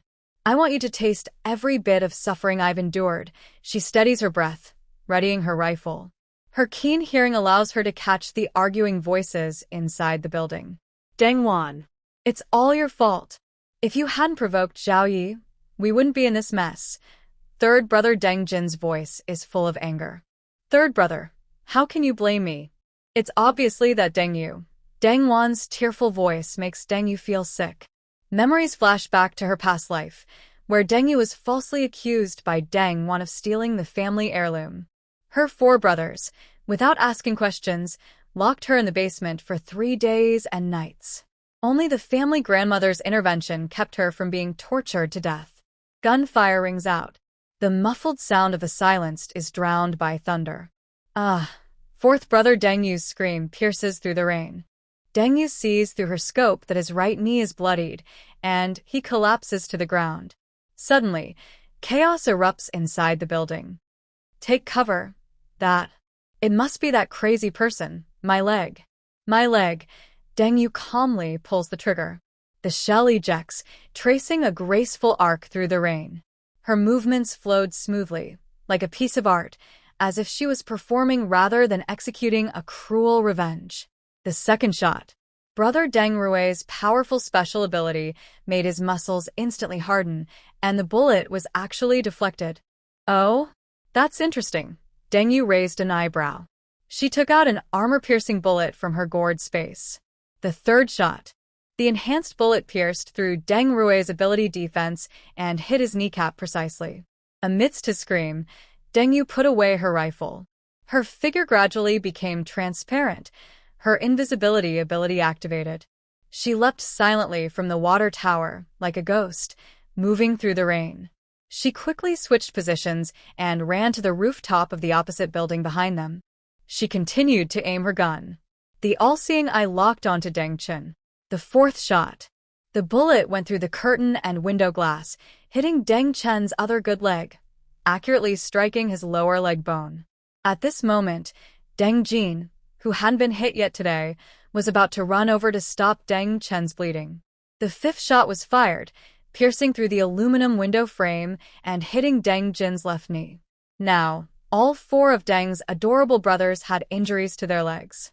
Although the bodies of ability users are stronger and recover faster, I don't believe they can turn the tide under such injuries.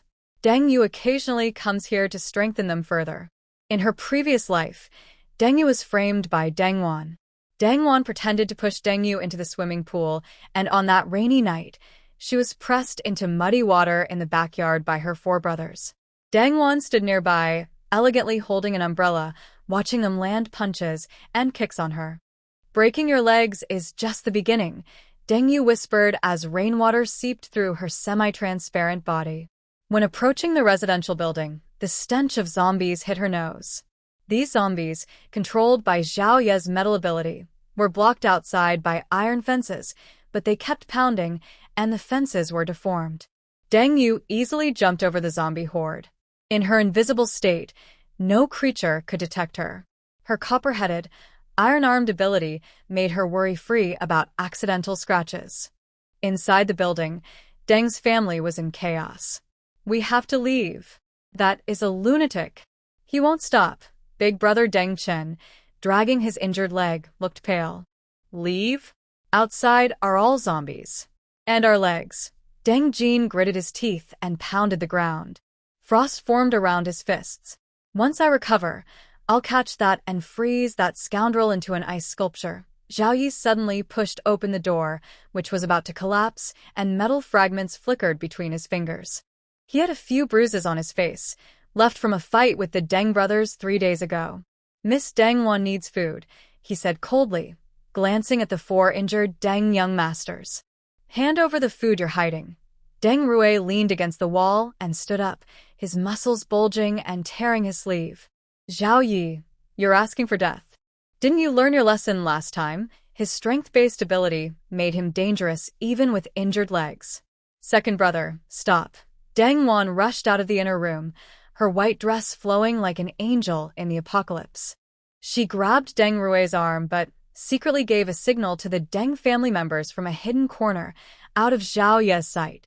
Deng Yu was invisible, standing on the ventilation pipe, a cold smile on his lips. From this angle, it was clear Deng Wan was acting. Lightning gathered in Deng Chen's palm. Little sister, don't worry. Today, I'll turn this troublemaker into ash. Zhao Yi took a half step back, metal fragments forming a shield in front of him. In the last fight, He had suffered a big loss facing 4 ability users at once, but now… Big brother.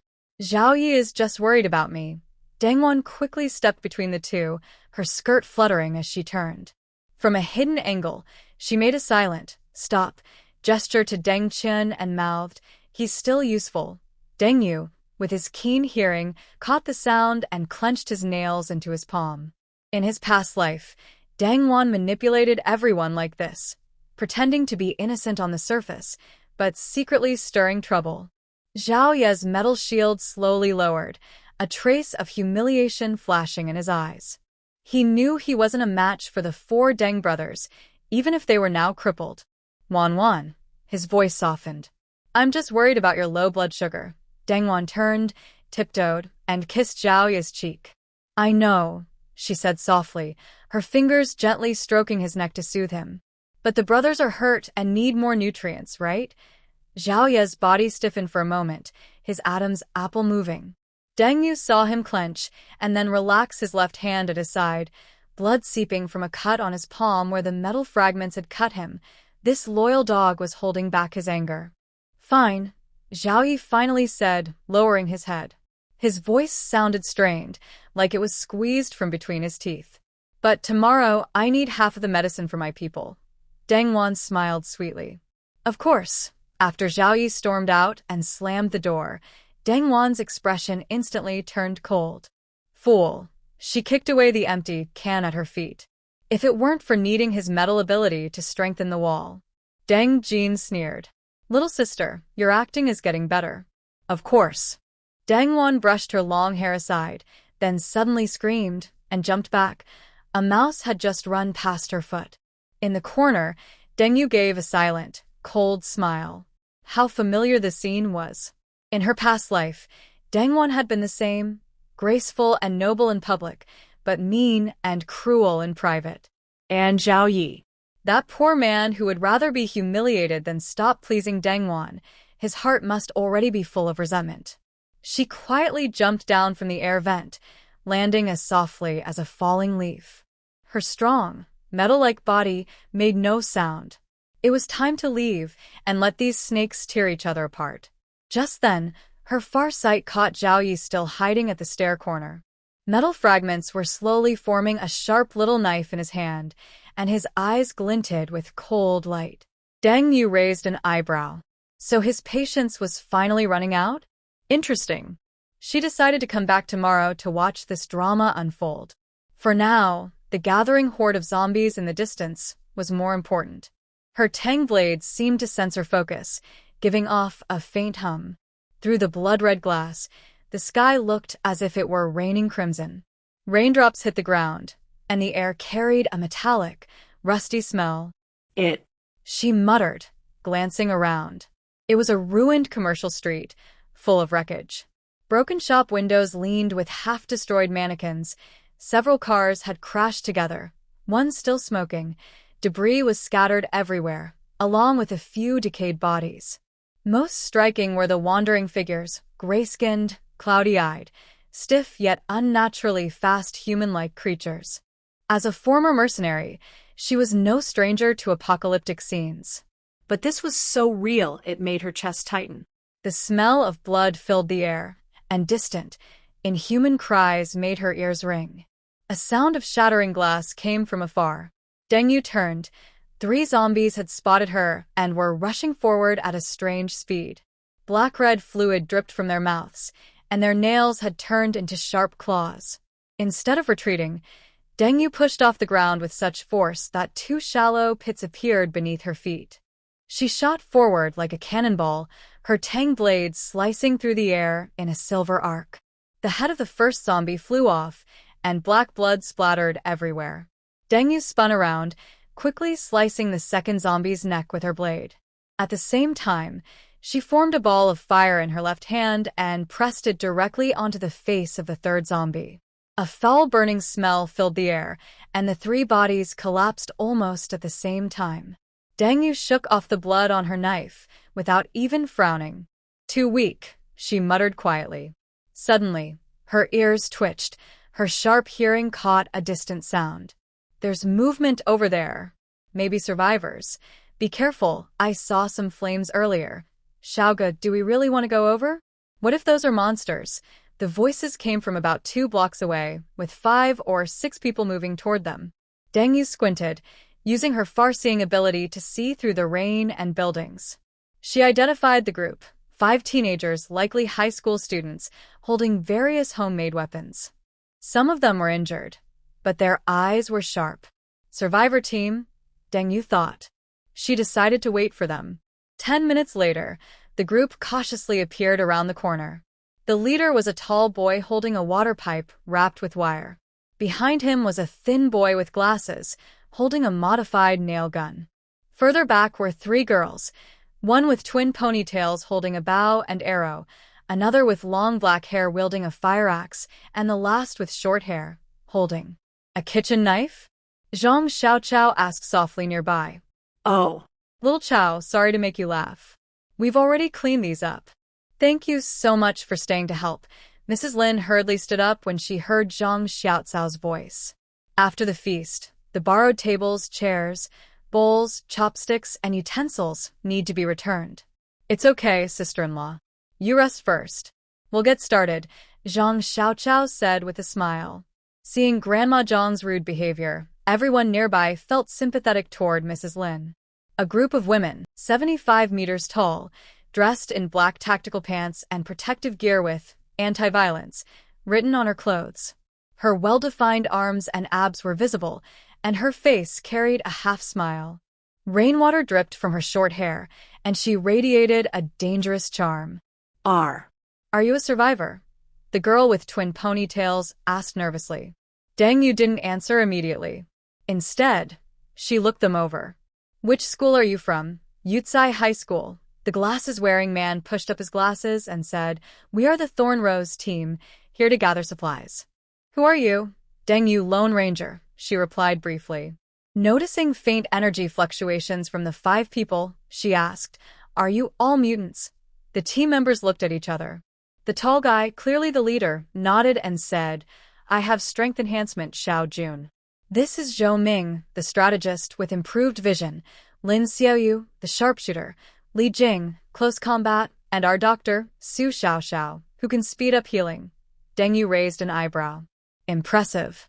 It's rare for a student group to survive this long. Who are you exactly? Li Jing, the girl with long black hair, asked cautiously. Ordinary survivors wouldn't be wandering outside alone, and so clean, indeed. Compared to the blood-stained, exhausted students, Deng Yu looked like she had just finished a shower and was out for a walk. I told you I'm a lone ranger. Deng Yu smiled briefly, then suddenly turned cold. Now, put down what's in your bags. The atmosphere instantly tensed. Xiao Jun aimed his water pipe at Deng Yu. What do you mean? Robbery, Deng Yu said matter-of-factly. Hand over the supplies you collected, and I might consider not feeding you to the zombies. Lin Xiuyu immediately aimed her bow at Deng Yu. You're dreaming, Xiuyu. Don't be impulsive, Zhou Ming stopped her, eyes behind his glasses fixed on Deng Yu. Miss Deng, we fought hard to find these foods and medicines. We won't give them to you. Deng Yu sighed. Then there's nothing I can do. Suddenly, she disappeared from where she stood. Be careful. Xiao Jun shouted, but it was too late. Deng Yu appeared behind Lin Xiuyu, her cold blade pressed against her neck. First one. Deng Yu whispered in her ear, her warm breath making the girl shiver. The other 4 immediately prepared to fight, but Deng Yu vanished again. This time, she appeared beside Zhou Ming and knocked his dart gun out of his hand. Second one. Xiao Jun roared in anger, muscles bulging as he threw a punch at Deng Yu. She didn't dodge or block, allowing his fist, strong enough to shatter concrete, to hit her shoulder. In the dull sound of impact, Deng Yu remained still. Xiao Jun clutched his wrist, backing away in pain and shock. Little one. Deng Yu grinned, her smile cold and chilling in the rain. Li Jing took the opportunity to swing her axe. Deng Yu raised her tang sword to block, and the fireman's axe made of steel was chipped at one corner.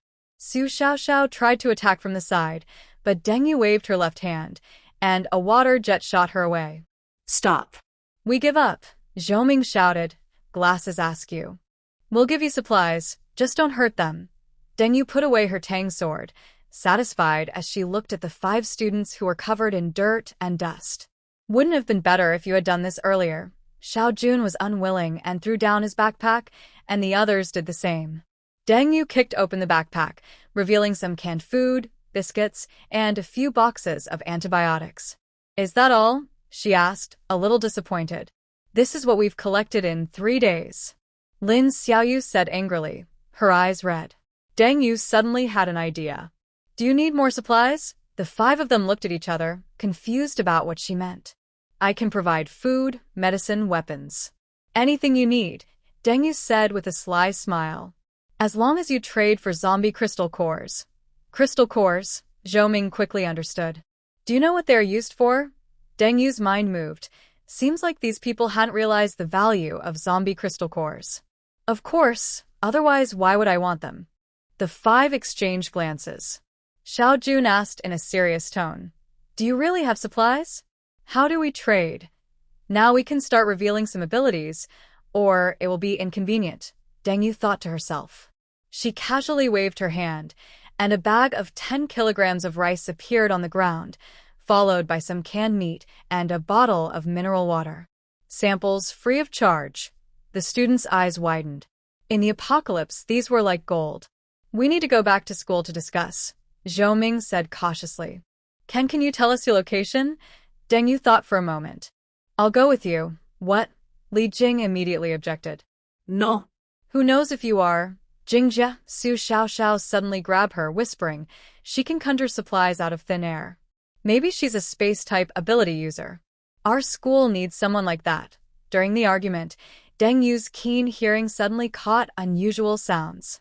She looked up sharply, her distant vision piercing through the rain. She saw, 3 blocks away, a group of mutated zombies rushing toward them, twice as fast as normal zombies, with longer claws, and some could even climb walls. Trouble has arrived, Deng Yu said coldly.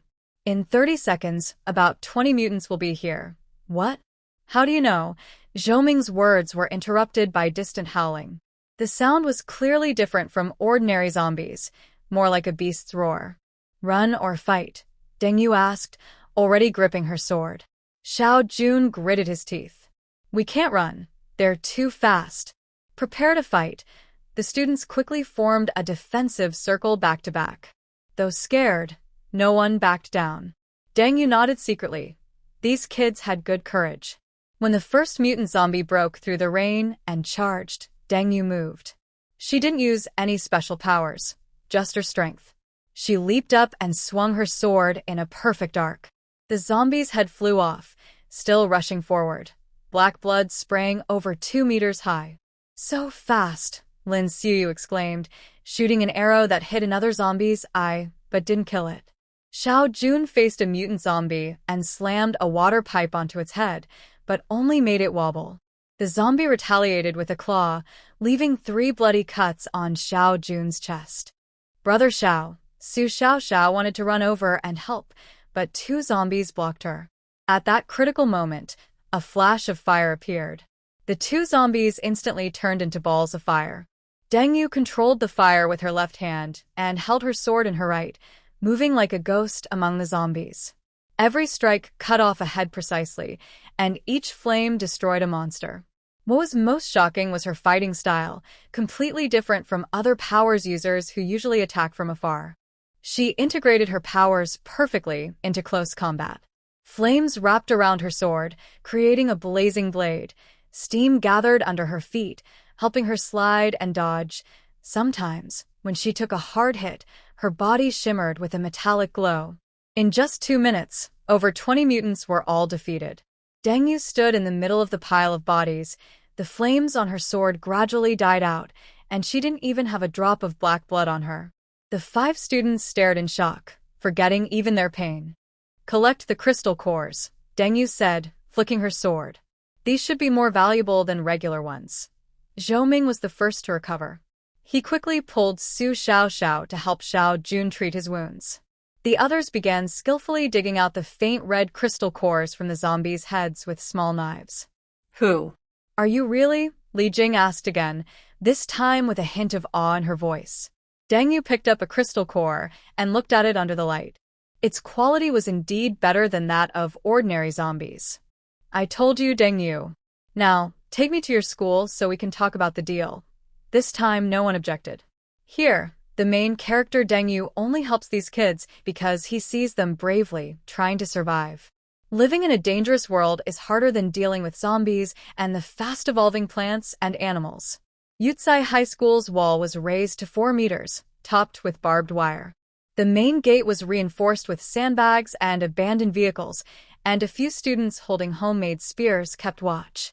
When Deng Yu and the Thorn Rose team approached, the guards immediately sounded the alarm. It's Xiaojun and the others. Open the door quickly. The heavy iron gate slowly opened and the 5-person team, along with Deng Yu, hurried inside. Once inside, Deng Yu saw the whole campus had been turned into a small fortress. All the windows of the school buildings were boarded up, leaving only shooting holes. The playground was covered with simple tents. The central fountain had been converted into a water storage tank. Not bad, Deng Yu commented, scanning the entire school with his special vision. About 100 teachers and students survived, and more than 20 of them had special abilities. There also seemed to be something in the basement. The principal wants to see you. A senior student with an armband approached, looking at Deng Yu cautiously. Visitors need to register. Xiaojun whispered to Deng Yu. This is Zhao Gang, the safety officer of the student council, with a second-level defensive ability. Deng Yu shrugged indifferently. Lead the way. They arrived at the former administrative building, where 2 burly students, clearly strong ability users, stood at the entrance.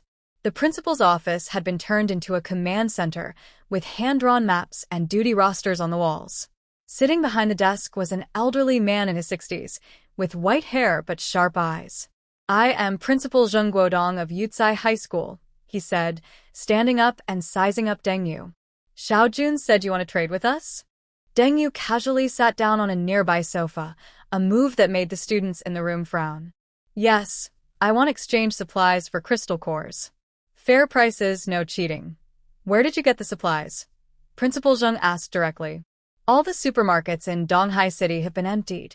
Deng Yu smiled slightly, waved her hand, and a box of instant noodles appeared on the table, followed by several bags of flour, a few boxes of medicine, and a brand new hunting rifle.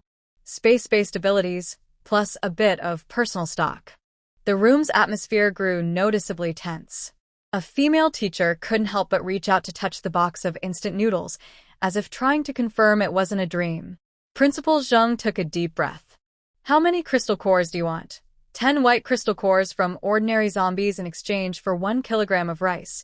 1 light red mutated crystal core for 5 kilograms. 1 dark red core for 10 kilograms, plus a box of medicine or ammunition. Deng Yu had already decided on her prices. Special items can be negotiated separately.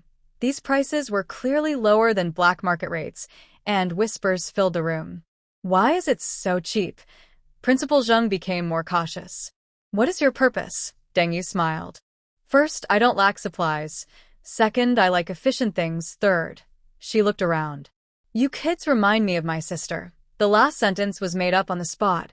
She was actually thinking of herself as a mercenary from her past life, who had chosen to fight desperately back then, with good results.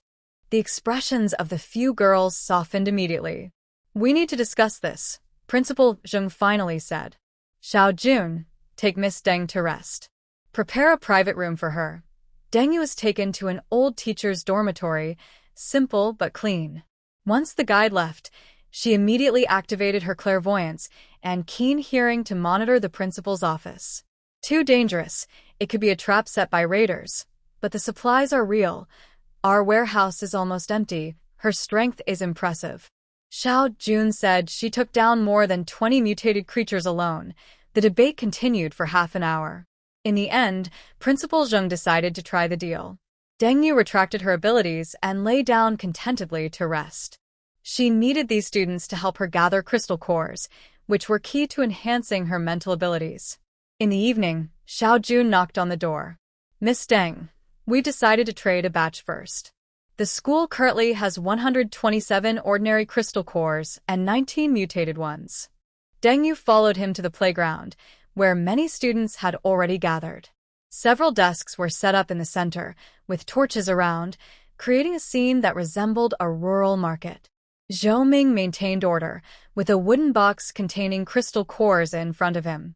Deng Yu walked to the table, waved her hand, and suddenly a pile of food appeared: rice, flour, canned goods, cooking oil, and even a few packets of candy.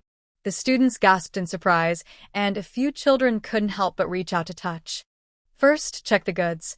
Deng Yu opened a bag of rice, and the white grains shimmered under the firelight. Principal Zheng personally inspected all the items, then nodded to Zhou Ming to hand over the crystal cores. Deng Yu took the box, felt the energy fluctuations inside, and happily stored it in her space. Pleasure doing business. She then produced a box of antibiotics. This is a gift. The trading process continued late into the night. Besides the official school exchange, Deng Yu also allowed students to trade their private collection of crystal cores for small items. I dreamed of an old man in a wheelchair. He called me the perfect test subject, and Big Brother Fu Nian. He was wearing a white coat. Deng Yu gently patted her shoulder, secretly listening to all sounds within 500 meters with a special device. Fu Nian, no, Professor Fu, was preparing some kind of device in the basement. Bai Wei was still sleeping. The Fu family, brothers, were unusually gathering in the armory, seemingly distributing equipment secretly. Fuya, Deng Yu. Seeing these teachers and students still holding onto their humanity in the apocalypse, Deng Yu felt a rare warmth. But her vigilance never relaxed. Qianlian was always monitoring the school's surroundings, and Xuanfinger was listening for every suspicious conversation. Late at night, after the trade ended, Deng Yu was resting in an empty classroom. She was about to enter her gourd space to take a shower when Xuanfinger suddenly detected unusual activity outside the wall. It was a kind of howl she had never heard before, different from any zombie sound she knew, more like a beast mixed with a human, piercing her eardrums painfully. Almost instinctively, she rolled to the window, and Qianlian pierced through the darkness to look toward the source. 200 meters outside the wall, a dozen dark figures were approaching rapidly. These were not ordinary zombies. They ran on all fours, with their spines bent into bows, covered in a black, shell-like substance. The largest among them was over 2 meters tall, with a deformed head swollen grotesquely, glowing with an eerie purple sheen under the moonlight. Enemy attack! Deng Yu shouted loudly, her voice spreading across the campus through her wind-ear ability. Mutant group, southeast direction, arriving in 30 seconds. Alarm bells immediately rang throughout the school. Students who had just fallen asleep hurriedly got up, and the psychic guard on duty rushed toward the wall. Deng Yu kicked open the classroom door, and Tang Dao instantly appeared in her hand. Without waiting for others, she charged straight toward the most dangerous southeast corner. Wait! Xiao Juan's voice called from behind, but Deng Yu had already leapt over the 4-meter-high wall, standing on the barbed wire to look down. The group of mutated zombies had already reached the foot of the wall. The largest zombie suddenly stood upright and opened its bloody mouth. A purple beam shot out from its mouth, directly melting the barbed wire and part of the wall. Debris flew everywhere, and 2 students on guard were thrown back by the shockwave. Energy blast type. Deng Yu's pupils shrank slightly. This was already a level 3 or 4 mutant. She waved her left hand, and a water curtain appeared out of nowhere, blocking the residual energy wave. All non-combatants evacuate to the basement. Psychic users form a defensive circle. Principal Zheng's voice came through the loudspeaker, but panic was already spreading. Everyone listen, Deng Yu shouted again, repeating herself. Non-combatants retreat to the basement. Psychic users defend the library and the teaching building passages. There was no extra sympathy, no heroic encouragement. These students had survived 3 months in the apocalypse. They should have learned to face death by now. Big Sister Deng. Help us. Lin Xiaoyu was on the clock tower, drawing her bow and shooting arrows, but the arrows bounced off the mutant shell. A spider-shaped monster was climbing along the outer wall toward her. Deng Yu narrowed her eyes. This girl was good at archery. It was a pity if she died. She leapt over the gap between 2 buildings, and Tang Dao, with downward force, slashed at the spider zombie. The blade cut into the shells, black blood splashing, but the monster didn't die. It swung a claw back. Bronze head, iron arms. Deng didn't dodge or evade. Her right arm shimmered with a metallic glow. Clang! Sparks flew as the zombie's claw broke 2 of its fingers. Deng combat suit was cut open in 3 places. She seized the opportunity to control fire with her left hand, pressing her palm into the wound of the spider zombie she had just slashed. Snick! Flames burst from inside, and the creature let out a high-pitched scream, transforming into a human-shaped fireball and falling. Lin Xiuyu's face turned pale as she grabbed Dengyu's arm. Thank you. Thank you. The giant zombie, Deng decided to call it Night Demon, was gathering strength again, preparing a second energy blast. This time, its target was clearly the most crowded main teaching building. Not a chance. Deng pushed off the wall with her legs, leaping down, her sword aimed straight at the Night Demon's head. The Night Demon seemed to anticipate her attack, tilting its neck to avoid the strike, while its right claw swept through the air with a whooshing sound. Deng couldn't dodge in midair, so she activated her iron head and copper arm's ability to harden herself and block the claw. A metallic clash sounded as Deng was knocked back 10 meters, rolling on the ground before stabilizing herself. She was surprised to see 3 shallow cuts on her arm. Her copper arms almost broke through its defense. The Night Demon let out a proud roar and prepared to fire another energy blast. At this moment, students on the wall began to fight back, using various supernatural powers and homemade weapons to attack the zombie horde. But normal attacks hardly affected the black shells, with only a few fire-type abilities causing minor damage. Focus fire on the big one, Xiao Jun shouted angrily, jumping down from the wall. His body expanded in midair, and when he landed, he crushed a mutated zombie into meat. Deng quickly assessed the situation. Ordinary students couldn't hurt these mutants, and the Night Demon's next attack would cause heavy casualties. She had to end the fight quickly. The gourd baby abilities should be used seriously now. Deng sneered, activating multiple gourd baby powers at once for the first time. Her muscles surged with strength, her clairvoyance and super hearing locked onto every enemy's position. Her copper arm shone with a golden glow. Her left hand controlled fire, her right hand water, with her sword clenched in her mouth. She shot toward the Night Demon like a missile, leaving an afterimage in the air. The demon hurried to fire its energy blast, but Deng, aided by her water ability, suddenly changed direction, causing flames to spiral around her sword. Fire dance whirlwind slash. The sword, blazing with a fiery dragon, slashed down. The Night Demon raised its arms to block, and its black shell clashed with the fiery blade, sparking brightly. The slash cut through its tough shell, and dark purple blood gushed out. The Night Demon let out a painful howl and suddenly shot dozens of bone spikes from its back. Deng quickly retreated and used a water curtain to block, but a few bone spikes grazed her face and arms, leaving some blood streaks. Big Sister Deng. Lin Xiuyu's voice came from the wall. Immediately, 3 arrows shot through the air, accurately hitting the Night Demon's eyes. Though they didn't pierce through, they successfully distracted it. Deng seized the opportunity, quickly stepping on the ground to accelerate. When she rushed out again, she activated her invisibility ability and disappeared in front of the Night Demon. The boss-level monster was clearly stunned for a moment, turning its head to look for the enemy. Just as it turned its back to the wall, Deng appeared directly above it. She wielded her sword, stabbing with full force into the gap in its shell on the top of its head. The blade sank half a foot, and black blood gushed out like a fountain. The Night Demon struggled wildly, but Deng held tightly to her sword handle and pressed her left hand on its head, pouring flames from her palm into the wound. The Night Demon's head exploded from inside, and its huge body shook a few times before crashing to the ground. Deng gasped for breath as she pulled out her sword, noticing that the blade was already corroded and pitted. Is this blood corrosive?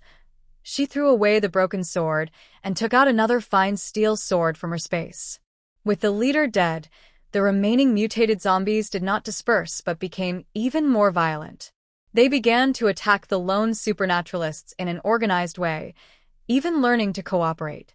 Deng Yu saw Xiao Jun being cornered by 3 mutants, Li Jing's axe broken in 2, and Zhou Ming dragging an injured person to retreat.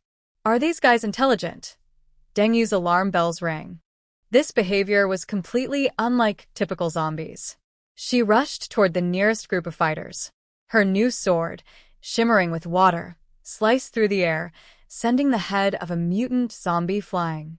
But more enemies emerged from the darkness, some climbing walls and breaking through the school's defenses.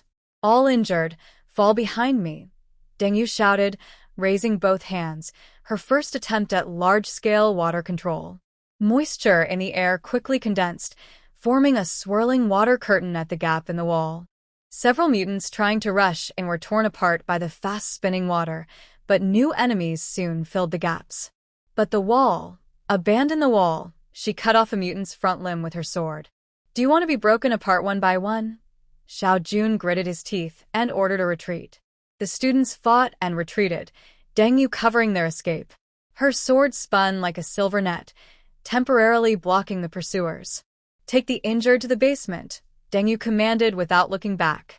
A monster over 2 meters tall swung its claws, leaving cracks on the cement ground with each step. When it charged at full force, she suddenly unleashed her immense power. Her sword slashed diagonally from below. The blade cut open its abdomen shell, black blood pouring out like a waterfall. But the monster, in its death throes, retaliated with bone spikes shooting out from its joints.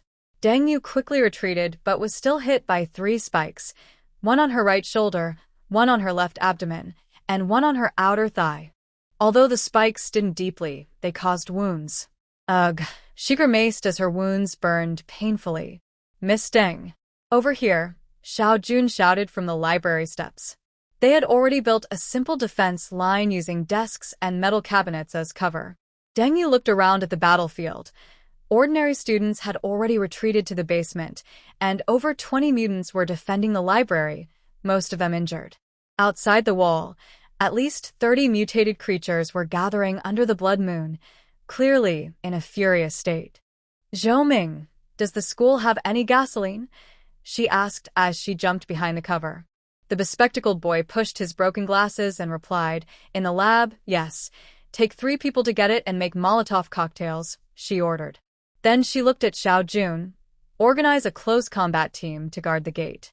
Li Jing, tear all the curtains into strips, soak them in water, and wrap them around the door frames. Lin Xiaoyu, keep providing remote support. What are you going to do? Li Jing asked cautiously.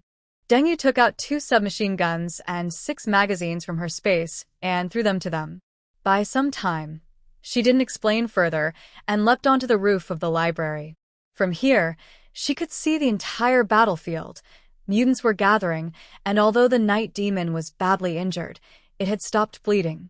Worse still, a dozen spider-shaped mutants had appeared on the east side of the wall. Deng Yu sat cross-legged, her Tang sword resting on her lap. She needed to focus and try a dangerous combination of abilities, clairvoyance, telepathy. But she had never practiced it before. After taking 3 deep breaths, she extended her perception to the maximum range. Clairvoyance pinpointed the location of each mutant, while telepathy gently touched their minds like tendrils. Most of them only had killing instincts, but in the night demon's brain, there was some kind of organized thinking. It's commanding the horde. Deng Yu's eyes widened suddenly. They're not attacking randomly, they're being controlled. This discovery made her shiver. If mutants had developed social behavior, the survival chances for humans would be even lower. Suddenly, an explosion sounded below. Zhou Ming and the others had successfully detonated the first Molotov, temporarily blocking the attack on the front gate. But the spider mutants had already slipped in from the east, and 2 students were instantly dragged away, their screams abruptly cut off. Li Jing. East corridor. Deng Yu shouted as she leapt down from the roof, but midair, she was knocked off course by a flying bat-shaped mutant. She fell heavily into a flower bed, losing her Tang sword. A monster swooped down, its wings span about 3 meters. Deng Yu didn't have time to stand up, so she quickly took out a shotgun from her space storage. The bat-like monster was torn into pieces at close range, but the gunshot attracted more enemies. Deng Yu rolled behind cover to reload, while the horde split into 3 groups heading toward the library. Pull back. Into the hall, she shouted as she moved toward the door, killing 2 more mutated creatures along the way. The students retreated into the library hall and used the last heavy objects to block the door. They had few Molotovs and bullets left. Everyone was injured, and Su Xiaoxiao's healing powers were exhausted. "We can't hold on," a girl cried in despair. "The basement is our only hope." Deng Yu coldly checked her ammo. She could try to break out alone, but if she died, who would collect the crystal cores from the fallen enemies? She needed a compromise plan. "Listen up, everyone," she suddenly said, her voice louder than the crying. "I will draw the main force away. You take the chance to retreat to the basement. There's an explosion-proof door there. You can't handle so many alone," Xiao Jun protested. Deng Yu took out 4 grenades and a light machine gun from her space. "In 20 seconds, I will up the front door. You have 15 seconds to escape." Before anyone could respond, she already ran up to the second-floor corridor. Through the broken window, she saw the night demon reorganizing its attack. The blood moon's light shone on its healing wounds, making it look even more terrifying. Deng Yu grinned. Mercenaries shouldn't expect miracles. She pulled the pin on a grenade while activating her infinite strength and iron arm abilities. The explosion shattered all the windows. Deng Yu leapt out through the flying glass, firing her machine gun. The bullets hit the zombies' eye sockets precisely, splattering black blood and rotten flesh. The monster wailed in pain, swinging its claws wildly. Deng Yu dodged in midair, then rolled to its side upon landing. She threw 2 grenades directly into its belly wound. Bang! Bang! Guts and debris rained down. The night demon finally collapsed, but Deng Yu was thrown back by the shockwave, crashing through 2 rows of bookshelves before stopping. She coughed up blood. Her right arm might be broken. The horde was briefly thrown into chaos by their leader's death. The students seized the chance to retreat to the basement. Deng Yu supported herself with her Tang sword, seeing 7 more mutated creatures still chasing after them. "This is troublesome." She wiped blood from her mouth and took out her last weapon from her space, a rifle with a grenade launcher attachment. "Aim. Pull the trigger." Boom! The grenade explodes in the middle of the crowd, tearing apart 3 zombies.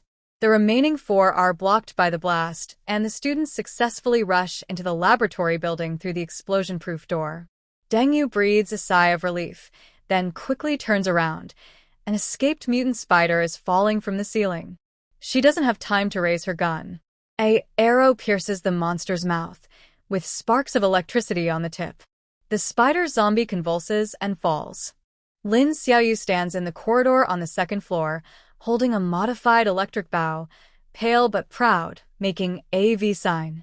Deng Yu nods, dragging her injured leg as she walks toward the laboratory building.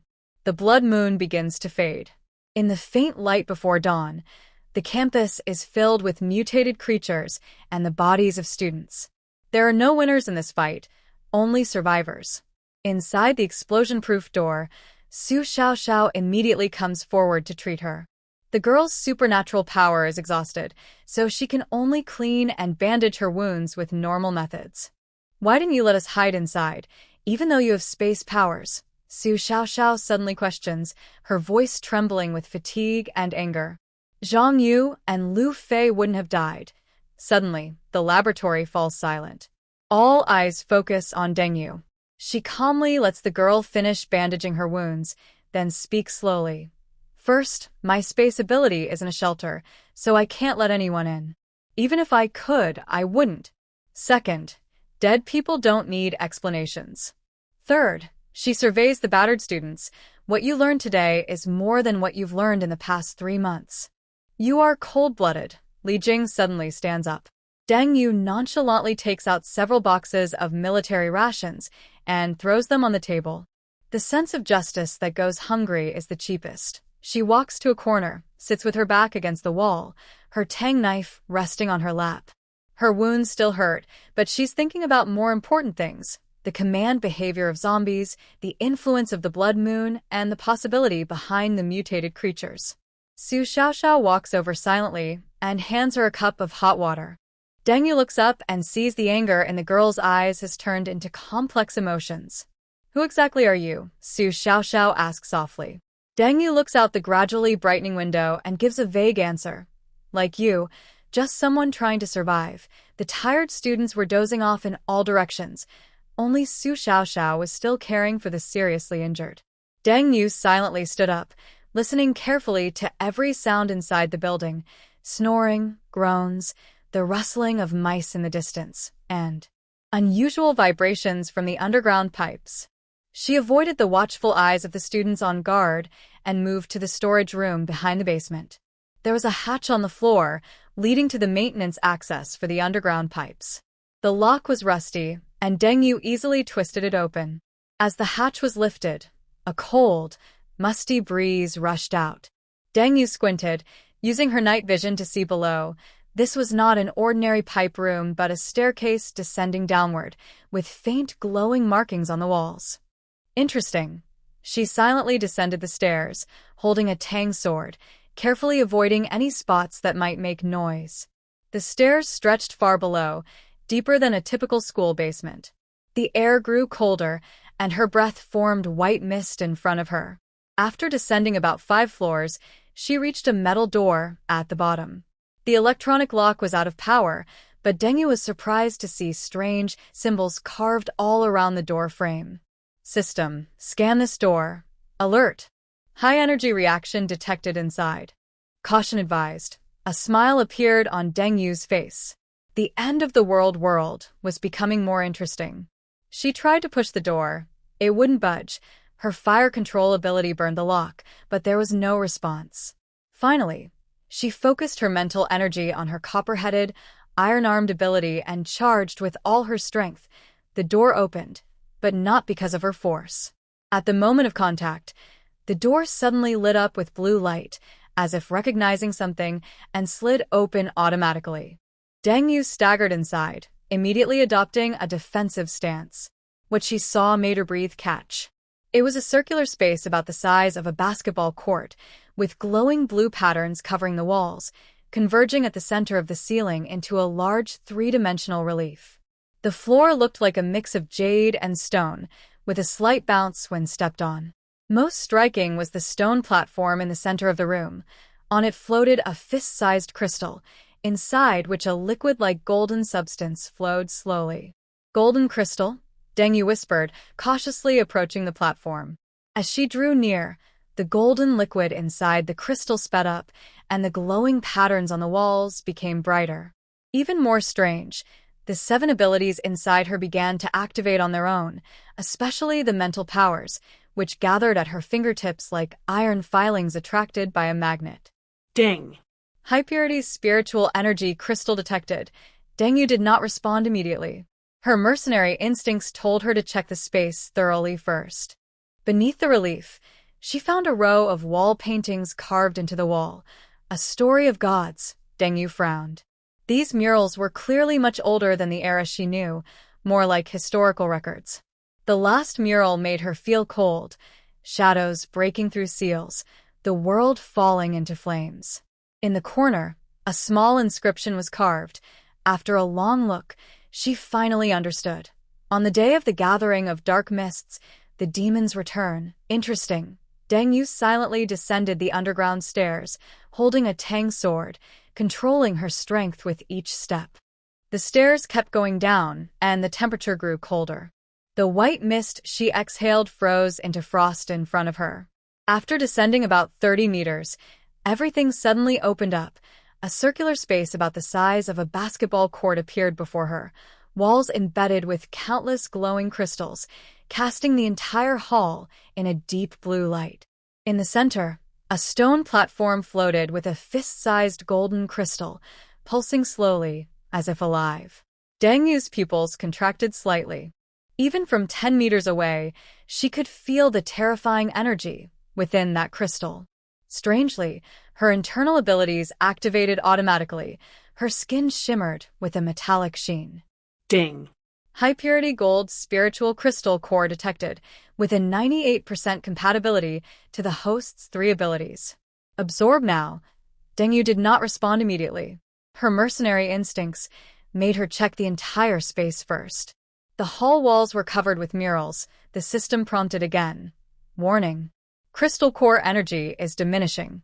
Immediate absorption recommended. Without hesitation, Deng strode toward the stone platform. As she approached, the pulsing of the golden crystal grew faster, and the metallic energy within her became more active. Just as her hand was about to touch the crystal core, the entire hall suddenly shook violently. Crystals on the walls shattered one after another, and debris fell from the ceiling. The ground cracked open in many places, and black-purple mist seeped out from the cracks. Deng Yu's distant vision saw something writhing within the mist. Zombies, but more deformed than those on the ground, covered in a shell like metal. Mutants underground. Deng spat and grabbed the golden crystal core.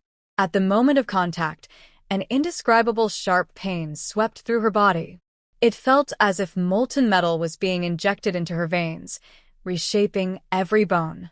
Deng clenched her teeth to stop herself from screaming, kneeling on one knee, while her tang sword was deeply embedded in the ground to steady her stance. The crystal core in her hand melted, and golden liquid seeped into her body through her skin. The system's alert sounded intermittently. Absorbing. Host gene adaptation. Awakening new ability. Metal control. As the pain reached its peak, Deng vision turned completely golden. She saw her arms turn entirely metallic, with her nails extending into sharp blades, then instantly returning to normal. A new, powerful force surged within her, more intense than any previous ability. When the last trace of golden liquid was absorbed, the pain suddenly transformed into an overwhelming sense of pleasure. Deng stood up, casually waved her hand, and metal fragments 5 meters away floated up, forming various shapes according to her will. Metal control. Not bad. She clenched her fist, and her entire arm was covered in a smooth, mirror-like metallic layer. With a gentle swing, she left 5 claw marks on the stone platform. The ground trembled more violently as the metal zombies had already half climbed out of their graves. Deng initially planned to leave directly, but suddenly noticed the crystal cores embedded in their foreheads, deep purple, with energy fluctuations more than 3 times that of the mutated creatures on the ground. Better prey, she grinned, her body turning fully metallic, rushing toward the horde like a golden statue. The first metal zombie, just emerging from was pierced through the head by Deng metallic claws. As she pulled out the crystal core, 3 others lunged at her. Deng didn't dodge or evade, allowing their claws to scratch her body. Amid the harsh clang of metal colliding, not even a scratch was left. Upgraded version of copper head and iron arm, she chuckled softly. She pressed her hands against the chests of 2 zombies. Metal disintegration, an eerie scene unfolded. 2 zombies' metal shells crumbled like sand, revealing their fragile, rotten flesh inside. Deng easily crushed their skulls, gaining the 2nd and 3rd crystal cores. The remaining metal zombies seemed to realize the danger and began to retreat. Deng wouldn't let her prey escape. She waved her hands, causing all the metal fragments on the ground to float up, forming hundreds of sharp blades. Metal storm. Whoosh, whoosh, whoosh. The blades rained down like a storm, pinning the monsters trying to crawl back into the cracks to the walls. Dark blood dripped down the wall as Deng walked through, like harvesting crops, digging out crystal cores one by one. When the last zombie fell, she collected 23 deep, purple crystal cores. Good harvest. Deng stored the cores in her space. Just as she was about to leave, she suddenly heard a loud explosion above. Her sharp hearing caught familiar shouts. It's Xiao Jun's voice. And more zombie howls, even more frantic than before. Deng frowned. Her far-seeing eyes pierced through layers of obstacles, revealing the school being attacked by hundreds of mutated creatures, including new types, frog-shaped monsters that spray acid, chameleon-like ones that can briefly turn invisible. Trouble, she thought. She could have left, but those deep purple cores made her change her mind. Ordinary zombies don't have such good stuff. Deng Yu's legs turned metallic. With a powerful kick, she shot upward like a cannonball, smashing through 3 floors of the building and bursting out from the middle of the playground. The scene outside looked like blood moon in the sky. The school walls all collapsed, and hundreds of mutants flooding in like a tide. Students defended themselves in the main building, blocking doors and windows with desks and chairs, but their defenses were crumbling. Xiao Jun and a few other capable mutants guarded the staircase, all covered in blood. Deng Yu's appearance seemed to hit pause. The zombie horde and humans both froze, staring at the woman glowing with golden light. Big Sister Deng, Lin Suyu looked up from the second-floor window, eyes wide. Deng Yu didn't answer. She just moved her neck, her whole body shimmering with metallic light. I absorbed too much energy just now.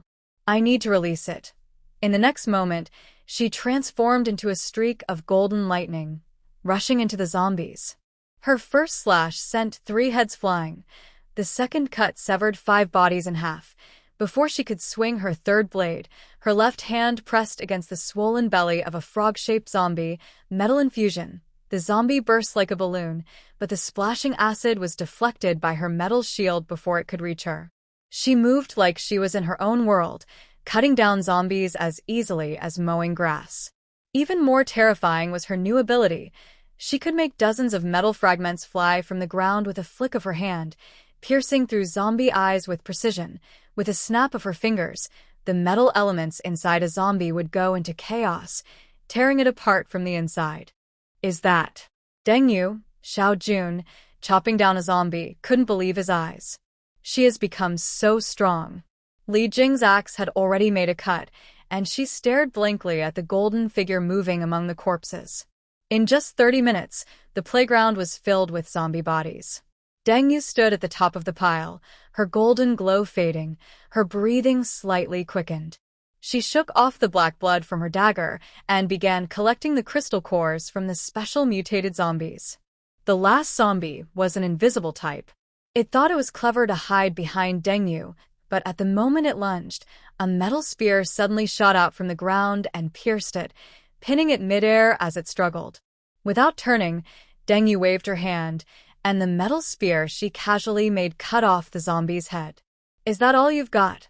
After collecting the last few crystal cores, she turned to leave but noticed all the teachers and students gathered at the school building window, silently watching her.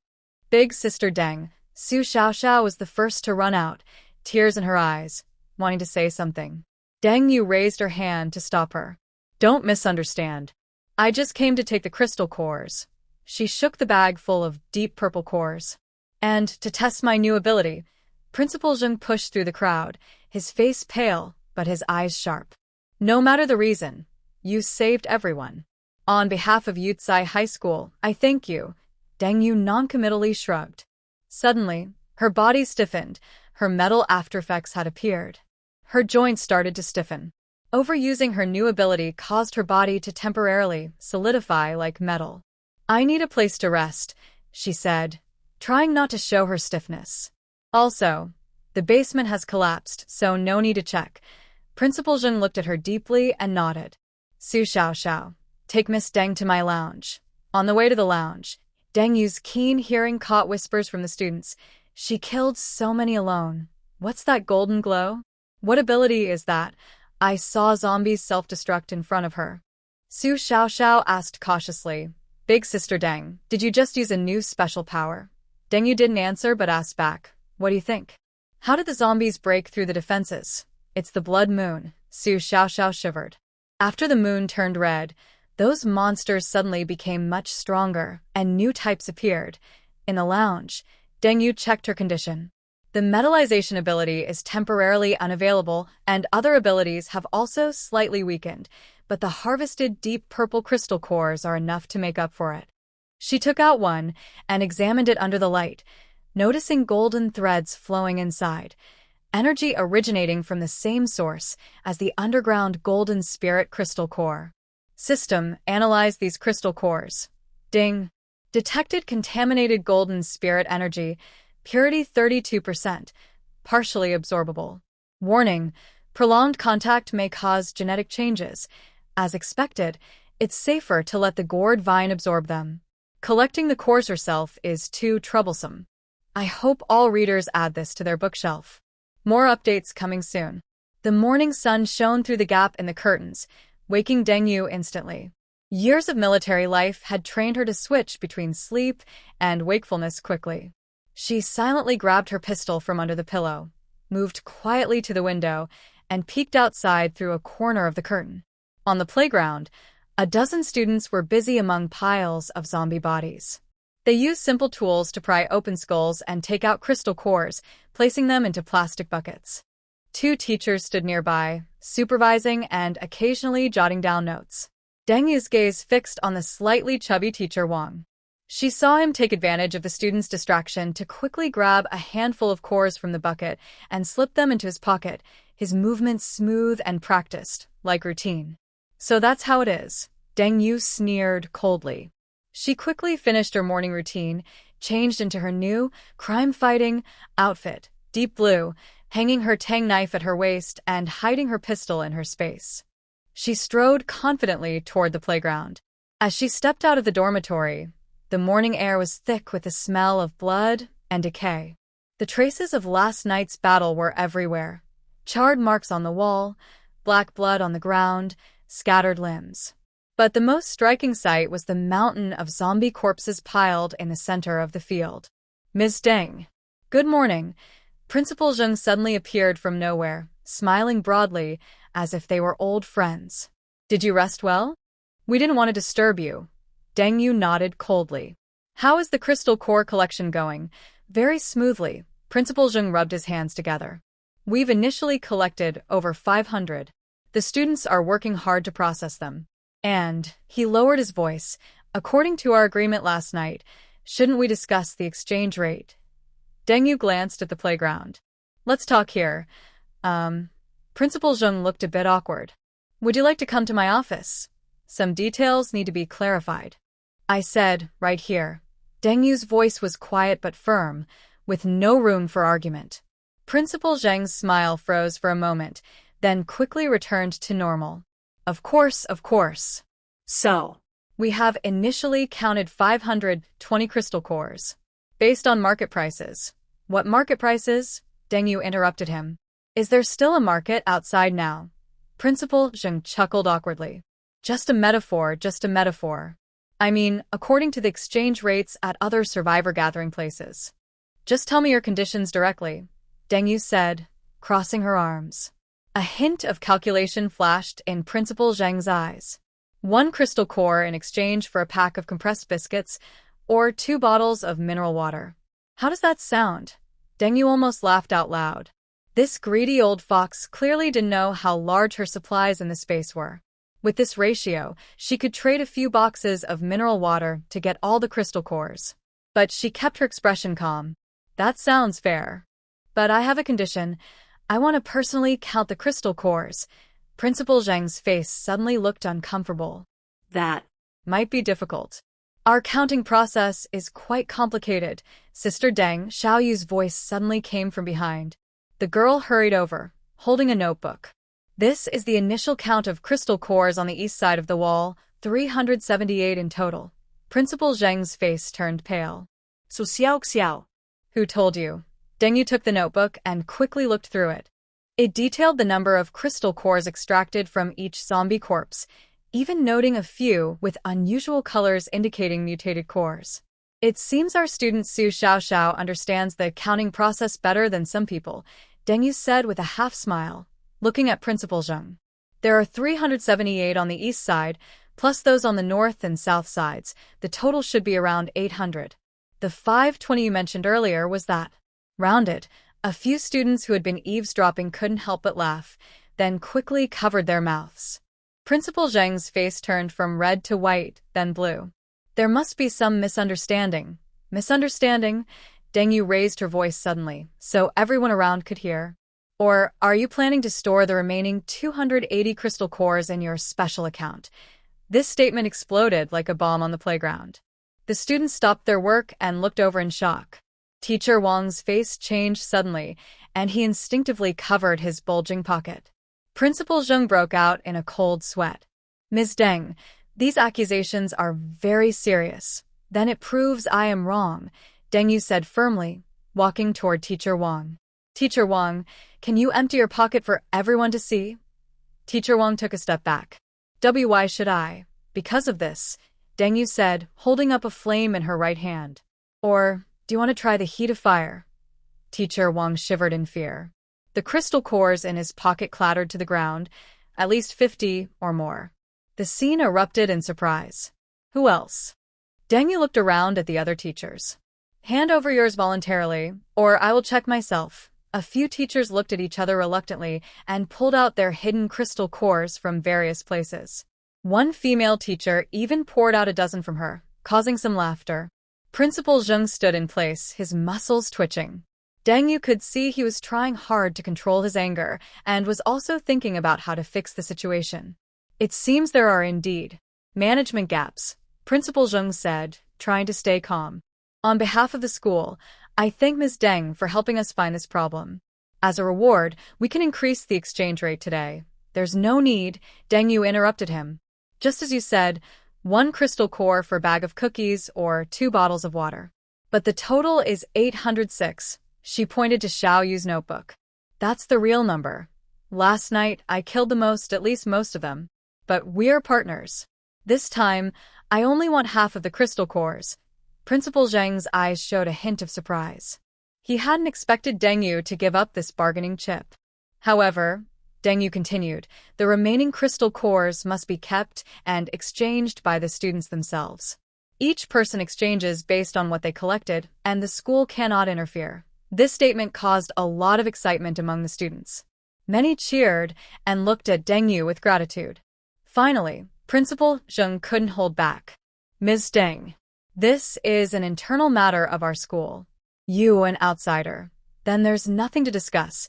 Deng Yu turned and made a motion to draw her Tang sword. Are you sure you don't want to talk to me? Talk to my sword. Wait. Principal Zheng hurriedly stopped her, realizing he had lost his bargaining chips. Fine. We'll do as you say. Deng Yu smiled with a victorious look. She knew this contest was just beginning, but she had won the first round easily. Everyone pay attention, she announced loudly. From now until noon, you can exchange crystal cores for supplies. The place is at the cafeteria entrance, and the Thorn Rose team will distribute them. The students cheered and rushed toward the pile of supplies, and the collection process became much faster. Principal Zheng left with a grim face, followed by a few trusted teachers. Deng Yu noticed them whispering as they walked and glancing back at her now and then. Senior Deng, that was amazing, Xiao said excitedly. Usually the principal and others keep most of the crystal cores, so we don't get much. Yeah, Xiao Jun added, they say the supplies are to be distributed equally, but most of it ends up in their own pockets. Deng Yu nodded. Take me to see your defenses. I have a feeling the zombies from last night were just the beginning. Over the next 2 hours, Deng Yu toured the entire campus with the Thorn Rose team. The school covers about 200 acres. The east side, near the woods, was the weakest and was the main attack point last night. The south and north walls were stronger, and the west side was the main gate, blocked by various obstacles. There are too many gaps in the defenses, Deng Yu said. The walls are too low, there are no watchtowers, and the obstacles are poorly arranged. If a smart, large group of zombies comes, you won't last an hour. Lin Xiao pushed up his glasses. We mainly fought scattered zombies before, never faced a big group like last night. It will happen more often, Deng Yu said seriously. Zombies are evolving. They gather and learn. You need to evolve too. She stopped and looked at the 5 young people. Want to survive? Really want to, they all nodded at once. Then get ready for hellish training, Deng Yu said with a dangerous smile. Starting this afternoon, at noon, a long line formed at the cafeteria entrance. Students held crystal cores, excited to exchange for supplies. Deng Yu took out 20 boxes of compressed biscuits, 40 boxes of mineral water, and 10 boxes of canned food from her space, and the Thorn Rose team distributed them. The exchange was orderly until a tall boy suddenly cut in line. Move aside. Our Thunder team has priority. A boy roughly pushed aside the girl in front, followed by 3 equally tough boys behind him. Xiao Xiao immediately stepped forward. Zhou Biao, line up. Hey, isn't it the little girl from Thorny Rose? Zhou Biao sneered. Heard you've found a new backing? He glanced at Deng Yu standing nearby. Just this girl? Looks like I could handle her with one hand.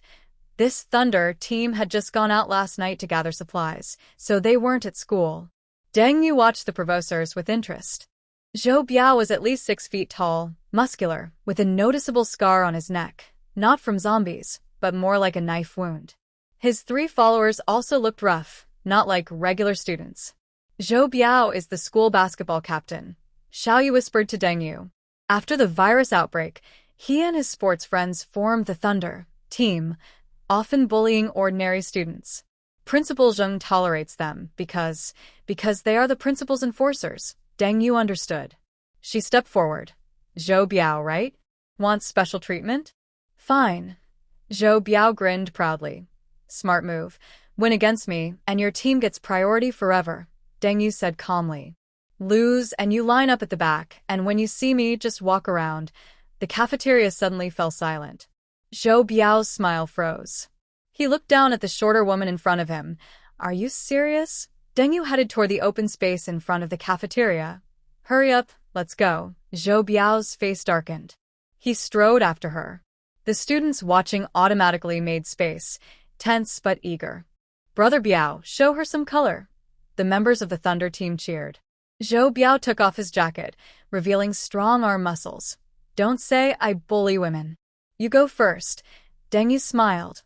Are you sure? Stop wasting time. All right. Deng Yu still kept her hands in her pockets. I'll count to 3. 1. Zhou Biao assumed a fighting stance, muscles tense. 2. The students watching held their breath. Deng Yu remained standing still. Zhou Biao hesitated, then got angry. Are you messing with me? He swung a punch toward Deng Yu. Just as his fist was about to hit her nose, her figure suddenly disappeared. Zhou Biao took a few steps forward out of habit, but before he could react, a heavy kick hit the back of his knee, causing him to kneel on the ground.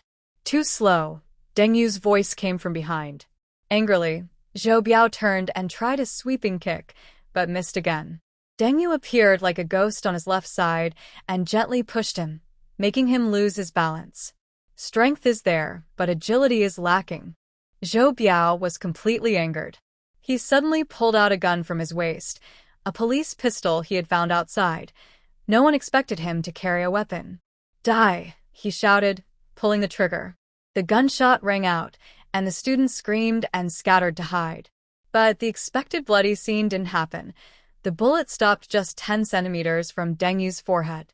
She caught the bullet with one hand, as if hitting an invisible wall, and it clattered to the ground. Strong and unbreakable. Deng Yu's eyes instantly turned cold. Are you serious? She waved her right hand, and Zhou Biao's gun suddenly turned red and hot. He screamed in pain and released it. Before it hit the ground, the gun melted into a lump of metal debris. Zhou Biao let out a miserable cry. Deng Yu then broke Zhou Biao's wrist with one hand. The scene fell silent. Zhou Biao, clutching his wrist, looked at Deng Yu in horror. His previous arrogance was gone. Get out. You're still a student, so I'll let you go this time, Deng Yu said calmly. If I see you again, I'll crush your head. Next time you see me, stay far away no matter what. Zhou Biao, defeated, left with his followers. The students watching cheered and clapped. Deng Yu noticed that Principal Zheng was watching everything grimly from the second-floor window of the cafeteria. This game had only just entered an exciting stage. After distributing supplies to the students, Deng Yu was alone in her dorm, organizing her gear. Suddenly, she heard faint footsteps outside her door, stopping right in front of it. They weren't students, too heavy, nor teachers. They wouldn't be so sneaky. Deng Yu moved silently to the door and placed her hand on her knife handle. A soft knock came. Ms. Deng, a low voice from a stranger said, Principal Zheng sent me to deliver a message. He said. He wants to talk to you. The man replied, with the cooperation proposal from the principal. Deng Yu sneered. As expected, the old fox couldn't sit still and wanted to use something as a new bargaining chip. Tell the principal I will go see him later. she said loudly, hoping her friendly squad would hear, then naturally invited Xiao Jun to lead the way. After all, having someone to talk to about this misunderstanding was good, as it could prevent the situation from worsening. Her footsteps gradually faded away. Deng Yu returned to the window, gazing outside. She felt there was a secret in this school, and outside the wall, a new wave of threats was gathering. In the principal's office, Principal Zheng was waiting for Deng Yu. When the door was suddenly pushed open, "Xiao Jun?" he asked, trying to sound calm. "How is the situation outside?" Xiao Jun looked at him coldly. "Thanks to Ms. Deng Yu this time." Deng Yu walked straight to the principal's desk, stepping on its expensive redwood surface. "Tell me, what do you want to talk to me about?" Principal Zheng finally noticed Deng Yu's sharpness, his eyes flickering between her beautiful face and her tang sword. "As the principal of Yucai High School, Zheng Guodong, may I ask, are you really a Lone Ranger?" "Lone Ranger, so what?" Deng Yu withdrew her foot, looking around the office. "Your school's defenses are too weak. If the next wave of zombies comes, we won't last 10 minutes. Next wave." Principal Zheng's face turned pale. "It will come again." Deng Yu pointed to the blood-red moon outside. "During the blood moon, zombies will keep strengthening and gathering. There are over 100 teachers and students here. The living breath is like a lighthouse in the dark." The office fell into silence. Xiao Yun suddenly spoke. "Miss Deng, can you help us?" Deng Yu looked at the student. "Yes." "But why should I help?" "We can give you crystal cores," Xiao Jun hurriedly said. "All the ones we collected today, we give to you." "Not enough," Deng Yu shook her head. "The danger of the blood moon zombie tide is far beyond what a few ordinary crystal cores can handle." Principal Zheng's eyes flickered, then suddenly showed a sad expression. "Ms. Deng, these are children. The oldest is only 18. Can you bear to see them be taken by those monsters?" "Yes, I can," Deng Yu replied firmly. Principal Zheng's expression froze instantly. Xiao Yun suddenly stepped forward. "Our squad can be your assistants." Deng Yu raised an eyebrow. "Oh, I have observed your fighting style," Xiao Jun said directly, looking into Deng Yu's eyes. "You need a partner to handle the minor enemies and to dig for crystal cores, so you can focus on dealing with the mutated creatures. Our team is definitely the best in the school." A hint of admiration flashed in Deng Yu's eyes. "Conditions? Protect the school, at least survive the blood moon," Xiao Jun replied without hesitation. Deng Yu thought for a few seconds, then suddenly smiled. "No, I refusa." "I don't need you. I just want to keep trading with you." She gave them another piece of advice. "Your current area is too large and hard to defend. I suggest you contact the military early. Usually, everyone should stay in just one building. Also, move all the zombie bodies to the walls and common areas, and use their smell to hide the presence of living people." She turned to Principal Zheng. "I'm leaving today. See you next time." Principal Zheng opened his mouth to object, but when he saw the fire suddenly igniting in Deng Yu's hand, he could only reluctantly say, "Of course, you are always welcome here." Deng Yu waved her hand dismissively at Xiao Jun. "I'm leaving." As she left the office, Xiao Jun quietly asked, "Miss Deng, are you really helping us just for the crystal cores and trading?" Deng Yu kept walking. "What else would it be?" Xiao Jun touched his ear. "I thought, maybe you also care a little." Deng Yu suddenly stopped and turned to look at the innocent young man. "In this world, kindness is a luxury." She pointed to the school badge on Xiao Jun's chest. "And luxury items are often the first to be taken away." Deng Yu spoke as she and Xiao Jun went downstairs. At this moment, the teachers and students downstairs were busy patrolling or out gathering supplies. They had already gathered in small groups, chatting. "You saved all of us," Xiao Jun said hoarsely. "We don't know how to thank you." He seemed to sense that Deng Yu was truly about to leave and couldn't find the words to make her stay. Deng Yu's lips curled slightly. Humans never thank those who break their comfortable illusions. Distant, noisy voices began to rise as teachers and students started to gather around. Deng Yu squinted and saw a teacher, likely a student director, walking at the front with a beer belly, wearing a fake caring expression. "Time for the show," Deng Yu sneered coldly. In the middle of the playground, teachers and students gathered, whispering quietly. Many looked at Deng Yu with a mix of respect, fear, and gratitude. Some girls even instinctively took a step back when she approached. Ms. Deng, Director Zhang stepped forward with open arms, smiling broadly. Thank you so much. You are a hero at our Yutsai High School. On behalf of all the teachers and students, shut up, Deng interrupted him directly, holding out her hand. If you have a crystal core, I'm happy to exchange supplies. If not, don't bother talking. The director's smile froze on his face. Well, we don't have one right now, but we will soon. Everyone just went through a tough time, so the sharp sound of a sword being drawn cut him off. In the next second, a cold blade pressed against his thick neck. I dislike repetition. Deng Yu's voice was soft but made the air around her seem to drop by 10 degrees. Move aside now. The playground fell silent. The director's forehead beaded with sweat, and his Adam's apple moved painfully under the blade. Ms. Deng, we just want to invite you to stay a little longer, he said nervously. I'm not interested. Deng sheathed her sword and turned to leave. But suddenly, the director raised his voice. Wait. You can't just leave like that. Deng stopped and slowly turned around. Oh. The director seemed to find some courage again, or perhaps his dignity. Ms. Deng, look at these children, he gestured to the students around him. They need protection. The outside world is too dangerous, and with your powerful abilities. Morally, you have a responsibility. Morality. Deng suddenly laughed, her laughter cold and sharp. Director, do you know what morality means in a world of zombies? She stepped closer quickly. It's a shackle for the weak, a toy for the strong. The director backed away, his face turning pale. You. How can you say that? These innocent children. Innocent? Deng looked around, her gaze sweeping over each student's face. Everyone here, to survive, must learn to kill. Don't rely on some strong person to be your babysitter. A girl with a ponytail suddenly stepped forward. But you have the ability to protect everyone. Leaving like this, isn't that the same as killing? A few students whispered in agreement, while more lowered their heads in silence. Deng looked at the girl and asked, What is your name? Lin. Lin Xiaoyu. The girl replied, her voice trembling, but she held her head high. Lin Xiaoyu. Deng nodded. Are you willing to fight to protect your classmates? Why, yes, of course. Good. Deng suddenly took out a knife from her space and threw it at Lin Xiaoyu's feet. Show me now. Lin Xiaoyu froze. What? Deng pointed toward the school gate, where a few wandering zombies had gathered again. Kill them.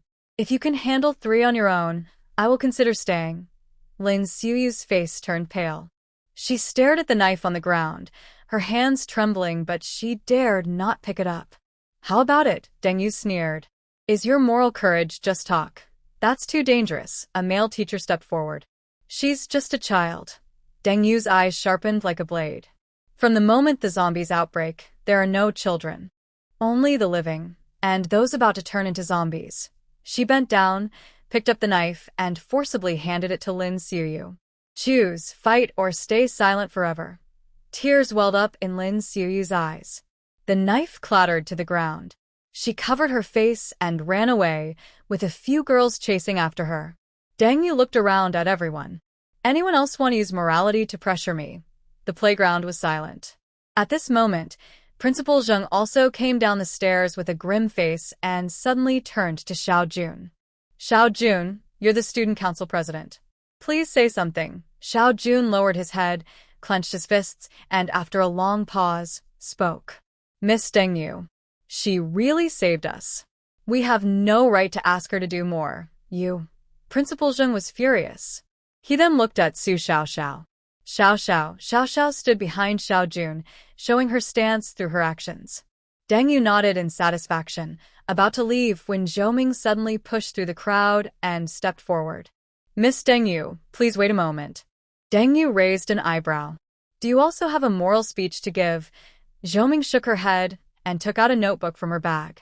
This is my record of zombie observations and the map of the area around the school, including the weaknesses of different types of zombies, their activity patterns, as well as nearby resource points and danger zones. She handed the notebook over with both hands. Maybe it will be useful to you. Deng looked a bit surprised and casually flipped through a few pages of the notebook. The notes were very detailed, even including hand-drawn illustrations and data analysis. She closed her notebook and looked at the bespectacled Zhou Ming. "Why did you give this to me?" Zhou Ming pushed up his glasses, his eyes shining with intelligence. "Because you're right. Relying on strong people isn't a long-term solution. This information is my way of thanking you." Deng Yu paused silently, then put her notebook into her gourd space. "Smart and wise.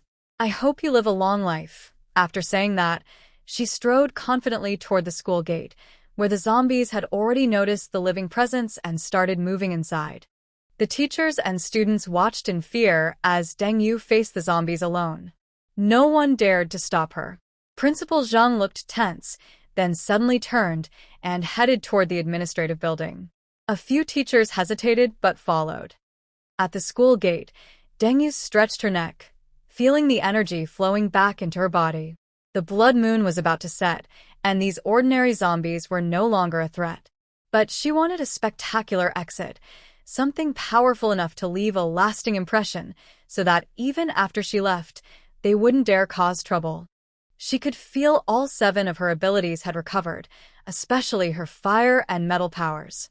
The zombies were getting closer, the nearest less than 10 meters away.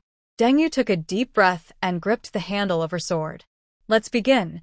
Flames burst from her palms, wrapping around the sword to form a 3-meter-long blazing blade.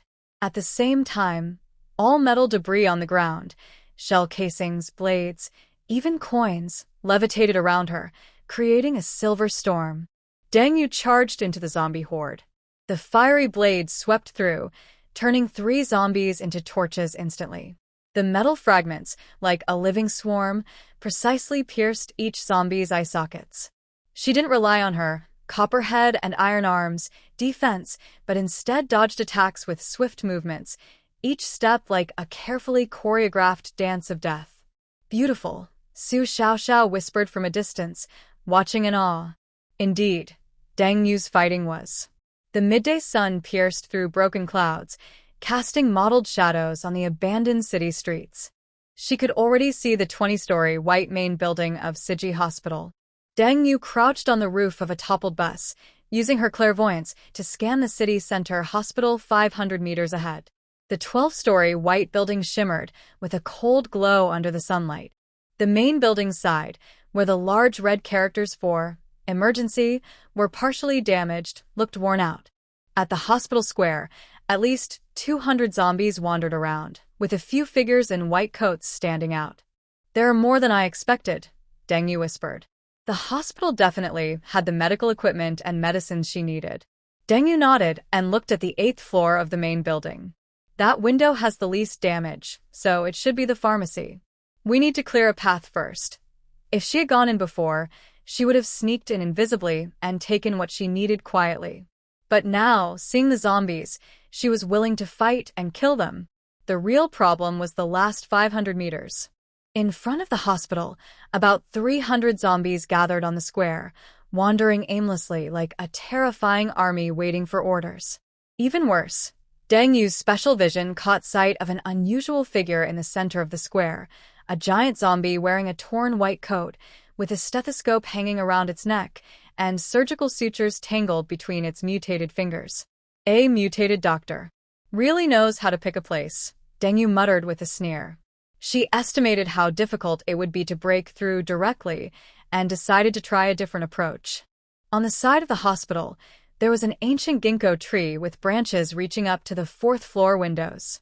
Deng Yu lightly climbed the trunk, moving nimbly among the branches like a clever cat. When she reached the 4th floor, a foul smell hit her.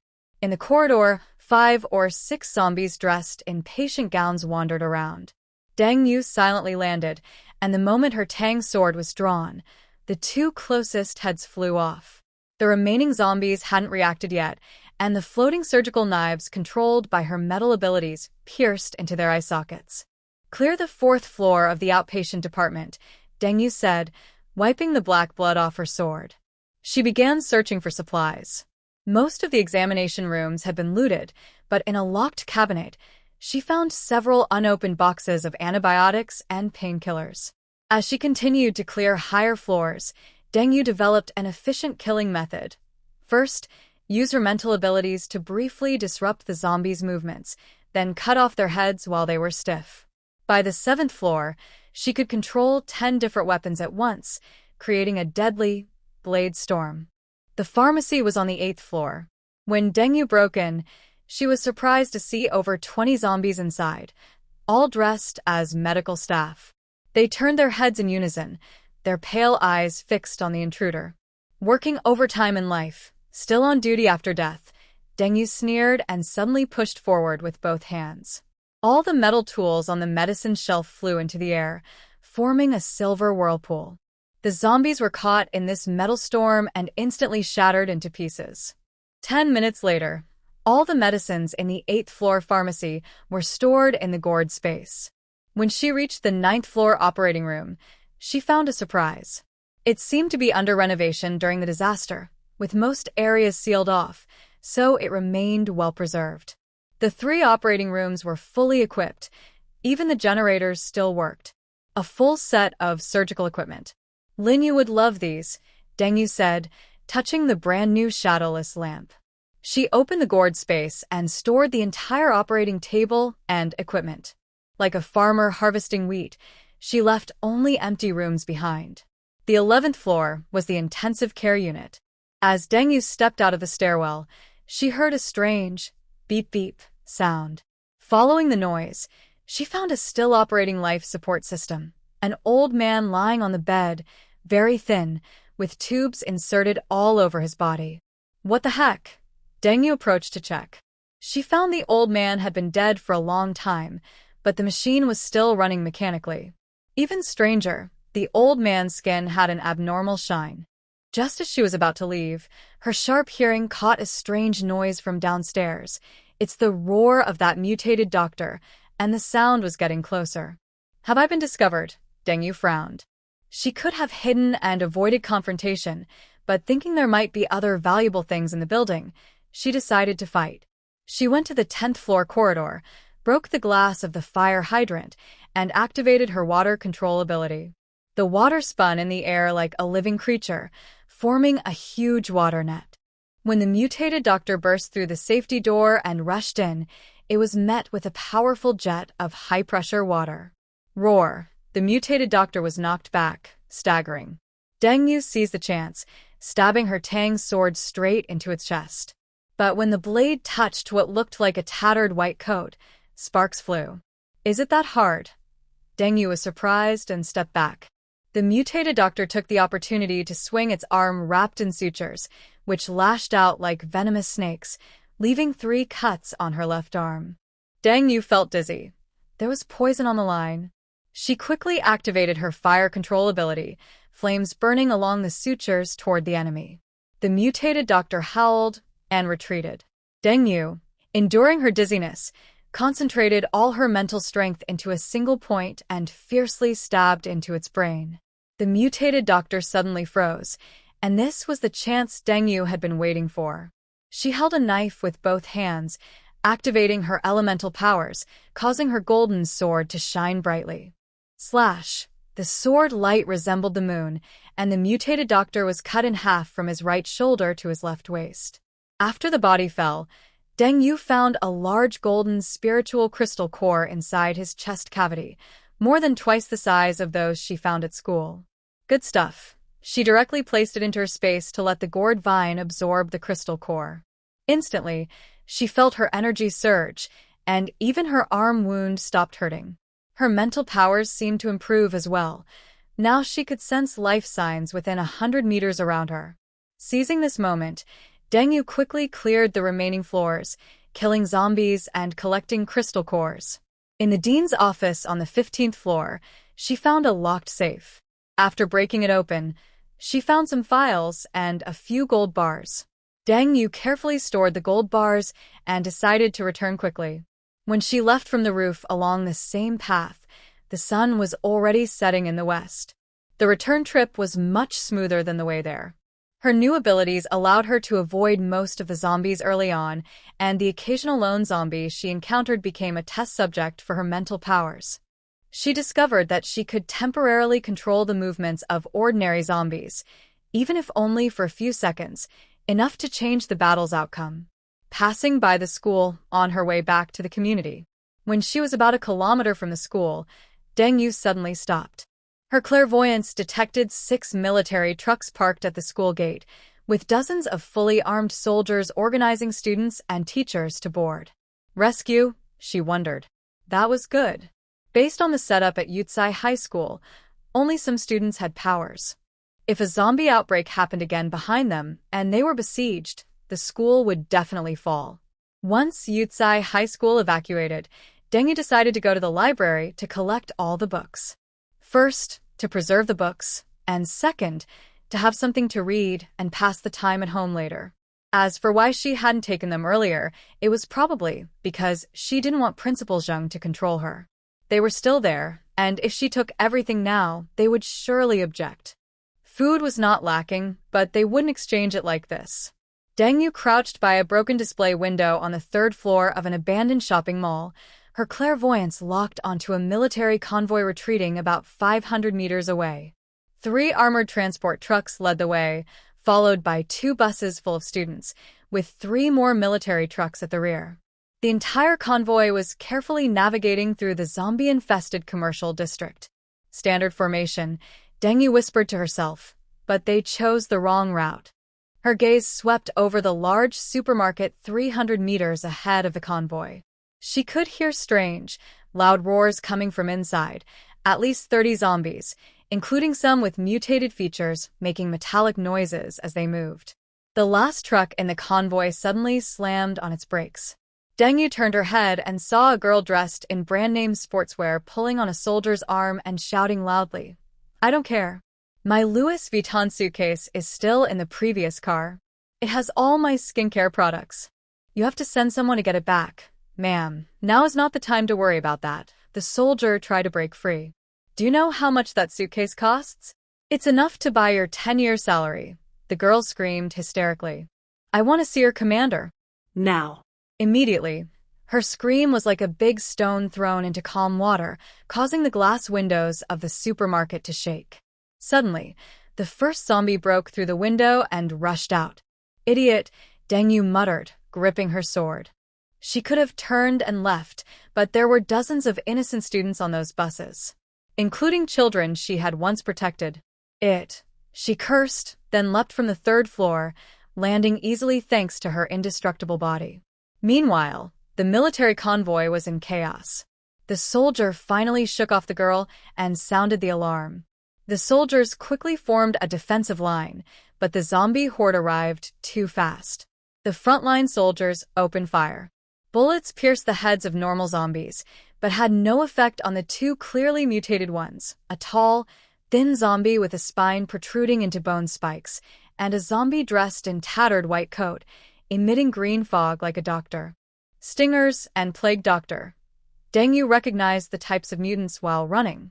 She controlled water with her left hand to form an ice spear aimed at the Stinger zombie, and with her right hand, she shot flames at the Plague Doctor. The ice spear narrowly avoided the Stinger zombie's quick movements, only grazing its shoulder. The Plague Doctor zombie charged through the flames, green toxic fog blending with the fire to create a more deadly mixture. "Open fire. Fire now," the soldiers shouted, but their bullets only sparked faintly on the mutants. The Stinger zombie suddenly curled into a ball, and its back shot out spikes like a rainstorm. 3 soldiers who couldn't dodge were pierced in the chest and fell to the ground, screaming. The Plague Doctor took the opportunity to approach, and toxic fog covered the nearest truck. The soldiers inside immediately started coughing violently, and their skin turned an unhealthy shade of green. Deng Yu finally reached the edge of the battlefield. She clasped her hands together and used her water control ability with full force. Nearby fire hydrants burst open, and the water formed a protective shield in the air, temporarily blocking the spread of the toxic fog. "All living people, step back 50 meters, she shouted sternly. "That fog will ruin you if it touches you." The soldiers hesitated and looked at a military officer in his 30s. He had sharp eyebrows and bright eyes, a scar on his left cheek, but his gaze was calm and determined. He quickly assessed the situation and ordered, "Do as she says. Protect the civilians and evacuate." Deng Yu glanced at the officer. Finally, someone sensible. She no longer held back her strength. She drew her Tang sword, infused it with her gold element ability, and the entire blade shone with a dazzling golden light. The needle zombie sensed the new threat and turned toward Deng Yu, gathering strength in its back. Just as it launched its bone spikes, Deng Yu suddenly became invisible, and all the spikes shot into the air. The next moment, she appeared above the zombie's head. Her Tang sword struck down like a golden lightning bolt, splitting the needle zombie in half. Nice shot, the officer couldn't help but praise. Seeing her comrade killed, the plague doctor roared in anger, and the concentration of toxic fog doubled. Deng Yu took a few steps back, feeling her throat start to itch. Even holding her breath, the poison fog could seep through her skin. We need to disperse the fog, she thought quickly. She activated her water and fire abilities at the same time. Her left hand released a high-pressure water jet, while her right hand ignited flames. When the water and fire met, they created a violent steam explosion. The shockwave forcefully blew the fog away. The plague doctor was exposed in the open area. The officer immediately ordered, "Focus fire." Several rifles fired simultaneously, forcing the plague doctor to retreat repeatedly. Deng Yu seized the opportunity. Her Tang sword flew out of her hand, controlled by her gold ability, and moved like a living creature behind the plague doctor. She stabbed her sword into its back heart. The battle was over. The soldiers looked at their sudden savior with shock.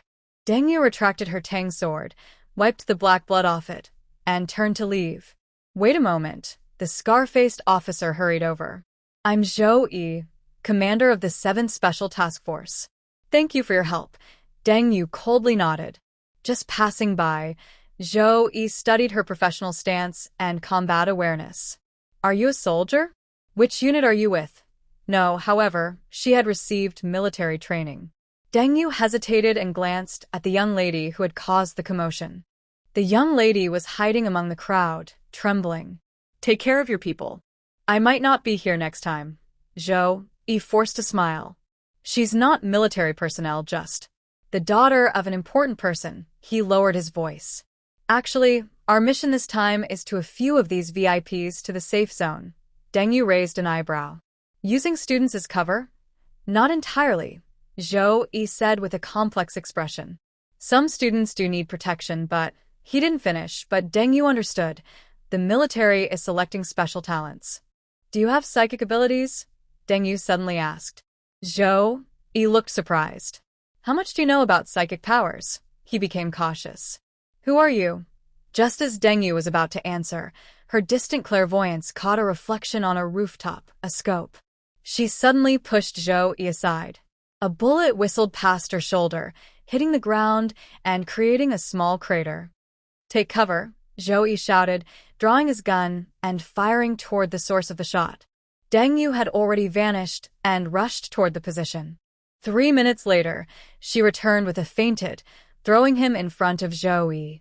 Your person? Zhou Yi examined the S-gear, his face turning grim. No, this is a cleaner, a special forces unit that handles sensitive targets. He looked at Deng Yu. They were probably after the VIP.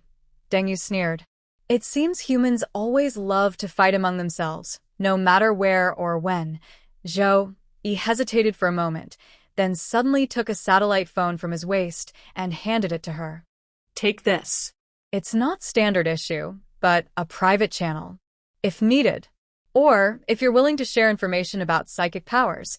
Deng Yu studied the officer. His eyes showed no greed or scheming, only sincere gratitude and military honesty. She took the phone.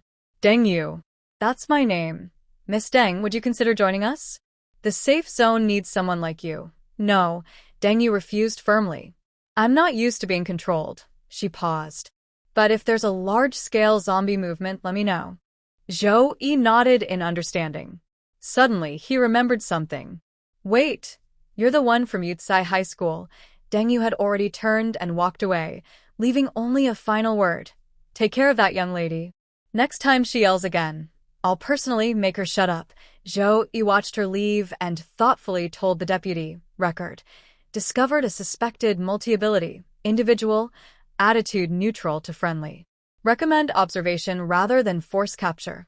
After walking a short distance, Deng Yu checked her satellite phone. The battery was full, and the signal was good. She stored it in her gourd space and turned toward the eastern residential area of the city. It's time to go back, she muttered.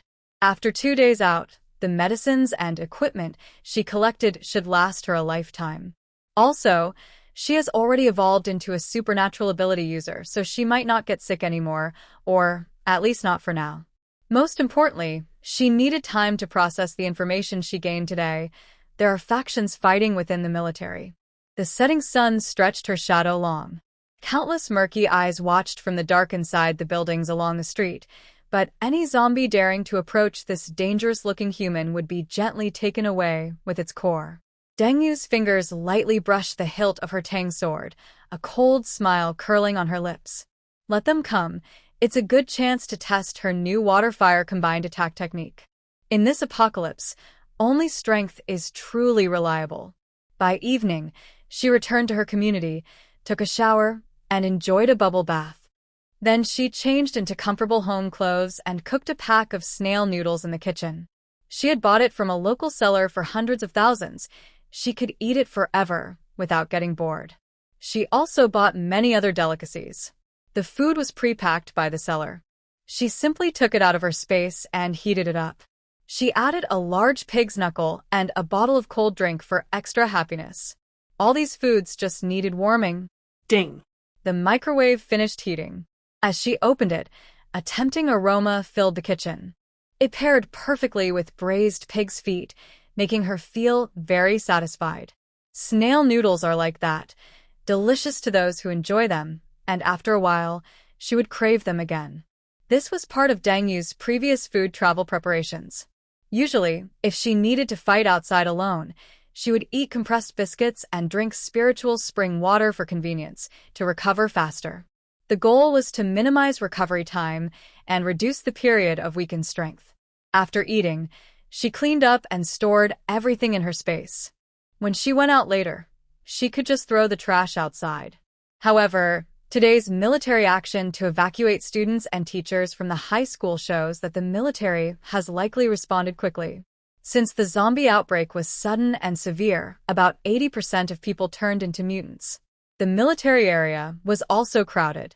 When people suddenly changed, there was also a need to reorganize personnel. All of this took time. Today, I saw there were also factions fighting. I really don't understand why. At this time, unless there is deep hatred, there's nothing worth fighting over. About 80 to 90% of people have died. The remaining 10% are still fighting? But thinking about it, it's normal. The hardest thing for humans is to put their thoughts into others' minds. When thoughts are not unified, conflicts happen, which is normal. The next day, Deng Yu woke up and had a good breakfast, shrimp dumplings and crab meat buns until full. Finally, she drank a glass of soy milk. After locking the door, she thought about her metal-based special ability. She reinforced and thickened her fire door, increasing its thickness by 2 centimeters.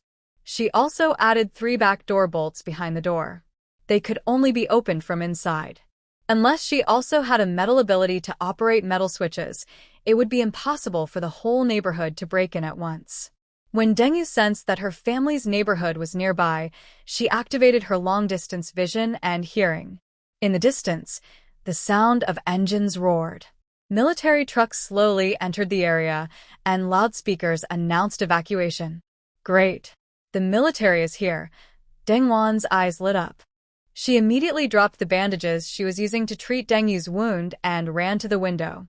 Seeing the soldiers, Deng Wan went back to tell her family that the military was here to evacuate the people. They quickly packed up and prepared to go downstairs. What happened next was just as Deng Yu predicted.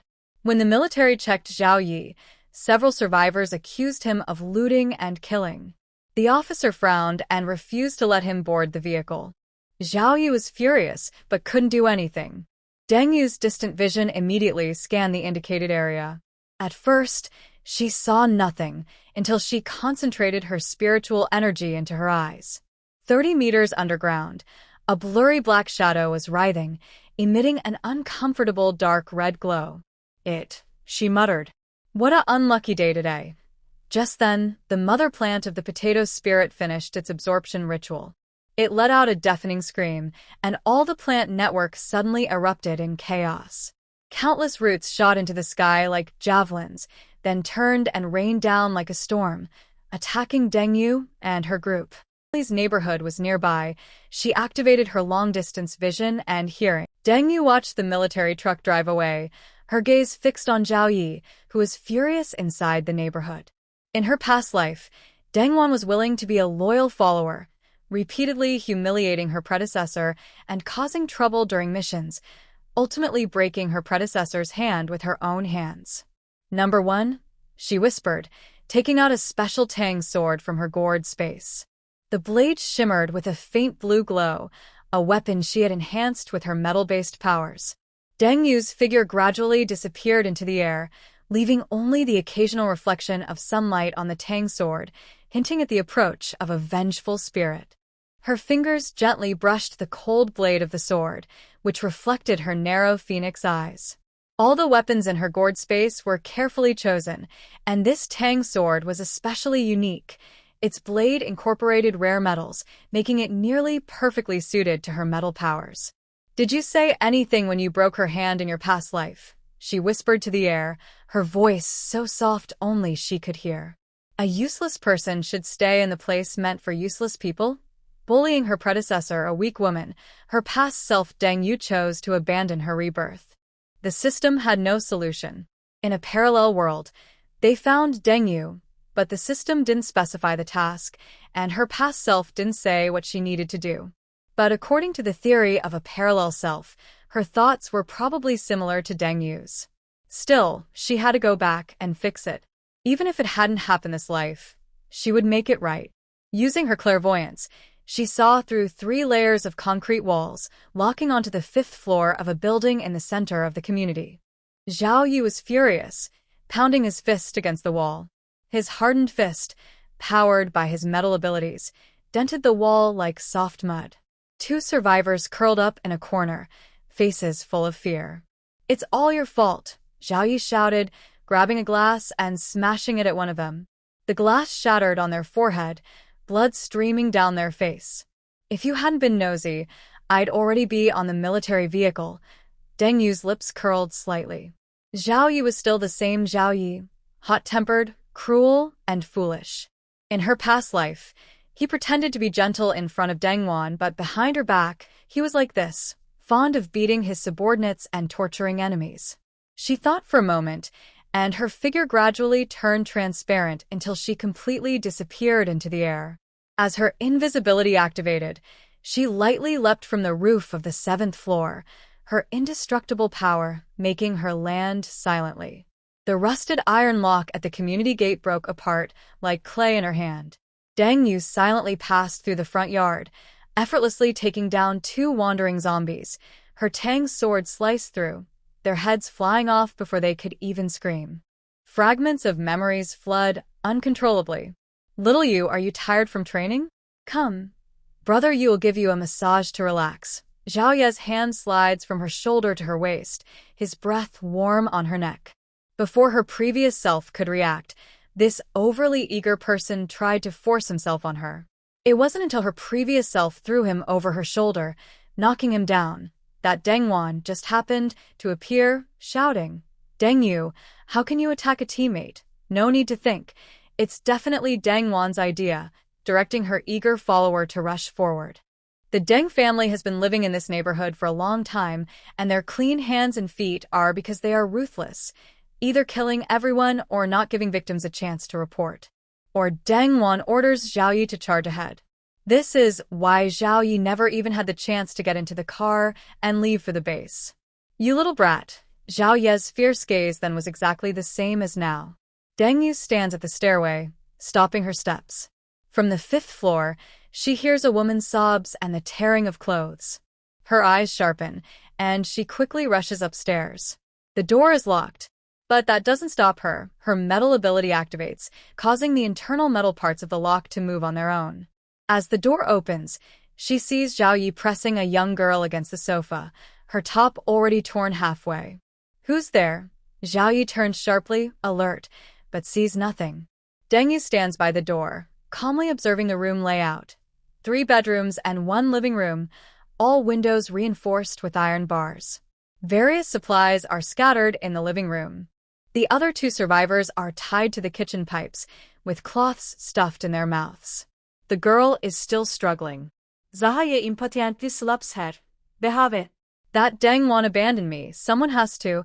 His words are cut off. A Tang sword appears out of nowhere, its tip less than a centimeter from his eye. Zhao Yi quickly leans back, then swings his metallic hand to block the sword tip. Deng Yu is forced to reveal herself, but her steps remain steady. She increases her strength, swinging her sword to push Zhao Ye's hand away. The Tang's sword flashes silver, aiming straight for Zhao Ye's throat. It's you. Zhao Yi recognizes her, shock flashing in his eyes, then joy. Deng family's adopted daughter. Deng one has been looking for you. The blade slices past his neck, drawing a line of blood across his face. Deng Yu doesn't give him a chance to finish. With a flick of her left hand, all metal objects in the living room, knives, keys, coins, float up like a swarm of bees, surrounding Zhao Yi. Metal control? Zhao Ye's face changed. When did you get that ability? Deng Wan said your awakening was in the power system. He was met with Deng Yu's mental shock. A second-level psychic attack hit his brain directly. Zhao Yi immediately curled up, screaming, as illusions flooded his mind. He saw himself being torn apart by countless zombies, saw Deng Wan walking away with a cold smile, saw his own decayed corpse. Ah! Get away! He wildly waved his arms, and his metal-based psychic power spiraled out of control. Sharp steel spikes shot out from the walls, attacking every corner of the room indiscriminately. Deng Yu had already leapt into the air, lightly tapping her toes on a steel spike to propel herself forward. She swung her Tang sword, cutting off Zhao Ye's right arm at the shoulder, blood spraying onto the ceiling. This strike is for what you did on my 26th birthday, when you drugged my water. Deng Yu's heart was as cold as ice. Zhao Yi knelt on the ground, his face pale. He pressed his left hand tightly against his right shoulder wound, and his metal psychic power automatically formed a golden liquid to stop the bleeding. You're crazy. We don't know each other. We don't know each other now, Deng Yu said, stepping on his back with enough force to make Zhao Ye's face hit the floor hard, the sound of his broken nose clear. Deng Yu's cold voice echoed in her mind, but I didn't say this was for the rest of your life. As for those who might leak information, as a mercenary, Deng Yu would never foolishly tell others everything. It's not like she's in an animated show. Using a skill to fight a boss doesn't require explaining the mechanics. In the kitchen, 2 survivors looked on with wide eyes, both terrified and somewhat relieved.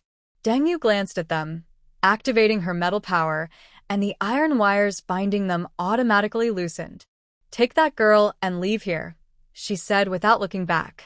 The military convoy went north. They can be caught along Jiangwo Avenue. The 3 hurriedly fled, even forgetting to thank her. Deng Yu didn't mind. Her full attention was on Zhao Yi beneath her feet. Please. Please, Zhao Yi begged incoherently, blood constantly flowing from his nose and mouth. Let me go. We have no grudge. Deng Yu smiled. That smile made Zhao Yi shiver all over.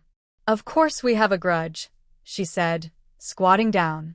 She gently tapped her Tang sword against Zhao Ye's cheek. But you won't know why, because her memories flooded back again. During that outdoor mission, my predecessor checked the climbing rope 3 times, but it inexplicably snapped. He fell off a cliff and only survived by grabbing a small tree. At the top of the cliff, Zhao Yi looked over briefly and then left without calling for help. You tampered with the climbing rope. My predecessor's voice was calm, but his eyes grew more dangerous. And the gun oil was replaced with corrosive liquid. The stitches on your bulletproof vest were cut in half. Zhao Ye's pupils shrank. He didn't expect Deng Yu to want to kill him as soon as she arrived. Why? You'll never know or get the chance, Deng Yu whispered close to his ear. You often say the end of the world is like this. The weak are preyed upon. Big fish eat small fish. Zhao Yi finally broke down. I'm sorry. I was forced. It's the end of the world. Zombies. And Deng Wan forced me. I never wanted to hurt anyone. Deng Wan ran away with the army, leaving me behind. Sure. Deng Yu put her finger to her lips, signaling silence. Don't rush to blame others. We still have one last score to settle. She stood up and released some mental illusion magic. Suddenly, Zhao Yi saw over in the corner of the room more than 10 bloodied zombies slowly crawling toward them. No. He struggled to get up, but blood loss made him too weak. Deng Yu retreated into the shadows and activated her invisibility again. To Zhao Yi, she seemed to vanish into thin air, while the zombies drew closer. This is an illusion. It must be an illusion, Zhao Yi shouted wildly, pounding the ground with his left hand, trying to activate his metal powers. Several steel bars pierced through the floor, but there were no zombies. The real danger was behind him.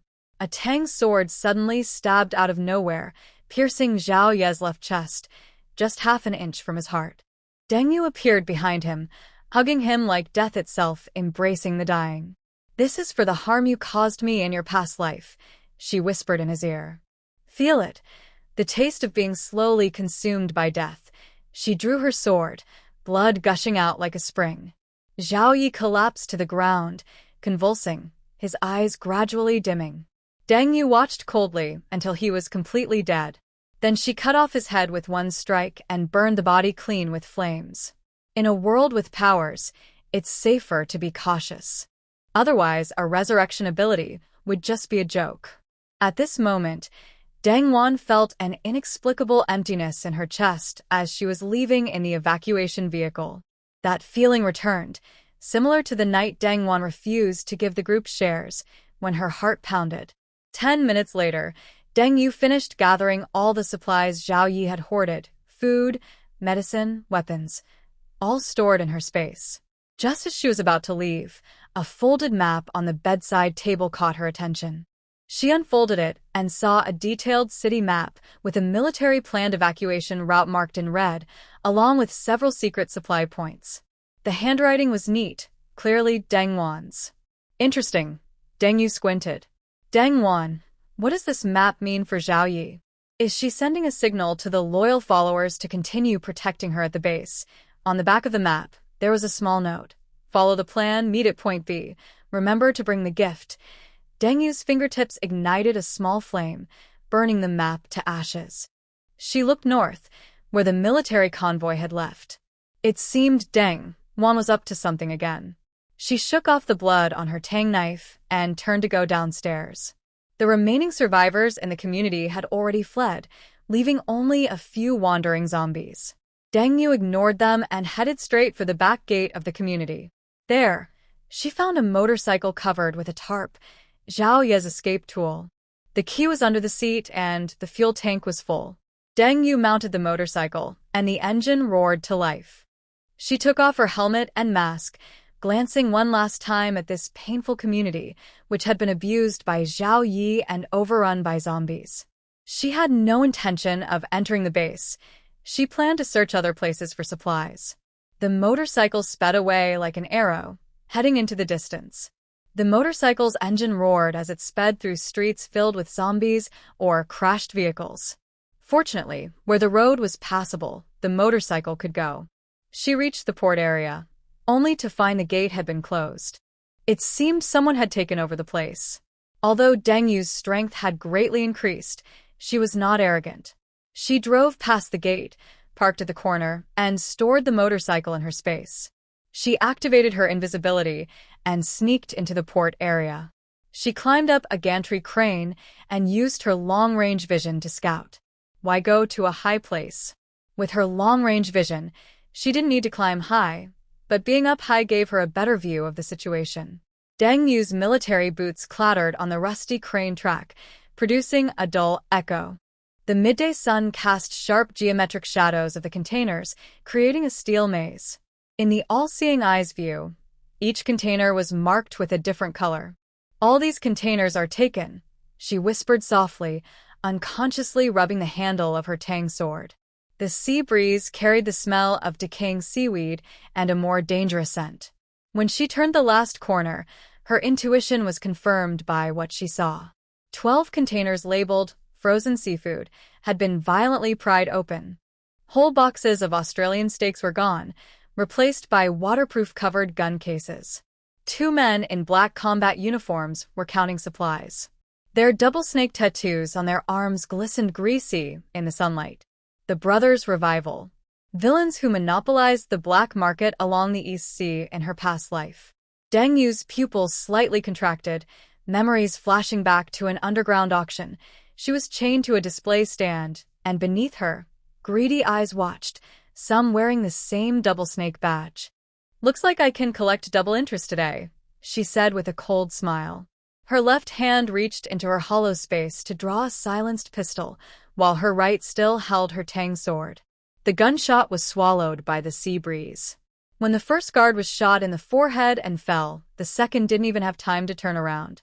Deng Yu moved like a ghost over their bodies, her knife tip lifting the waterproof cover, an RPK light machine gun, an RPG rocket launcher, a whole box of plastic explosives, and even 3 complete man-portable anti-air systems. No wonder the military abandoned this port in her past life. Now they focus on rescuing personnel and supplies. "Smuggling weapons like these is useless to the military," she whistled, waving her hand to store the weapons into her hollow space. "Who's there?" A loud shout came from behind. Deng Yu didn't turn around. She swung her tang sword backward, the blade slicing through the air with a dragon's roar. The attacker's submachine gun and person were cut in half, blood splattering onto the containers, forming a fan-shaped crimson pattern. Alarm sirens blared across the dock. 7 fully armed brothers revival members emerged from all corners. The leader, with a scarred face, held a shotgun, his angry scar turning red. "Kill this!" Bullets rained down like a storm. Deng Yu stood still, her left hand open. Her metallic energy caused metal to resonate. All the bullets suddenly hovered half a meter from her, as if caught in an invisible web. "Here you go." She flicked her finger, and the bullets sped back at the enemies. 5 enemies instantly turned into a pile of debris, while the remaining 2 hurriedly looked for cover. Scarface hid behind a shipping container and shouted into his headset, "There's a psychic intruder." "Repeat, there's a psychic intruder." Scarface pulled out an RPG. The rocket whistled through the air. His laughter grew more wild. "No matter how strong, you can't dodge an RPG. Especially for you, psychics." His words suddenly stopped because Deng Yu was no longer in the same spot. Strong psychic energy burst from her feet, and she shot up into the air like a cannonball. "You can't escape," Scarface yelled from behind a metal box. But by then, Deng Yu was already invisible and standing behind him. Scarface sensed something was wrong. He turned to run but saw his shadow covered by darkness. He stiffened and looked back, seeing Deng Yu standing behind him. Deng Yu's lips curled slightly. She stabbed her sword into Scarface's neck. Blood splashed out, and her metal-based psychic power flowed along the blade into him. Scarface let out a sharp scream. He swayed like a drunk and then collapsed with a loud crash. Another enemy saw Scarface being defeated so strangely and was scared enough to try to run away. Deng Yu threw a flying knife, but it only hit his heel. He immediately fell down. She walked over and used her metal psychic power to pull the knife into her hand. She looked brave and cool, very impressive. The man tried to pick up his gun to fight back, but Deng Yu waved her hand, and the gun was pulled into her space. "Where did you hide the food?" she asked softly, making the survivors feel like they were in an icy cold place. In Cabinet D13, he trembled and pointed to the southeast corner. "Don't kill me, I know a secret. Our Brotherhood's weapons cache is at." Before he could finish, Deng Yu sliced his throat with her knife, and he could only say the last word, "Boss." She cut off his head and turned toward the shipping container. Using her psychic scan, she suddenly sensed over 30 weak human heartbeats inside a container labeled scrap metal. But now wasn't the time to save people. She had to eliminate everyone else first. Her clairvoyance scanned the container yard in Area B. 6 heat sources were lurking near the corner of a container 20 meters away. She kept her breath steady and her finger lightly on the trigger, maintaining just enough pressure to stay alert. The professional mercenary's standby stance. The patrol team from the Revival Society is coming, she silently sneered. Her left hand slightly opened, and her metallic energy spread out like a spider web. All metal objects within 50 meters appeared clearly in her perception. 4 AK-74M rifles, 2 Makarov pistols, and 6 RGD-5 grenades hanging on her tactical vest. Tangdao still hung at her waist. She took out a Glock 17 with a silencer from her space. The first shot through the gap between 2 containers, accurately hitting the first enemy's carotid artery. While others turned around in panic, the second and third shots had already pierced through rusted holes in the container's metal, hitting the other 2 gunmen in the head. The remaining 3 formed a back-to-back defensive line. One shouted into her earpiece for backup. Deng Yu lightly leapt, using her fire-controlling ability to float like a feather to the top of the container. Up there, bullets whistled toward her. Deng Yu did not dodge or evade, her invulnerability ability activated. The bullets sparked on her skin, deforming and falling like they hit a titanium plate. She looked down at the 3 stunned enemies, then fired 3 shots from her Glock 17 in quick succession. 3 bodies fell almost simultaneously. As Deng Yu continued forward, her sixth sense suddenly warned her. She sharply turned her head. A 7.62 millimeters bullet brushed past her ear, creating a large hole in the container behind her. A second shot followed immediately. This time, she saw the bullet's trajectory clearly, coming from the northwest watchtower. Her clairvoyance instantly locked onto 3 snipers who were dressed in military uniforms. Da-da-da-da, a heavy machine gun roared, tearing through the air. Deng Yu rolled to dodge. The cement ground where she stood was blasted into a half-meter-deep crater. She crashed into a container, and in the distance, 2 armored vehicles sped toward her firing. "Playing with fire?" she said with a dangerous smile. As the vehicles approached within 20 meters, Deng Yu suddenly burst out from cover. Her fire-controlling ability ignited the entire container, turning it into a giant fireball. She kicked the side of the container with immense force, and the combined power of her strength and metallic energy sent this 20-ton steel coffin flying like a soccer ball toward the vehicles. The blazing fire illuminated the entire port. The second vehicle hurriedly retreated, but crashed into a container. The turret of the tank spun rapidly, only to see Deng Yu standing on the barrel. Tangdao stabbed into the scope slit, and her metallic energy traveled along the optical line directly to the fire control system. Inside the tank, sparks flew, and the crew shouted as they crawled out of the hatch. Metal fragments, waiting for a long time, pierced the armor and pinned them down. Deng Yu suddenly turned sideways. A rocket whistled past her waist, exploding into a fireball behind her. 12 enemies wearing heavy armor appeared behind her, with shoulder-mounted missile launchers still emitting smoke. As the missiles fired in unison, Deng Yu suddenly vanished. Her invisibility allowed her to easily break through the enemy's attack and appear in the middle of their group. She swung her sword in a silver arc, cutting off 3 heads. The remaining enemies hurriedly retreated. She disappeared again, then suddenly reappeared when the closest was 2 meters away. She stabbed her sword through his chest and then cut off another enemy's head. She kept switching between invisibility and visibility. This group of ordinary people with heavy firepower was easily defeated within a few minutes. Deng Yu activated her long-range vision and keen hearing. She confirmed that no members of the Brotherhood Revival were left in the port. Then she began collecting supplies. The entire dock had over 100,000 containers. Deng Yu's space couldn't hold that many, mainly because of the mental energy it took. She checked the contents of the containers with her long-range vision. Canned food, including meat, vegetables, and fruit, milk powder. Rice, flour, and beans checked. Bottled water and drinks checked. Medicine containers, including antibiotics like amoxicillin, painkillers, ibuprofen, disinfectants, iodine solution, alcohol, checked. First aid supplies, including bandages, surgical tools, protective clothing, checked. She became more eager, collecting containers with knives, axes, crowbars, and other tools checked. Mechanical tools checked. She surprisingly found containers with imported sports cars and regular vehicles. She decided to take them all. Vehicle and machinery parts, including motorcycles, cars, and electric vehicles, checked. Transport containers with inflatable boats and speedboats, checked. Electronics like phones, computers, drones, checked. She didn't know if they'd be useful later, but she collected them all. In this way, she collected 3,000 containers. But many were still left. Deng felt a bit tired. She took out some spiritual spring water to drink, replenishing her strength and restoring her powers. Then she went to the port's vehicle parking area. There, she collected 8 tanks of gasoline, 20 tanks of diesel, and 300 barrels of gasoline stored in the warehouse.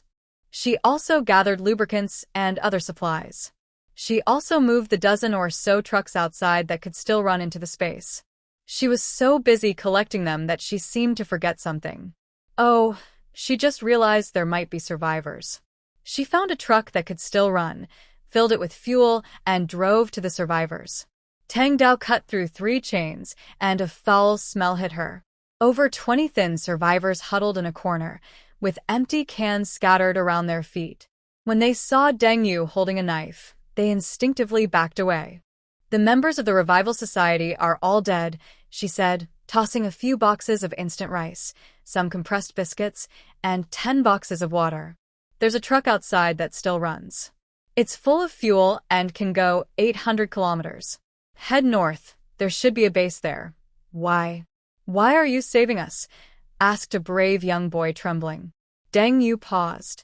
Someone had asked her this before, back when she rescued an entire convoy from zombies in her previous life. Because looters deserve to die. Is that enough reason? She didn't wait for their reply. She took out a motorcycle from her space, and before anyone could say anything more unpleasant, she drove far away. There are too many such things in the end times. Many people are instinctively grateful when rescued, thinking she will help more. But if she doesn't meet their expectations, the insults and threats start. This is very common in the apocalypse. Because there's no profit, Deng simply leaves to avoid some fool cursing and drawing a weapon. When others realize what's happened, only supplies and a truck remain. She doesn't care what happens to them afterward. Life or death doesn't concern her. Helping them was just something she could do easily. If they were in better shape, Deng might even use her power as a capitalist to make them go fight zombies for crystal cores in exchange for supplies. The roar of the motorcycle engine was especially loud in the silent city. Deng held the handlebar with one hand, gripping her Tang Dao with the other. The blade reflected a cold light in the sun. She deliberately made noise to attract the monsters lurking in the shadows, since she didn't have the time to search buildings one by one for them. "Come on, my little ones," she said with a cold smile. Looking in the rearview mirror, she saw zombies pouring out from the buildings on both sides of the street. The first zombie to rush at her wore a tattered police uniform, half its face decayed, with black and red mucus dripping from its open mouth. Deng did not slow down. With a gentle swing of her Tang sword in her right hand, the zombie's head was knocked into the air, still maintaining a forward lunge posture.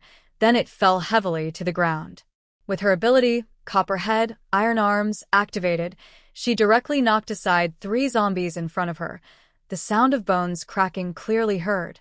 She skillfully spun her motorcycle to a stop in the middle of the intersection, which was already surrounded by zombies. Warm-up finished. Deng jumped off the bike, sheathed her Tang sword on her back, and spread her arms. On her left, flames rose like a tornado. On her right, space tore open, and various blades burst out. Amidst the clash of fire and metal, the zombies let out piercing screams. Deng closed her eyes.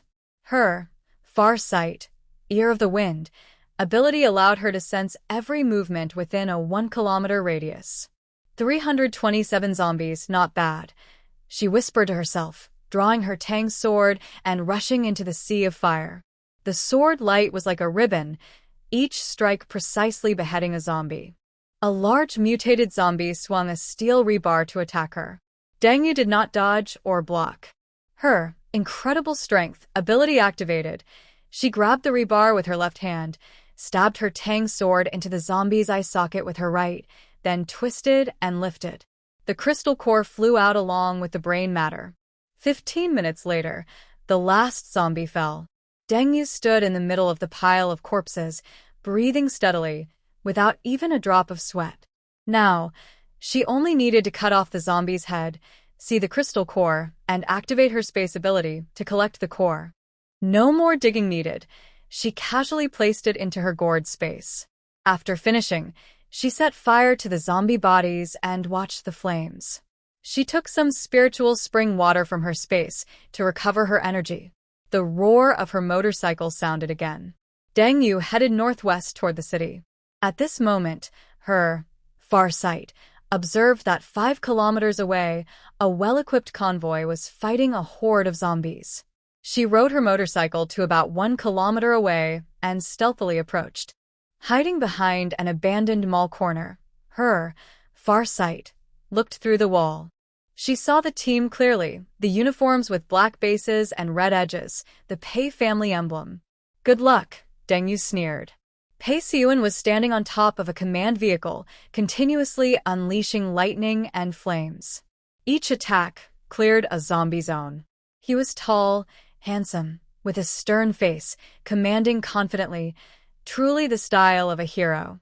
Next to an armored vehicle, Pei Siyue was giving orders to several female bodyguards. She wore a delicate white dress, standing out in the apocalypse. The most eye-catching was the ring on her left index finger, an embedded ruby ring, a space ring, symbolizing the Pei family's rise to power. Brother, these zombies are so disgusting. Let's go quickly, Pei Siyue shouted softly, while disgustedly avoiding the splattering black blood. Just 10 more minutes.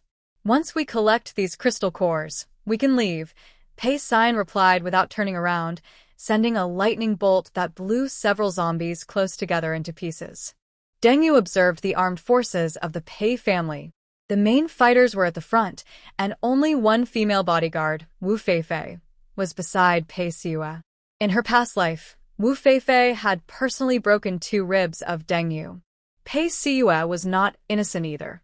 In her past life, she had broken the hand of her predecessor, Deng Yu, because she was tricked by the heroine Deng Wan, who claimed that the jewelry belonged to Deng Yu. It was foolish. Her predecessor Deng Yu was just a minor servant in the Deng family, with no chance to visit the Pei family's luxurious home. But even so, her hand was broken. Wanwan said you stole it, so you stole it. Breaking your hand is just a punishment for a thief like you. Even with her predecessor Deng Yu's memories, Deng Yu couldn't help but grit her teeth in anger when she saw Deng Yu. Let's collect some interest first. Deng Yu activated her invisibility ability, quietly approaching.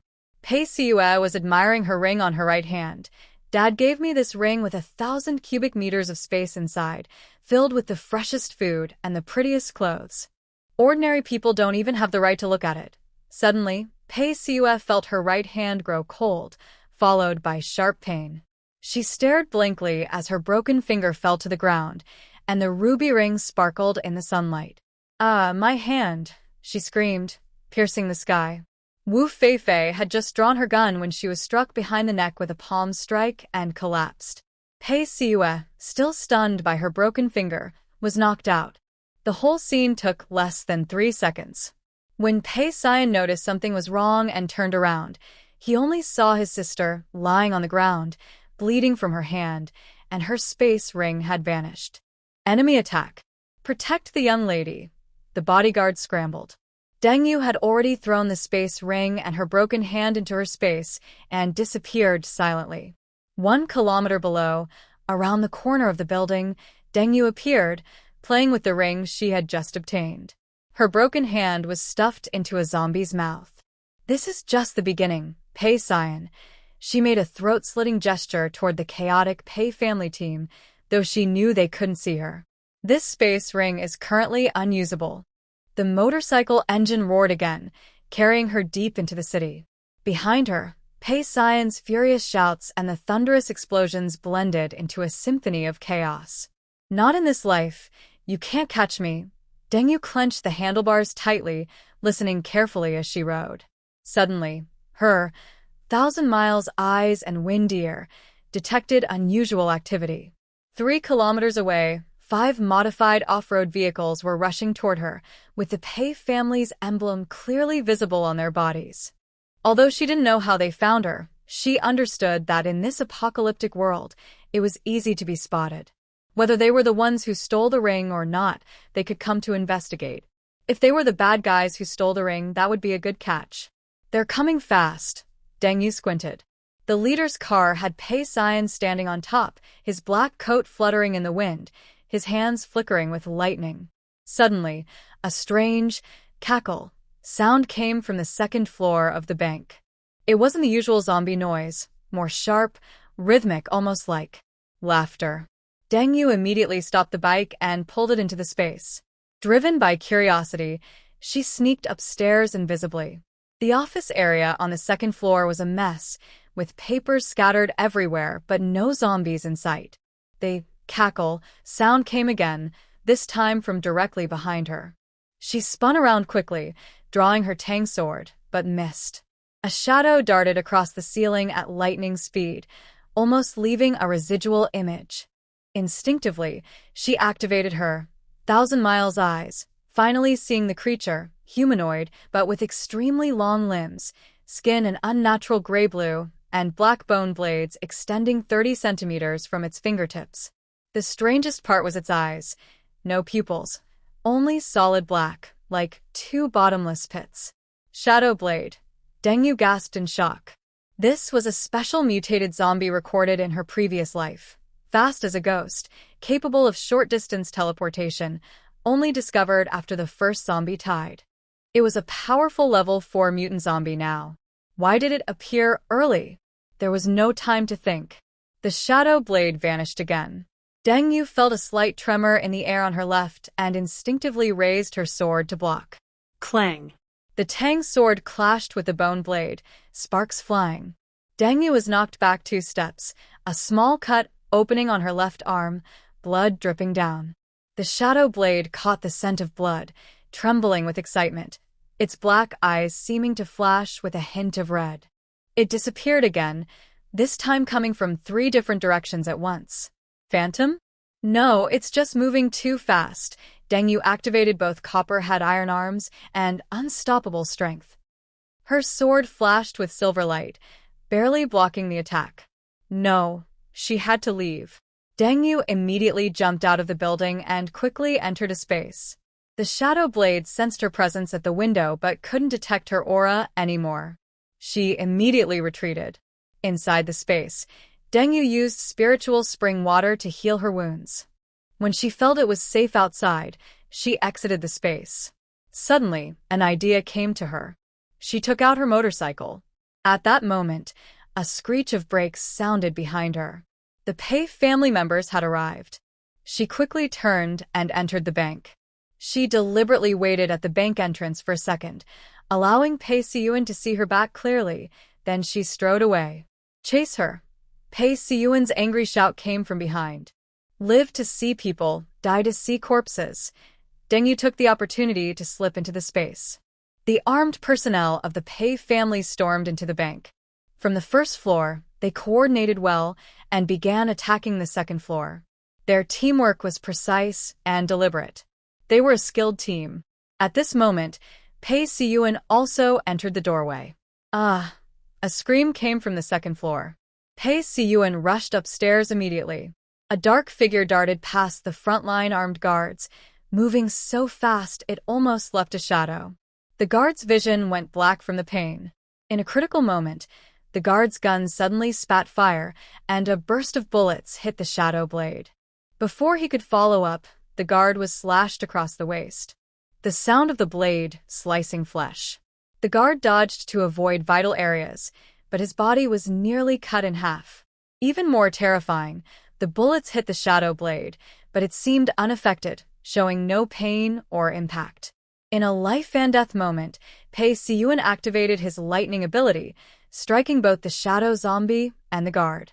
The shadow blade let out a piercing scream, its gray-blue skin scorched by electricity. It retreated wildly, trying to escape the lightning range. Could Pei Siyuan give it that chance? He kept firing lightning bolts, but they were too slow, and the follow-up attacks missed. This angered the Shadow Blade. It made a giggling sound again. Just as the Shadow Blade hid in a room to avoid the lightning, the sound resumed, and another guard was slashed. With a flash of the blade, the guard's head rolled to the ground, blood splattering on the wall with a sizzling sound. Pei Sion saw how terrifying the zombie was. He shot lightning and ordered everyone to retreat from the bank. Just as Pei Sion was about to get into the car, he suddenly knelt on one knee, gasping heavily. The fight lasted less than 2 minutes, but was more dangerous than the previous massacre of hundreds of ordinary zombies. His special ability attack had almost exhausted him. However, once everyone retreated from the bank, no zombies chased after them. That was close. Everyone hurried into the cars and headed home. He knew he had been tricked by a woman. 3 skilled fighters had died suddenly. 5 off-road vehicles roared away. Deng Yu smirked. After they left, the Shadow Blade zombie tried to go back to the second floor. Deng Yu instantly teleported out of space, appearing right behind the Shadow Blade zombie. With a flash of her sword, the zombie's head flew off, and black blood splattered on the wall. It was probably stunned by Pei Sion's lightning. The zombie died unfairly. She pulled out the crystal core from the zombie's brain, a rare black multifaceted gem that shimmered with strange purple light in the sunlight. Space-type crystal core. Deng Yu raised her eyebrows in surprise. No wonder the Shadow Blade could teleport short distances. She immediately let the gourd vine absorb the crystal core's energy. Her invisibility ability improved significantly. Now she could be completely invisible and create 2 illusionary clones that lasted 5 seconds each. Meanwhile, at the Pei family estate, they had just returned to the villa. Pei Sion coldly ordered, "Check all recent reports about female solo fighters. Also, lock Wu Feifei up and question her. Why is she the only one unharmed?" The Pei family's supplies weren't only in the space ring, which belonged to Pei Siua. At least half of the supplies were stored in other warehouses. But without the space ring, they wouldn't be able to carry so much when leaving the city. Deng Yu used her metal ability to open the bank vault. The money and gold bars were immediately stored in her space. She quickly finished her work, then jumped out of the second-floor window, landing perfectly on a pre-stopped motorcycle. This kind of defense is very strong for ordinary people, but for Deng Yu, who has the abilities of invisibility and remote vision, it is almost useless. She really returned to her base, she said with a slight smile. Now, she silently followed the convoy like a poisonous snake, waiting for the right moment to strike. She stopped outside the last checkpoint, watching the convoy enter the villa area. Through remote vision, she clearly saw Pei Sion get out of the car and speak to the guards, then walk quickly toward the main building. His face was dark, and his right hand flickered with electric sparks, showing he was in a bad mood. Not in a good mood? It will get worse later, Deng Yu sneered. She found a hiding spot covered with camouflage netting, breathing very lightly. She took out some spiritual spring water to restore her energy and patiently waited for nightfall. When it was completely dark, the villa area lit up. Deng Yu used remote vision to carefully scan the whole area. The main building housed the core members of the Pei family. The west side had guard barracks, the east side had a row of cottages with warehouses and cold storage, and behind the mountain was a hidden underground armory. "First, cut off your supplies," she whispered. She activated invisibility and climbed over the wall. The wall was equipped with infrared sensors and high-voltage fences, but for Deng Yu, who could control fire, it was no problem. She jumped up with her agility, controlling her strength to land lightly. Once on the ground, she pressed against the wall and stayed still, waiting for the patrol to pass. There were 4 guards in the warehouse area, 2 on duty at a time. When they changed shifts, Deng Yu slipped like a cat to the largest warehouse door. The door used a double authentication system, electronic password and fingerprint.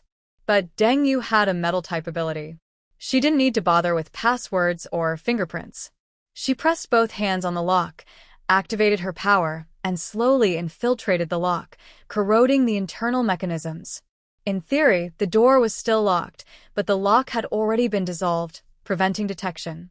With a click, the door opened. The scene inside the warehouse made Deng Yu raise an eyebrow.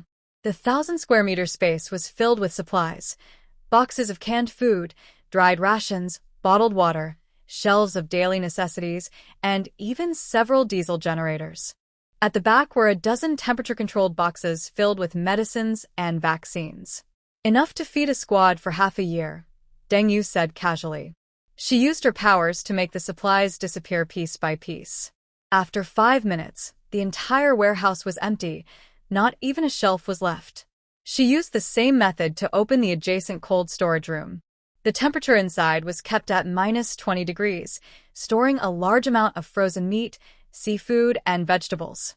Deng Yu took away the refrigeration equipment, ensuring that the Pei family wouldn't find even a single ice cube tomorrow. Next was the armory. She licked her lips. The underground armory in the back mountain was more heavily guarded, but Deng Yu found a ventilation duct as a weak point.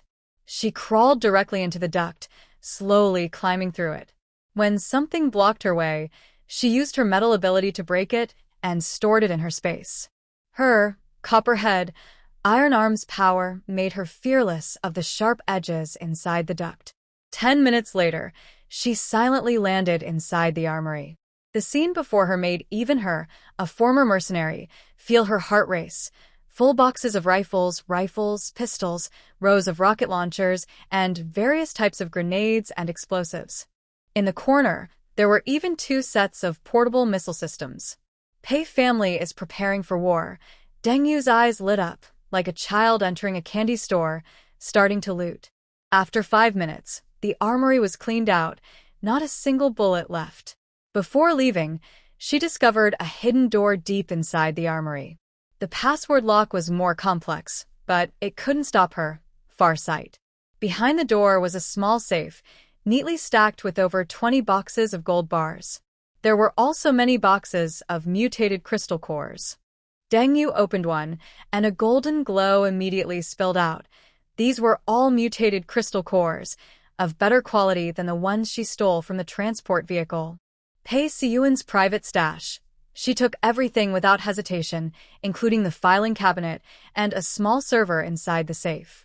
Back on the ground, Deng Yu hesitated for a second but decided to take a risk. She wanted to explore the main building.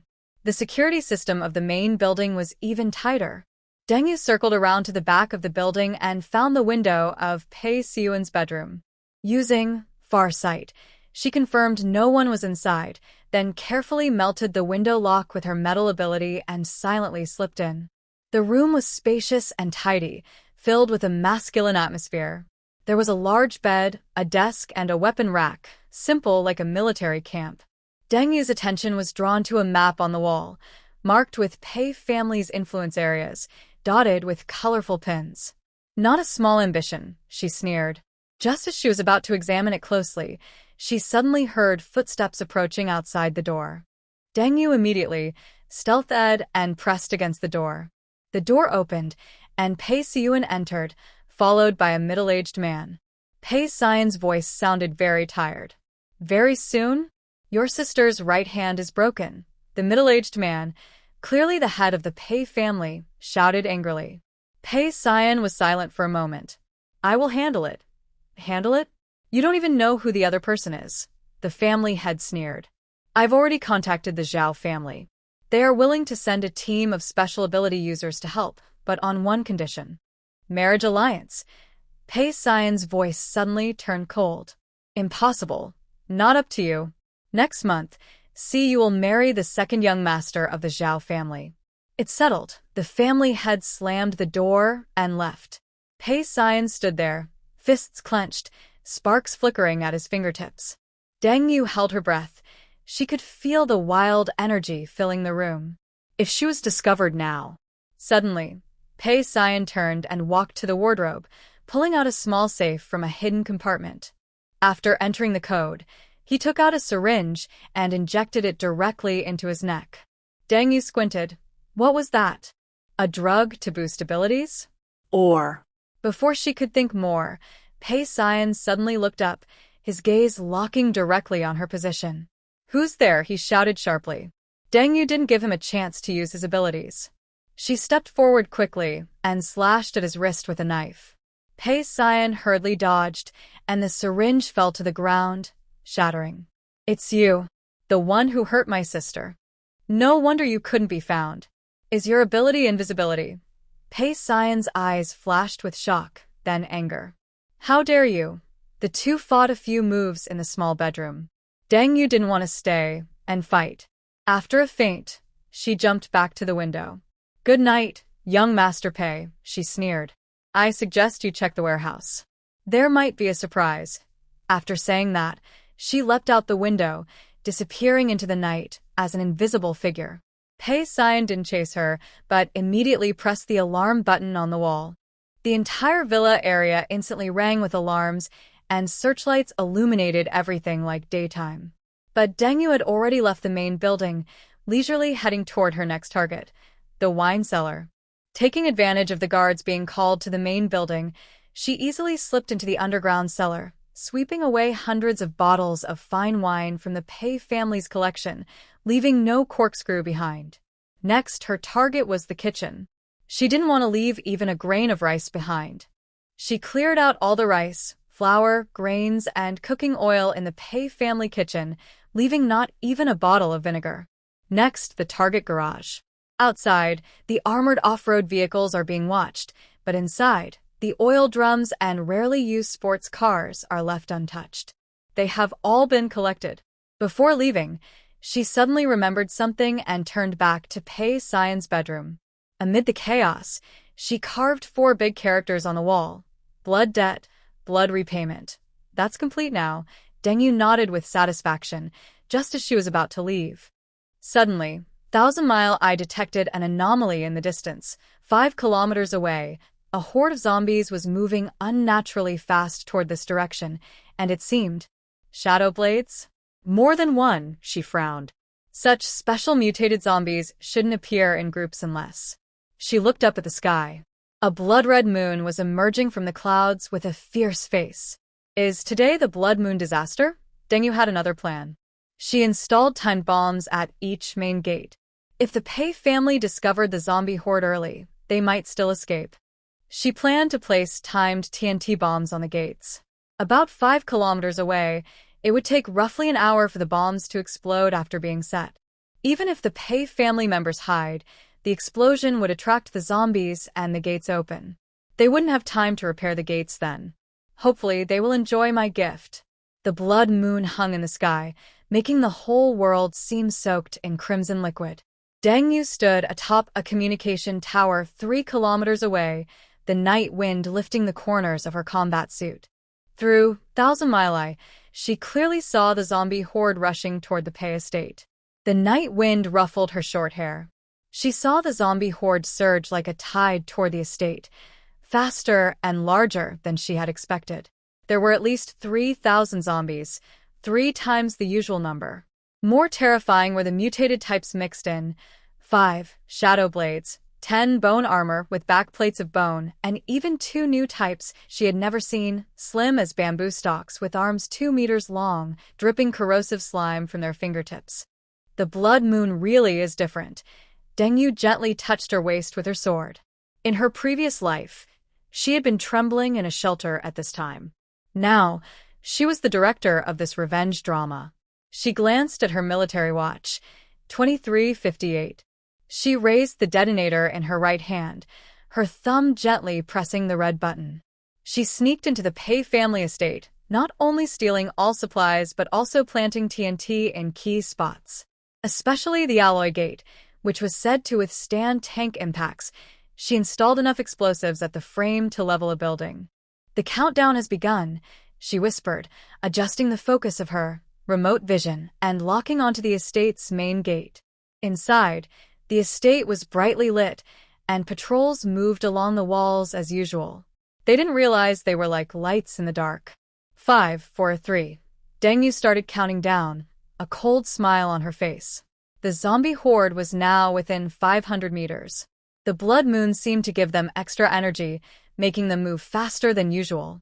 The front few skeleton-armored zombies suddenly sped up and charged toward the wall. 1. Good night, Pei family. Boom. A deafening explosion shook everything within 5 kilometers. The million-yuan alloy gate of the Pei estate was torn apart like paper, and the 30-meter walls on both sides collapsed with a loud crash, sending smoke and dust into the sky. The fire from the blast lit up half the sky and illuminated the approaching zombie horde. The zombies were enraged, howling loudly as they surged toward the gap like a tidal wave. Alarm bells rang inside the estate, and searchlights all turned toward the explosion. Guards rushed toward the gap in panic, but froze in place when they saw the size of the horde. Some started to retreat, others fired wildly, and many turned and ran. Deng Yu shifted her view to the main building. The head of the Pei family, dressed in pajamas, rushed onto the balcony with a pale face. He turned around and shouted angrily as several bodyguards hurried toward the armory. Seeing the warehouse empty must have been quite a sight, Deng Yu sneered. Sure enough, a minute later, the bodyguards returned empty-handed, their faces full of fear. The family had angrily slapped the leading guard, then was distracted by another scene. On the west wall, 3 shadow blades like ghosts crossed the defenses, causing guards to fall like wheat being cut. Inside the main building, chaos reigned. Deng Yu saw Pei Siue in silk pajamas, screaming as she ran down the corridor clutching a jewelry box. A female guard pulled her toward the basement, but was suddenly blocked by a long-armed zombie. Get out of the way. Protect me, Pei Siue screamed, pushing the female guard toward the zombie. The long-armed zombie spat corrosive slime on the guard's face, which immediately sizzled and produced white smoke. Amidst screams, Pei Siue turned to run but slipped on the bloodstains on the ground. Her jewelry box fell open, and diamond necklaces scattered everywhere. She still wanted to pick them up at such a moment, but other bodyguards pulled her away. On the main building's balcony, the head of the Pei family was organizing a final resistance. About 30 bodyguards formed a circle, using guns and special abilities to hold back the zombies. But their ammunition quickly ran out, and the ability users also collapsed from exhaustion. Xian. Helicopter, the family had shouted at his son. Deng Yu finally noticed that Pei Siu had been standing behind his father, silently watching the situation. After hearing the command, he nodded and suddenly moved with lightning speed, knocking out the shooting bodyguard captain with a quick hand strike. What are you doing? The family had asked in surprise. Reducing weight, Pei Siu said calmly, taking the helicopter keys from the captain. Only 2 can be taken. Deng Yu narrowed his eyes. This Pei Siu was completely different from the honest and upright hero from his previous memories. Downstairs, the remaining bodyguards were still fighting desperately. Pei Siu led her father and sister quietly toward the rooftop helipad. On the way, they encountered 3 bodyguards trying to escape with them. Without hesitation, Pei Siu's palm flashed with lightning. The 3 bodyguards' chests were pierced, and they fell to the ground, eyes wide with disbelief. Brother. Pei Siu trembled in fear. Shut up, let's go. Pei Siu pulled her along and kept moving. Finally, they reached the rooftop. A luxurious helicopter was quietly parked there, an aircraft Deng Yu had not destroyed because she knew it could trigger a family feud. Sure enough, 5 bodyguards were standing guard beside the helicopter, each armed and clearly eager to fight for this last chance at survival. Pei Siu released her sister and gathered lightning in both hands. Step back. Young master, take me with you. I've served the Pei family for 10 years, one bodyguard begged. Get lost. Pei Siu shot a lightning arrow through his throat. The remaining 4 immediately opened fire, but their bullets were blocked by an invisible electric barrier just half a meter from Pei Siu, worthy of the hero. A loud of thunder flashed, and the 4 bodyguards were instantly turned into charred corpses. The head of the Pei family nodded with satisfaction, patting his son's shoulder. Well done. The 3 quickly boarded the helicopter. Pei Siu started the engine, and the rotor blades began to spin. Downstairs, the last line of defense had been broken, and zombies flooded into the main building, with screams echoing non-stop. A helicopter slowly took off. Several shadow blades tried to jump and attack, but couldn't reach the height. Deng Yu saw Pei Siang glance one last time at the estate, which had become a hellish place. Surprisingly, Her face showed no guilt or sadness, only a calm calculation. Is this really who you are, Pei Xian? Deng Yu whispered to herself. The helicopter flew north and gradually disappeared into the night. Below, the Pei family estate was completely overrun by zombies. The once luxurious villa had become a bloody nightmare. The few remaining bodyguards' resistance weakened and eventually fell silent. Deng Yu put away her thousand miles eye and took a deep breath. Her revenge was done, but she didn't feel as happy as she expected. She kept recalling the cold way Pei Xian had killed the bodyguards, which was very different from the honest hero she remembered from her past life. Could my memory be wrong? She wondered, shaking her head. She decided not to think about it anymore. With the blood moon high in the sky and zombies running wild, she needed to get back to her safe house.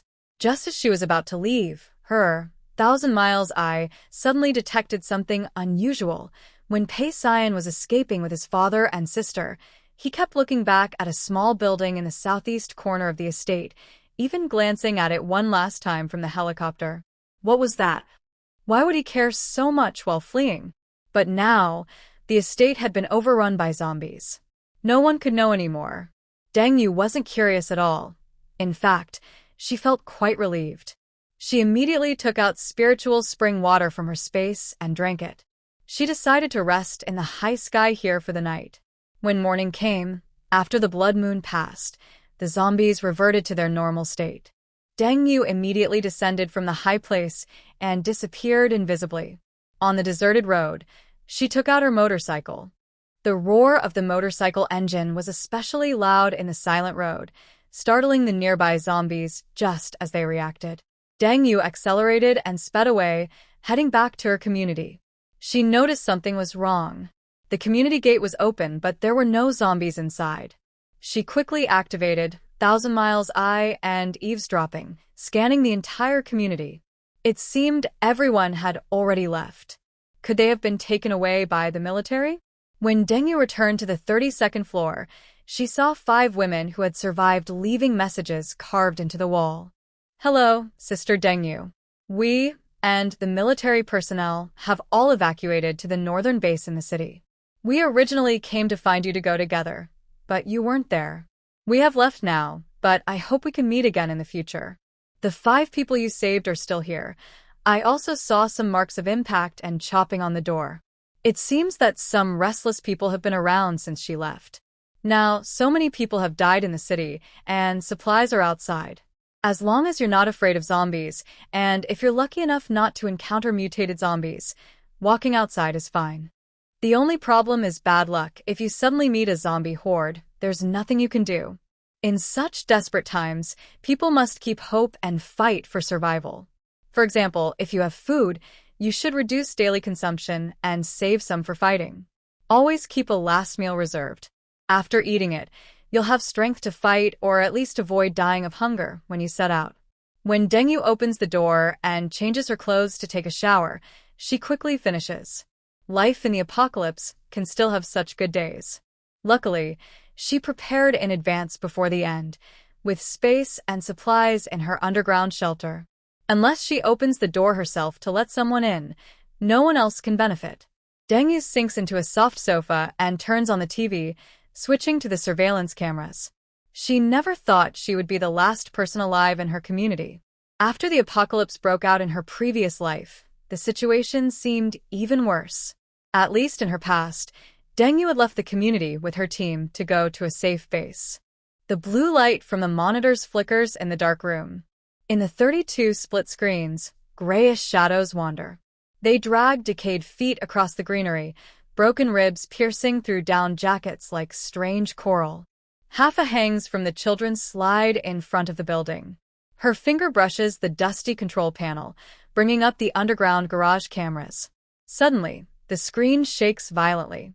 A security guard in uniform stumbles into view, his left arm reduced to white bones. These community guards, if faced directly with zombies during the outbreak, probably wouldn't survive. No one would believe a zombie outbreak was real, especially from a global black mist. Most people without special powers or antibodies would turn into zombies immediately. She calms herself and begins to check the planting room across the hall. The 32nd floor has a 2-bedroom layout with 1 elevator. Deng Yu bought the space opposite and immediately transformed it into a hydroponic garden. She hadn't started planting before, but now she plans to use the space. Although she has enough food to last her a lifetime and bought many fruits and vegetables during her travels, growing her own is also a good option. First, she plants some greens suitable for hot pot. She takes vegetable seeds from the space, puts them into a hydroponic tray with germination nutrient solution, and waits for them to sprout. Later, she will transplant them onto the hydroponic rack. Next, she prepares the balcony with nutrient soil and water, getting it ready for planting. She takes some potatoes from the space, several in a black bag, and sprays them with sprouting liquid, then seals the bag. She places it inside the kitchen across the hall and waits for them to sprout. Once sprouted, she cuts the sprouted part and buries it in soil, watering it. This way, she can grow new potatoes. When ready, she will install an automatic watering system to help the potatoes grow fully.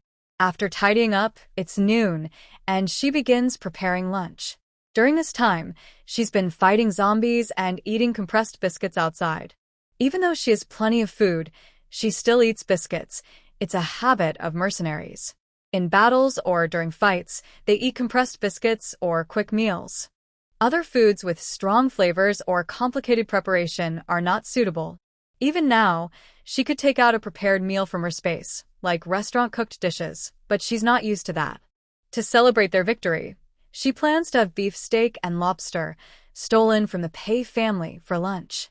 The meal is simple. Defrost the beef steak, pat it dry with kitchen paper to remove blood, and avoid washing it. Preheat a cast iron skillet to 230 degrees Celsius. Water droplets instantly vaporize. Sprinkle coarse salt on the steak surface. Let it sit for 3 minutes. The salt draws out moisture, forming a protective layer. Sear both sides until caramelized, pressing lightly with tongs to ensure even contact. Lower the heat, add butter, crushed garlic, and rosemary.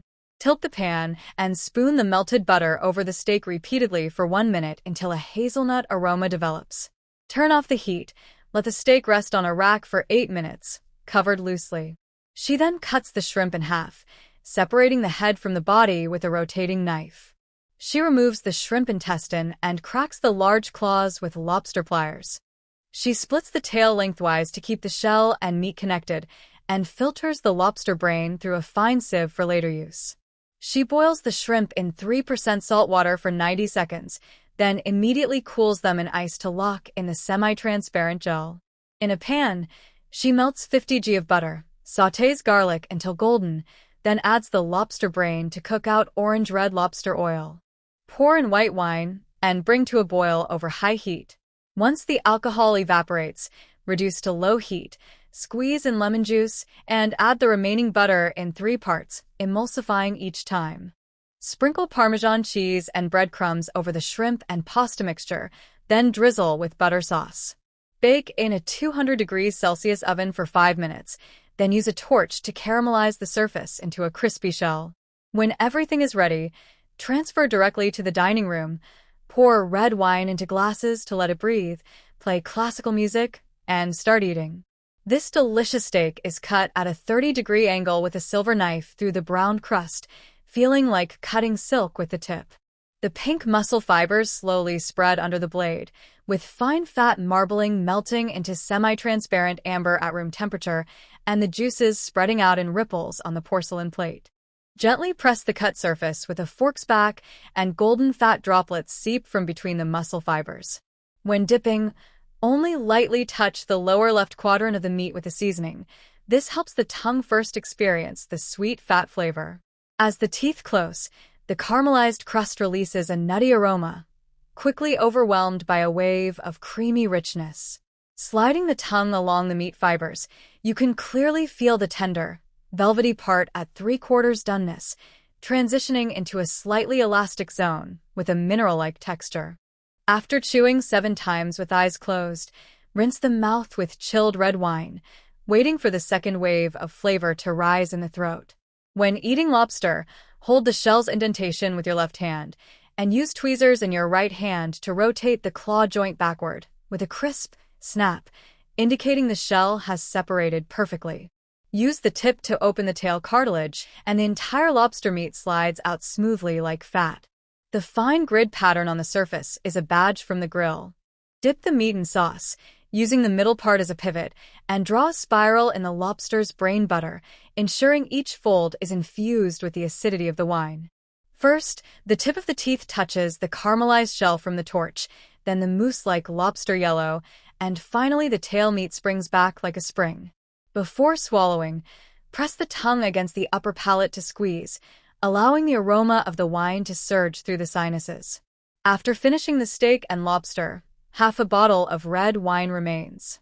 Simply bring it to the living room, lie on the sofa, and continue drinking. Turn on an old movie and start watching. Unconsciously, relaxed and slightly intoxicated, Deng falls into a deep sleep on the sofa at noon. When Deng wakes up naturally, it's already dark outside. I haven't slept so comfortably in a long time, she says. After crossing over, there's a sense of urgency from the end-of-the-world situation, mixed with the painful memories of her past life. She always feels uneasy inside. Now, Mercenary Deng directly took away the female lead's luck. The female lead fights and kills as she pleases. She is now just an ordinary person, with no threat at all. The male lead is even worse off. His base from his past life has been completely destroyed. Male lead Pei Siyuan probably still has some supplies stored in other warehouses. But without a space ring, it's uncertain whether they can keep their supplies. Let's review what has happened recently. I remember the scene where I am Zhou Yi, the commander of the 7th Special Task Force. Such scenes are rare in the apocalypse. An officer gave himself a satellite phone.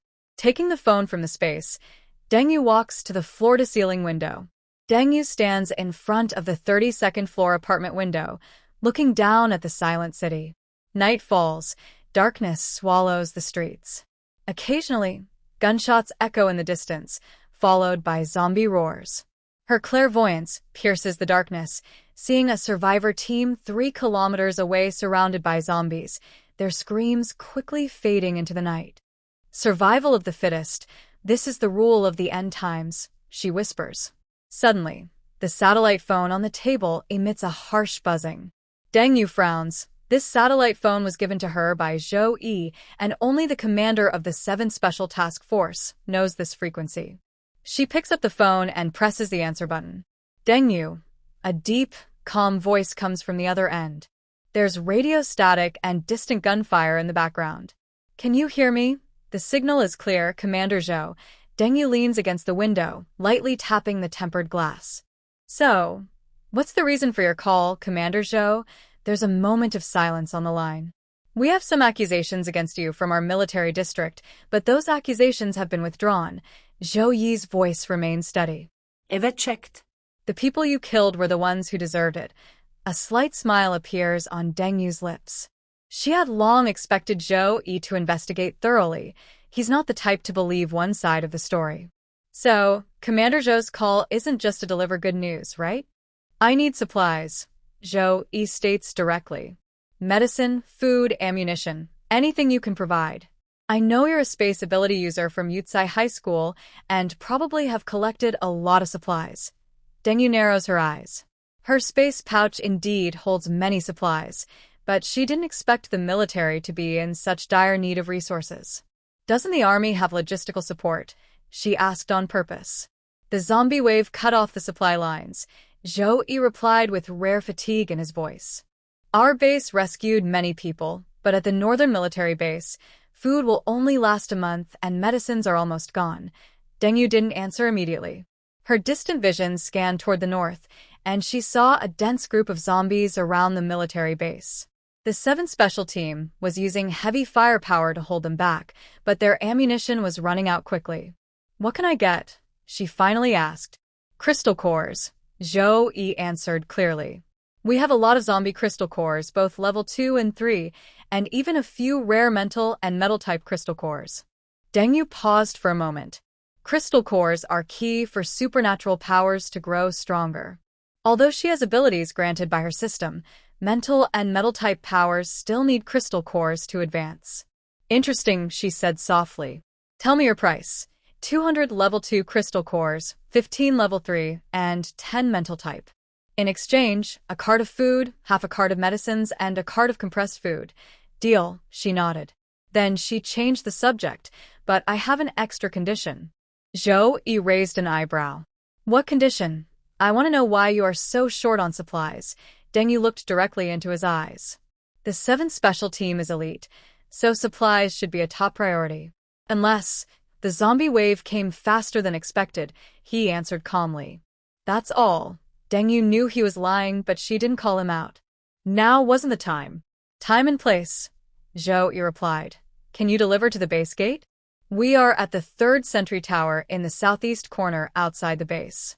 3 hours later, Deng Yu stood on the roof of an abandoned building outside the military base.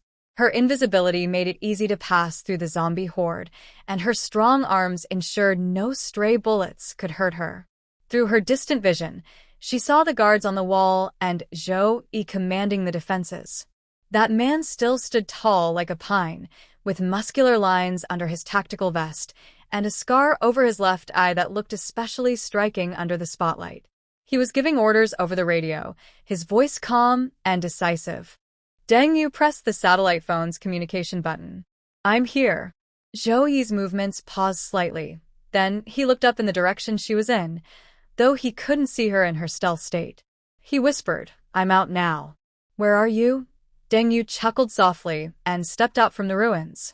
Then she followed Zhou Yi into the command center. The underground military base command was simpler than Deng Yu had imagined. An electronic map on the wall showed the movement of the zombie tide. Several officers were busy operating communication devices. In the corner, there were a few metal boxes, faintly glowing with crystal core light. Zhou Yi stood in front of the tactical map. When he saw Deng Yu appear, he raised his hand to signal the guards to step back. Your space ability is really convenient, he said, glancing at the Tang sword at Deng Yu's waist. But next time, give a heads up. My snipers almost shot you when they saw you suddenly. Deng Yu shrugged casually. If they could hit me, that would be newsworthy.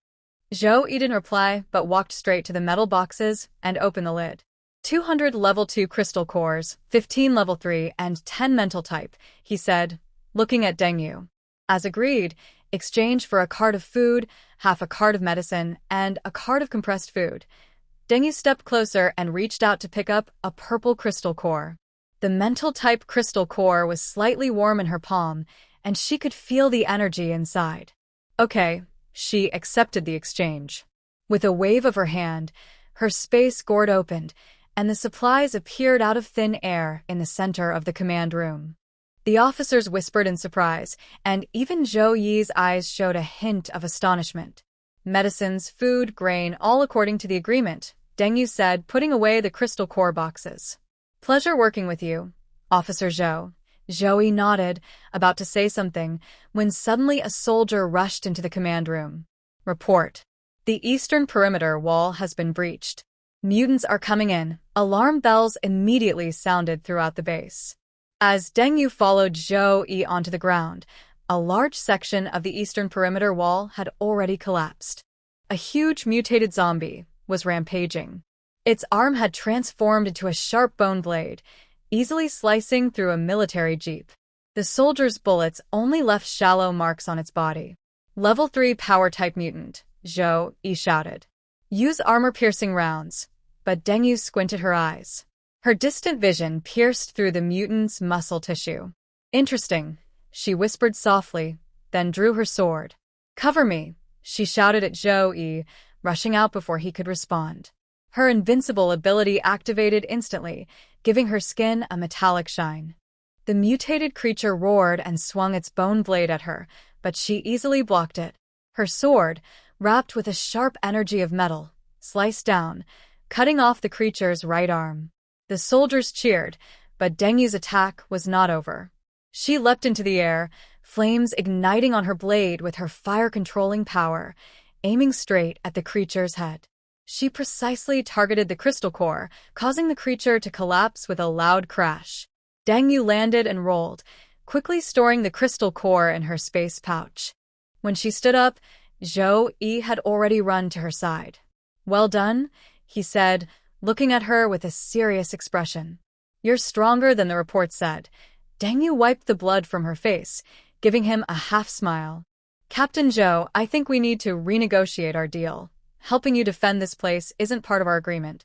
This time, consider it a gift for our partners," she said. "Otherwise, I should be leaving now." In the distance, a new wave of zombies was approaching. But right now, the atmosphere between them was more dangerous than any zombie.